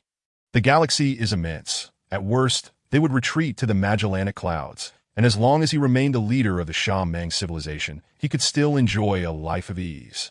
Ma Meng, what do you intend to do? The envoy inquired as he noticed the Sha Meng fleet beginning to mobilize. Master, we intend to set forth and settle accounts with humanity, Ma Meng replied. Fools! It seems you will never learn until you receive a lesson. Upon finishing, the silver ship plunged into the heart of the Sha Meng fleet at a velocity exceeding 5,000 times the speed of light. Dozens of beams erupted from the ship, striking several Sha Meng warships with pinpoint accuracy. These beams were identical to those that had obliterated the human ship Polaris centuries ago. The Sha Meng warships exploded instantaneously. Not even afforded time to react. The silver vessel continued its assault on the Sha Meng fleet at speeds surpassing 100 meters per second. The Sha Meng fleet, realizing the threat, attempted to retaliate. However, they could not even target the silver ship. The envoy's speed was simply too great at this rate. Within days, the entire fleet of 10 million Sha Meng warships would be reduced to interstellar debris. After obliterating several thousand Sha Meng warships, the envoy halted, and all remaining Sha Meng vessels ceased their movements, paralyzed by fear. Master, we beg your forgiveness that we will serve you faithfully. We are ready to eliminate humanity. Ma Meng stammered, thoroughly intimidated by the envoy. Let me tell you, while humanity remains a late-stage stellar civilization overall, their fleet has already attained mid-stage capabilities among stellar civilizations. Given them a bit more time, they could seamlessly advance the technologies of other systems. Although your civilization has reached the early stages of stellar civilization, your fleet remains at this level as well. In the galaxy, military power fundamentally determines the level of civilization. So defeating humanity will be a formidable challenge. Master, if that is the case, are we not merely marching to our doom? You still possess hope for victory, that I have assessed humanity's warships, although they number over 20 million. They are merely 100 meters long. Such small vessels are hardly formidable. Even if there are 200 million, I would not regard them as a threat. Our warships are equipped with powerful laser and antimatter weapons. Complemented by thick armor exceeding 100 meters in depth, that it is uncertain whether humanity's diminutive ships could withstand a single blow from us. Should it come to that, a simple collision could suffice to obliterate them. Foolish, utterly foolish. Do you think humanity is naive? Their audacity is surely backed by reason that I have observed that their curvature speed reaches 500 times the speed of light, surpassing yours by 100-fold. Although your warships are larger and more advanced in curvature technology, in practical terms, they are 100 times slower than as for the offensive capabilities of human warships. I have yet to ascertain them. You shall have to adapt on the fly. Fear not, my lord, we shall depart shortly by the way, where is human civilization located. Mammon believes this observer is overly verbose and excessively cautious. Besides, we possess not only 10 million warships, but also even more terrifying weaponry. Situated at Milky, a mere 500 light-years from here, Milky, how cunning of humanity to reside in such a wretched place. Very well, my lord, we shall promptly gather the fleet for departure. Will you accompany us? No, I have other matters to attend to. Should you succeed in exterminating humanity, in addition to their technological reserves, I shall bestow upon you a portion of the knowledge from the lesser star systems. If you fail, I shall assist humanity in pursuing you. The Observer's silver ship vanished once more into the starry expanse, while the Sand Python fleet began its assembly. 8 million vessels congregated in the Tianzheng Wuxing star system's third planet. With an additional 2 million subtly encircling Tianzheng WS, the Sand Python warships powered up, the immense star of Tianzheng Wu surprisingly moved in tandem with the fleet, departing its original position at an astonishing speed of 350 times light speed. The human fleet, situated 500 light-years away, remained oblivious to the actions of the Sand Python civilization, unaware that the remnants of the Sand Python from 2 centuries prior had grown to such strength today. As Tianzheng Wu departed, the 5 planets sequentially sensed the vanishing of gravitational pull. The furthest, the 5th planet, would break free from its established orbit over an hour later, hurtling into the void of the cosmos along a tangential path. Presently, the 3rd and 5th planets would head toward the edge of the galaxy, while the 1st and 4th planets would veer toward the vicinity of the galaxy's center, with the 2nd planet traveling parallel to it. The ultimate fate of these planets remains uncertain. They may wander through the galaxy for hundreds of millions of years, or collide with other stars in a few million years. Some, perhaps, may be fortunate enough to be recaptured by a star, becoming a planet with a sense of belonging. Chief of Staff, reconnaissance satellites 20 light-years away have detected anomalies. What is the situation? When Zhonghua inquired. Chief of Staff, look at this image transmitted from the satellite, a massive fleet. And there is a significant bright object that is yet to be confirmed. Continue observing, when Zhonghua commanded. Lao Hu, come to the command room immediately. There is an urgent situation. When Zhonghua urgently notified Hu Yu. Zhonghua, please summarize the situation briefly. The Hu entered the command room. Behold, this is the news just received. A fleet of 10 million vessels is approaching us, accompanied by an object that we believe to be a star. They are currently traveling at approximately 300 times the speed of light and are merely 20 light-years away. In 24 days, we will have a direct encounter. Their intentions do not appear benevolent. The warning distance is alarmingly close. The opposing force is evidently of a galactic civilization. Continue gathering intelligence. Lao Hu, what shall we do? If they come with hostile intent, we will have no time to retreat. All our assets are concentrated on the 1st planet. Let our stealth ships ascend and reveal our identity, showcasing our strength that if their intentions are not directly aimed at us, they should refrain from initiating an attack.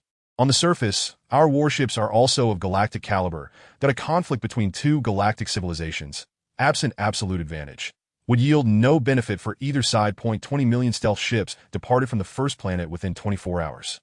Patrolling the interstellar space. Among them, 8 million operators were stationed at the 1st planet's base, utilizing holographic technology to gain a perspective akin to that of warships, far more precise than any gaming console. The remaining 12 million operators, lacking adequate training, were relegated to AI control. General, do you not find the construction style of these warships oddly familiar? Academician Zeng remarked. The only galactic civilization we have encountered was that which pursued Mr. Daozi. We have seen their ships, and their design is entirely dissimilar to this fleet. Moreover, their primary target was Mr. Daozi, so it is unlikely they would launch a large-scale assault against us. They departed over 200 years ago. This should not be the case. That IT is absolutely not that galactic civilization, that if they truly intended to pursue us with full force, they would have already ravaged the nearby star systems.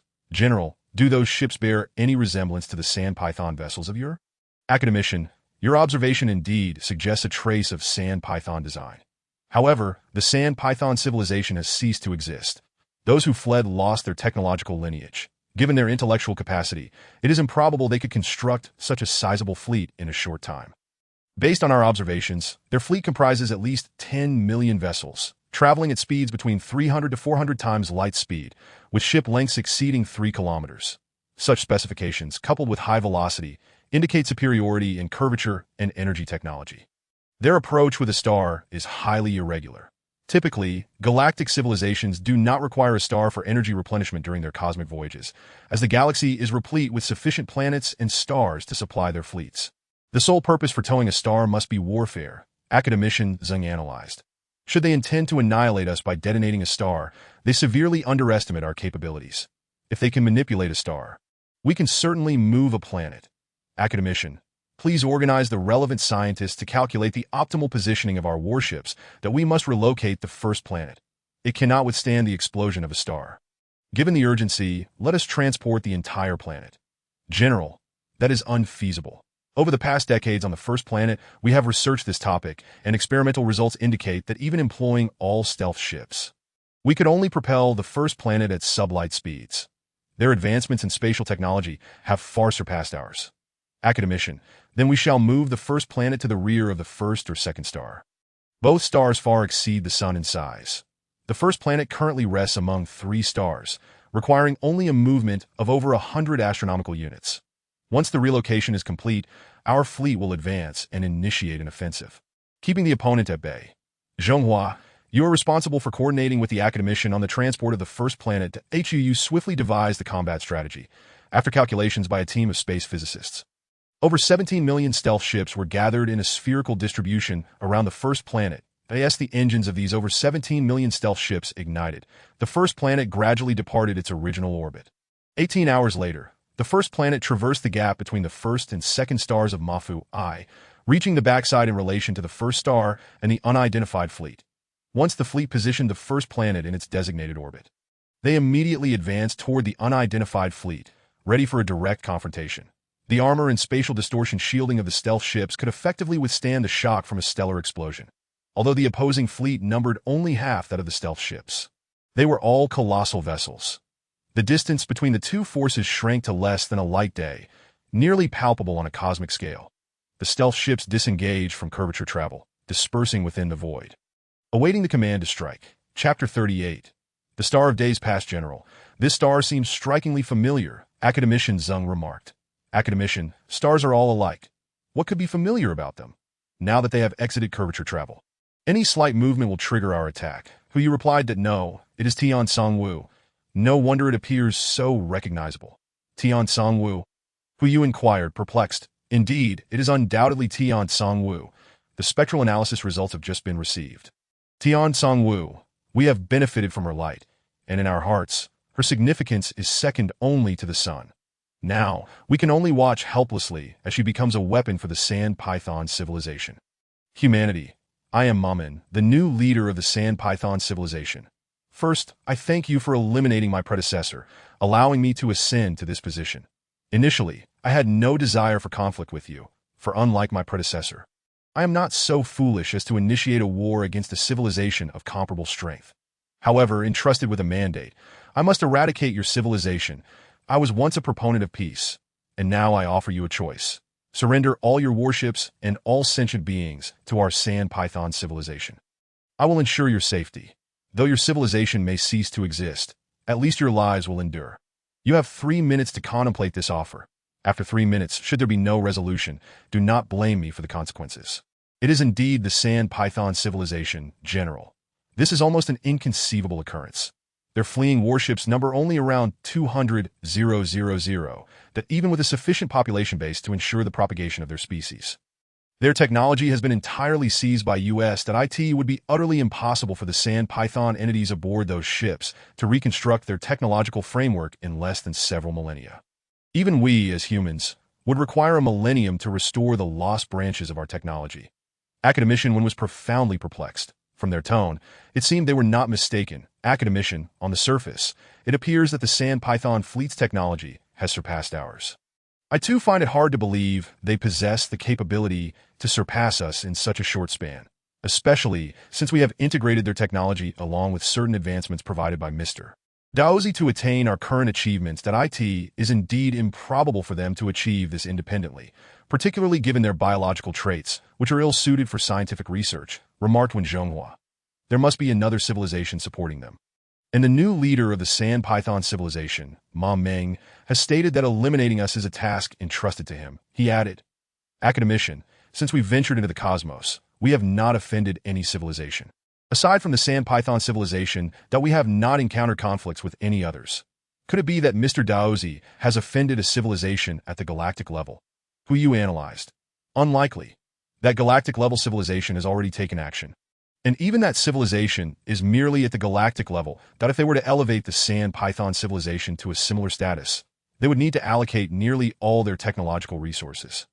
Which seems implausible, that I speculate that if what Ma Meng claims is true, the civilization backing them must at least be a minor star cluster civilization, that a minor star cluster civilization. Academician, we have never interacted with them. Why would they target us? If they do, why not act directly? When Zhonghua questioned. Chief of Staff Wen, you seem to forget that we have two other fleets in different locations, the leader's fleet and Minister Luo's fleet. Our lack of offense towards the minor star cluster civilization does not imply that the other two fleets have not encountered them, especially Minister Luo's fleet, which often resorts to plunder and warfare for its development, essentially acting as interstellar pirates. This easily leads to conflicts with other civilizations. As for why the minor star cluster civilization has not intervened, it is simple. The previous destroyer mentioned that the major star cluster civilizations have issued orders preventing minor star cluster civilizations from meddling in the affairs of lower-tier civilizations. Thus, they would resort to the Sand Python civilization to do their bidding. Since it is the Sand Python civilization, there is no need for negotiation. Zhonghua, command the fleet to engage freely. I wish to see whether technology developed through painstaking effort is truly superior to technology acquired through mere acquisition. The general declared. What about the Tiansong V star system? Hu asked that if the Sand Python fleet seeks to annihilate us using Tiansong V, we shall let them experience the devastation of two stars exploding. We will gradually shift our front towards the third star. As they obliterate Tiansong V, we will simultaneously destroy the third star of Ma Fu I. We must conclude this conflict swiftly and depart from here. If the Sand Python fleet is indeed backed by a minor star cluster civilization, we could very well be under their surveillance. General, this is a considerable gamble. Our stealth destroyers may incur significant losses. When Zhonghua remarked excitedly that if we are to gamble, let us gamble grandly. That if we do not eradicate the root, it will sprout anew with the spring breeze. Last time, our insufficient strength prevented us from completely annihilating them. Now that they dare to confront us again, we must erase the name of the Sand Python civilization from the cosmos. I am aware of the defensive capabilities of our stealth destroyers. Any losses incurred will not lead to total annihilation, as long as we completely eliminate the Sand Python civilization. Such losses will be worth it. Executing this plan will deplete the 1,000 tons of antimatter we have accumulated over the past few centuries. It will take a significant amount of time to produce such quantities again. Chief of Staff, worry not. Our current production of antimatter has risen to 50 tons annually. Before long, we will amass a sufficient stockpile once more. Moreover, it will not require 1,000 tons of antimatter to obliterate a star. When we previously detonated Tiansong V, it took merely 30 kilograms of antimatter to incite a cataclysmic explosion. Now, we only need to deliver 500 tons of antimatter into the core of the third star, strategically placed at critical junctures, to harness the immense energy released from antimatter annihilation to devastate the solar core, triggering a chain reaction sufficient to cause a stellar explosion. With the command to attack issued, countless antimatter bombs, propelled by the curvature engines, soared towards the Sand Python fleet, a distance of 1 light day. At a velocity of 500 times the speed of light, they would reach their target in under 3 minutes. The Sand Python fleet, not to be outdone, had similarly filled this region of space with various miniature satellites to gather battlefield intelligence. Upon discovering that the human fleet had initiated the attack, Ma Meng was nearly beside himself with rage. In his eyes, humanity was but a trivial matter, despite the existence of 20 million human warships. They were merely small vessels measuring 100 meters in length, utterly insignificant compared to his colossal flagship. Even if the human fleet were tenfold its current number, Ma Meng would still regard them with disdain.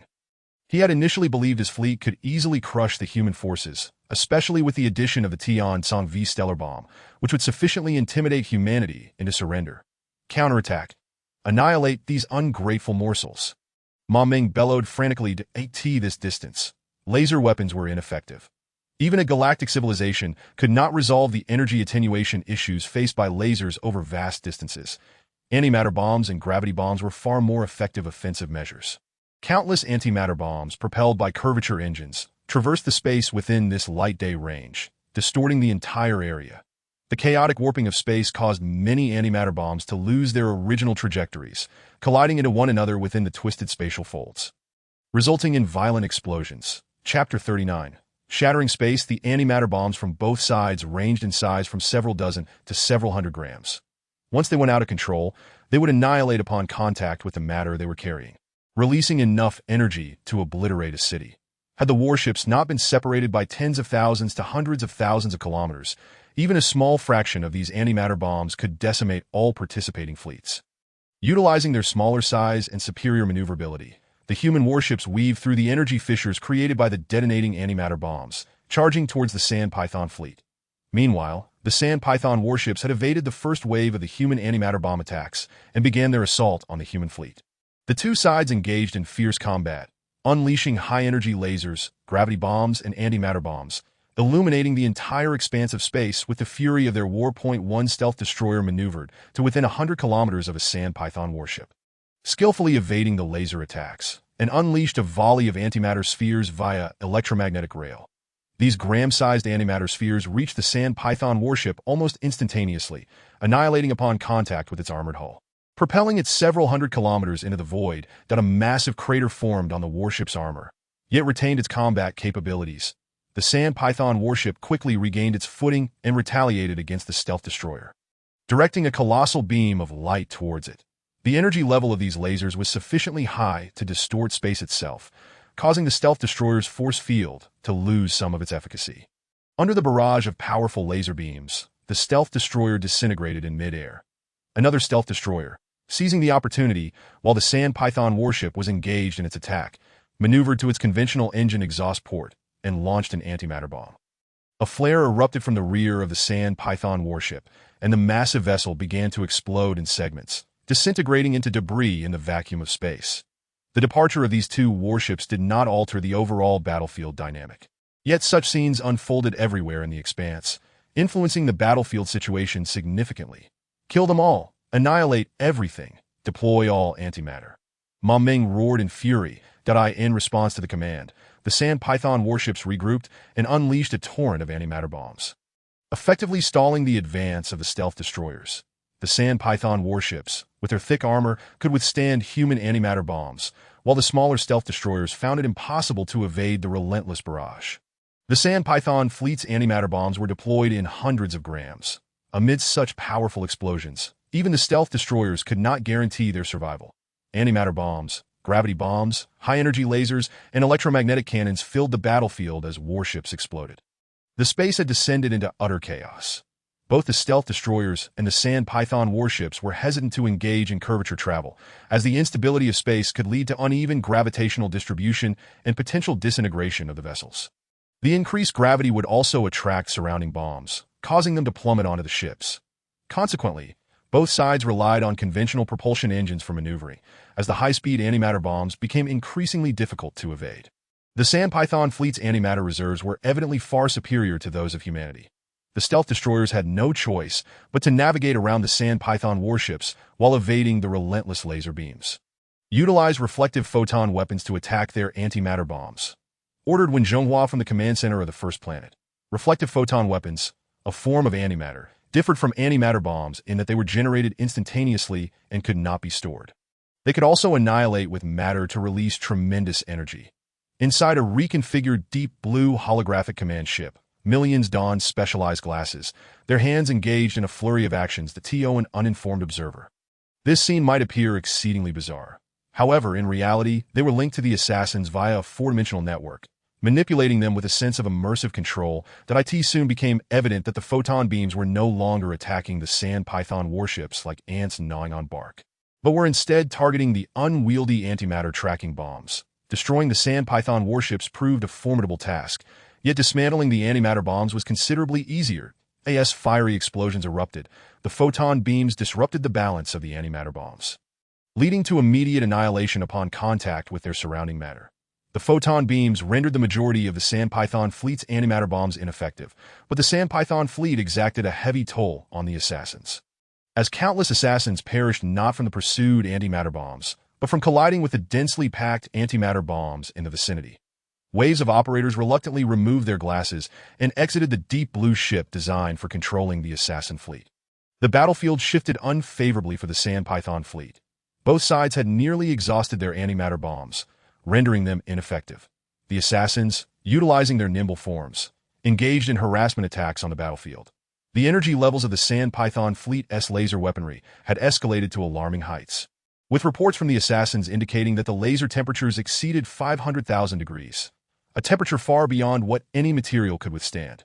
Nevertheless, very few laser beams managed to strike the assassins, who diverted a portion of the energy with their gravitational field defenses, resulting in minimal accomplishments for the Sand Python fleet. Conversely, the remaining weaponry at the assassins' disposal consisted primarily of photon beams. Despite the Sand Python warship's armor exceeding human expectations, the sheer number of assassins allowed them to target the warship's vulnerable spots, such as the conventional engine exhaust ports and various external weapon and instrument interfaces. While the number of destroyed Sand Python warships was not substantial, the loss of their combat capabilities provoked the wrath of the Sand Python commander, mumming .10 million, .8 million, .7 million, that the Sand Python warships were depleting at an unsustainable rate, while the assassins still maintained 18 million vessels, suffering far less in losses, a testament to their protective technology that warped space irregularly. Old who, at this rate, we shall soon devour them without needing to detonate the fifth star of the Maw. Wait a little longer, they will soon detonate the fifth star due to unbearable losses. Their willingness to do so indicates their warships possess defensive capabilities. Of course, we have our defenses as well. Now it is a matter of whose defenses are stronger. Once they detonate the fifth star, we will immediately trigger the third star of the Maw. That I do not believe they can withstand the fury of two stars. Even if they choose not to detonate the fifth star, as long as the front lines draw closer to the third star, it will be ours, and we must swiftly conclude this conflict. Curse those humans, detonate the fifth star, and let them experience the wrath of a stellar explosion. Mumming was nearly driven to madness, having lost half of his fleet in a short span, a loss that far exceeded his expectations. Chapter 40. Twin Stars Shining. Originally, the primary purpose of the fifth star was to deter humanity. Mumming had not intended to truly detonate it.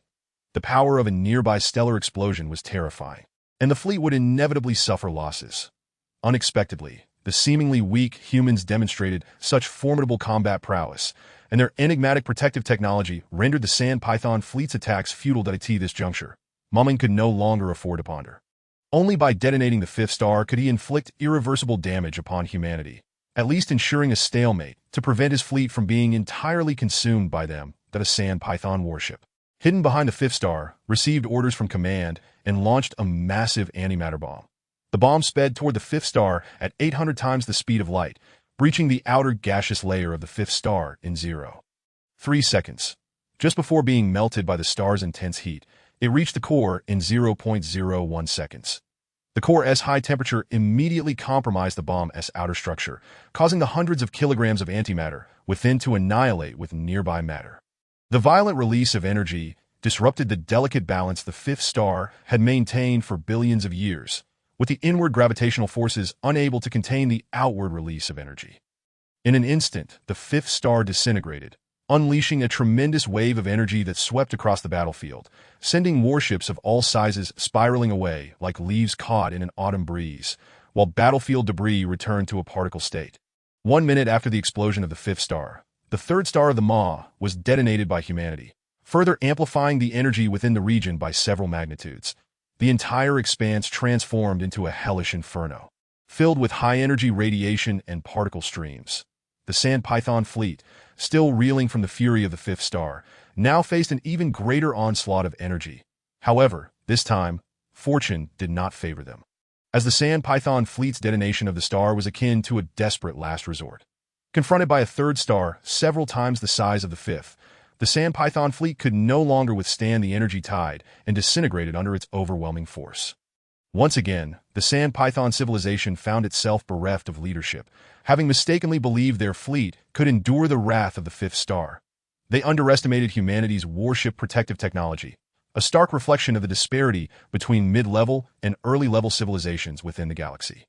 Thanks to their protective fields, much of the energy from the tidal wave striking their warships was warped and redirected by the distorted space that it was akin to attempting to stab a fish scene beneath water with a stick, only for the stick to miss its target due to the refraction of light. Nevertheless, the force of a stellar explosion was powerful enough that even if the stick did not make direct contact with the fish, the resultant shockwaves could still inflict damage. Thus, the outcome for the assassins was not much better, with half of their fleet reduced to basic particles. Both sides had severely underestimated the terror of a stellar explosion. The first and second stars of the Maw became increasingly unstable under the onslaught of energy, with waves of intense solar flares erupting in succession. Had the underground cities on the first planet not been oriented away from the two stars, the inhabitants would have experienced severe harm. The fleet may have lacked emotional ties to the stars of the Maw, but the fifth star was different. It had granted the fleet a second chance at life. Without the fifth star, the fleet might still be struggling to find a foothold or could have long since exhausted their energy and faded into the vast emptiness of the universe. Fifth star, if I ever possess the capability, I shall see you restored to your former glory. I will reclaim each planet that has been lost in your name. For you silently vowed that as the fragments of the stellar explosion continued to spread slowly, they might eventually coalesce into a vast nebula enveloping the Maw. Yet, at that moment, there was no time to appreciate its future beauty. The surviving assassins swiftly regrouped, entering a state of curvature to search the surrounding space. A fleet of 5 million vessels was fully assembled, prepared to scour the remnants of the Sand Python civilization at the fifth star. This time, they were determined to eradicate the Sand Python civilization entirely. With the fifth star now gone, remnants of the Sand Python species could still linger in that region, and this operation was exclusively composed of warships. No civilian vessels were present in the former territory of the fifth star. Aside from the vast emptiness of space, several hundred enormous civilian ships remained. The inhabitants of the Sand Python civilization had completely relocated to these vessels, awaiting their leader's triumphant return a few light years away. A silvery diamond-shaped ship hovered silently in the void. It was the same vessel belonging to the observer from before, a pack of useless fools. Imbeciles. The mission given to me by my master is still 2 targets short of completion, and I have wasted so much time on these worthless beings, the observer exclaimed in frustration. The observer knew that with the early-stage capabilities of the Sand Python fleet, it was impossible to annihilate human civilization. Yet they should not have suffered such a swift and catastrophic defeat. With proper arrangements, it was entirely feasible to inflict severe losses on humanity, for the leader of their own civilization. The mere thought of it sent shivers down the observer's spine. They could only blame their civilization's leadership for one misstep, resulting in an eternal downfall.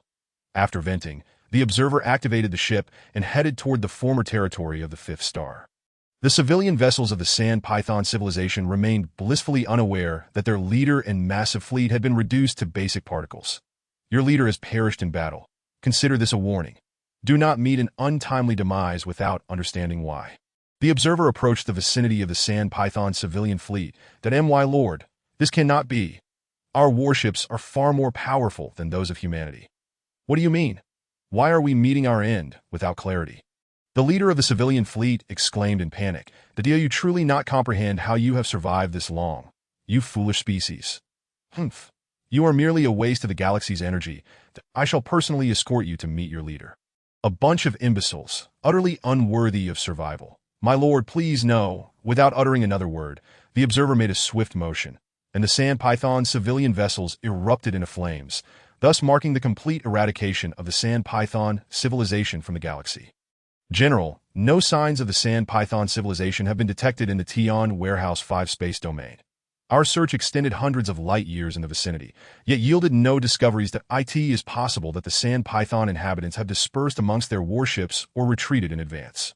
Furthermore, the fleet conducting searches near Mafu has also found no traces of Sand Python warships. They likely perished in the energy surge from the stellar explosion. Inform all warships to return. We must set forth to HUU stated. Over 3 years have elapsed since the war began, having defeated the Sand Python fleet without acquiring any technological advancements, instead exposing this region of space to the cosmos. The fleet still boasts over 10 million warships. As long as we refrain from provoking other civilizations, finding a desolate planetary system to settle in should pose no issue. Moreover, our prolonged stay in the underground city has instilled a deep-seated longing for sunlight in humanity. A yearning that has remained unchanged for hundreds of thousands, even millions of years. This desire is indelibly etched in our genes, for despite the underground city mimicking Earth's environment, only witnessing the radiant light of a star can provide a sense of solidity and satisfaction. Occasionally, the fleet can enjoy the starlight filtering through thick portholes. The underground city resembles a vast, sealed box, where only a select few can venture outside under strict protection. The extreme temperatures exceeding 600 degrees pose a lethal threat to human life. Chapter 41. Planetary civilization. The Deep Blue has remained buried in the soil for over 50 years, these colossal vessels lying silently within the Earth. Relying on conventional propulsion engines, they would be virtually incapable of departing this planet, unless all available space were dedicated to engines and energy storage to counteract the planet's gravity. However, the curvature engine can nearly disregard planetary gravity, as the planet's gravitational pull merely bends the surrounding space, which is negligible compared to the curvature produced by the Deep Blue's engine. People have utilized the immense steel pipelines connecting the Deep Blue and the underground city to transport various machines, supplies, and products to the Deep Blue. As the fleet has expanded, the influx of resources has surged exponentially. Upon departing Tion Warehouse 5, the Deep Blue was 90% empty. Now, aside from hundreds of engineering ships fully loaded, over 100 Deep Blues are also filled to capacity. These machines are foundational for the fleet's future development, alongside miscellaneous items necessary for the survival of hundreds of millions over the coming centuries. It took more than 3 years of relentless labor to clear the underground city, much of which was wasted in navigating the pipelines, as their diameters were insufficient, necessitating the disassembly of many devices for transport. Occasionally, transporting a large piece of equipment would result in a blockage throughout the entire pipeline. Had we utilized shuttles to directly deliver materials to the Deep Blue and engineering ships, we could have saved at least 2/3 of our time. This time, HUU did not set a specific objective for the fleet. It will continue to navigate towards the left side of the Milky Way plane until a planetary system is located. The reasons behind the insectoid invasion, the location of the abyss, the existence of galaxy-level civilizations, the Sand Python civilization's benefactor, the secrets known by Mr. Daozi, and Mr. Daozi's own secrets. All these questions have weighed heavily on HUU. He feels that only by drawing closer to the insectoids can these mysteries be unraveled. According to Mr. Daozi's analysis, Milky lies approximately 20 to 30,000 light-years away from the Milky Way civilization and the insectoid front. Before reaching the front lines, HUU is confident in leading the fleet to break through into minor star region civilizations. General, there's something I wish to report. Rear Admiral Yangfan approached HUU as the fleet was about to depart Milky. What is it? Speak up. Do you remember when we first convened at Milky? I mentioned encountering a planetary civilization during our journey, Yangfan replied. Indeed, I recall such an occurrence. What of it? General, if we leave Milky without informing them. In approximately 300 years, the high-energy rays and particle streams from the explosions of Tion Warehouse 5 and the third star of Milky I will engulf that planet, that if they do not evolve into a stellar civilization within this time frame, they will be powerless to resist the impending storm. What do you propose? General, if possible, we should take a detour to notify them. After all, our actions will bring disaster upon them, that if someone had aided us during the Earth era, perhaps we would not have descended to our current plight, that I never took you for one to be sentimental. Very well, it's a mere 300 light-years. We shall take a detour, that it won't consume much time. Firstly, let us assess the situation.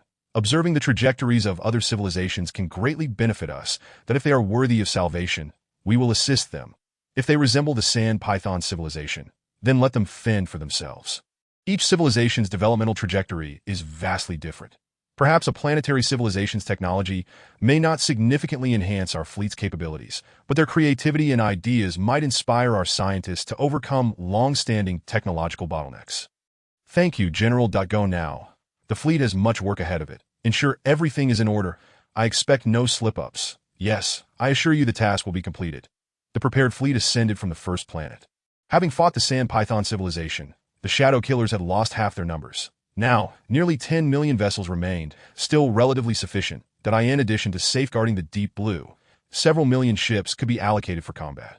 A vast improvement compared to when they departed Tian Warehouse 5. Notably, the Deep Blue speed had increased from several times the speed of light to 100 times, alleviating considerable pressure from the fleet.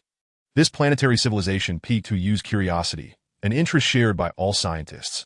Hundreds of years had passed since their departure, and while they had encountered several civilizations, they had yet to engage meaningfully with any of them. Such is the cruelty of the universe. Communication between civilizations is fraught with difficulty. Now, this civilization is merely at the planetary level, while the fleet has attained the strength of a galactic civilization. With such formidable backing, communication should present no obstacle, and unexpected gains may arise. After a brief 3-year journey, the fleet arrived at the planetary system observed by Yang Fan. It was a remarkably beautiful system, with 3 planets orbiting a youthful yellow dwarf star. The second planet was unmistakably a life-bearing world, its azure and green hues signaling its uniqueness to the unfamiliar visitors over 1,000 light-years away. Reminiscent of the Earth of yore, with its blue oceans and verdant forests. Yang Fan, are you certain the civilization on this planet is still at the planetary level? Hu inquired, as the fleet now anchored in the orbit of the third planet. Exercising caution to avoid disturbing the sentient beings on the second planet, that at least decades ago, it was so, and given the short span since, they likely have not developed at such a rapid pace. We observed them from afar using optical equipment and found no signs of advanced technology, nor any artifacts of civilization within the entire planetary system. Commence data collection on the second planet. We are preparing to land. General, data analysis is complete. The second planet's gravity is 1.5 times that of Earth's, which our bodies can endure, that a strong magnetic field protects the planet from cosmic rays. Though the atmospheric composition is unsuitable for human respiration, and there exist unknown microorganisms, that we will require standard protective suits for landing. Very well, the fleet shall remain at the third planet while we dispatch an exploratory team to investigate the first and third planets. I will accompany several academicians from the science ship to land on the second planet. General, for safety's sake, it would be prudent to let the exploratory team land first, Yang Fan advised. No need. Fewer people will minimize the risk of inciting panic among them. That I trust the data we have gathered is sufficient, and the security detail and landing craft will ensure our safety. Chapter 42. The Rabbit Planet. A small landing craft glided through the dense clouds of the second planet. After several laps of reconnaissance, the craft located the largest structure, a peculiar edifice rising over 20 meters in height. Its design defied conventional architectural logic, yet exuded an inexplicable harmony. The landing craft dwarfed the structure, so to prevent damage, Hu and the scientists decided to descend beside a large lake, situated 500 meters from the building. This expanse of open green land was adorned with an array of peculiar green plants. The lake's depth was far less than anticipated, averaging less than 2 meters. The landing craft, with its landing gear, could easily lift above the water's surface, to facilitate personnel movement. The craft positioned its hatch on the land, allowing exit without wading through water. Clad in fully sealed protective suits, Hu and his team, accompanied by a dozen armed guards, exited the craft at that moment. Several thousand indigenous creatures had gathered around the landing craft, forming a dense crowd that nearly enclosed the civilized species of this planet. They appear to be nothing more than rabbits. Hu and his companions stared in disbelief at the approaching beings, nearly dropping their jaws in astonishment. The facts are evident. These beings undoubtedly represent the sole civilized species on this planet. If there were to be only one, it would undeniably be them. Although they bear a resemblance to terrestrial rabbits, exhibiting various colors of fur and a similar size, they walk upright like humans and adorn themselves with an array of ornaments and garments. Academician Zeng, Academician Xiao, this journey has not been in vain. It has certainly broadened our horizons. Look, a civilization of rabbits, Hu exclaimed with enthusiasm. General, let us exercise caution. Their outward resemblance is but superficial, that we must refrain from any rash actions to avoid inciting their hostility. Academician Xiao advised that we should explore the possibility of establishing a communication mechanism. Their intelligence should suffice for dialogue. Moreover, my observations of their creation suggest a high degree of ingenuity. Observe this structure before us. It may appear childlike, reminiscent of haphazardly stacked blocks, yet it embodies profound knowledge in mathematics, physics, and architecture that if we were not a civilization of interstellar caliber, we might not discern its secrets, Academician Zeng noted. The group huddled near the landing craft as an increasing number of rabbit-like beings approached. Their legs, unlike those of regular rabbits, were straight, resembling human limbs that in a brief span, over 100,000 had gathered, filling the open space within a mere 10 meters, creating an indescribable cacophony. Both parties scrutinized each other, as if observing a curiosity. Academician Xiao, I feel like a celebrity, Hu Yu chuckled. General, you may continue to bask in the limelight. I am quite overwhelmed by this throng. Finding a leader for dialogue poses a challenge, Academician Xiao replied. Patience, look, a leader approaches, he added as he pointed in Hu Yu's direction. A pathway emerged between the landing craft and a towering structure over 20 meters high. As the rabbit-like beings parted to allow passage, directing their attention solely to the edifice, entirely neglecting the presence of the landing craft. From within the structure emerged a group of similarly rabbit-like beings, with an elderly figure being drawn by a cart resembling wood, flanked by a dozen robust young individuals. As the elder advanced with the cart, he waved his hands towards the beings lining the pathway, inciting a fervent response from them. This display was far more enthusiastic than the reception of the landing craft mere moments before. The cart eventually halted before Hu Yu and his companions, and the elder gestured for silence, which the crowd promptly obeyed. The elder rabbit regarded Hu Yu without any immediate gesture. Academician Zeng and several scientists were diligently calibrating a device capable of capturing the species' bodily movements and language. Every intelligent species possesses its own means of communication, whether through sound, gesture, or even the legendary telepathy. These methods, while vastly different from human communication, hold the potential for understanding. For instance, some species may communicate vocally, yet their frequency ranges might elude human perception. The device aimed to gather sufficient data to establish a comprehensive database, enabling modeling and testing. However, after considerable effort, the scientists were unable to achieve the desired results. The device continued to relay an unintelligible alien language. Academician Zeng was compelled to abandon the device and seek alternative means of establishing communication. Academician, is there an issue with the device? Hu Yu inquired. The device is functional. The challenge lies with these rabbits that we require a substantial quantity of data, yet it appears they are all conveying a singular message. Consequently, the data we can collect is scant, rendering the device incapable of forming a sufficiently large database for comparative modeling. Academician Zeng sighed. Shall we attempt gestures instead? Or perhaps utilize a display screen to gradually establish a communication mechanism? After all, we have ample time and need not rush, Hu Yu suggested. For the first time in centuries, we find ourselves in a situation that does not feel urgent. Friends, welcome to Snowstar, a voice, somewhat off-key yet intelligible, emanated from within a helmet. The group exchanged incredulous glances. Their serious demeanor made it unlikely for anyone to jest. After a moment of surprise, their attention collectively turned to the elder rabbit before them. Greetings, friends. Welcome to Snowstar, he reiterated. Hello, Hu Yu responded, his voice transmitted through an external device into the planet's atmosphere. That I am the leader of the Snowstar tribe, and these are my fellow snow people. On behalf of our community, I extend a warm welcome. May I inquire about your origins and the purpose of your arrival on Snowstar? The elder leader asked. Although he appeared composed, Hu Yu sensed a hint of unease. Understandable, given that, if a foreign civilization were to land on Earth, humanity would likely react with anxiety and fear. The behavior of the rabbit inhabitants, whom they referred to as Snowstar residents, was remarkably composed. It remained unclear whether their calm demeanor stemmed from naivety or fortitude. Do not worry, esteemed leader. We come in goodwill and harbor no intention of harming any of your kin on Snowstar. Hu Yu quickly affirmed to prevent any misunderstandings. Welcome. It has been ages since we entertained guests. Alas, the differences between our civilizations are vast, and I regret that I cannot provide a sumptuous feast.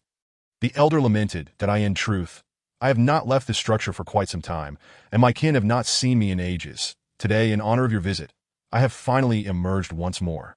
The elder leader continued, maintaining a calm demeanor. General, this elder of the Snow Tribe is quite remarkable. Academician Zeng discreetly signaled to Hu Yu that I am aware, he replied. Esteemed leader, we are grateful for your warm reception. May I ask how you acquired our language? Academician Zeng inquired. It is quite simple. You have been here for a while, and I have learned your language through the accumulation of data, akin to the machine you were attempting to operate. However, as sentient beings, we possess certain advantages over machines, allowing me to learn more quickly than your device. The elder explained that is this truly possible? Hu Yu questioned, astounded. You may wish to consult Academician Xiao. He is more knowledgeable in this area. Academician Zeng replied with a smile. General, Academician Xiao interjected, it is entirely feasible that as far back as the era of Earth, we explored the concept of biological computers and even developed some semi-mature prototypes.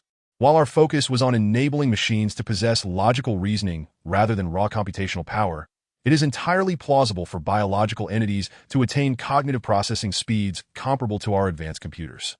Unbelievable. Humanity's computing technology has taken centuries to reach this level, while they possess it innately. Who you sighed? Esteemed guests, where do you hail from? The elder of the Snow tribe continued. The potential for dialogue between two civilizations, devoid of hostilities, could lead to years of conversation, ranging from the fundamental structures of their societies to the minutiae of flora and fauna. Topics of immense curiosity for both parties. Esteemed leader, we are humans from the civilization of Earth. Perhaps we could find a place to sit and converse. I believe we have much to discuss. Who you suggested with a smile that my apologies, esteemed guests. I was simply too excited. Unfortunately, our structure is too small to accommodate your stature. However, there is a sacred tree of our snow star that has thrived for countless millennia. Let us converse beneath its boughs. What do you think? The elder leader proposed, gesturing towards a colossal plant several kilometers away. Towering over 100 meters, its expansive canopy covered several thousand square meters. A remarkable feat on a planet with gravity exceeding that of Earth by 1.5 times. Please remain here. I shall accompany the two academicians, who you instructed as guards and scientists. General, do not worry. Ensure the safety of the scientists, and avoid any friction with the Snow tribe. The scientists may collect data in the vicinity for research, adhering strictly to our exploration protocols. Who you commanded. Understood. General Hu Yu and Academician Zeng and Xiao followed the wooden cart of the Snow tribe leader to the base of a towering tree a few hundred meters away. The area was adorned with lush green grass, and unknown small creatures frolicked among the branches, while vividly colored birds of the Snow Star flitted through the air. Such an environment was a rarity on Earth. Yet here on Snow Star, it was commonplace. The Snow tribe had already prepared a spot, laying down dry grass for everyone to sit upon. Chief, who you began, over 3 centuries ago, we departed from Earth for reasons unknown. Wandering through space. More than 200 years ago, we found ourselves in a planetary system over 300 light-years from here for resupply, during which we were attacked by another wandering civilization. After a fierce battle, we lost many of our kin. For safety, we then journeyed over 500 light-years to another star system to evade them, only to find that we had not escaped. That civilization located us 3 years ago, and we fought once more. Through a century of development, both our civilizations reached the stage of galactic civilization, and during the conflict, we detonated a star that we were fortunate to survive. While that civilization was forever erased from the cosmos. The fact that you survived the stellar explosion indicates that your civilization must be superior to theirs. The Snow tribe leader nodded. Indeed, our struggle for survival led to a distorted development of our civilization, skewed heavily towards warfare, thus granting us a slight edge over them. After the first great battle, we undertook a long migration, during which one of our fleets passed by Snow Star and discovered your existence. Hence, we made a detour to inform you that in over 3 centuries, the shockwave from the explosion of 2 stars will sweep through this sector of space, and you must prepare in advance. This is the purpose of our arrival on Snow Star, that we thank you for your warning. Your kindness shall be rewarded, replied the leader to be by the way. Esteemed chief, our fleet is stationed in the orbit of the 3rd planet. If your kin observe us, please assure them not to panic. Though human civilization is not inherently peaceful, we are willing to extend our goodwill if we are not provoked. As who you mentioned the stellar explosion. He noted the leader's calm demeanor. Given the intelligence of the Snow tribe, they must possess some fundamental understanding of the cosmos and could not be unaware of the implications of 2 stars exploding simultaneously. Before him stood a seemingly harmless species resembling rabbits. Yet none could fathom their true intentions. HUU discreetly introduced the fleet. General, may I address you as such? The old rabbit responded with a smile akin to that of a human. General, you need not harbor any reservations towards us. Our kin have calculated through extensive data that your intentions are benevolent. Initially uncertain, I have just received word that your goodwill approaches a perfect score of 100, meaning we trust you completely. The 3 were taken aback by the old rabbit's words. The elder continued at a measured pace. General, do not be perplexed. Have you forgotten our brain's computational speed? We have analyzed your expressions, speech patterns, tones, and body language to ascertain the authenticity of your words. Naturally, we do not reach conclusions based solely on this. In fact, we are aware of your actions on Tiansong 5 and Mafu 1. Nonetheless, I sincerely appreciate your visit to warn us of the impending danger. Chapter 44, Supreme Civilization What? The trio exclaimed in unison that it was widely accepted that the cognitive speed of the Snow Tribe could rival that of human computers. Yet the claim that they were aware of human activities on Tiansong 5 and Mafu 1 seemed almost implausible. Snowstar was indeed merely a planetary civilization, devoid of warships or even artificial constructs in its orbit. Without the scattered buildings that hinted at civilization, one might assume it a primitive life planet. The cognitive prowess of the Snow Tribe far exceeded that of ordinary beings, and knowing events occurring hundreds of light years away was an entirely different matter. Even if the Snow Tribe had achieved a minor stellar civilization status, without deploying warships or satellites for data collection, it would be impossible to discern happenings so distant that I asked for whether a major stellar civilization could attain such knowledge. Hu remained uncertain. Observing the trio's bewildered expressions, the old rabbit paused in speech that a tribe member handed him a plant container, presumably filled with water or a similar liquid. The elder, aged and unsteady, spilled some on himself, prompting immediate assistance from his kin. Esteemed chief, according to the classification of civilizations in the Milky Way, you should still be in the planetary stage. Please do not take offense. Planetary civilization is the most rudimentary level. How is it that you are aware of our actions on Tiansong 5 and Mafu 1? Are you not a planetary civilization, concealing your true capabilities? Academician Zeng inquired. Alas, it's a lengthy tale. The elder sighed, that we are indeed in the planetary civilization stage. Our kin still rely on primitive physical means to communicate over long distances. However, we are not merely a planetary civilization. Our status has far surpassed that of major stellar civilizations that if you're not in haste, I can elaborate further. The old rabbit leader began his narrative with a sigh. Snowstar is an exceedingly ancient planet. Its age comparable to that of the universe, now exceeding 10 billion years. Approximately 500 million years after its formation, the Snow Tribe emerged as one of the first civilizations in the cosmos. The Snow Tribe rapidly advanced, dominating the Milky Way within less than 50,000 years. The galaxy then was vastly different from what it is now, lacking clear boundaries with surrounding galaxies that in the early universe. The central black hole of the Milky Way vied with those of neighboring galaxies for celestial bodies, creating a chaotic environment akin to boiling water. Stellar orbits were erratic, with frequent collisions resulting in catastrophic explosions. And new celestial bodies formed as material coalesced to ignite their cores. During this tumultuous period, civilizations sprouted on various planets. Yet regrettably, over 99% perished before they could withstand the frequent stellar explosions. Snowstar was fortunate, navigating through countless stars without collision, while the Snow Tribe benefited from rapid cognitive processing, achieving galactic civilization in a remarkably short span. At this level, we gained a measure of self-preservation, enabling us to survive amidst the storms of stellar explosions that in the following epochs. We developed at an astonishing pace, leaving other civilizations far behind. Around 50,000 years after our emergence, the Milky Way had begun to take shape. Its disk spanning approximately 10,000 light years. The central black hole had seized countless stars and planets that as the universe expanded, the boundaries between the Milky Way and its neighboring galaxies became somewhat discernible. With a stellar density in the boundary regions comparable to that of the present Milky Way, which was already sparse over 100 billion years ago.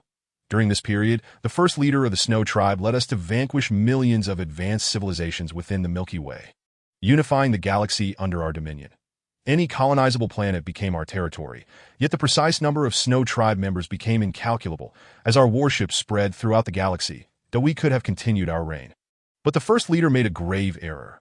Victorious consecutively, he became overconfident, and despite overwhelming disadvantages in data, the Snow Tribe amassed a massive fleet to launch an assault on the nearby Andromeda galaxy. It was only upon entering Andromeda that we realized the Milky Way was but a minor galaxy, and its civilizations were far less advanced than those of Andromeda. That battle resulted in our utter defeat. Countless warships were annihilated by the Andromeda civilization's assault, and we suffered over 90% losses in military strength. The news reached the Milky Way, and the native civilizations we had long oppressed united to retaliate. Without our main fleet, we could not withstand the combined might of millions of civilizations. Our first leader had overly suppressed these native civilizations, leading them to launch a furious purge against us. With shadows of other galactic civilizations seeking to plunder our technology amidst the chaos. Every planet was witness to our kin's bloodshed. The Snow Tribe was not adept in physical combat. Many ordinary residents perished at the hands of lower native life forms, even becoming prey for other species. You cannot fathom the horrific scenes. Countless of our kin were slaughtered and subsequently sold as commodities for consumption by other civilizations. Those were the fortunate ones. Some of our kin were devoured alive by other beings. The first patriarch, witnessing the unfolding events yet powerless to intervene, ultimately piloted his spacecraft into a star, thus concluding his own life. Meanwhile, on a planet near the edge of the Milky Way, millions of our kin remained.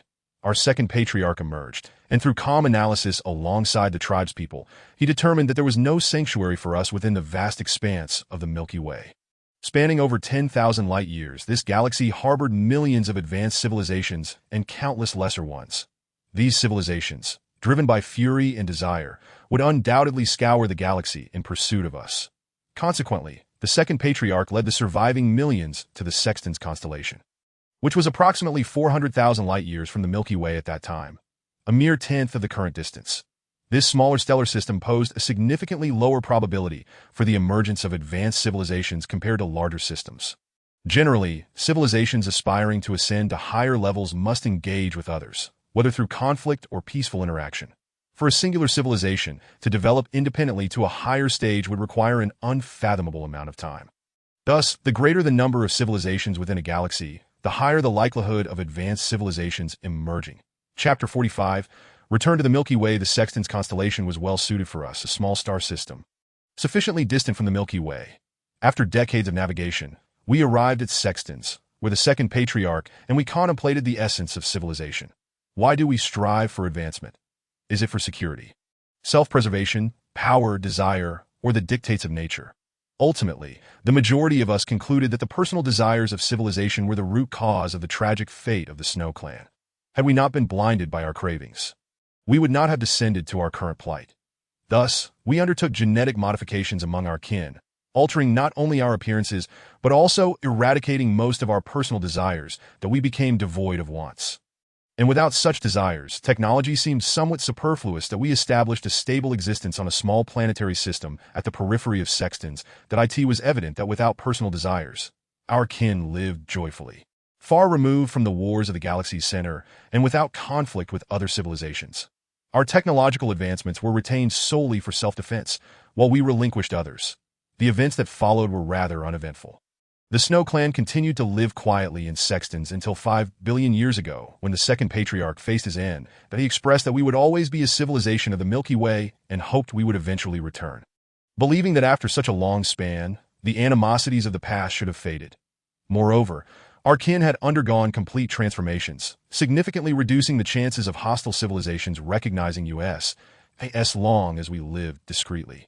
Our safety was assured 0.5 billion years ago. I led our kin back to the Milky Way, and fortune smiled upon us once again.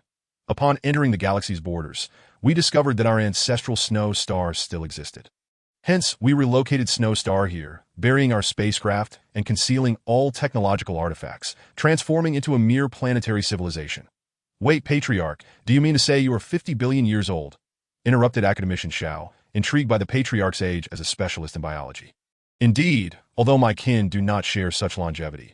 They can only live for around 1 million years. Among us, a minuscule fraction possesses special genes that grant them extended lifespans and superior cognitive abilities. They are the backbone of our Snow Clan, and we will select the next patriarch from this group that we are already contemplating this matter, for as you can see, my time is drawing near. I shall depart within a millennium. Patriarch, if you have abandoned technology, how do you know about Tiansong 5 and Mafu 1? Inquired Hu Yu. Yes, in truth, our abandonment of technology was not by choice. We faced severe technological stagnation. When the second patriarch led us to Sextans, we scarcely transported any significant technological reserves, as the importance of a planet on the galaxy's fringe was minimal.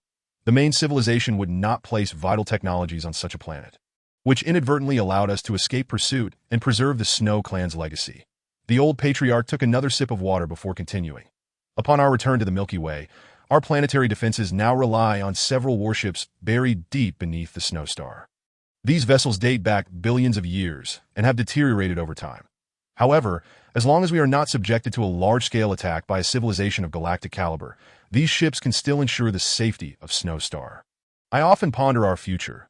Inevitably, these warships will succumb to rust, and then how shall we safeguard our kin? Additionally, we have established several high-dimensional portals within a few hundred light-years. These portals act like hidden eyes in the cosmos, allowing us to observe our surroundings. Under normal circumstances, these portals remain undetected by civilizations of lesser star systems. Hence, I am aware of your every move in Tiansong 5 and Mafu 1. When you first arrived at Tiansong 5, you were still a nascent stellar civilization, having just begun your development when you were attacked by the Sand Python fleet.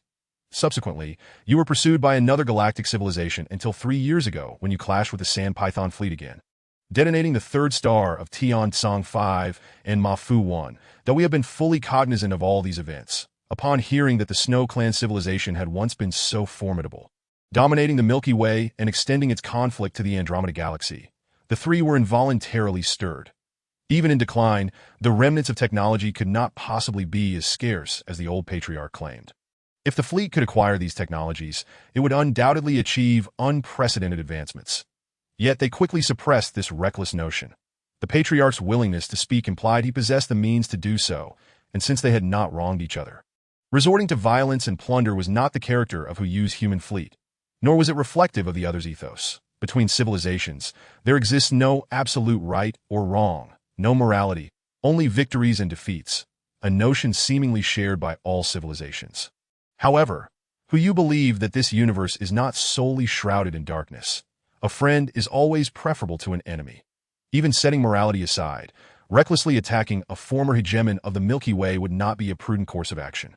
Patriarch, I beg your pardon. We had presumed you to be merely a planetary civilization, yet you have taken the time to caution us to ensure our safety. It seems we have made a fool of ourselves. Who you said, feeling somewhat embarrassed, that no, General, your goodwill has moved me. Over these billions of years since returning to the Milky Way, more than 100 civilizations have visited Snowstar. They either happened upon Snowstar by chance or expanded their colonies here, each attempting to claim Snowstar as their own. However, they all left behind traces of their presence. You are the only civilization to arrive at Snowstar with such sincere intentions. Although you may have felt a surge of emotion upon hearing my words about technology, perhaps even entertained thoughts of seizing it. In the end, reason prevailed. Perhaps we were mistaken. Eradicating personal desires may not be the optimal solution. The highest state of being may lie in the ability to manage one's desires. And the next patriarch can decide whether to revive technology at their discretion.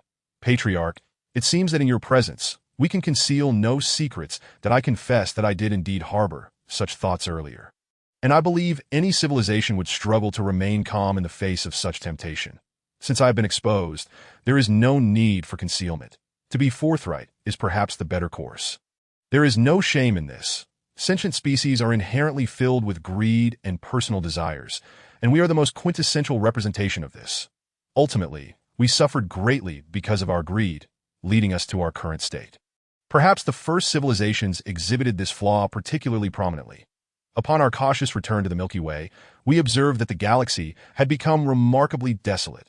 The lively scenes of billions of years ago had vanished.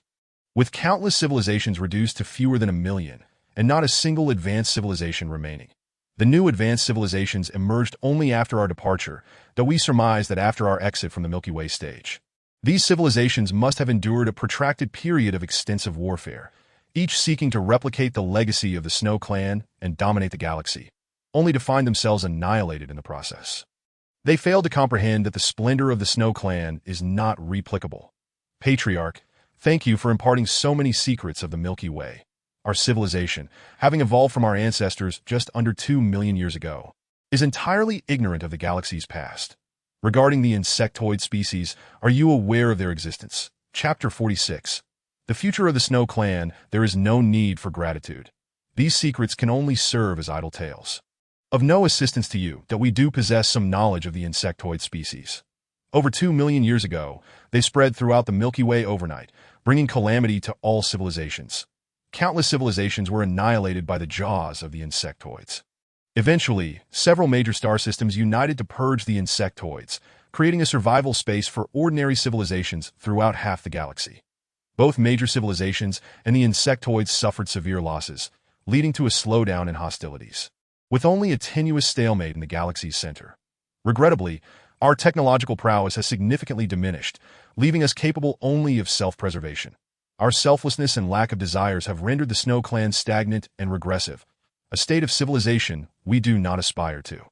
Alas, Patriarch, as you have stated, personal desires are an inherent aspect of any civilized species, that if we can adeptly manage these desires, civilization can progress along a normal trajectory. Humanity has established various laws and moral codes to regulate our personal ambitions. Even after becoming a wandering civilization, we have not abandoned these principles, and we endeavor to apply this moral framework in our interactions with other civilizations. Now, the entire galaxy finds itself in peril. Although we are merely a stellar-level civilization, we are prepared to contribute to the resistance against the insectoid species.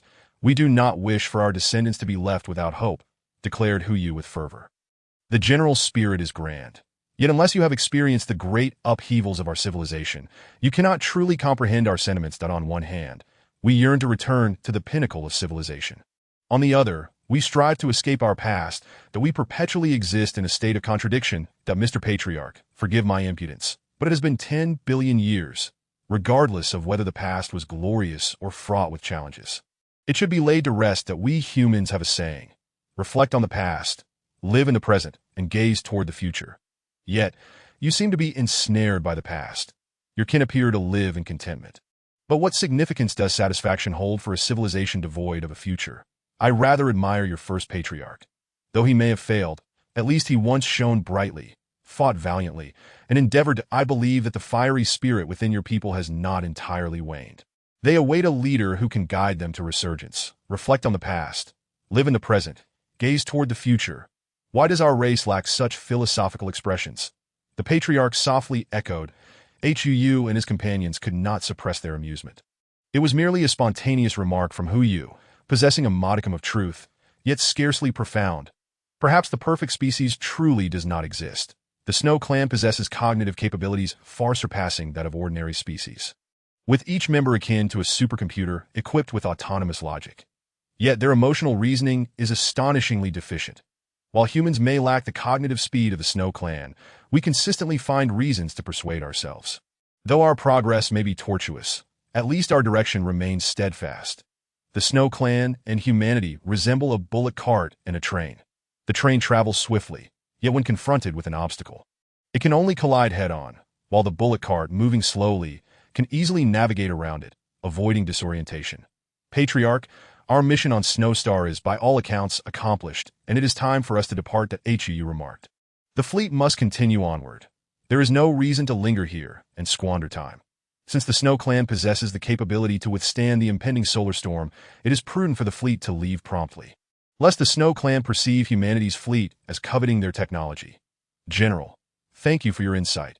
I shall convene with my kin to deliberate on this matter and endeavor to guide the Snow Clan back onto the path of technological advancement. Moreover, I would not impose upon your departure. To express my gratitude for your kindness, my kin have agreed to present you with a unified model of the 4 fundamental forces. With this model, your warship's defenses may be enhanced. Patriarch, this gift is far too generous. We came here without any expectation of recompense. Huyu replied politely that it is of no consequence. Our current technological offerings are limited. Even if I do not present the unified model to you, it would take merely a century or 2 for you to master it independently. Additionally, I must inform you of an important piece of information. Behind your conflict with the Sand Python civilization, there exists a lesser stellar civilization operating in the shadows. Exercise caution that if this is indeed the case, we have long suspected the Sand Python civilization's rapid advancement. Given their species characteristics, it is implausible that they could catch up to us within a century without losing their technological foundation. Patriarch, do you have any idea which lesser stellar civilization is orchestrating this? We are uncertain. Our observations extend only a few hundred light-years around Snowstar, and within that range, we have encountered no lesser stellar civilizations. Thus, we lack knowledge of their origins and intentions. Very well, we shall investigate gradually. Patriarch, we possess no noteworthy gifts to offer you, only some cultural products from our civilization, which we refer to as music. Listening to it can alleviate stress and ignite one's fighting spirit. Each piece of music embodies a distinct sentiment. I believe it will resonate with you. Your emotional reasoning may not be as developed as ours. But this music might amplify your kin's emotions, invigorating them with zeal. The general's thoughtfulness is commendable. We shall certainly encourage our people to engage earnestly with your cultural offerings. General, my time is drawing to a close. This parting may very well be our last encounter. It is a privilege for us Snow Clan to have met you today. Should there come a time of peril for the Snow Clan, I hope you will extend your assistance. That on behalf of my people, I express my gratitude in advance. The elder patriarch bowed sincerely. There is no need for such formalities, patriarch, that as we say in humanity. When one is a friend, it is only natural to lend a hand, that as long as it is within our capacity, we shall certainly assist. Patriarch, if it is not a burden, I would like to offer you our genetic technology as a reference. It may help you delay your impending fate. Thank you for your kind intentions, General. The fate of the Snow Clan is unalterable, that in truth, I do not fear death. For me, it represents liberation. Over the course of 5 billion years, I have struggled to convince myself to untangle the knots in my mind. Had I encountered you sooner, perhaps the Snow Clan would not be in its current state. Patriarch, General, this is one of the candidates for our future patriarch. Should my kin agree to pursue technological development, he will become the 4th patriarch of the Snow Clan. The elder patriarch gestured to a young rabbit, introducing him to Hu Yu. I am Yen Shui. A pleasure to meet you, General. The young rabbit stepped forward and bowed to Hu Yu. There is no need for such formalities, young patriarch. Moreover, I cannot claim to be your elder. In terms of rank, you stand a step above me, that we are merely a branch of humanity, and I am but the leader of this faction. The true leaders of our civilization are not present here, Hu Yu replied humbly. Oh, then what should I call you? Hu Yu found the emotional reasoning of the Snow Clan quite amusing. A future leader of a highly advanced civilization addressing him as an elder was undeniably a gratifying experience. In our human civilization, we do not emphasize titles. As long as it makes you happy, you may call me whatever you wish. In that case, I shall call you elder brother, that I know that this term conveys a sense of warmth in your civilization. The future patriarch said while gently touching his long ears. Elder brother. Young patriarch, very well. Elder brother, it is that Hu decided not to dwell on the matter further. Any more insistence might lead the young one to call him father or grandfather, which would be quite amusing. Having another younger sibling is not a bad thing, especially when this sibling belongs to a civilization once renowned across the galaxy. Elder brother, the young rabbit, feeling quite familiar, immediately leapt onto Hu Yu's shoulder, curiously exploring his helmet. Yen Shui, you must not be disrespectful to the general. Come down at once, the elder patriarch admonished. It is quite all right. The young patriarch is lively and spirited. He will undoubtedly achieve great things and lead the Snow Clan to resurgence in the future. This child is utterly distinct from the other members of his kin. In him, I perceive the echoes of the glorious era of our people, who, like this child, were filled with a multitude of curious inquiries. Patriarch, this is a positive trait. Please do not stifle the child's nature. While our intelligence may not rival that of your Snow Clan, we humans place great emphasis on nurturing such traits in our children, hoping they can change the future of our species. Elder brother, please stay a few more days on Snow Star. Unfortunately, young patriarch, we have pressing matters to attend to. The fleet cannot linger here.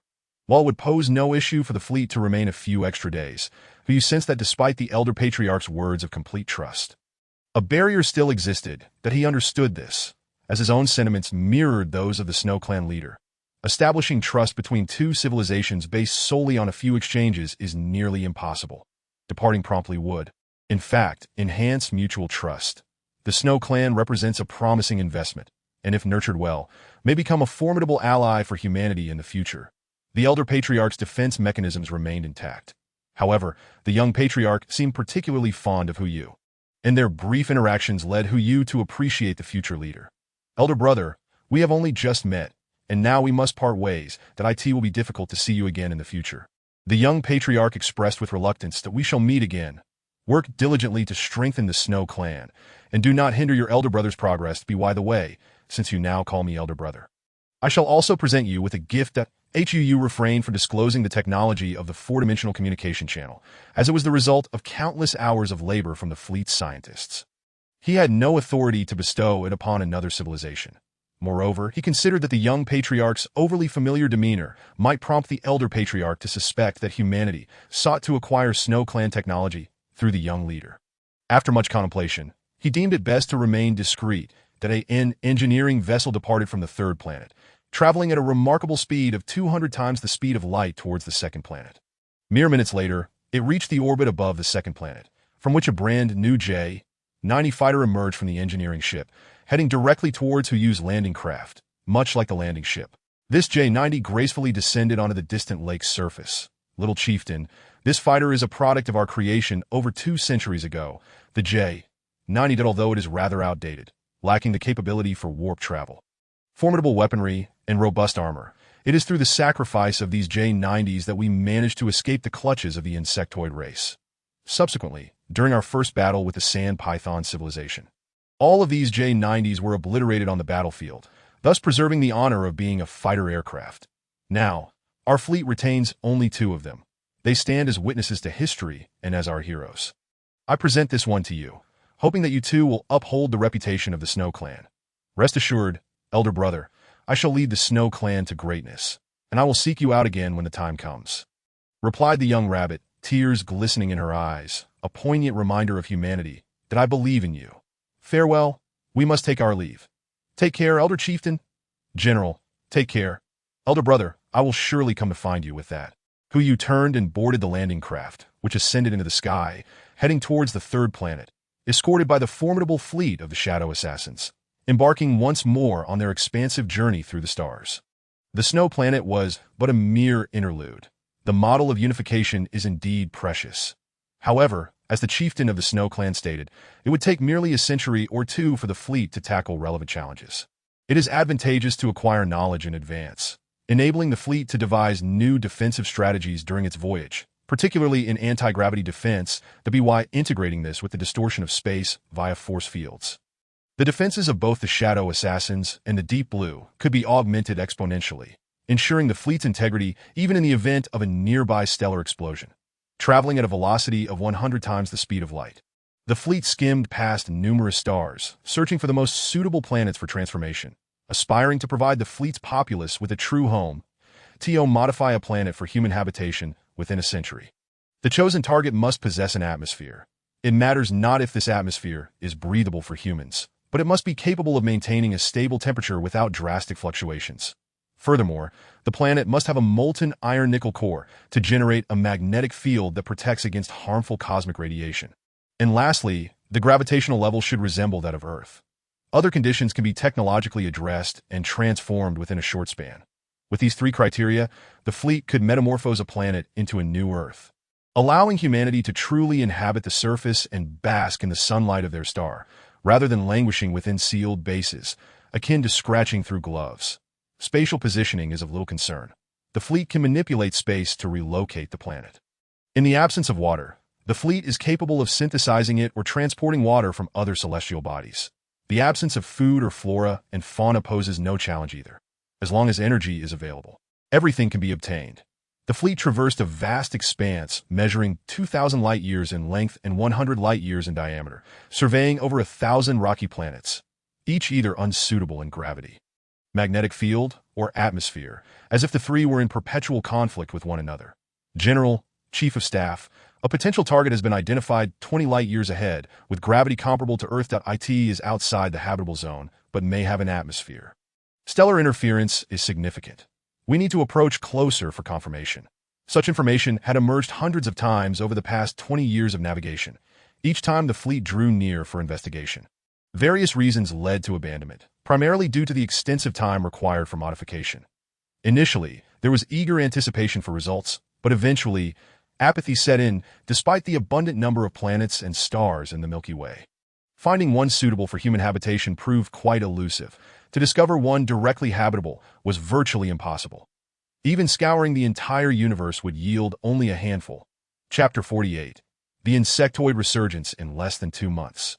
The fleet arrived at a distance of 20 light-years, disengaging from warp travel 2 light days from this planetary system.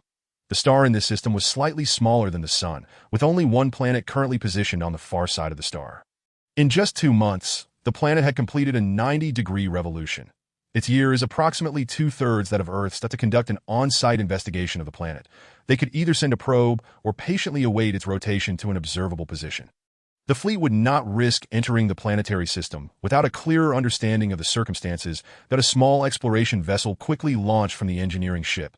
escorted by 10 shadow assassins as it ventured into the depths of this planetary system. In half an hour, the probe would directly assess the planet for signs of civilization and potential for modification. Given the current situation, the likelihood of encountering advanced civilizations appeared slim.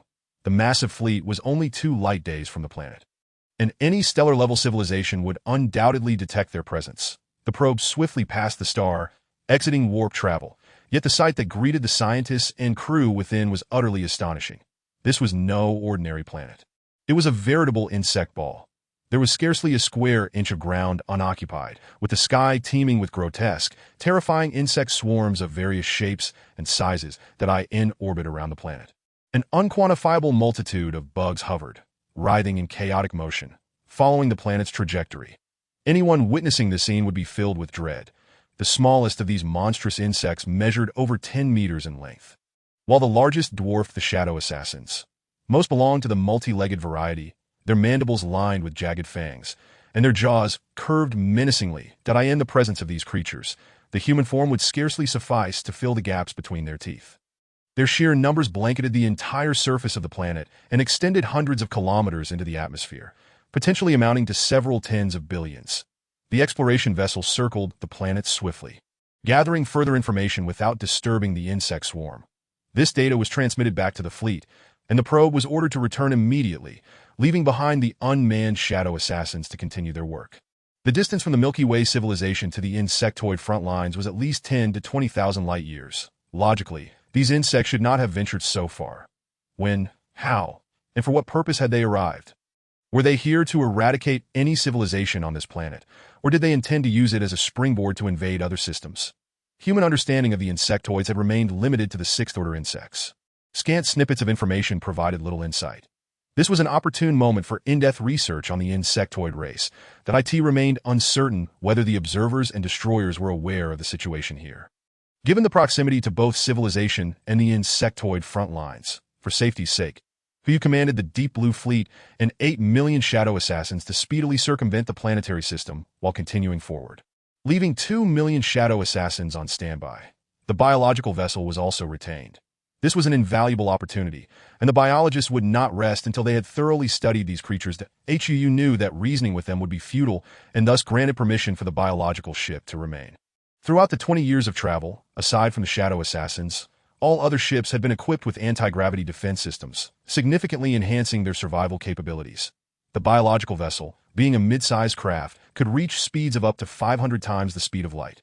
And under the protection of 2 million shadow assassins, security should not pose a problem. In order to avoid disturbing the insect swarm, 10 shadow assassins quietly released satellites disguised as interstellar meteors and proceeded to the surrounding star systems to search for traces of insectoid presence. The meteor satellites lingered in the orbit of the insect-ridden planet without drawing the swarm's attention. Some even traversed through the insect-filled skies and descended into the mounds of insects on the planet's surface, continuously transmitting data back to the biological vessel for analysis. This one is an 8th-order insect, this one is 7th order, and this one should also be 8th order. Everyone look! This one appears to have reached 13th order. With a length of 150 meters, 150 meters, look at this one, over 300 meters long, at least 16th order. This is likely the insect king here, it may not even be the king. We've only gathered data on over 10,000 insects so far, and it's still too early to draw conclusions. There are surely higher-order insects yet to be discovered. Indeed, the number of insects here is at least in the tens of billions, if not more. And there are likely even more formidable ones lurking within. Within the biological vessel, the scientists engaged in animated discussions, seemingly oblivious to the fact that each of these creatures was a terrifying demon.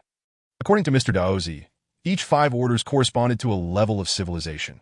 A 16th-order insect would likely represent a minor stellar civilization. General, Academician Xiao approached you. Academician Xiao, what is it?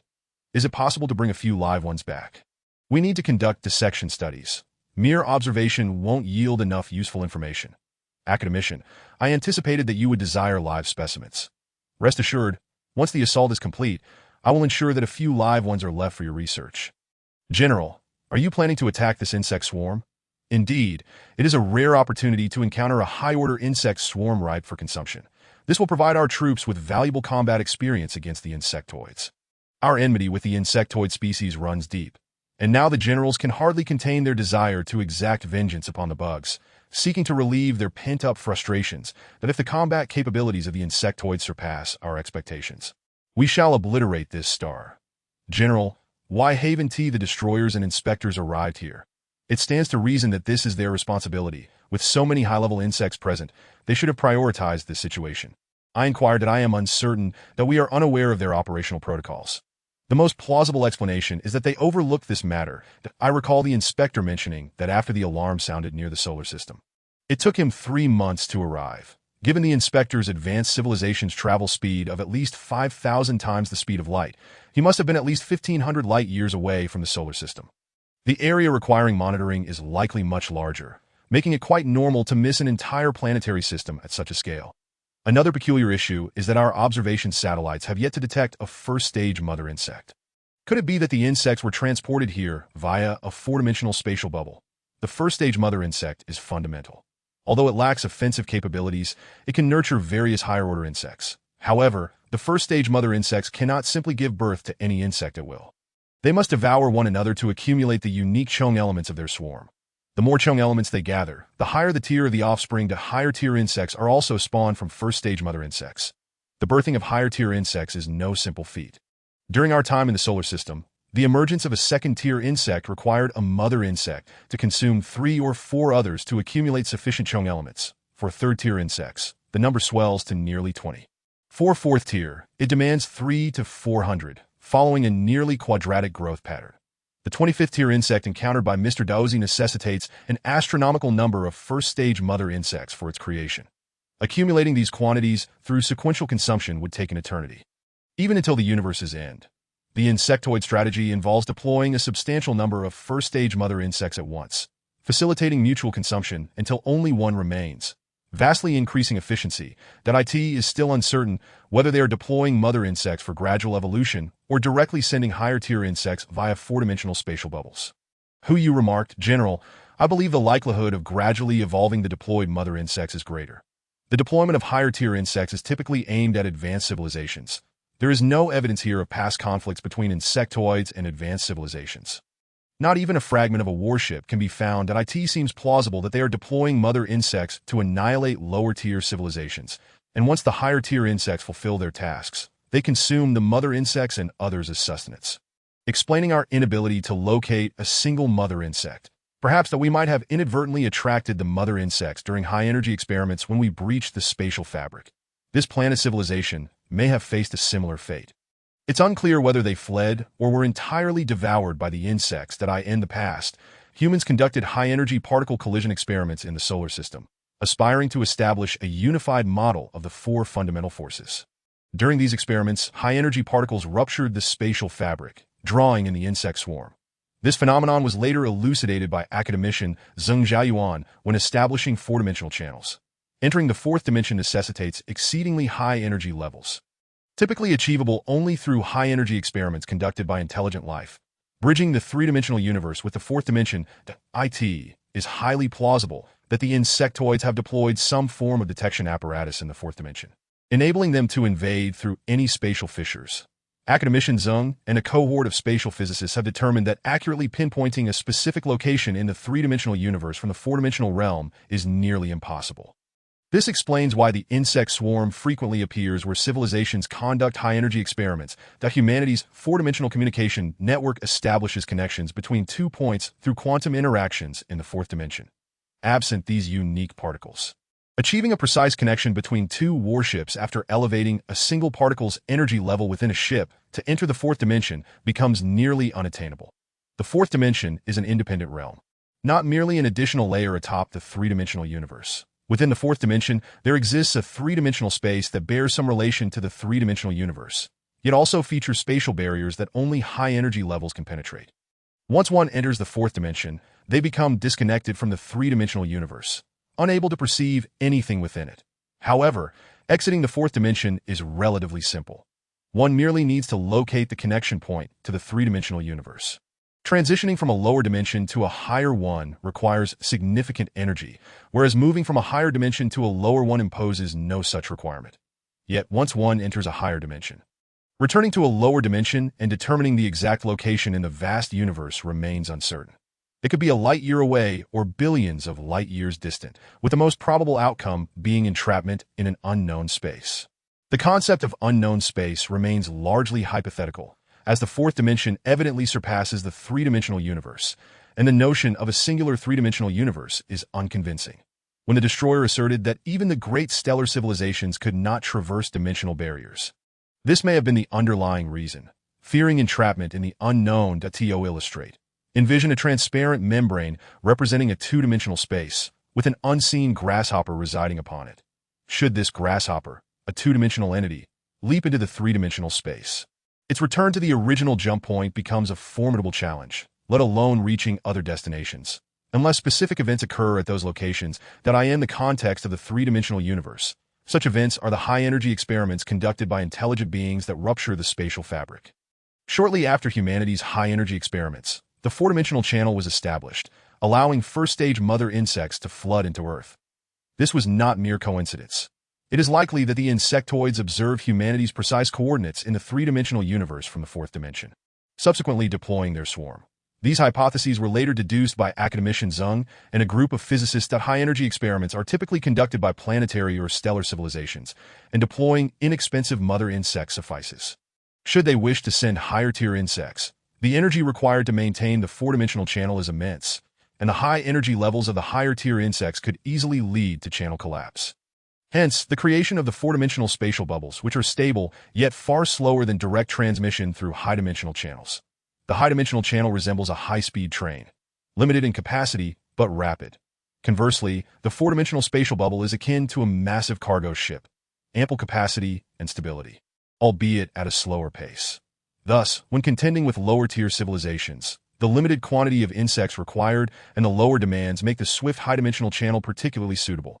However, when confronting higher-tier civilizations, such as directly deploying higher-tier insects, sending a multitude of low-tier mother insects merely augments the material resources of the advanced civilization.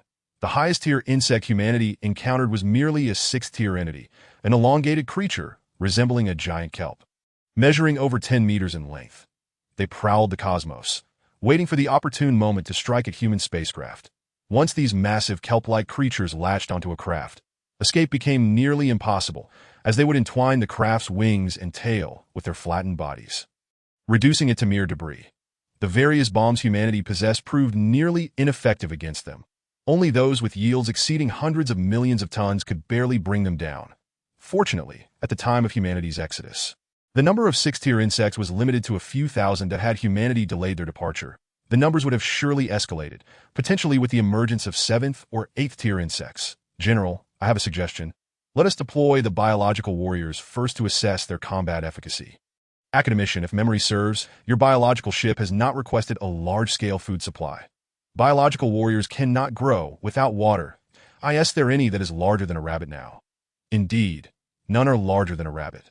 Over the years, we have implemented certain enhancements that have prolonged the cultivation time, enabling the biological warriors to adapt more robustly and comply more readily with our commands. Additionally, the fleet's food reserves are strategic.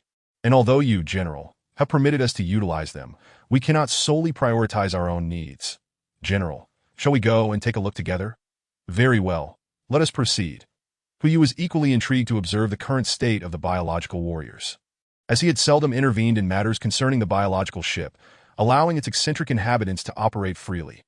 Aboard a deep blue vessel linked to the biological ship, all resident facilities had been evacuated, and the interior walls were transformed into rows of 1-foot square compartments, numbering in the billions.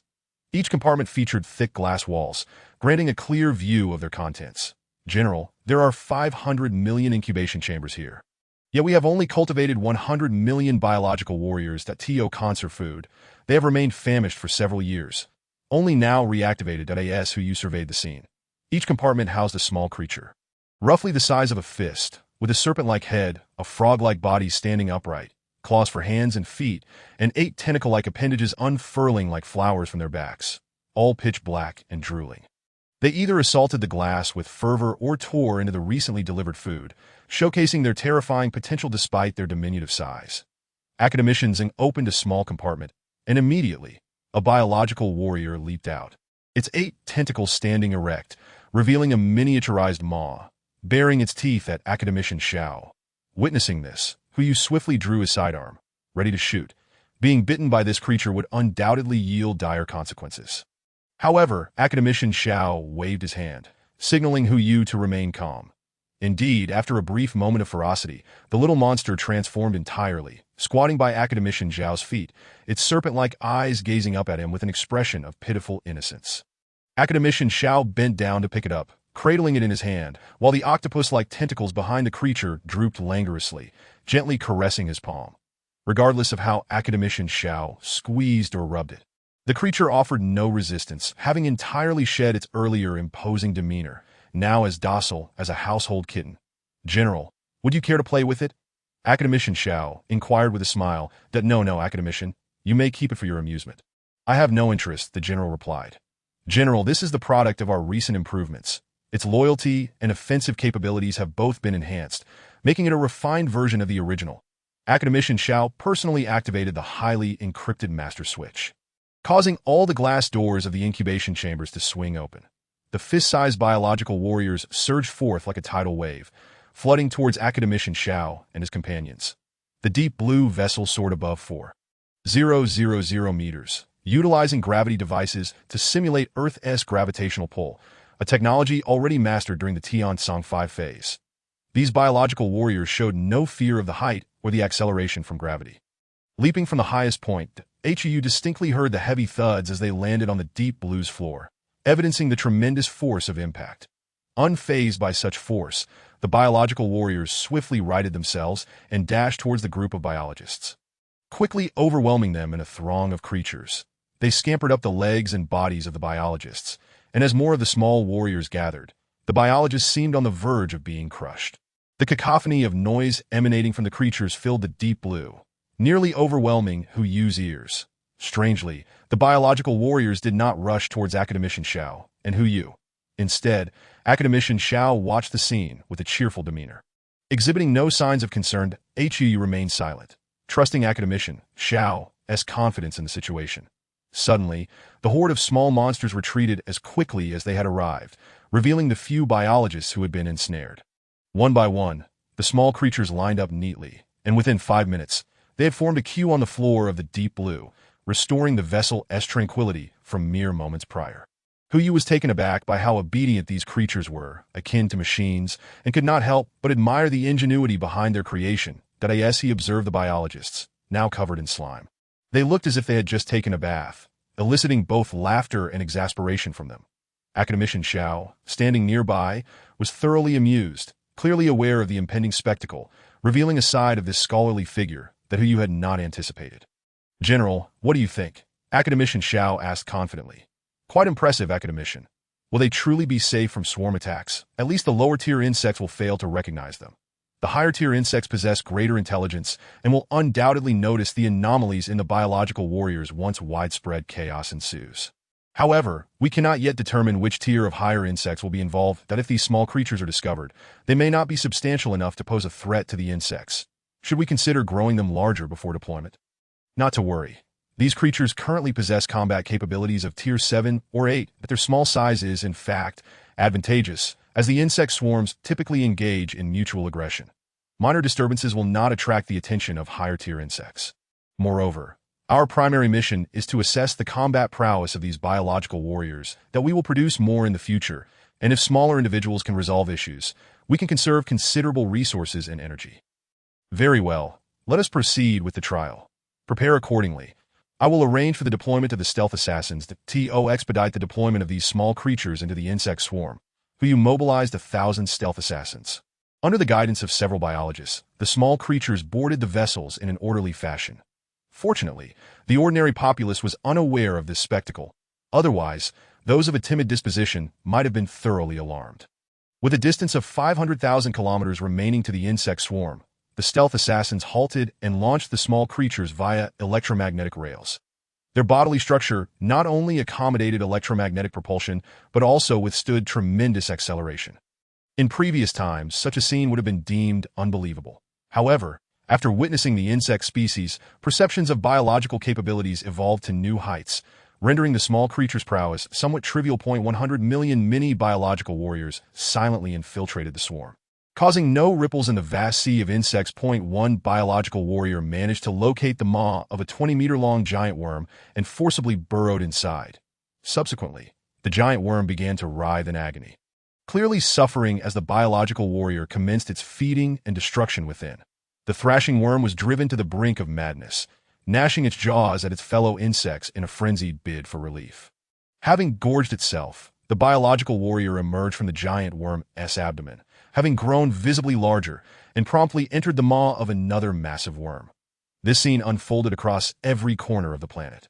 The once relatively tranquil insect swarm erupted into chaos, with insects tearing at one another, their bodily fluids spilling forth to form rivulets across the planetary surface, while the corpses of the slain piled high, creating small hills. Within the span of an hour, over 1 billion insects fell to the biological warriors, while the casualties among the warriors themselves were negligible.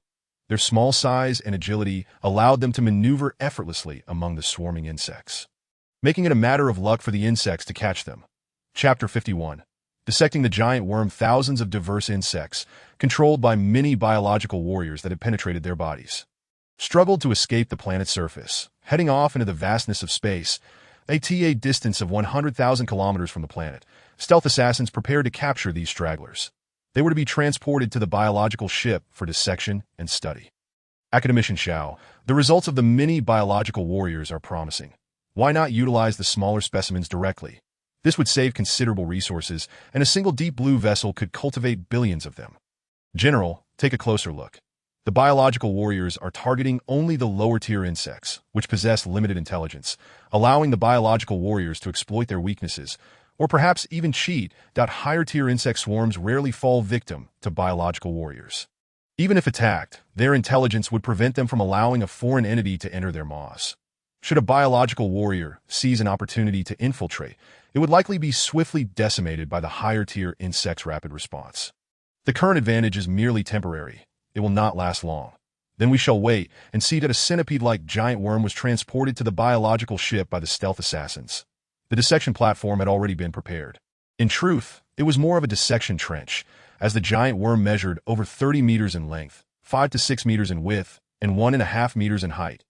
If it were placed on a standard table, the personnel would be unable to operate effectively. Consequently, a trench was constructed to accommodate the massive creature. The centipede giant worm was estimated to be between Tier 9 and 10, having been thoroughly weakened by the biological warriors within. However, it seemed to sense the impending horror that awaited it, and with its last ounce of strength, it began to thrash violently. The alloy restraints creaked under the strain, seemingly on the verge of snapping. Nonetheless, such concerns were unwarranted, as the alloy ropes, infused with Chuang elements, were not something a Tier 10 insect could break. Academician Xiao, along with several biologists, donned white fully sealed protective suits, wielding knives longer than half a meter. Crafted from specialized materials, as ordinary blades would be incapable of penetrating the insect's biological armor. The image of the academicians bore little resemblance to that of scientists conducting dissections. Rather, they appeared akin to butchers preparing to slaughter livestock. The sheer size of the insect rendered standard dissection tools as toys in the hands of children. Academician Xiao climbed atop the worm's robust legs and plunged his knife into its abdomen. Pulling back as he sliced, within seconds, a gash several meters long appeared, causing the internal organs to swell outwards like an inflated balloon. With expertise, he swiftly severed the worm's energy conversion organ, causing the creature to tremble in pain, its numerous legs quivering, yet it lacked the strength to struggle further after losing its energy. The efficiency of the worm's energy conversion organ was unparalleled and could not be compared to ordinary technological products. Through this organ, the insects could transmute matter into energy. While lower-tier insects might only decompose matter to atomic states, higher-tier insects could obliterate matter into pure energy. Thanks to this organ, the insect species could navigate through space using curvature travel, a key reason they could compete on equal footing with all civilizations of the galaxy. Despite being a singular organ, the internal landscape of the worm was utterly grotesque, with mucous membranes smeared in slime. Any attempt to touch it resulted in sticky hands. Dark green liquid pooled in the trench, yet the biologists paid little heed to the mess, remaining diligently occupied with their task. 2 of them were already deeply engaged within the worm's body, and if the insect's innards were edible, they would likely not hesitate to take a bite. The forefront of fleet biology is characterized by research that is intrinsically linked to the fleet's future. Interacting with various living organisms has become a commonplace endeavor. Without the requisite mental fortitude, one can only engage in ancillary research aboard scientific vessels. This explains why, despite the passage of many years, the number of academicians in space physics has surpassed 50, while those in the branch of biology remain fewer than 10. That the insects are not entirely deceased. Dozens of robust legs, as thick as water barrels, undulate like oars, while their heads and tails curl like lobsters entering a pot, all of which vividly illustrate their immense suffering. That it is no longer the insect strength that controls their bodies, but rather a pure neurological contraction response. After observing for a while, Hu excused himself, preferring to avoid such a gruesome spectacle, especially since he could not comprehend at 3 months have swiftly elapsed, and the biological warriors have fully matured. With the largest surpassing 20 meters in length, their growth rate resembles that of inflating a balloon. The warfare on the planet has undergone a complete transformation, with biological warriors now facing off against the insectoid horde. As anticipated by academician Xiao, the biological warriors find themselves at a distinct disadvantage, as the majority of the insect swarm exceeds 20 meters in size, particularly a fearsome insect king measuring over 300 meters. Conservatively estimated to be at least 16th tier, equivalent to a small fleet of a minor stellar civilization. Its considerable intelligence has allowed it to detect the anomalous biological warriors, prompting a relentless campaign of extermination against them. In these months, the biological warriors have suffered a loss exceeding 50 million, while they have exterminated over 3 billion lower-tier insects. The 20-meter biological warriors possess strength comparable to that of 10th-tier insects, rendering them nearly powerless against the predation of the 16th-tier insect king. The insect king does not consume the biological warriors. Instead, it dispatches one after another, leading the swarm in a concerted assault on the biological warriors, whose numbers are dwindling rapidly. Academician Xiao observes that the situation for the biological warriors is dire, contemplating whether to deploy assassins to eliminate the insect king, as the remaining insects would not be as unified without its leadership. No need, he replies. This generation of biological warriors has completed its examination. We have acquired the desired data. Over these months, we have studied thousands of insects at various stages and identified the weaknesses of these lower-tier insects. We are now formulating new ideas in many areas, and we will redesign the second generation of biological warriors. Shall we allow them to self-destruct? It appears so. Even if these biological warriors were to achieve a tenuous victory, their fate remains one of destruction. General, do not regard them as living beings. They are merely mechanisms and tools, and sacrificing them to further our objectives is unavoidable. That I understand your compassionate nature, and if it troubles you, we can cease the research on biological warriors. That is not necessary. I merely find it somewhat wasteful. The research on biological warriors must not only continue, but must be pursued with full vigor. Such endeavors are far more expedient than constructing warships. That we will do so. Following this examination, I believe these biological warriors are primarily effective against the insect horde. Their utility against technologically advanced warships is limited, unless our numbers reach a sufficient magnitude. That I have also observed that we will encounter a bottleneck. It is not as simple as determining how many we desire to produce. Like the insect horde, to achieve significant offensive capability, sufficient energy is essential. That at a certain tier, a single biological warrior may require more energy than an entire deep blue class vessel can provide. That in that case, I will dispatch assassins to swiftly eradicate these insect swarms and capture some for future study.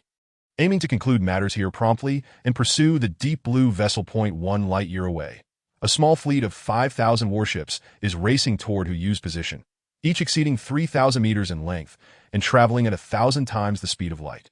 If Huyu were present, he would undoubtedly recognize this fleet as the very civilization that hunted down Mr. Dao over a century ago, annihilating thousands of hunter vessels. Since their stay in this location is brief and the deep blue vessel has already departed, Huyu has not deployed a significant number of reconnaissance satellites. With 2 million assassins and only a single biological ship to protect, the defensive capabilities are more than adequate, and thus Huyu remains oblivious to the approaching alien fleet. Academician Zhao's research has reached a preliminary conclusion, and the biological warriors have been thoroughly tested. The remaining task is to eliminate all insects on this planet. The biological warriors have already killed over 5 billion insects. Yet the swarm still numbers in excess of 50 billion. That although the quantity is halved, their combat effectiveness has diminished by less than 20%, with the remainder being 10th to 15th tier insects. Along with the 16th tier insect king, 200,000 assassins detach from the fleet and launch a fierce assault on the insect horde. Waves of antimatter bombs rain down upon the surface. The violent annihilation reactions transforming the planet into a miniature star in an instant. The insects are torn asunder, their remains scattering amidst a torrent of viscous fluids. The energy released from the annihilation of antimatter and matter erupts at a point, leaving the struck insects with almost no chance of survival. The ferocious energy sends the surrounding swarm tumbling for dozens of kilometers before finally settling. After the first wave of attacks, tens of millions of 11th and 13th tier insects have perished, while the 14th and 15th tier insects endure due to their biological armor's resilience and adeptness at managing energy during the explosions. Many are merely injured rather than entirely slain. Hundreds of kilograms of antimatter are deployed. Yet the swarm's combat power diminishes by less than 1% at this rate. Unless the fleet expends the remaining 500 tons of antimatter, the situation will not change. The swarm is now enraged. They have detected the fleet's presence, especially the 300-meter insect king, adorned with 1,000 legs and 2 pairs of exceptionally robust forelegs that curve like horns. Its body is a striking pattern of yellow and black stripes, and its massive head bristles with fangs, while its tail branches into 4 segments, each tipped with sharp talons reminiscent of an eagle. A strike from this creature would spell either death or grievous injury. It begins to organize the swarm for a counterattack against the assassin's fleet at this moment. Who comprehends why no coalition of civilizations across the galaxy has successfully eradicated the insect horde. What they are facing is not merely a swarm, but rather billions of biological warships. The 200,000 assassins are swiftly engulfed by the swarm. With a 2-to-1 disadvantage in numbers, the antimatter bombs are woefully insufficient. The current commander of the battle is Major General Li Zhixiong, known as Little Zhuge. This individual, short in stature, less than 170 centimeters tall, and weighing under 101 kilograms, possesses a dark complexion and shrewd eyes, exuding an air of cunning. Were he to don civilian clothing, he could easily be mistaken for a market vendor. While his appearance may be unremarkable, he is a capable and resourceful general. During the Earth era, Li Zhixiong was an obscure squad leader, having saved countless civilians from the encirclement of insect attacks on cities. With various clever tactics, he repeatedly repelled the insect onslaught, and despite some of his strategies being audacious, they invariably led to victory. He has risen through the ranks, earning the moniker Little Zhuge within the military this moment. Li Zhixiong commands the fleet from the Deep Blue vessel, situated 40 light-years from the battlefield. With the advent of 4-dimensional channels and holographic command systems, both crew members and commanders need not be physically present at the combat site. It is not unusual for a warship to engage in battle while operators are stationed on the far side of the universe. This battle represents the first true confrontation between human warships and the insect horde, with high-tier insects facing off against advanced warships. The warships, leveraging their commendable maneuverability, weave through the swarm. Li Zhixiong divides the entire airspace and the 200,000 assassins into 360 sectors. Such meticulous division is not manageable by everyone, but Li Zhixiong excels at it, mentally simulating the real-time battlefield conditions in each sector with precision, issuing specific combat directives to various parts of the fleet. Over the course of the battle, he issues over 100,000 commands, earning the admiration of other commanding generals. Though usually laid back and jovial, once the battle commences, Li Zhixiong transforms, commanding thousands with the poise of a master strategist. As if everything is within his grasp, Sector 37, Vessels 28, 69, and 526, what are you doing? Immediately assist Vessel 138. Sector 149, Vessels 56, 58, 234, and 483, coordinate with Vessels 73 and 74 to deploy gravity bombs at once. Otherwise, you will be surrounded and annihilated in 5 minutes.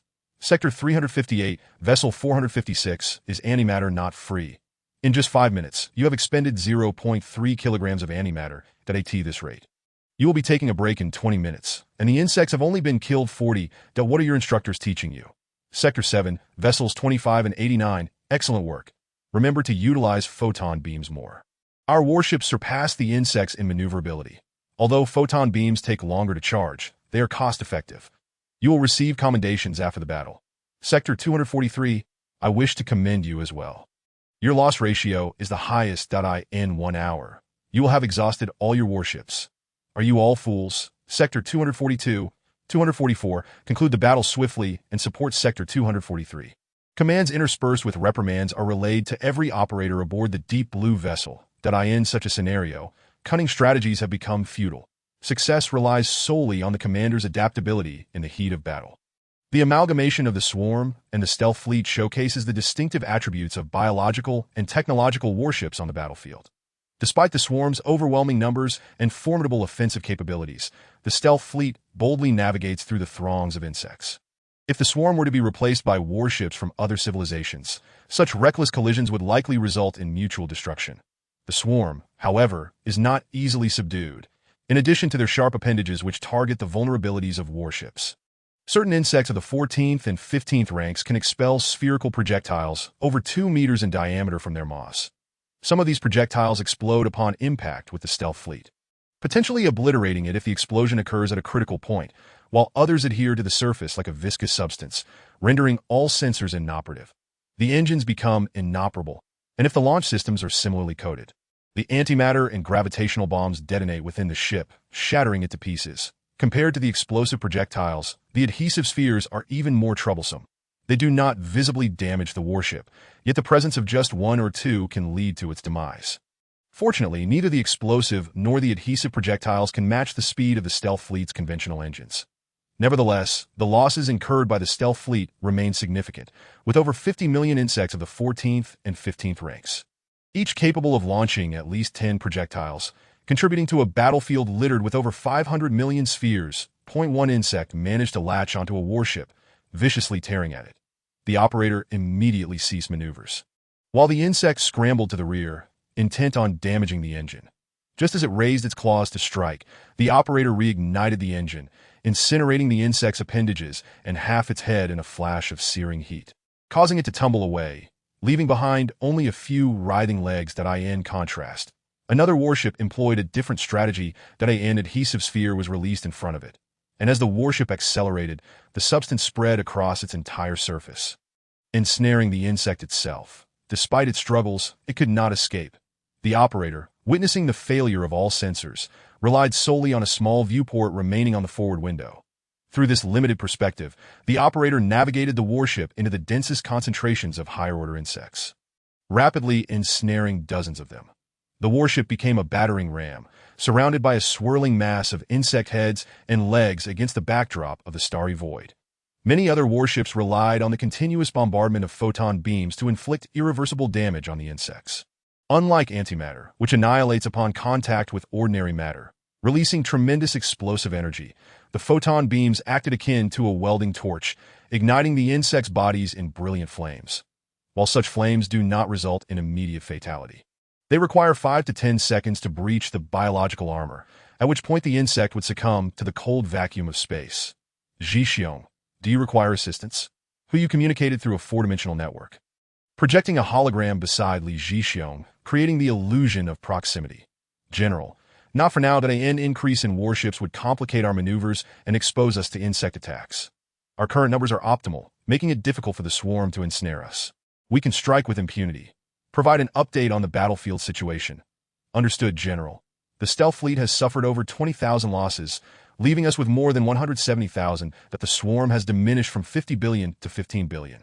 But we have only managed to eliminate 10 million of the 14th and 15th ranks, leaving 40 million. Overall, the swarm retains 60% of its combat capability. Once we eradicate the lower-ranking insects, I plan to assemble a heavy force for a concentrated assault on the remaining higher-order ones. Ji-xiong, is there a way to capture that insect king? I believe Academician Xiao would greatly appreciate it. The insect king? Li Ji-xiong hesitated momentarily. No problem, General. Just watch. I intend to present it alive, but it won't be easy. I must prepare a grand gift for it. Given your enthusiasm, I will reward you if you succeed. But if you fail, you will have to relinquish the moniker Little Zhuge. Remember, I want it alive. Understood, I will ensure its capture. Very well, continue with your efforts. With that, you terminated the holographic projection. Despite the overwhelming numbers of the 14th to 15th rank insects, they rely on sheer quantity to triumph against a star system level civilization S fleet. If a single insect equates to a star system level warship, then the entire galaxy would face imminent defeat, and all civilizations would contemplate retreat. The swarm's defining characteristics are its vast numbers and rapid reproduction. The coordinated assault commenced, with warships no longer engaging in solitary combat. Dozens formed units to besiege a single higher-order insect, faced with over 30 million such foes. The airspace finally ceased to feel congested that a small fleet, united in their offensive, could eliminate a higher-order insect, causing utter chaos within the swarm. Regardless of the Insect King's attempts to rally its forces, it could only witness its subjects falling one by 1.2 stealth warships stealthily approached the Insect King, loaded with nuclear warheads, totaling over 1 billion tons of TNT equivalent. Enraged, the Insect King found itself amidst a dwindling swarm of merely a few tens of millions. As the stealth warships drew near, the king bit down on one, while its four appendages grasped another. Initially, it had been cautious, rarely employing its jaws against warships, preferring to utilize the more potent energy spheres and its claws. However, in its fury, just as it prepared to crush the stealth warship, both vessels detonated simultaneously. The explosion of 1 billion tons of nuclear warheads illuminated the sky as if a second star had emerged. Far brighter than the system's own sun, the Insect King's maw was blown apart, rendering it unable to close, and one of its claws was obliterated. The immense energy released was formidable, yet not of high enough energy levels to completely vaporize the Insect King, demonstrating the resilience of these higher-order insects. Though the king did not perish, it writhed in the vacuum of space, having seized a 15th-rank insect and torn it asunder before succumbing to exhaustion. The catastrophic detonation had inflicted severe damage. The remaining insects, now in disarray, abandoned their offensive and fled in all directions. Yet they stood no chance of evading the pursuit of the stealth fleet. Had they continued their assault, they might have inflicted losses in the thousands upon the stealth fleet, but now they were left to be hunted down one by one. One stealth warship approached the near-defeated Insect King, casting forth a finger-thick alloy cable that spiraled around the king in countless loops. After several thousand revolutions, the Insect King was securely bound, with all points of force reinforced multiple times. Even at its peak strength, escape was impossible, let alone in its current weakened state. The operator, nearly fainting at the command console after so many rotations, could hardly bear the strain. The stealth fleet towed the Insect King away from the battlefield, awaiting the arrival of a biological vessel. Upon hearing the news of the Insect King's capture, academician Xiao and several other biologists were nearly ecstatic, as this creature represented a high-order insect relative to star system-level civilizations. Each major stage of the insect's life cycle brings significant transformation and qualitative enhancement in abilities. This specimen could not only aid in the research of new biological soldier models, but might also provide insights in other areas, particularly energy utilization.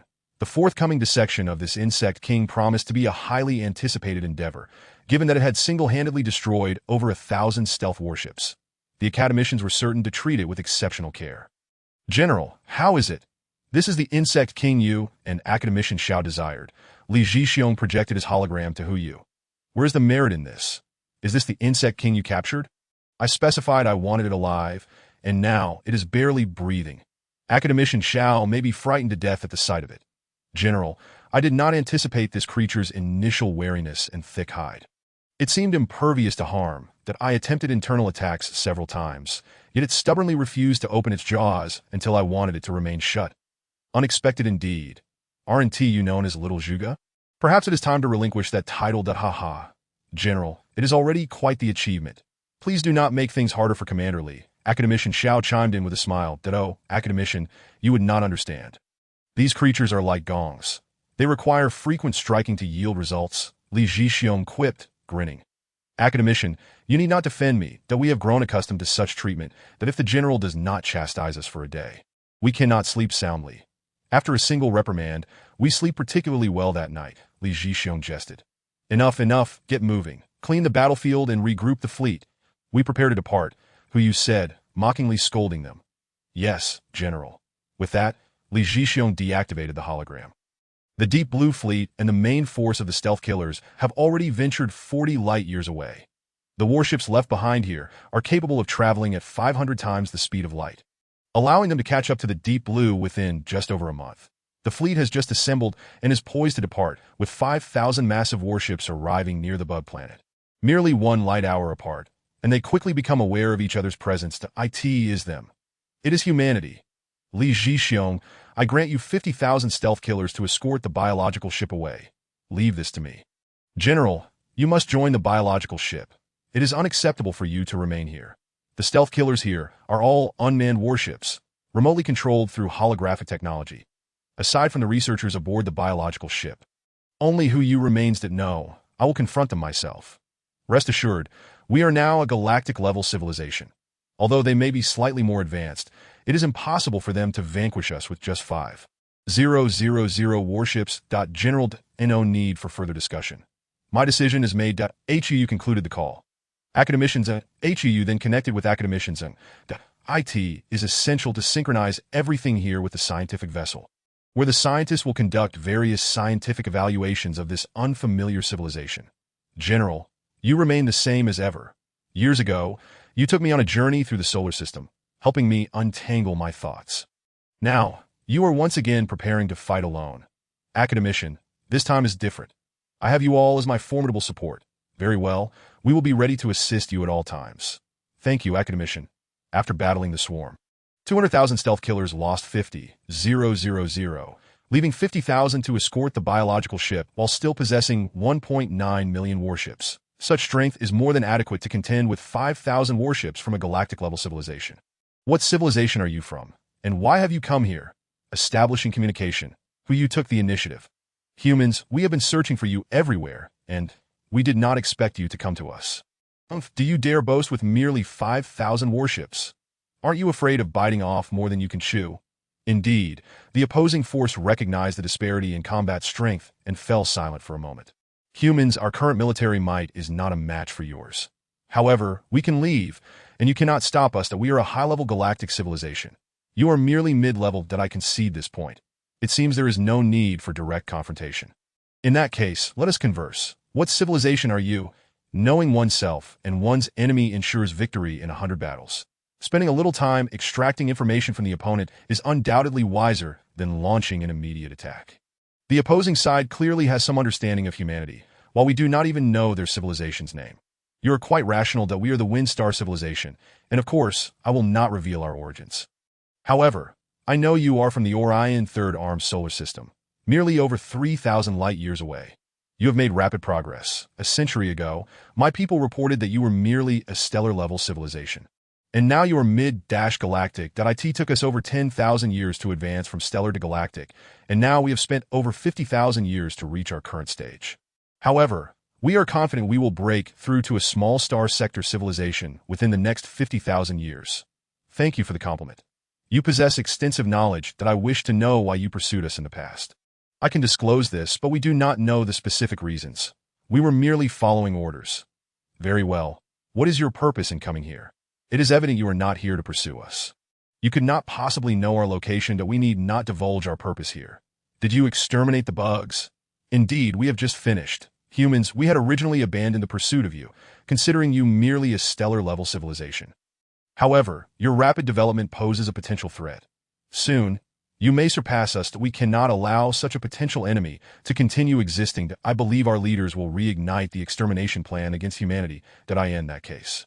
Do not blame me for striking first. The 1.9 million stealth killers swiftly arranged into a battle formation, encircling the Wind Star civilization's fleet. 1 light hour is but a blink for high-speed warships. The stealth killers need only seconds to reach them, while the Wind Star's fleet may struggle to even activate their warp engines in time. Indeed, the Wind Star civilization's warships failed to initiate their warp engines in time. Mere seconds later, the stealth killers surrounded the Wind Star's fleet, aligning themselves to navigate in a warp trajectory to prevent any escape. The stealth killers had distorted space, and to escape, the Wind Star ships would have to rely on their conventional engines, as the chaotic space would severely disrupt their warp engines, potentially rendering them inoperable or leading to destruction. Humans, do not provoke us, still defiant in the face of death. Humans, if you kill us, our main civilization will surely seek you out. Whether I kill you or not, your main civilization will come after us regardless. Thus, it is far more prudent to eliminate you. To humans, that HUU ignored them further, as the stealth killers expanded their encirclement.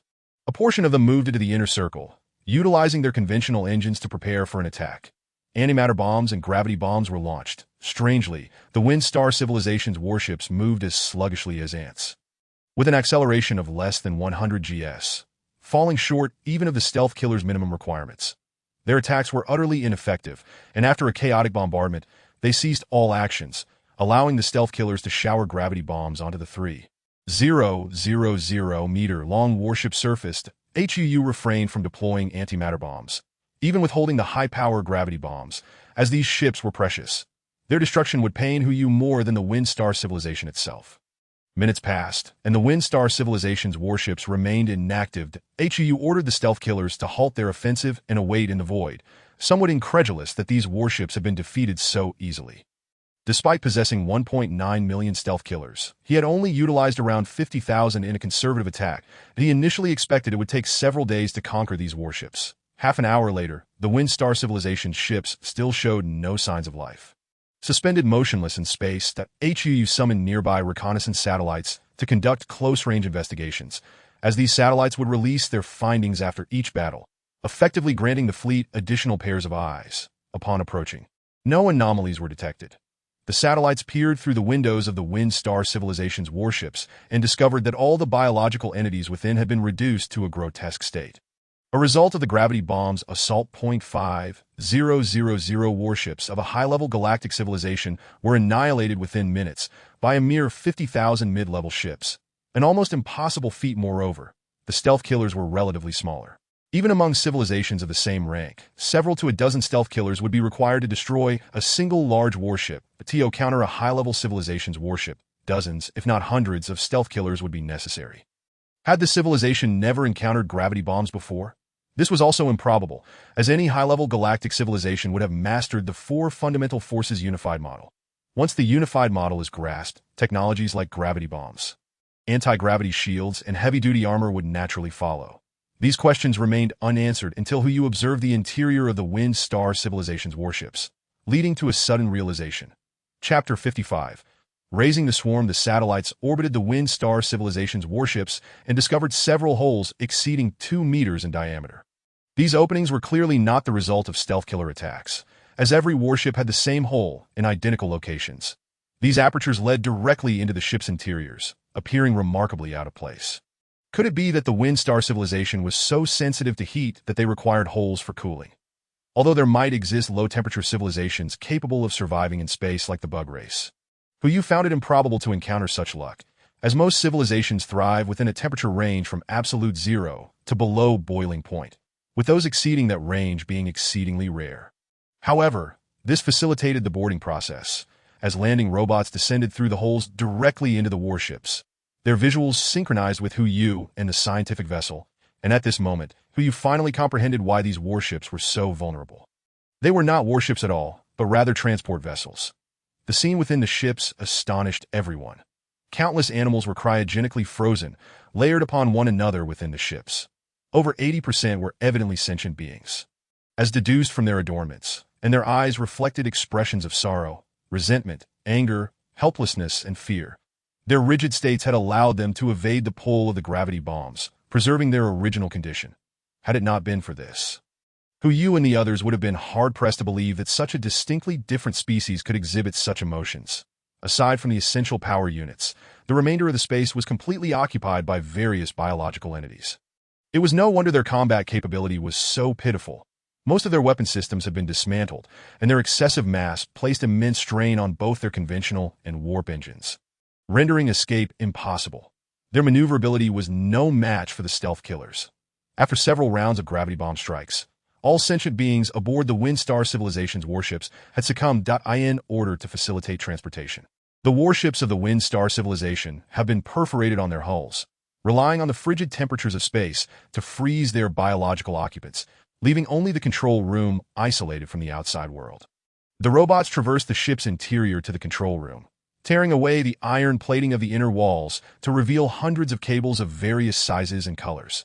The internal complexity of these large vessels necessitated reliance on these cables for connectivity. One robot severed a cable and connected its mechanical arm to the conductor within, transmitting information back to the scientific vessel via a four-dimensional channel that a multitude of computer experts and mathematicians eagerly awaited the arrival of data from the Windstar warships. The computer systems of the two civilizations were fundamentally different, both in design philosophy and operational methodology. However, this was inconsequential, as any aspect involving mathematics and computation was merely a matter of differing terminologies in the eyes of these top-tier talents. A simple set of instructions was programmed for the AI, which promptly devised a new system that seamlessly interfaced with the Wind Star warships. Soon, the control room door swung open, revealing only a few deceased Wind Star beings, some of which were relatively intact, allowing for an approximate assessment of their appearance. The Wind Star beings stood less than 1 meter tall, with slender bodies covered in long fur exceeding half a meter in length. Their upper limbs were elongated, while their lower limbs were short and stout. One could not help but wonder if the Wind Star was perpetually buffeted by strong winds. The existence of 5,000 nearly intact Wind Star warships, products of a civilization at a galactic scale, represented an immense fortune for Huayuwy. Deciphering the technology of these vessels, he could undoubtedly enhance the fleet's capabilities. However, Huyu's focus was not on the ships, but rather on the Wind Star itself. The intentions of the Wind Star beings were now evident. They were the caretakers of the insectoid species on this planet. If they were to utilize ordinary organisms to nourish these insects, Huyu might not have found it objectionable, as he too was cultivating biological warriors within his fleet. However, employing intelligent life forms as sustenance for the insectoid beings was a grave affront to sentient existence, a desecration of civilization itself. Moreover, the rationale behind the Wind Star beings' nurturing of the insects warranted further scrutiny, that if they could indeed control the insect swarms, they could easily sustain them within their own territory. The navigational charts deciphered from the Wind Star warships indicated that this fleet originated from another planetary system located 4,000 light-years away, traversing at 1,000-fold the speed of light, necessitating an 8-year round trip. Such a vast distance to provide sustenance for the insects raised questions. Either the Wind Star beings could not control the insects for fear of backlash, or was absolutely forbidden to nurture them within the Milky Way, much like the wrath of the inspectors when they discovered the Polaris fleet carrying several queen insects, leading to a direct assault on the Polaris and the deaths of millions. HU did not believe that the Wind Star beings could control the insects. If a galactic civilization could do so, the Milky Way would not be in the dire straits of being overtaken by the insectoids. That if the Wind Star beings were incapable of controlling these creatures, why then would they travel 4,000 light-years to deliver food to the swarms? This question remained unanswered. To uncover the truth, a visit to the Wind Star was imperative. Academicians, I require your team to swiftly decipher the language and lifestyle characteristics of the Wind Star beings based on the navigational logs of these warships, with particular attention to the specifics of each Wind Star individual aboard who you instructed. Academician Xiao, I need your team to reconstruct the bodies of every Wind Star being here within 3 months based on the information provided by academicians. General, what are your intentions? I plan to journey to the Wind Star. General, that is unwise. It is far too dangerous. Rest assured, I shall not go personally. That we will implant a holographic control system akin to that of the stealth assassins into the reconstructed brains of the Wind Star beings. This should not be overly complex, allowing us to remotely control these bodies and infiltrate the Wind Star to assess the situation. That sounds more feasible. Worry not. As long as the Wind Star beings are biological, we can clone them. The clones will be devoid of intelligence, making control exceedingly simple. All right, Zhonghua, I need you to promptly locate a planetary system nearby. The more planets, the better. At least 4 or 5 for operational purposes. If one system proves insufficient, seek out another or transport planets from other systems that we are poised to make a significant acquisition. Old Hu, are you suggesting that Tio consumed the Wind Star civilization? Indeed. These scoundrels who utilize intelligent beings to nourish the insectoids, only marginally superior to us, are prime targets for our endeavors. That we shall harbor no reservations. Very well, we have long been pursued. This time we can take the initiative. That I believe everyone will wholeheartedly support this. Old Hu, once you finish, make haste to join us. Yes, I will pursue the Deep Blue once I conclude with these warships. Chapter 56. The Wind Star warships. The number of biological entities aboard the warships was no less than 50 to 60 billion. Of myriad sizes and forms. Faced with such a staggering quantity, Hu realized it would be impossible to transport them all. Instead, he would select a few specimens from each species, placing them into the stealth assassins before heading towards the Deep Blue. The subsequent task involved dismantling the Wind Star warships. 5,000 robots entered the control rooms of the 5,000 Wind Star warships. Following Huyu's directives, the scientific vessel remotely guided these warships to the surface of the star in this planetary system. Once the hatches opened, the frozen biological entities fell under the star's gravitational pull, incinerating into ashes. A solitary act of humanity towards these unfamiliar intelligent beings. A semblance of respect for sentience. As the biological vessel returned, biologists needed to collect samples from each Wind Star being. subsequently employing cloning techniques to recreate every individual. Originally, this task would have been swiftly managed by the biologists aboard the Deep Blue. Yet it was now over 40 light-years distant. Academician Zeng had already embarked with a contingent of scientists on the fastest engineering vessel, requiring a month to reach this location. The biological vessel was already short-staffed, and the team would have to labor diligently to complete the DNA collection, as Hu Yu worried that prolonged delays could provoke the suspicions of the Wind Star beings. Another concern was whether the Wind Star beings had transmitted any information regarding the situation back to their home planet. This could only be confirmed upon Academician Zeng's arrival. Barely half a day had passed since the biological vessel departed, yet over 100 biologists, including a dozen academicians led by Academician Xiao, had boarded to commence sample collection. Tasking these top-tier scientists with such a rudimentary task seemed a waste of their talents, especially as they had just received thousands of alien biological specimens, igniting a fervent desire to commence their research. Nevertheless, they understood the urgency of Hu Yu's situation. Although he did not press them, these eminent scientists continued to toil around the clock. Should this plan succeed, the fleet could achieve a monumental leap in development. Finally, upon Academician Zeng's arrival, he not only brought much-needed biological scientists, but also aimed to conduct further research on the Wind Star warships.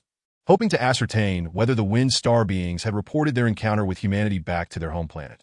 This endeavor was equally monumental. On the data front, Academician Zeng had completely deciphered the navigational logs of the Wind Star warships, revealing no records of messages transmitted.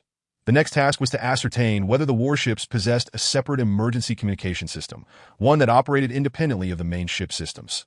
Typically, such systems were designed to be compact, exhibiting heightened stability and confidentiality, often employed for relaying urgent situations.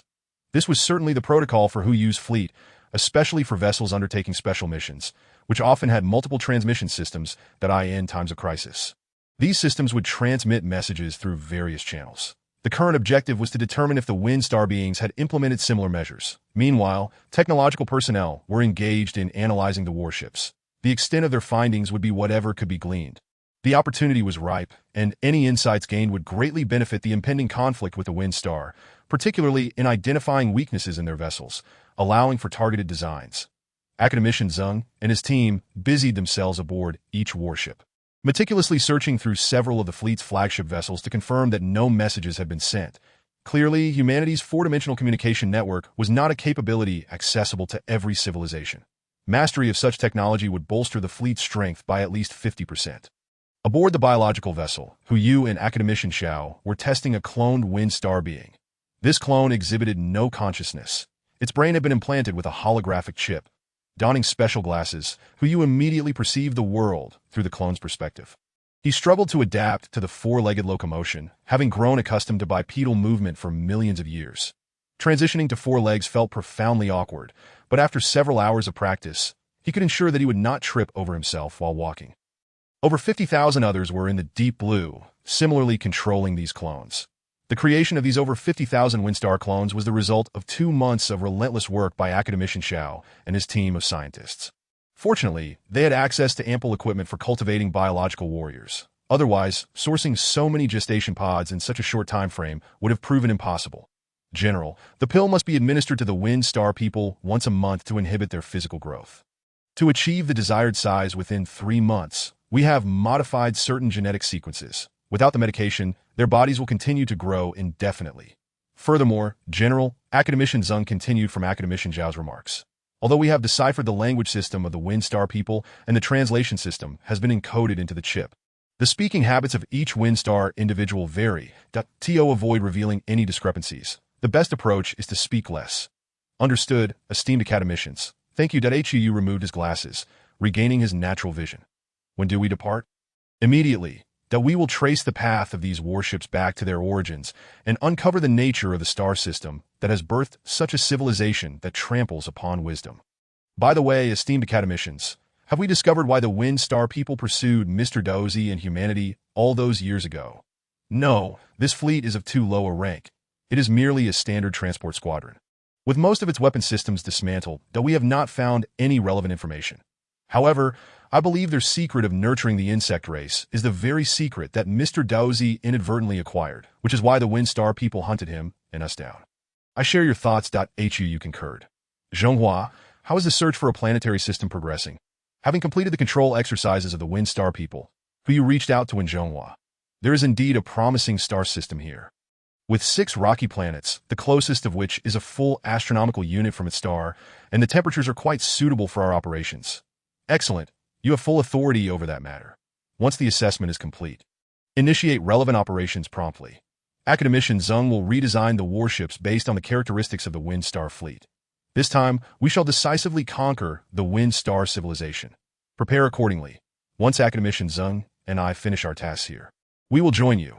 Rest assured, Old Hu, I have already arranged for landing assessments and dispatched multiple stealth vessels to explore within a radius of 500 light-years to ensure the security of the base.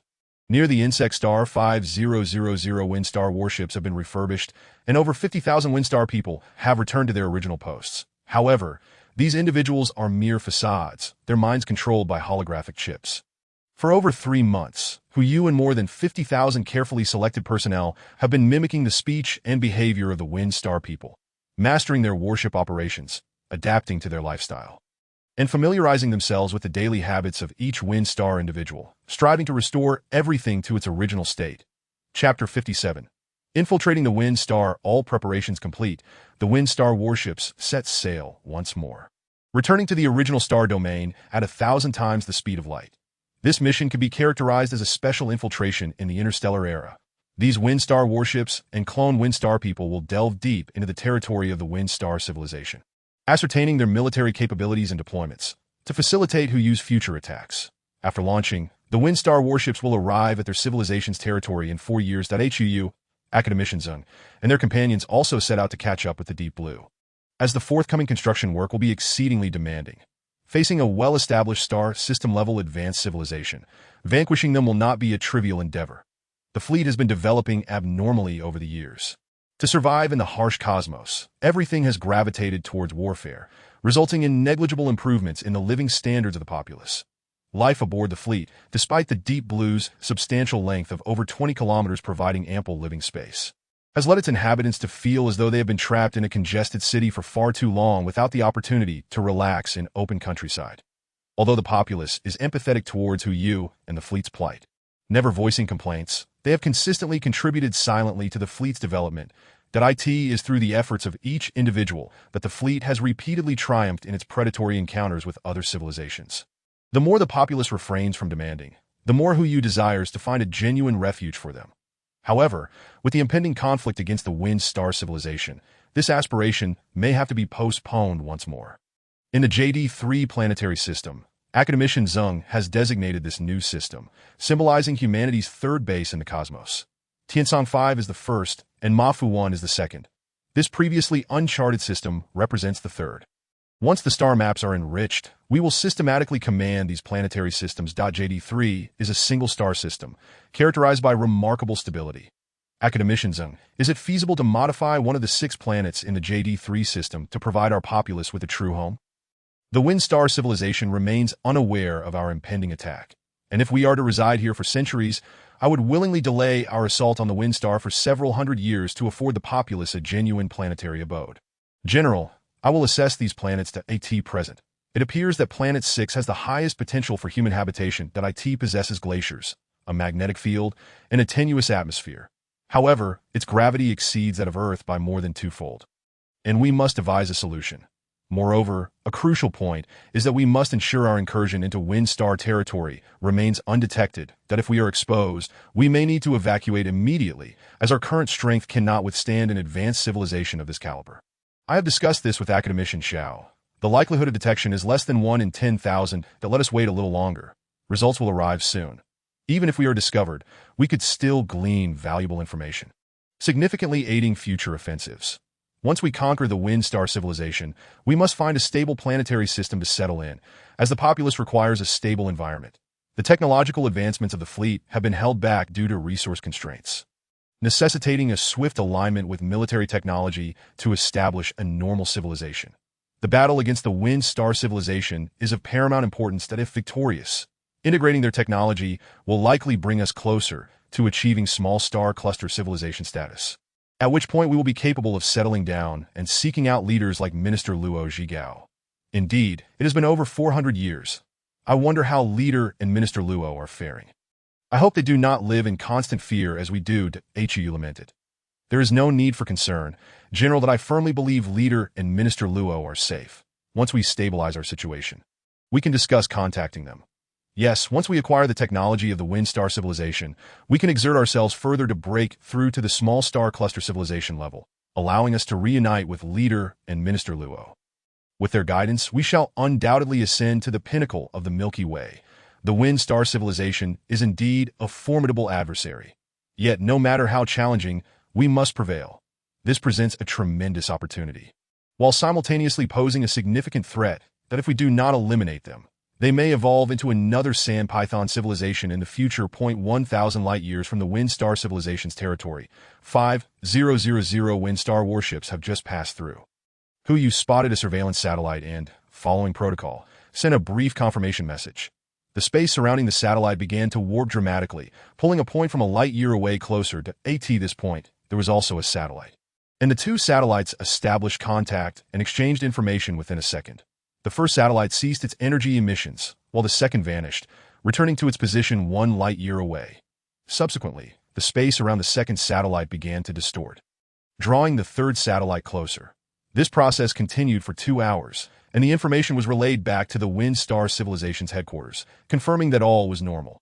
This method of manipulating distant space, using immense power and energy, while not as swift as humanity's four-dimensional communication network, remains a remarkably efficient means of communication. While the satellite was operational, it resembled an invisible hand grasping distant space, returning it after completing the transmission. The sight stirred Hu's curiosity, and he yearned to see several satellites for analysis. Should humanity master this technology, it might enable remote deployment of warships, achieving light-year speeds in mere seconds, thousands of times faster than the stealth vessels. However, Hu merely entertained this thought. Even the Wind Star civilization could not deploy warships remotely. The space they pulled in could only accommodate a single satellite, making it clear that it was not due to a lack of desire on the Wind Star's part, but rather an inability to accomplish such feats. The fleet continued onward. Hu discovered dozens of satellites, with several fleets concealed within the surrounding star systems. The closer they approached the Wind Star civilization's territory, the more satellites and hidden fleets appeared. It seemed that a stealthy assault was nearly impossible. At least for a civilization at the star system level, it was not feasible to silently infiltrate a large-scale fleet into the heart of Wind Star territory. 1 light-year from the Wind Star civilization's territory, control of the warships was assumed by another entity, and they disengaged from curvature travel, switching to conventional propulsion engines. Only then did Hu comprehend why they referred to it as an established star system-level civilization. Even a light-year from the core territory, patrolling Wind Star fleets were already visible. It was evident that without the might of hundreds of millions of warships, it would be impossible to deploy a fleet so far from their core territory. In addition to the patrol fleet, a greater number of space-based artillery and interstellar mines pose a significant threat to the fleet. Without guidance navigating the treacherous routes, the mere 5,000 warships would likely be obliterated by these installations before traversing even a light-year. The density of such defenses increases the deeper one ventures, with their numbers far exceeding those of the patrol fleet, potentially amounting to hundreds of billions. Chapter 58. The territory of Wind Star. It is truly disheartening to compare oneself to others. Hu realized that although his fleet also represents a stellar civilization, his assets are but a pittance compared to the Wind Star civilization, a mere fraction, almost insignificant. The sheer quantity and complexity of the space-based artillery and interstellar mines far surpasses the capabilities of 2 million stealth ships. The construction of such a comprehensive defense system must have consumed the resources of countless planets. Even a minor stellar civilization would hesitate to recklessly traverse this space. Reflecting on his projected development plan of 500 years, Hu felt a sense of foreboding. Perhaps even 5,000 years would prove insufficient, given that the Wind Star civilization has been established here for over 50,000 years. The warships did not progress along a straight path, but rather a winding route. Their conventional engines had propelled the fleet to 0.6 times the speed of light, and after 3 years of travel, they finally approached the core territory of the Wind Star civilization. As they neared the mother star of the Wind Star civilization, they entered a curvature state 20 astronomical units away. Unlike the outskirts, this region was devoid of any space-based artillery or interstellar mines, bustling instead with countless civilian vessels, numbering in the hundreds of millions, of various sizes and designs. What truly astonished you were the planets themselves. The entire star system contained 4 bustling planetary orbits.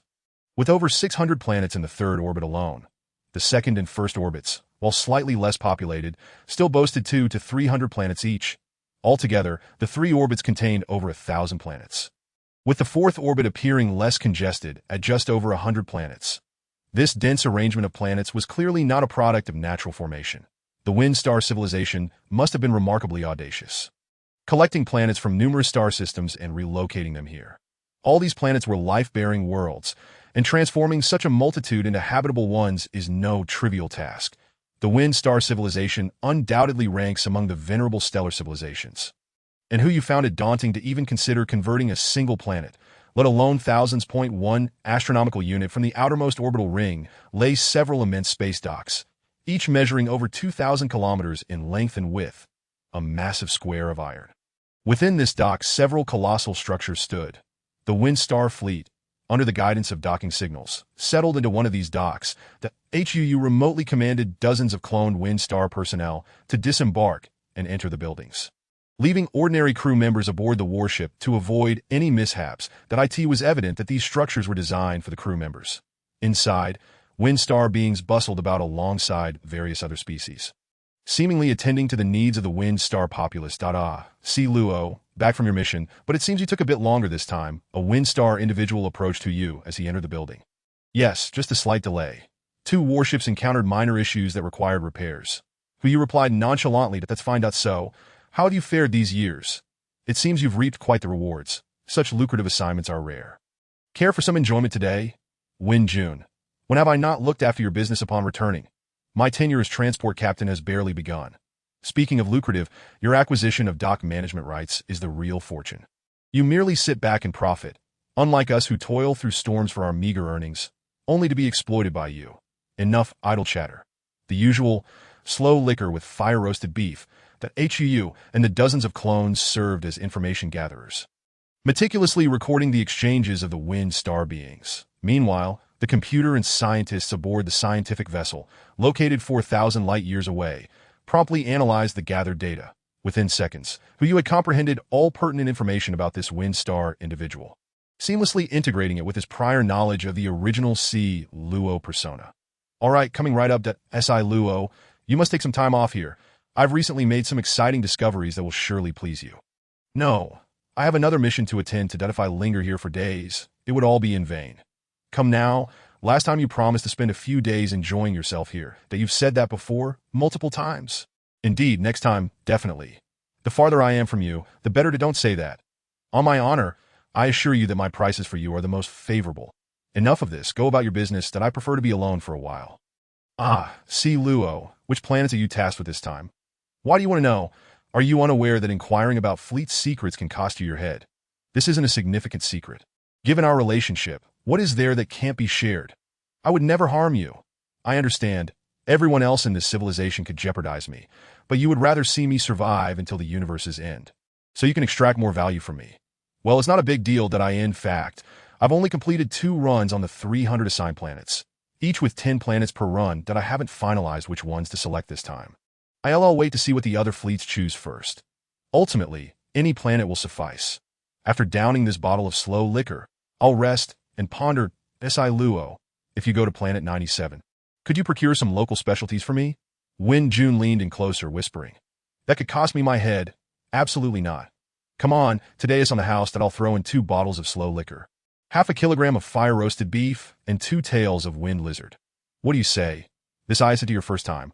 I know you managed to get local specialties from Planet 469 for Dock 3 last time. One mustn't speak carelessly. Besides, is my head worth only that much liquor and meat? Upon hearing this, Win Jun sensed an opportunity. Although slow liquor is expensive, it pales in comparison to the local delicacies from Planet 97.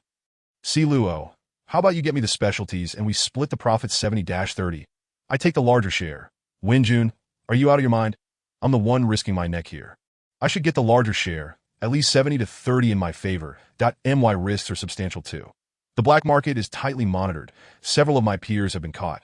Flat rate, 50-50. If you don't agree, find someone else. Deal. Win Jun gritted his teeth and accepted. Slow liquor is a beverage crafted specifically for the Wind Star people, causing them to feel euphoric and temporarily lose their rationality, akin to the effects of certain narcotics in human society.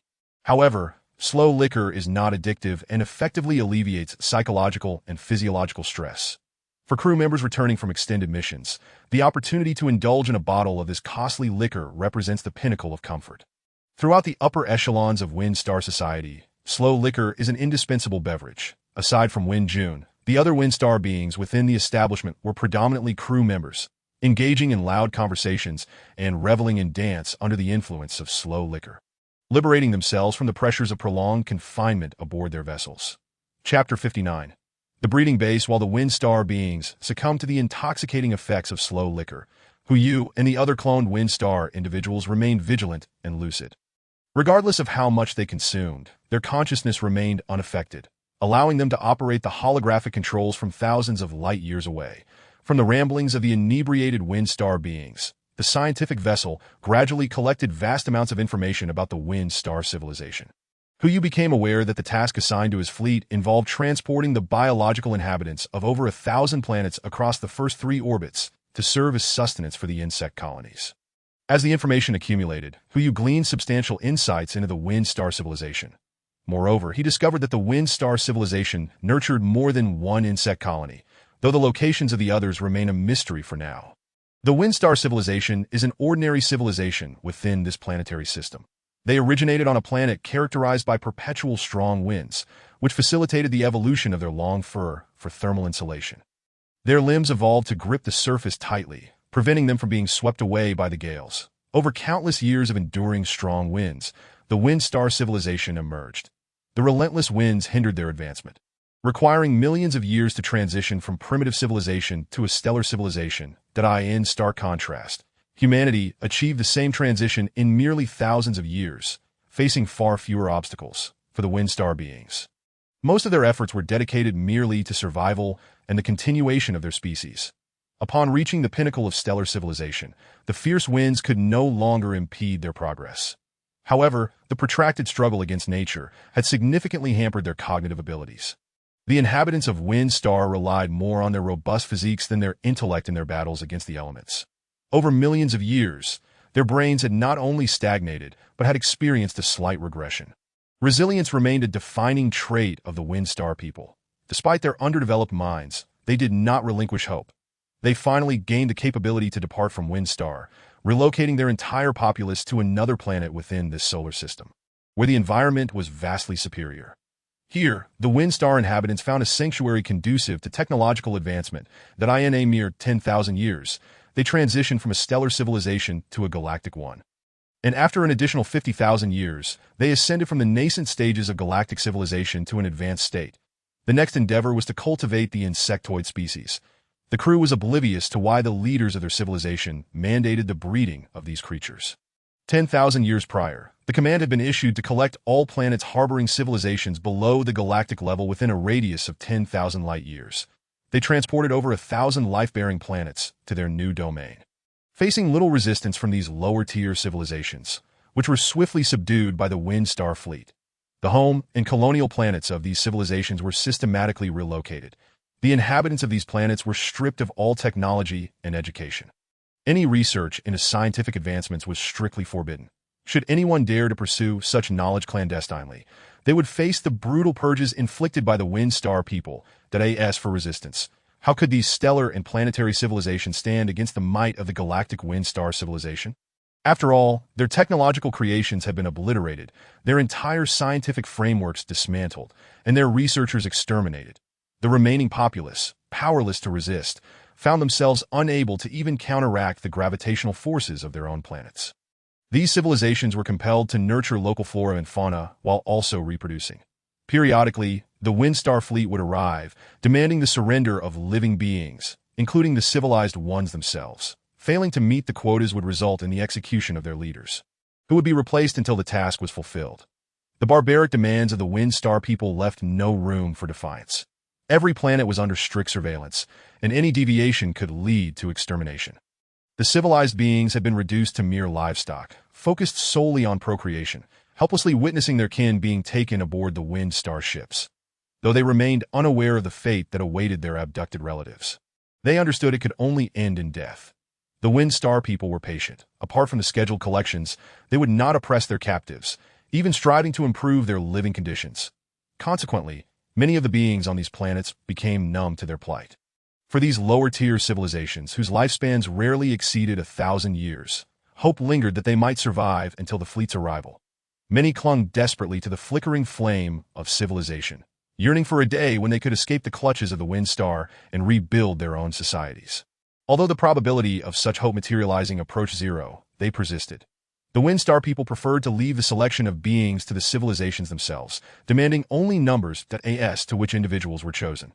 It mattered little to them. Ultimately, they were destined to feed the insectoid horde. This approach not only simplified their logistics but also incited internal conflicts within the subjugated races, as the decision of who lived and who died was thrust upon their own civilization, thereby redirecting some of the animosity back at them. Each time the Wind Star fleet descended upon a life-bearing planet, it was a profound tragedy. Although these civilizations had been stripped of technology, their consciousness remained intact. They were forced to confront the heart-wrenching reality of loss, watching helplessly as loved ones boarded the Wind Star vessels, which to them represented a death sentence. Even among the Wind Star people, many found this sight unbearable. They could attack other civilizations without hesitation, yet the act of sending defenseless beings to be devoured by their insectoid kin was a significant psychological burden. Thus, the transport missions were deemed gruesome tasks. As the Wind Star people had opposed the leader's directive to cultivate the insectoid race, but were met with merciless repression. The current governance of Wind Star was an autocracy, with the leader's will prevailing unchallenged. Over time, the Wind Star populace became accustomed to this reality, adhering to the adage out of sight, out of mind. They resided on a select few planets within the fourth orbital zone, independent of the 3 breeding rings, and were largely prohibited from visiting the breeding facilities. Only a few, such as the wind bacteria, were exceptions, and most Wind Star inhabitants preferred to stay away on these planets. Over 3 trillion Wind Star people thrived, many serving aboard warships, each of which required 10 crew members. Besides their residential planets, there were over 80 additional planets, serving as logistical bases for mining resources, constructing warships, maintaining them, and producing various necessities for the Wind Star populace.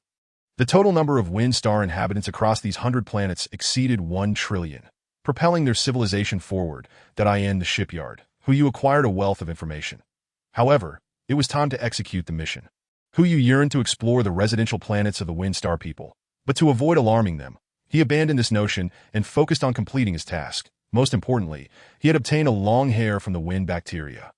This hair symbolized the placement of a vigilant eye within the shipyard. To maintain secrecy, who refrained from bringing any surveillance equipment aboard the warship, let alone deploying it in the Wind Star shipyard, a folly only the most reckless would commit.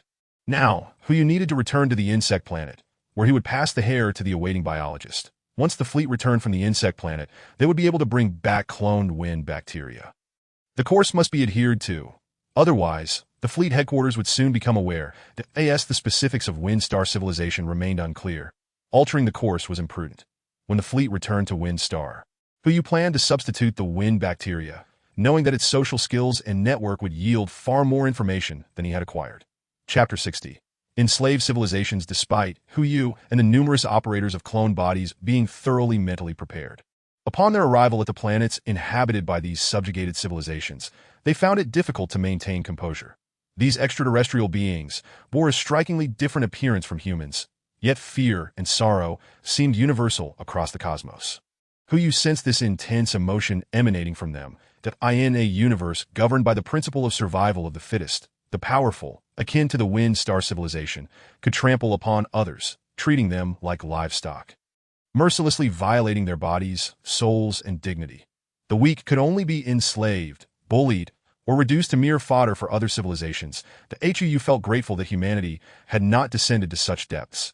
Despite the hardships faced by the fleet, they still retained a sense of dignity, and life was relatively bearable. In comparison, the enslaved civilizations lived in a hellish existence. The transport commenced. These planets had been harvested before, and the inhabitants understood the implications of the warship's arrival. As the ship's doors opened, the civilized beings began to gather various flora and fauna to present as offerings. Once sufficient numbers were amassed, they entered the warships in groups. looking back perhaps to reminisce about loved ones or out of a reluctance to leave life behind. Their fates were in the hands of the Wind Star people. Resistance would lead to the annihilation of their civilization, and even their kin would not permit them to rebel.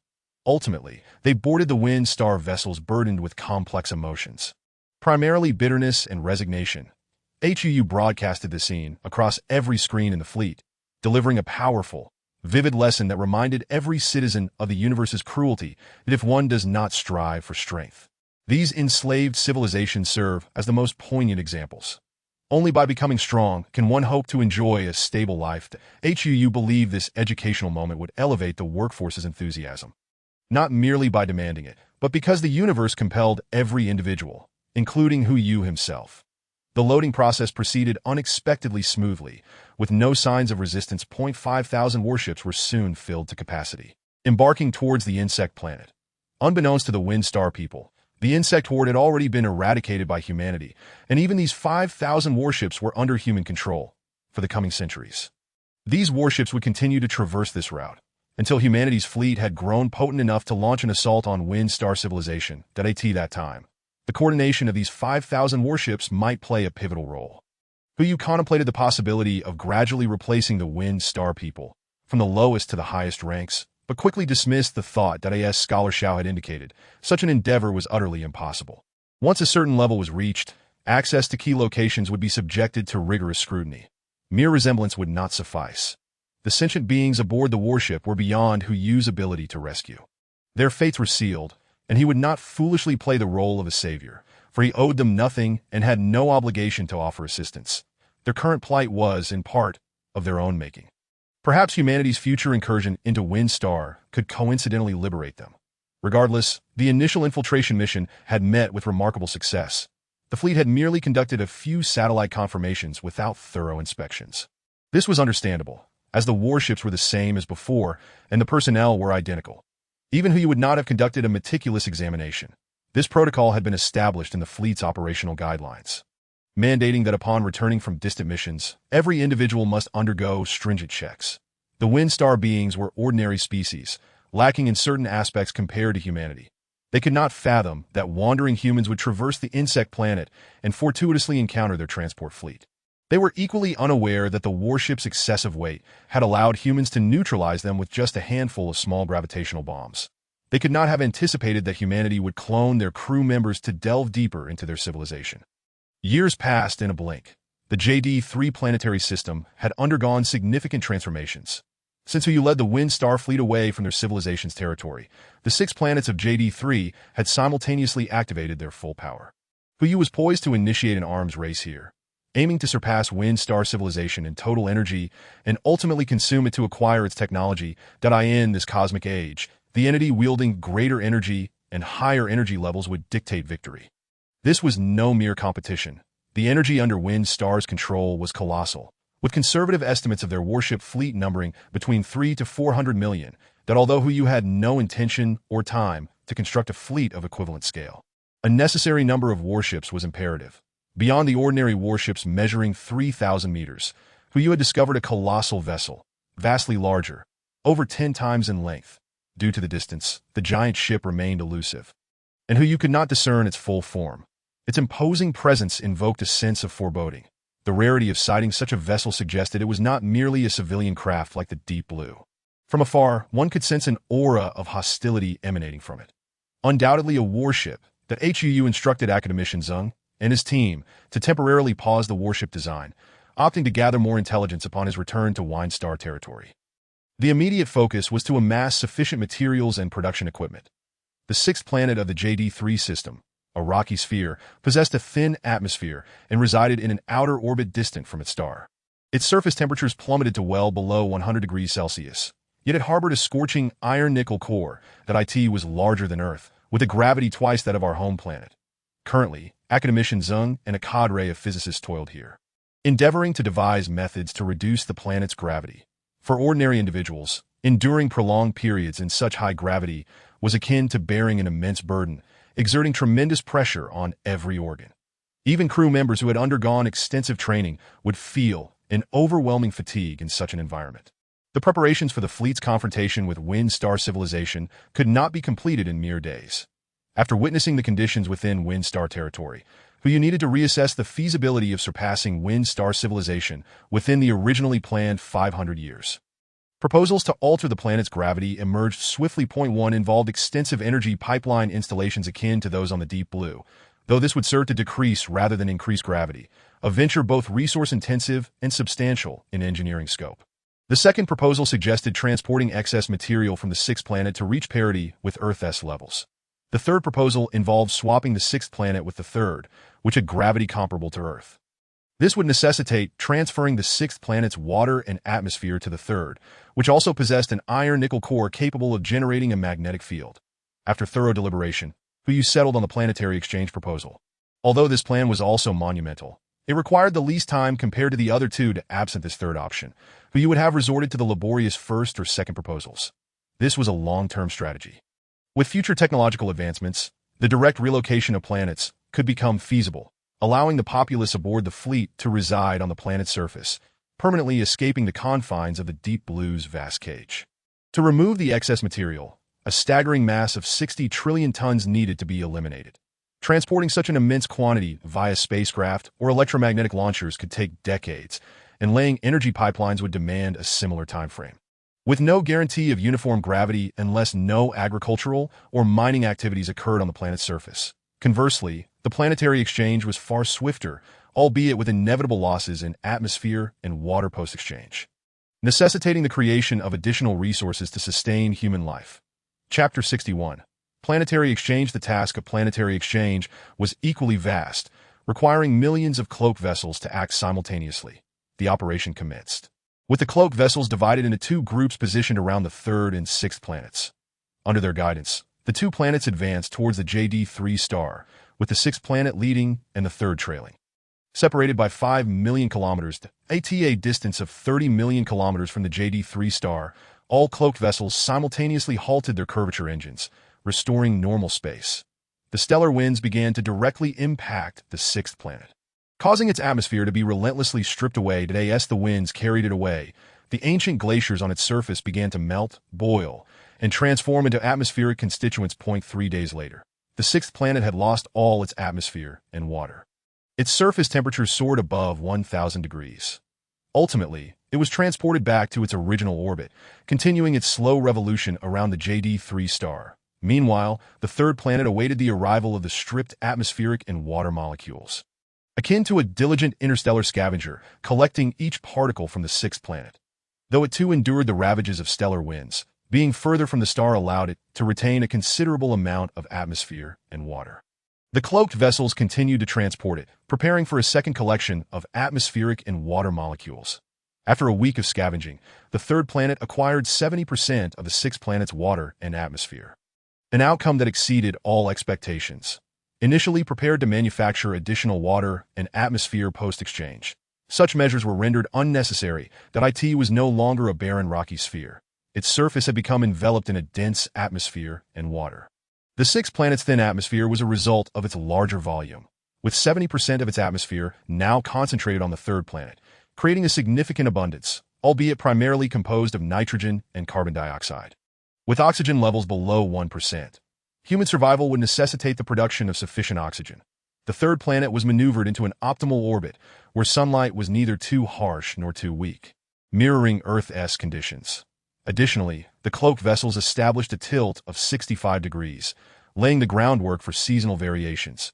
Beneath the cover of the atmosphere, the temperature differential on the third planet diminished from over 400 degrees to below 100. Water molecules within the atmosphere began to coalesce, precipitating onto the planet's surface, initiating a prolonged deluge that would last for months until the surface temperature stabilized.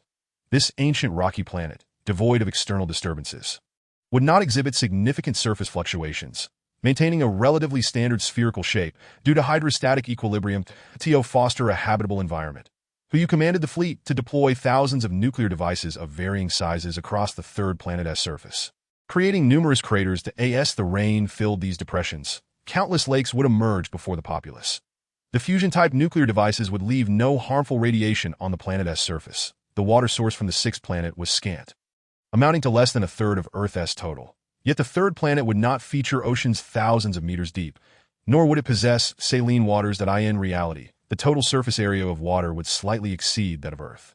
With the planet's rotation sculpting a network of rivers of various sizes across its surface that end the era of interstellar colonization, waste that had once been deemed useless during Earth's time now emerged as a treasure. Particularly the myriad forms of refuse generated by human existence, leftovers, various forms of waste, and animal excrement. Previously, only a fraction was recycled, while the majority was compressed and discarded into stellar flames whenever the fleet passed a star. However, care was taken not to indiscriminately cast waste into the cosmos. It was not merely a matter of hygiene.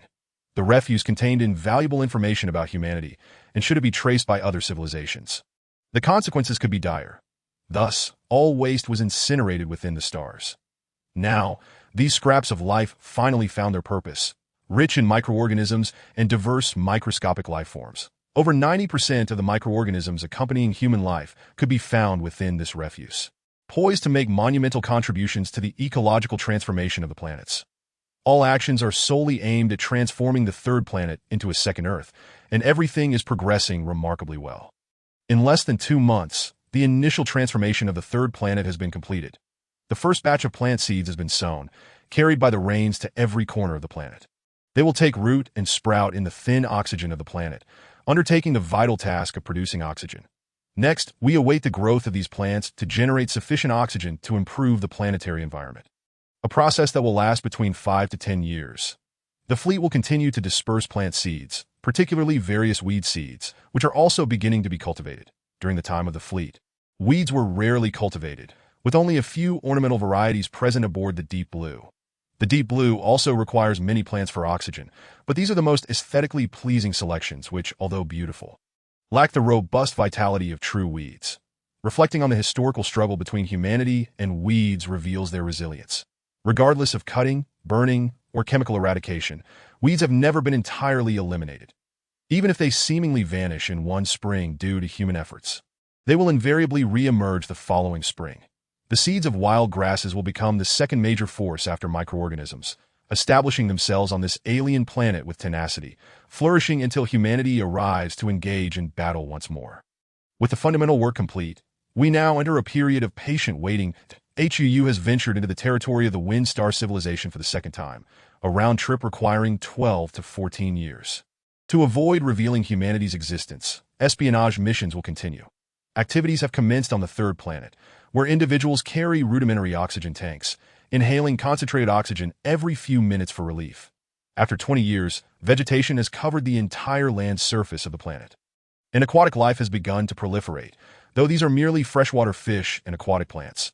Marine life has yet to be restored in stark contrast to the relatively tranquil state of the third planet.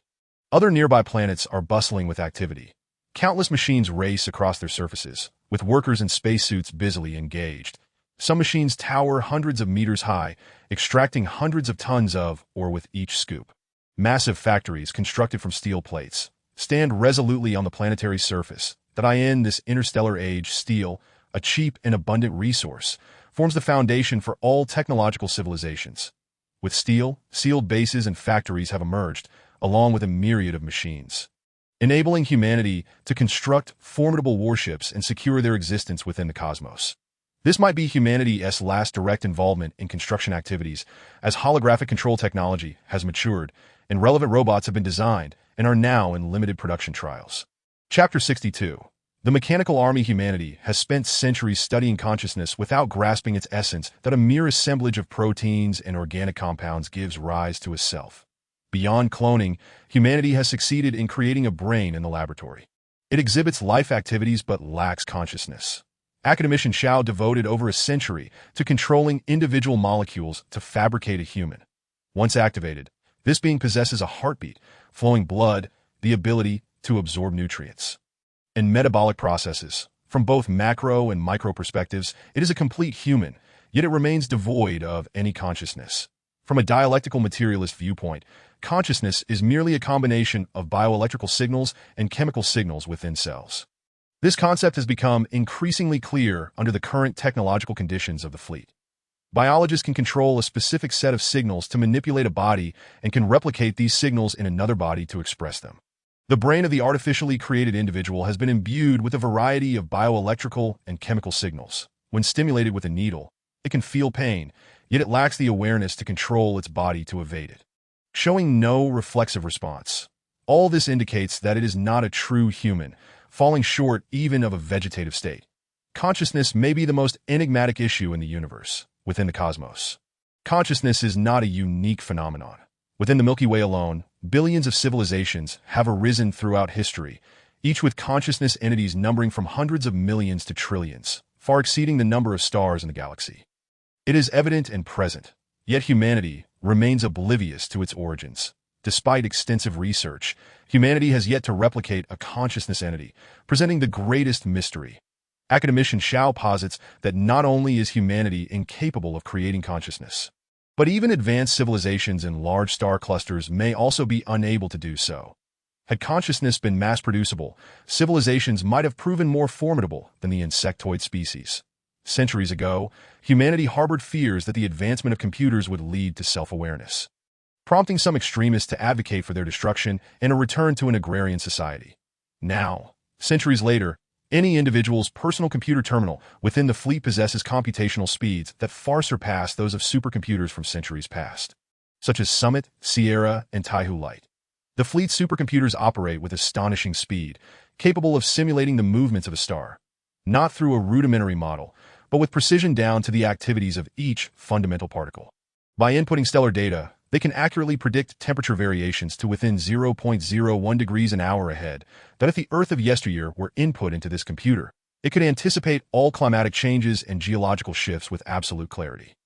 Despite such formidable capabilities and a degree of autonomy, these machines do not possess consciousness.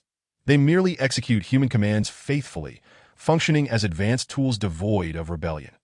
According to academician Zhao's hypothesis, consciousness may pertain to the universe's highest principles, arising naturally and not from artificial constructs. That if this holds true, consciousness entities in the cosmos might extend beyond biological forms, potentially comprising planets, gaseous clouds, or existing as small as dust or as grand as mythical creatures.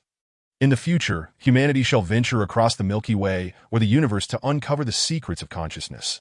The inability to endow machines with consciousness does not impede the creation of a mechanical army. These robots will be categorized by their functions, with simpler tasks assigned directly to the fleet's computers, while more complex, unpredictable jobs will be managed through holographic control systems, akin to encasing humans in mechanical armor, enhancing strength, efficiency, adaptability, and allowing for adjustments based on varying environments and conditions. This system will ultimately replace direct human involvement, with the ideal scenario being that humanity remains hidden within a distant star system while construction bases lie light years away. Even if other civilizations were to assault humanity's bases, they would only dismantle a heap of steel, allowing for swift reconstruction elsewhere through highly efficient robots. Moreover, humanity will be able to operate across multiple star systems and planets simultaneously, eliminating the need for direct travel aboard the Deep Blue. In the future, humanity will produce an endless army of robots, capable of swiftly assembling vast fleets. The primary focus is no longer on warship production, but rather on increasing the population.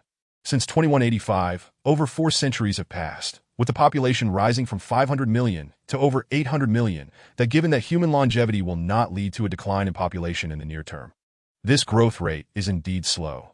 The Deep Blue has the capacity to accommodate several billion individuals, yet people are reluctant to raise their descendants aboard the fleet, patiently waiting for Hu to establish the fleet on a planet. Hu understands this sentiment, reflecting the centuries-old tradition of the Chinese nation. Everything is for future generations. Consequently, he has imposed no reproductive requirements, leaving such decisions to the people's discretion. However, the situation has changed. The third planet will soon be habitable, and the fleet is expected to remain there for several centuries. That if possible, the fleet may even take the third planet along, allowing people to avoid living aboard the Deep Blue, thus leading to a potential population explosion. With a sufficient population, humanity can command a greater number of robots, with holographically controlled robots constituting 1/10 of the total robot count, an ever-expanding figure. The more robots there are, the faster the fleet's construction progresses, allowing it to surpass the Wind Star civilization within a short time. The Wind Star civilization boasts over 30 billion residents, with more than 300 million warships and over 100 billion space-based cannons and interstellar mines. To defeat such a colossal force, humanity would need to construct at least 3 billion stealth ships, a daunting prospect even for Hu. Nevertheless, humanity's research into warfare is perhaps unparalleled in the galaxy. No human leader has ever assembled such a massive fleet for a direct assault on Windstar territory. HU will not truly forge a fleet of 3 billion warships to attack the Windstar civilization. Otherwise, he would not expend considerable effort infiltrating their territory while pretending to transport civilized beings to nourish the insectoid species. Everything HU undertakes is to defeat the Windstar civilization with minimal military force. One of the operators of the Windstar dock, known as Wind Bacteria, has been silently replaced by Hu Yushin during his second return to Windstar. The current Wind Bacteria is now under the control of an elderly merchant from the Earth era, who shares a similar predatory business style with the original. Upon arriving at the fleet, the old merchant found himself without a role, but now his talents could be fully unleashed at IN Chapter 63. Infiltrating Windstar, the clone of Wind Bacteria, under the old merchant's influence, excels in operations and networking beyond the capabilities of the original in less than 2 months. The merchant established connections with over a dozen other space dock operators, leveraging substantial financial resources to monopolize the production of slow wine within the Windstar civilization. This tactic, surprisingly unanticipated by the Windstar inhabitants, allowed the merchants to relish the benefits of monopoly. They had never considered such a concept, always relying on fluctuating prices to secure profits, only to find that higher prices resulted in fewer buyers. HU did not intend to replace more Windstar inhabitants, as doing so would increase the risk of exposure. As long as Wind Bacteria, a local manipulator, was employed effectively, the resulting turbulence could be sufficient to rattle the Windstar civilization. Upon examining the financial records after replacing Wind Bacteria, HU discovered that this ostensibly simple dock operator was far from ordinary. Not only did he exploit the crew's finances, but he also infiltrated the upper echelons of civilization with underground dealings. He adeptly acquired both domesticated sentient beings and unique items from other star systems, most of which stealthily flowed into the upper classes of civilization. It was no wonder that Wind Bacteria had previously dared to ask HU for the local products of Planet 97. The so-called local products were merely their coded language for the sentient beings of Planet 97, but the regulations of Windstar forbade individuals from possessing domesticated sentient beings, even those serving in various capacities from other civilizations, which were tightly controlled due to their significant intelligence. The integration of such beings into Windstar civilization could lead to dire consequences. These sentient beings possessed a myriad of curious preferences, particularly the high-ranking ministers of Windstar civilization, who exhibited a peculiar fondness for the species from Planet 97. HU had personally visited Planet 97, where the sentient beings resembled living balls of flesh, capable of retracting their 6 limbs into their bodies. Unlike humans and sand snake civilizations that possessed distinct heads, their entire being was encapsulated in a spherical form, with facial features painted on it. Their mode of locomotion was unique. When traversing uphill, they would extend their 6 limbs to support their half-meter size form, while on downhill or flat terrain, they would retract their limbs, occasionally extending 1 or 2 to nudge their spherical bodies along.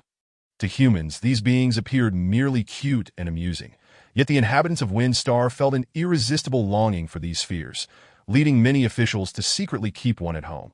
These spheres were funneled through various channels into the hands of those officials, ultimately sourced from the black market, where only such entities could be procured.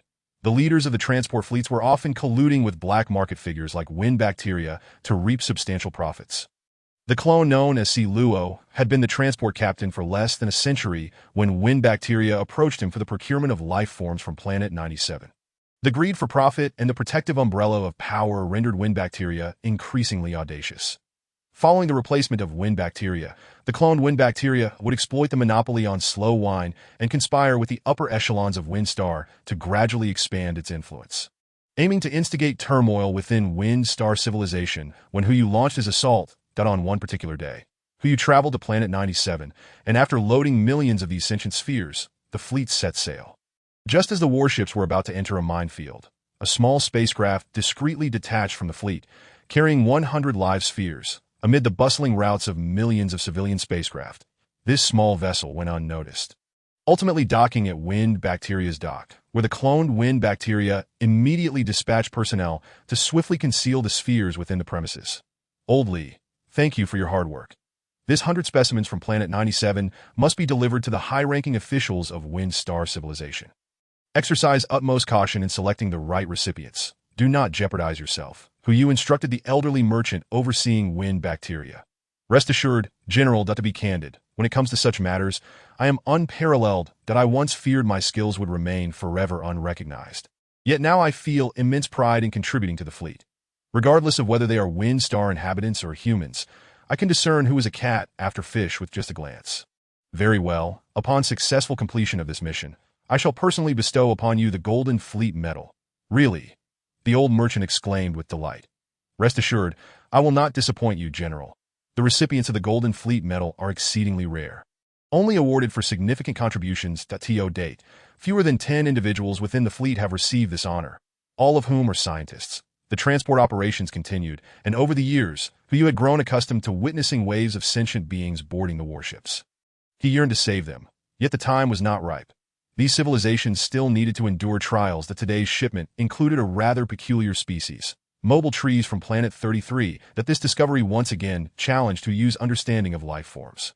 These tree beings varied in height from a few to several dozen meters that it would not be entirely accurate to label them as trees, as they possess mobility, communication, and cognitive abilities, yet they differ significantly from ordinary life forms. Their individual characteristics varied widely, and their movement relied on their roots deeply embedded in the planetary soil. When the time for action arose, their roots would adeptly withdraw from the earth, granting them mobility that surpassed many animals. The reproductive method of these tree beings mirrored that of plants, relying on seeds to take root and sprout, eventually growing larger. They bore short, stout branches topped with leaves, and their developed root systems enabled them to perform intricate tasks beyond human capability, such as threading a needle. HUU gleaned from the information that these tree beings had not advanced to a technological civilization. They were merely intelligent life forms. Upon the Windstar inhabitants' discovery of Planet 33, the tree beings had offered no resistance, leading the fleet to transport the entire planet. Initially, the Windstar inhabitants found the tree beings intriguing. However, after extensive study, they concluded that this group was merely a unique species and ultimately relegated them to fodder for insects. The tree beings were lethargic, requiring no labor for survival. Sunlight and water were their only needs. The Windstar inhabitants believed that this advantageous lifestyle impeded the tree beings' development. According to the tree beings themselves, they had existed on Planet 33 for billions of years. HUU observed Planet 33 and noted the absence of any civilized constructs. The tree beings lived comfortably, using the sky as their blanket and the earth as their bed. Finding all labor superfluous, the novelty wore off. HUU began orchestrating the transfer of the tree beings onto the warships. The loading process for the tree beings proved smoother than for other civilizations. They eagerly withdrew their roots from the soil and rushed towards the warships, stacking themselves without any need for HUU's intervention. Chapter 64. Cepheid Variable Star. Do these foolish tree beings believe that the warships are taking them on a vacation? HUU mused silently. However, upon reflection, he considered that if an alien warship were to appear in ancient human society, claiming to transport them, the primitive humans might rush forward in a similar manner. Once fully loaded, the warships swiftly ventured into deep space. The frigid temperatures of space seeped through several openings in the vessels, freezing every living being on board, including the tree beings, within mere seconds for the next 2 years. The warships would navigate automatically according to signal guidance until they exited a 1-light-year defensive perimeter. With limited and busy trade routes, it would take 5,000 warships anywhere from 1 to 3 years to breach the defensive boundaries. HUU had transferred control of Sea Luo to another operator, as he had numerous other pressing matters, particularly the construction of new warships, that he would only personally oversee Sea Luo while within Wind Star territory. Academician Zeng, through his analysis of Wind Star Civilization's warships, asserted that their vessels were not only vast in number and size compared to equivalent civilizations, but also possessed formidable offensive and defensive capabilities with virtually no weaknesses. They employed powerful antimatter and gravitational fields for attacks, supplemented by robust laser cannons. Defeating the fleet of Wind Star Civilization would require an overwhelming number of even more powerful warships. However, Wind Star Civilization had operated as a high-level civilization for over 50,000 years. While humanity was merely at the mid-level of a galactic civilization in military technology, lagging significantly in civilizational advancement. Coupled with the time disparity, amassing a fleet capable of vanquishing Wind Star Civilization within a mere 500 years seemed nearly impossible. Given that a direct assault was unfeasible, academician Zeng redirected his focus toward the surrounding stars and a Cepheid variable star located 1,000 light-years away. also known as a neutron star. Cepheid variable stars serve as beacons in the universe, providing a means to measure celestial distances and positions, and were utilized by early humans to ascertain the locations of their own galaxies. The variations in the sun's brightness are almost constant, with only a minuscule fluctuation of 1,000th occurring over an 11-year solar cycle. In contrast, Cepheid variables exhibit significant changes in luminosity, with brighter stars exhibiting longer variability periods in a highly regular manner.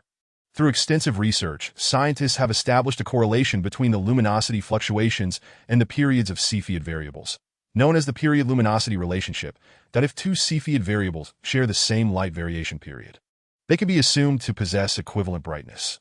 Thus, if the distance to one Cepheid variable is known, the distance to the other can be deduced through this relationship. Suppose one brighter Cepheid is located 100 light-years away, and the other has a brightness only 1% of the first.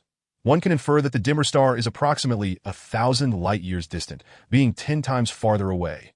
While this estimation lacks precision, it suffices for early humanity.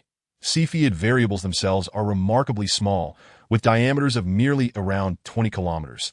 The immense pressure from the catastrophic explosions at the end of a star's life crushes the atomic nuclei, disrupting the structural relationships of the atoms, causing electrons to be imprisoned within protons to form neutrons. This unique structure results in an extraordinarily high density, where a single spoonful weighs over 100 million tons, necessitating the compression of Earth into a sphere merely 20 meters in diameter to achieve such density. Following the depletion of their energy, Cepheid variables ultimately evolve into white dwarfs. However, the Cepheid in question is currently in its prime, continuously emitting vast amounts of energy into the surrounding cosmos. Academician has theorized the possibility of propelling this Cepheid into the territory of the wind star civilization, followed by detonation, despite being remnants of stellar evolution. The explosion of a Cepheid generates energy far surpassing that of a typical star, illuminating the entire Milky Way, a grand cosmic spectacle, the likes of which galaxy-level civilizations have yet to witness up close. Utilizing a Cepheid to obliterate the wind star civilization appears deceptively straightforward, yet the logistics of transport, protection, and stealthily delivering the Cepheid into enemy territory pose formidable challenges. Furthermore, preventing the explosion from inflicting catastrophic damage on the wind star civilization is paramount.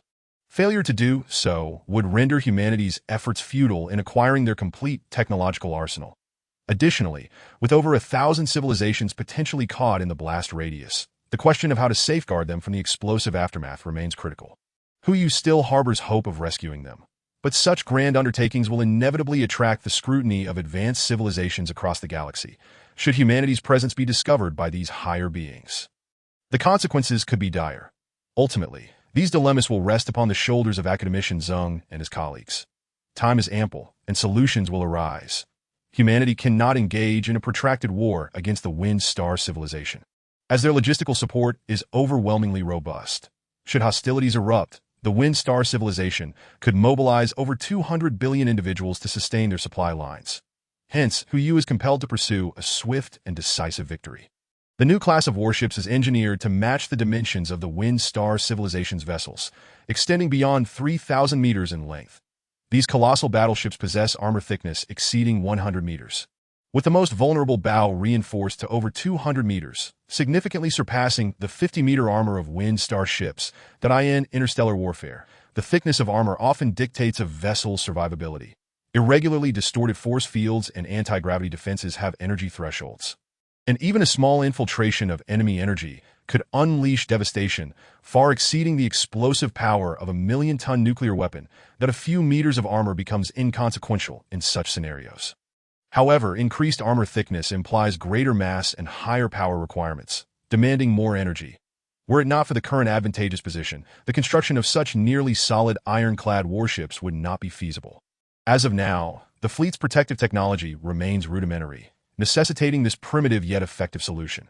The new fighter class, named the Wind Riders, reflects its intended purpose of targeting the wind star civilization. The complexity of constructing the Wind Riders is over 100 times that of the previous class, with material costs soaring to 1,000-fold. The remaining 5 planets in the JD3 system are insufficient for the production of the required quantity of Wind Riders. Following discussions between Hu and the academicians of the Science Academy, a minimum of 50 million Wind Riders must be constructed, a project expected to span at least 500 years and involve 2 billion personnel and 200 billion robots, alongside an array of heavy machinery and factory equipment. This monumental construction project marks the most colossal endeavor in human history. Yet it is merely the beginning. Future projects will grow increasingly grandiose and awe-inspiring than on the third planet. Diverse styles of residential buildings have sprung forth like bamboo shoots after rain. After over 50 years of transformation, the third planet now fully accommodates ordinary human habitation. Gone are the dense urban structures. Residences are dispersed, primarily organized around family units, with distances between most homes exceeding 100 meters. Abundant greenery, rivers, lakes, azure skies, and the songs of birds create an exquisitely beautiful living environment. Chapter 65. Earth 2. Thus, the third planet of JD3 has come to be affectionately referred to as Earth 2. In comparison to Earth, everything here is remarkably similar. Save for the profound sense of rootedness, HUU has exerted considerable effort to perfect the construction of Earth 2, fulfilling a promise to his people after centuries of endeavor. With a stable home, the next priority is to rapidly increase the population. The fleet has established a straightforward and compelling incentive program. For every child born on JD3, families receive a 100 square meter housing reward. And purchases made within the fleet enjoy a 10% discount on contribution points. This incentive continues to scale. Families with 3 children receive a 70% discount, along with an additional reward of a small spacecraft. These small ships, measuring only 10 meters, are fully automated and capable of interstellar travel, boasting performance comparable to the previous class of ships. Previously, only specialized personnel were granted access to such vessels, but now, the criteria have been relaxed. Families with 3 children can obtain one for free, while those with 5 children can upgrade to a larger model. These spacecraft can only be acquired through childbirth. No other means or quantity of contribution points can yield them, and the reward is valid only for the first 200 years on JD3. That's stimulated by these incentives. The fleet's population surged from under 1 billion to 30 billion over the course of a century. Reaching 45 billion by the 150-year mark, that is, the 200-year threshold approaches, the population experiences a dramatic explosion, skyrocketing from 60 billion to 80 billion that initially these 2- or 3-person households have, after 2 centuries of effort, expanded to accommodate over 200 individuals. With the significant increase in human lifespan, a population surge was anticipated, although it had been delayed. The fleet had yet to reap the benefits of this burgeoning demographic. The 80 billion residents of the third planet do not feel crowded. Rather, the planet appears spacious, as its land area exceeds that of Earth by more than 2 times, with a design capacity for 5 billion inhabitants without compromising living experience. The integration of land and water is seamless, with bridges and roads nearly equal in length. Every location within 2,000 meters of water bodies is accessible. However, the third planet lacks the majestic rivers of the Yangtze and Yellow rivers, which inspire fervor, nor does it possess the towering waves of the oceans that instill awe and trepidation. Instead, the environment is akin to a tranquil neighborhood courtyard, peaceful, serene, and uplifting. The rapid population growth initially imposed considerable pressure on the fleet, necessitating a significant increase in educators within a short time frame. Even though the fleet has attained the status of a galaxy-level civilization, the traditional collective education model remains fundamental for future development. The so-called electronic teaching and family electronic tutors cannot replace the revered profession of teaching that a child's growth requires not only knowledge, but also the presence of a tangible mentor, namely, a teacher. Beyond imparting knowledge, teachers play a vital role in nurturing character, guiding children to understand principles of humanity, love, sharing, and altruism. Tasks that cold machines cannot fulfill. As the first generation of children matures, they swiftly become the new backbone of the fleet. While the older generation shoulders responsibilities with a sense of duty, the enthusiasm and passion of the youth elevate the overall efficiency of the fleet's operations. Currently, the workforce within the fleet has reached over 30 billion, akin to industrious bees buzzing across more than 20 planets. The most significant advantage of population growth is the substantial increase in the number of scientists.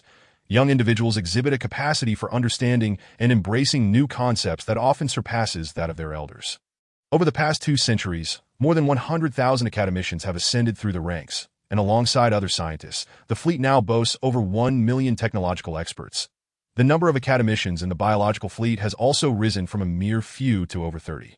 With this influx of fresh talent, technological advancements within the fleet are evolving at an unprecedented pace. Previously, aside from military technology, other scientific fields lagged behind. Now, however, all technologies on JD3 are poised to reach parity with military advancements. The advancement of non-military technology is equally significant, as these innovations can enhance the combat capabilities of the fleet. The entire technological framework is interconnected. Progress in any branch may stimulate the growth of the entire structure. In the past, the fleet suffered from insufficient resources and time constraints, which inevitably caused a delay in the development of non-military technologies. Now, however, there lies a prime opportunity to vigorously pursue such advancements. The JD3 system has expanded from an initial 6 planets to 23, with the additional 17 being relocated from surrounding planetary systems, a task that took 200 years to complete. The current number of planets is deemed adequate, as the fleet does not intend to reside here permanently. These planets serve solely to provide sufficient metallic elements for the construction of 50 million warships. After 2 centuries of labor, 10 million Windrider warships have now docked in space. This colossal fleet has eliminated complex life support systems in favor of holographic control and AI assistance. Similar to the Shadow Striker, the operation of a Windrider requires only 1 crew member, with all specific tasks managed by AI. The Windrider's cruising speed has reached 1,000 times the speed of light, rivaling that of the Wind Star civilization's vessels. This advancement is attributed to the efforts of academician Zung and his team, who, within mere months of utilizing the Wind Star transport fleet to return to the Worm Planet, managed to analyze the warships without disassembling them, alongside the technological progress achieved over the past 2 centuries. This has resulted in a significant increase in travel speed, alleviating a concern of Hu, who feared that if his fleet could not match the Wind Star civilization in numbers or speed, warfare would become exceedingly difficult. Fortunately, the scientists' hard work bore fruit, achieving a curvature travel speed on par with that of the Wind Star civilization's warships, and slightly surpassing them in conventional propulsion. One must not underestimate the 10% advantage in conventional cruising speed. This edge can secure greater initiative in chaotic space battlefields, allowing for effortless pursuit or retreat. While it does not guarantee invincibility, it significantly enhances survival rates that on a particular day, as Hu maneuvered the 4-spiral clone out of the Wind Star civilization's defensive perimeter. Preparing to transfer control to his assistant, a strange voice resonated within his mind. 4 spiral, Hu was puzzled. The source of this voice was certainly not from Planet 3, as it felt as if it emanated from the depths of his brain. 4 spiral, the voice echoed once more, and this time Hu realized it originated from the Wind Star fleet, 4,000 light-years away, sent by the clone known as 4 spiral. Chapter 66, A Tree Being. Who is it? The clone 4 spiral inquired. The Hu's mind raced. Had his infiltration been discovered? It seemed unlikely, as every operation adhered strictly to planned protocols, with each utterance meticulously vetted for potential exposure. Moreover, upon completion of each transport mission, a cadre of intelligence analysts would scrutinize every word and action to identify any discrepancies that could lead to detection. After hundreds of years, the intelligence department unanimously deemed the infiltration operations flawless. With the likelihood of being perceived by the Wind Star civilization approaching 0.4 spiral, we shall meet again in 4 years. After uttering this, the voice vanished once more. Hu directed 4 spiral to commence a search of the warship, discovering no anomalies. All biological entities aboard had been frozen by the cosmos's frigid temperatures, their surfaces encased in a thin layer of ice, composed of water molecules from space and humidity from the planets. Hu was certain that he experienced neither tinnitus nor a mental lapse. The question remained, where did the voice originate? During the subsequent 4 years, Hu and his assistant alternated control of the 4 spiral clone. Yet the mysterious voice never resurfaced. Nonetheless, through extensive analysis aided by academician Xiao, Hu had begun to ascertain the voice's source.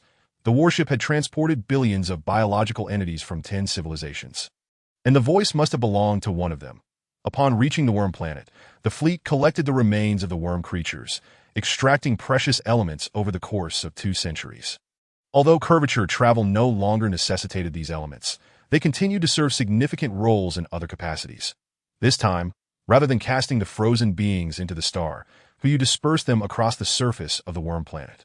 The temperature above the planet's side, facing away from the star, closely resembled that within the warship.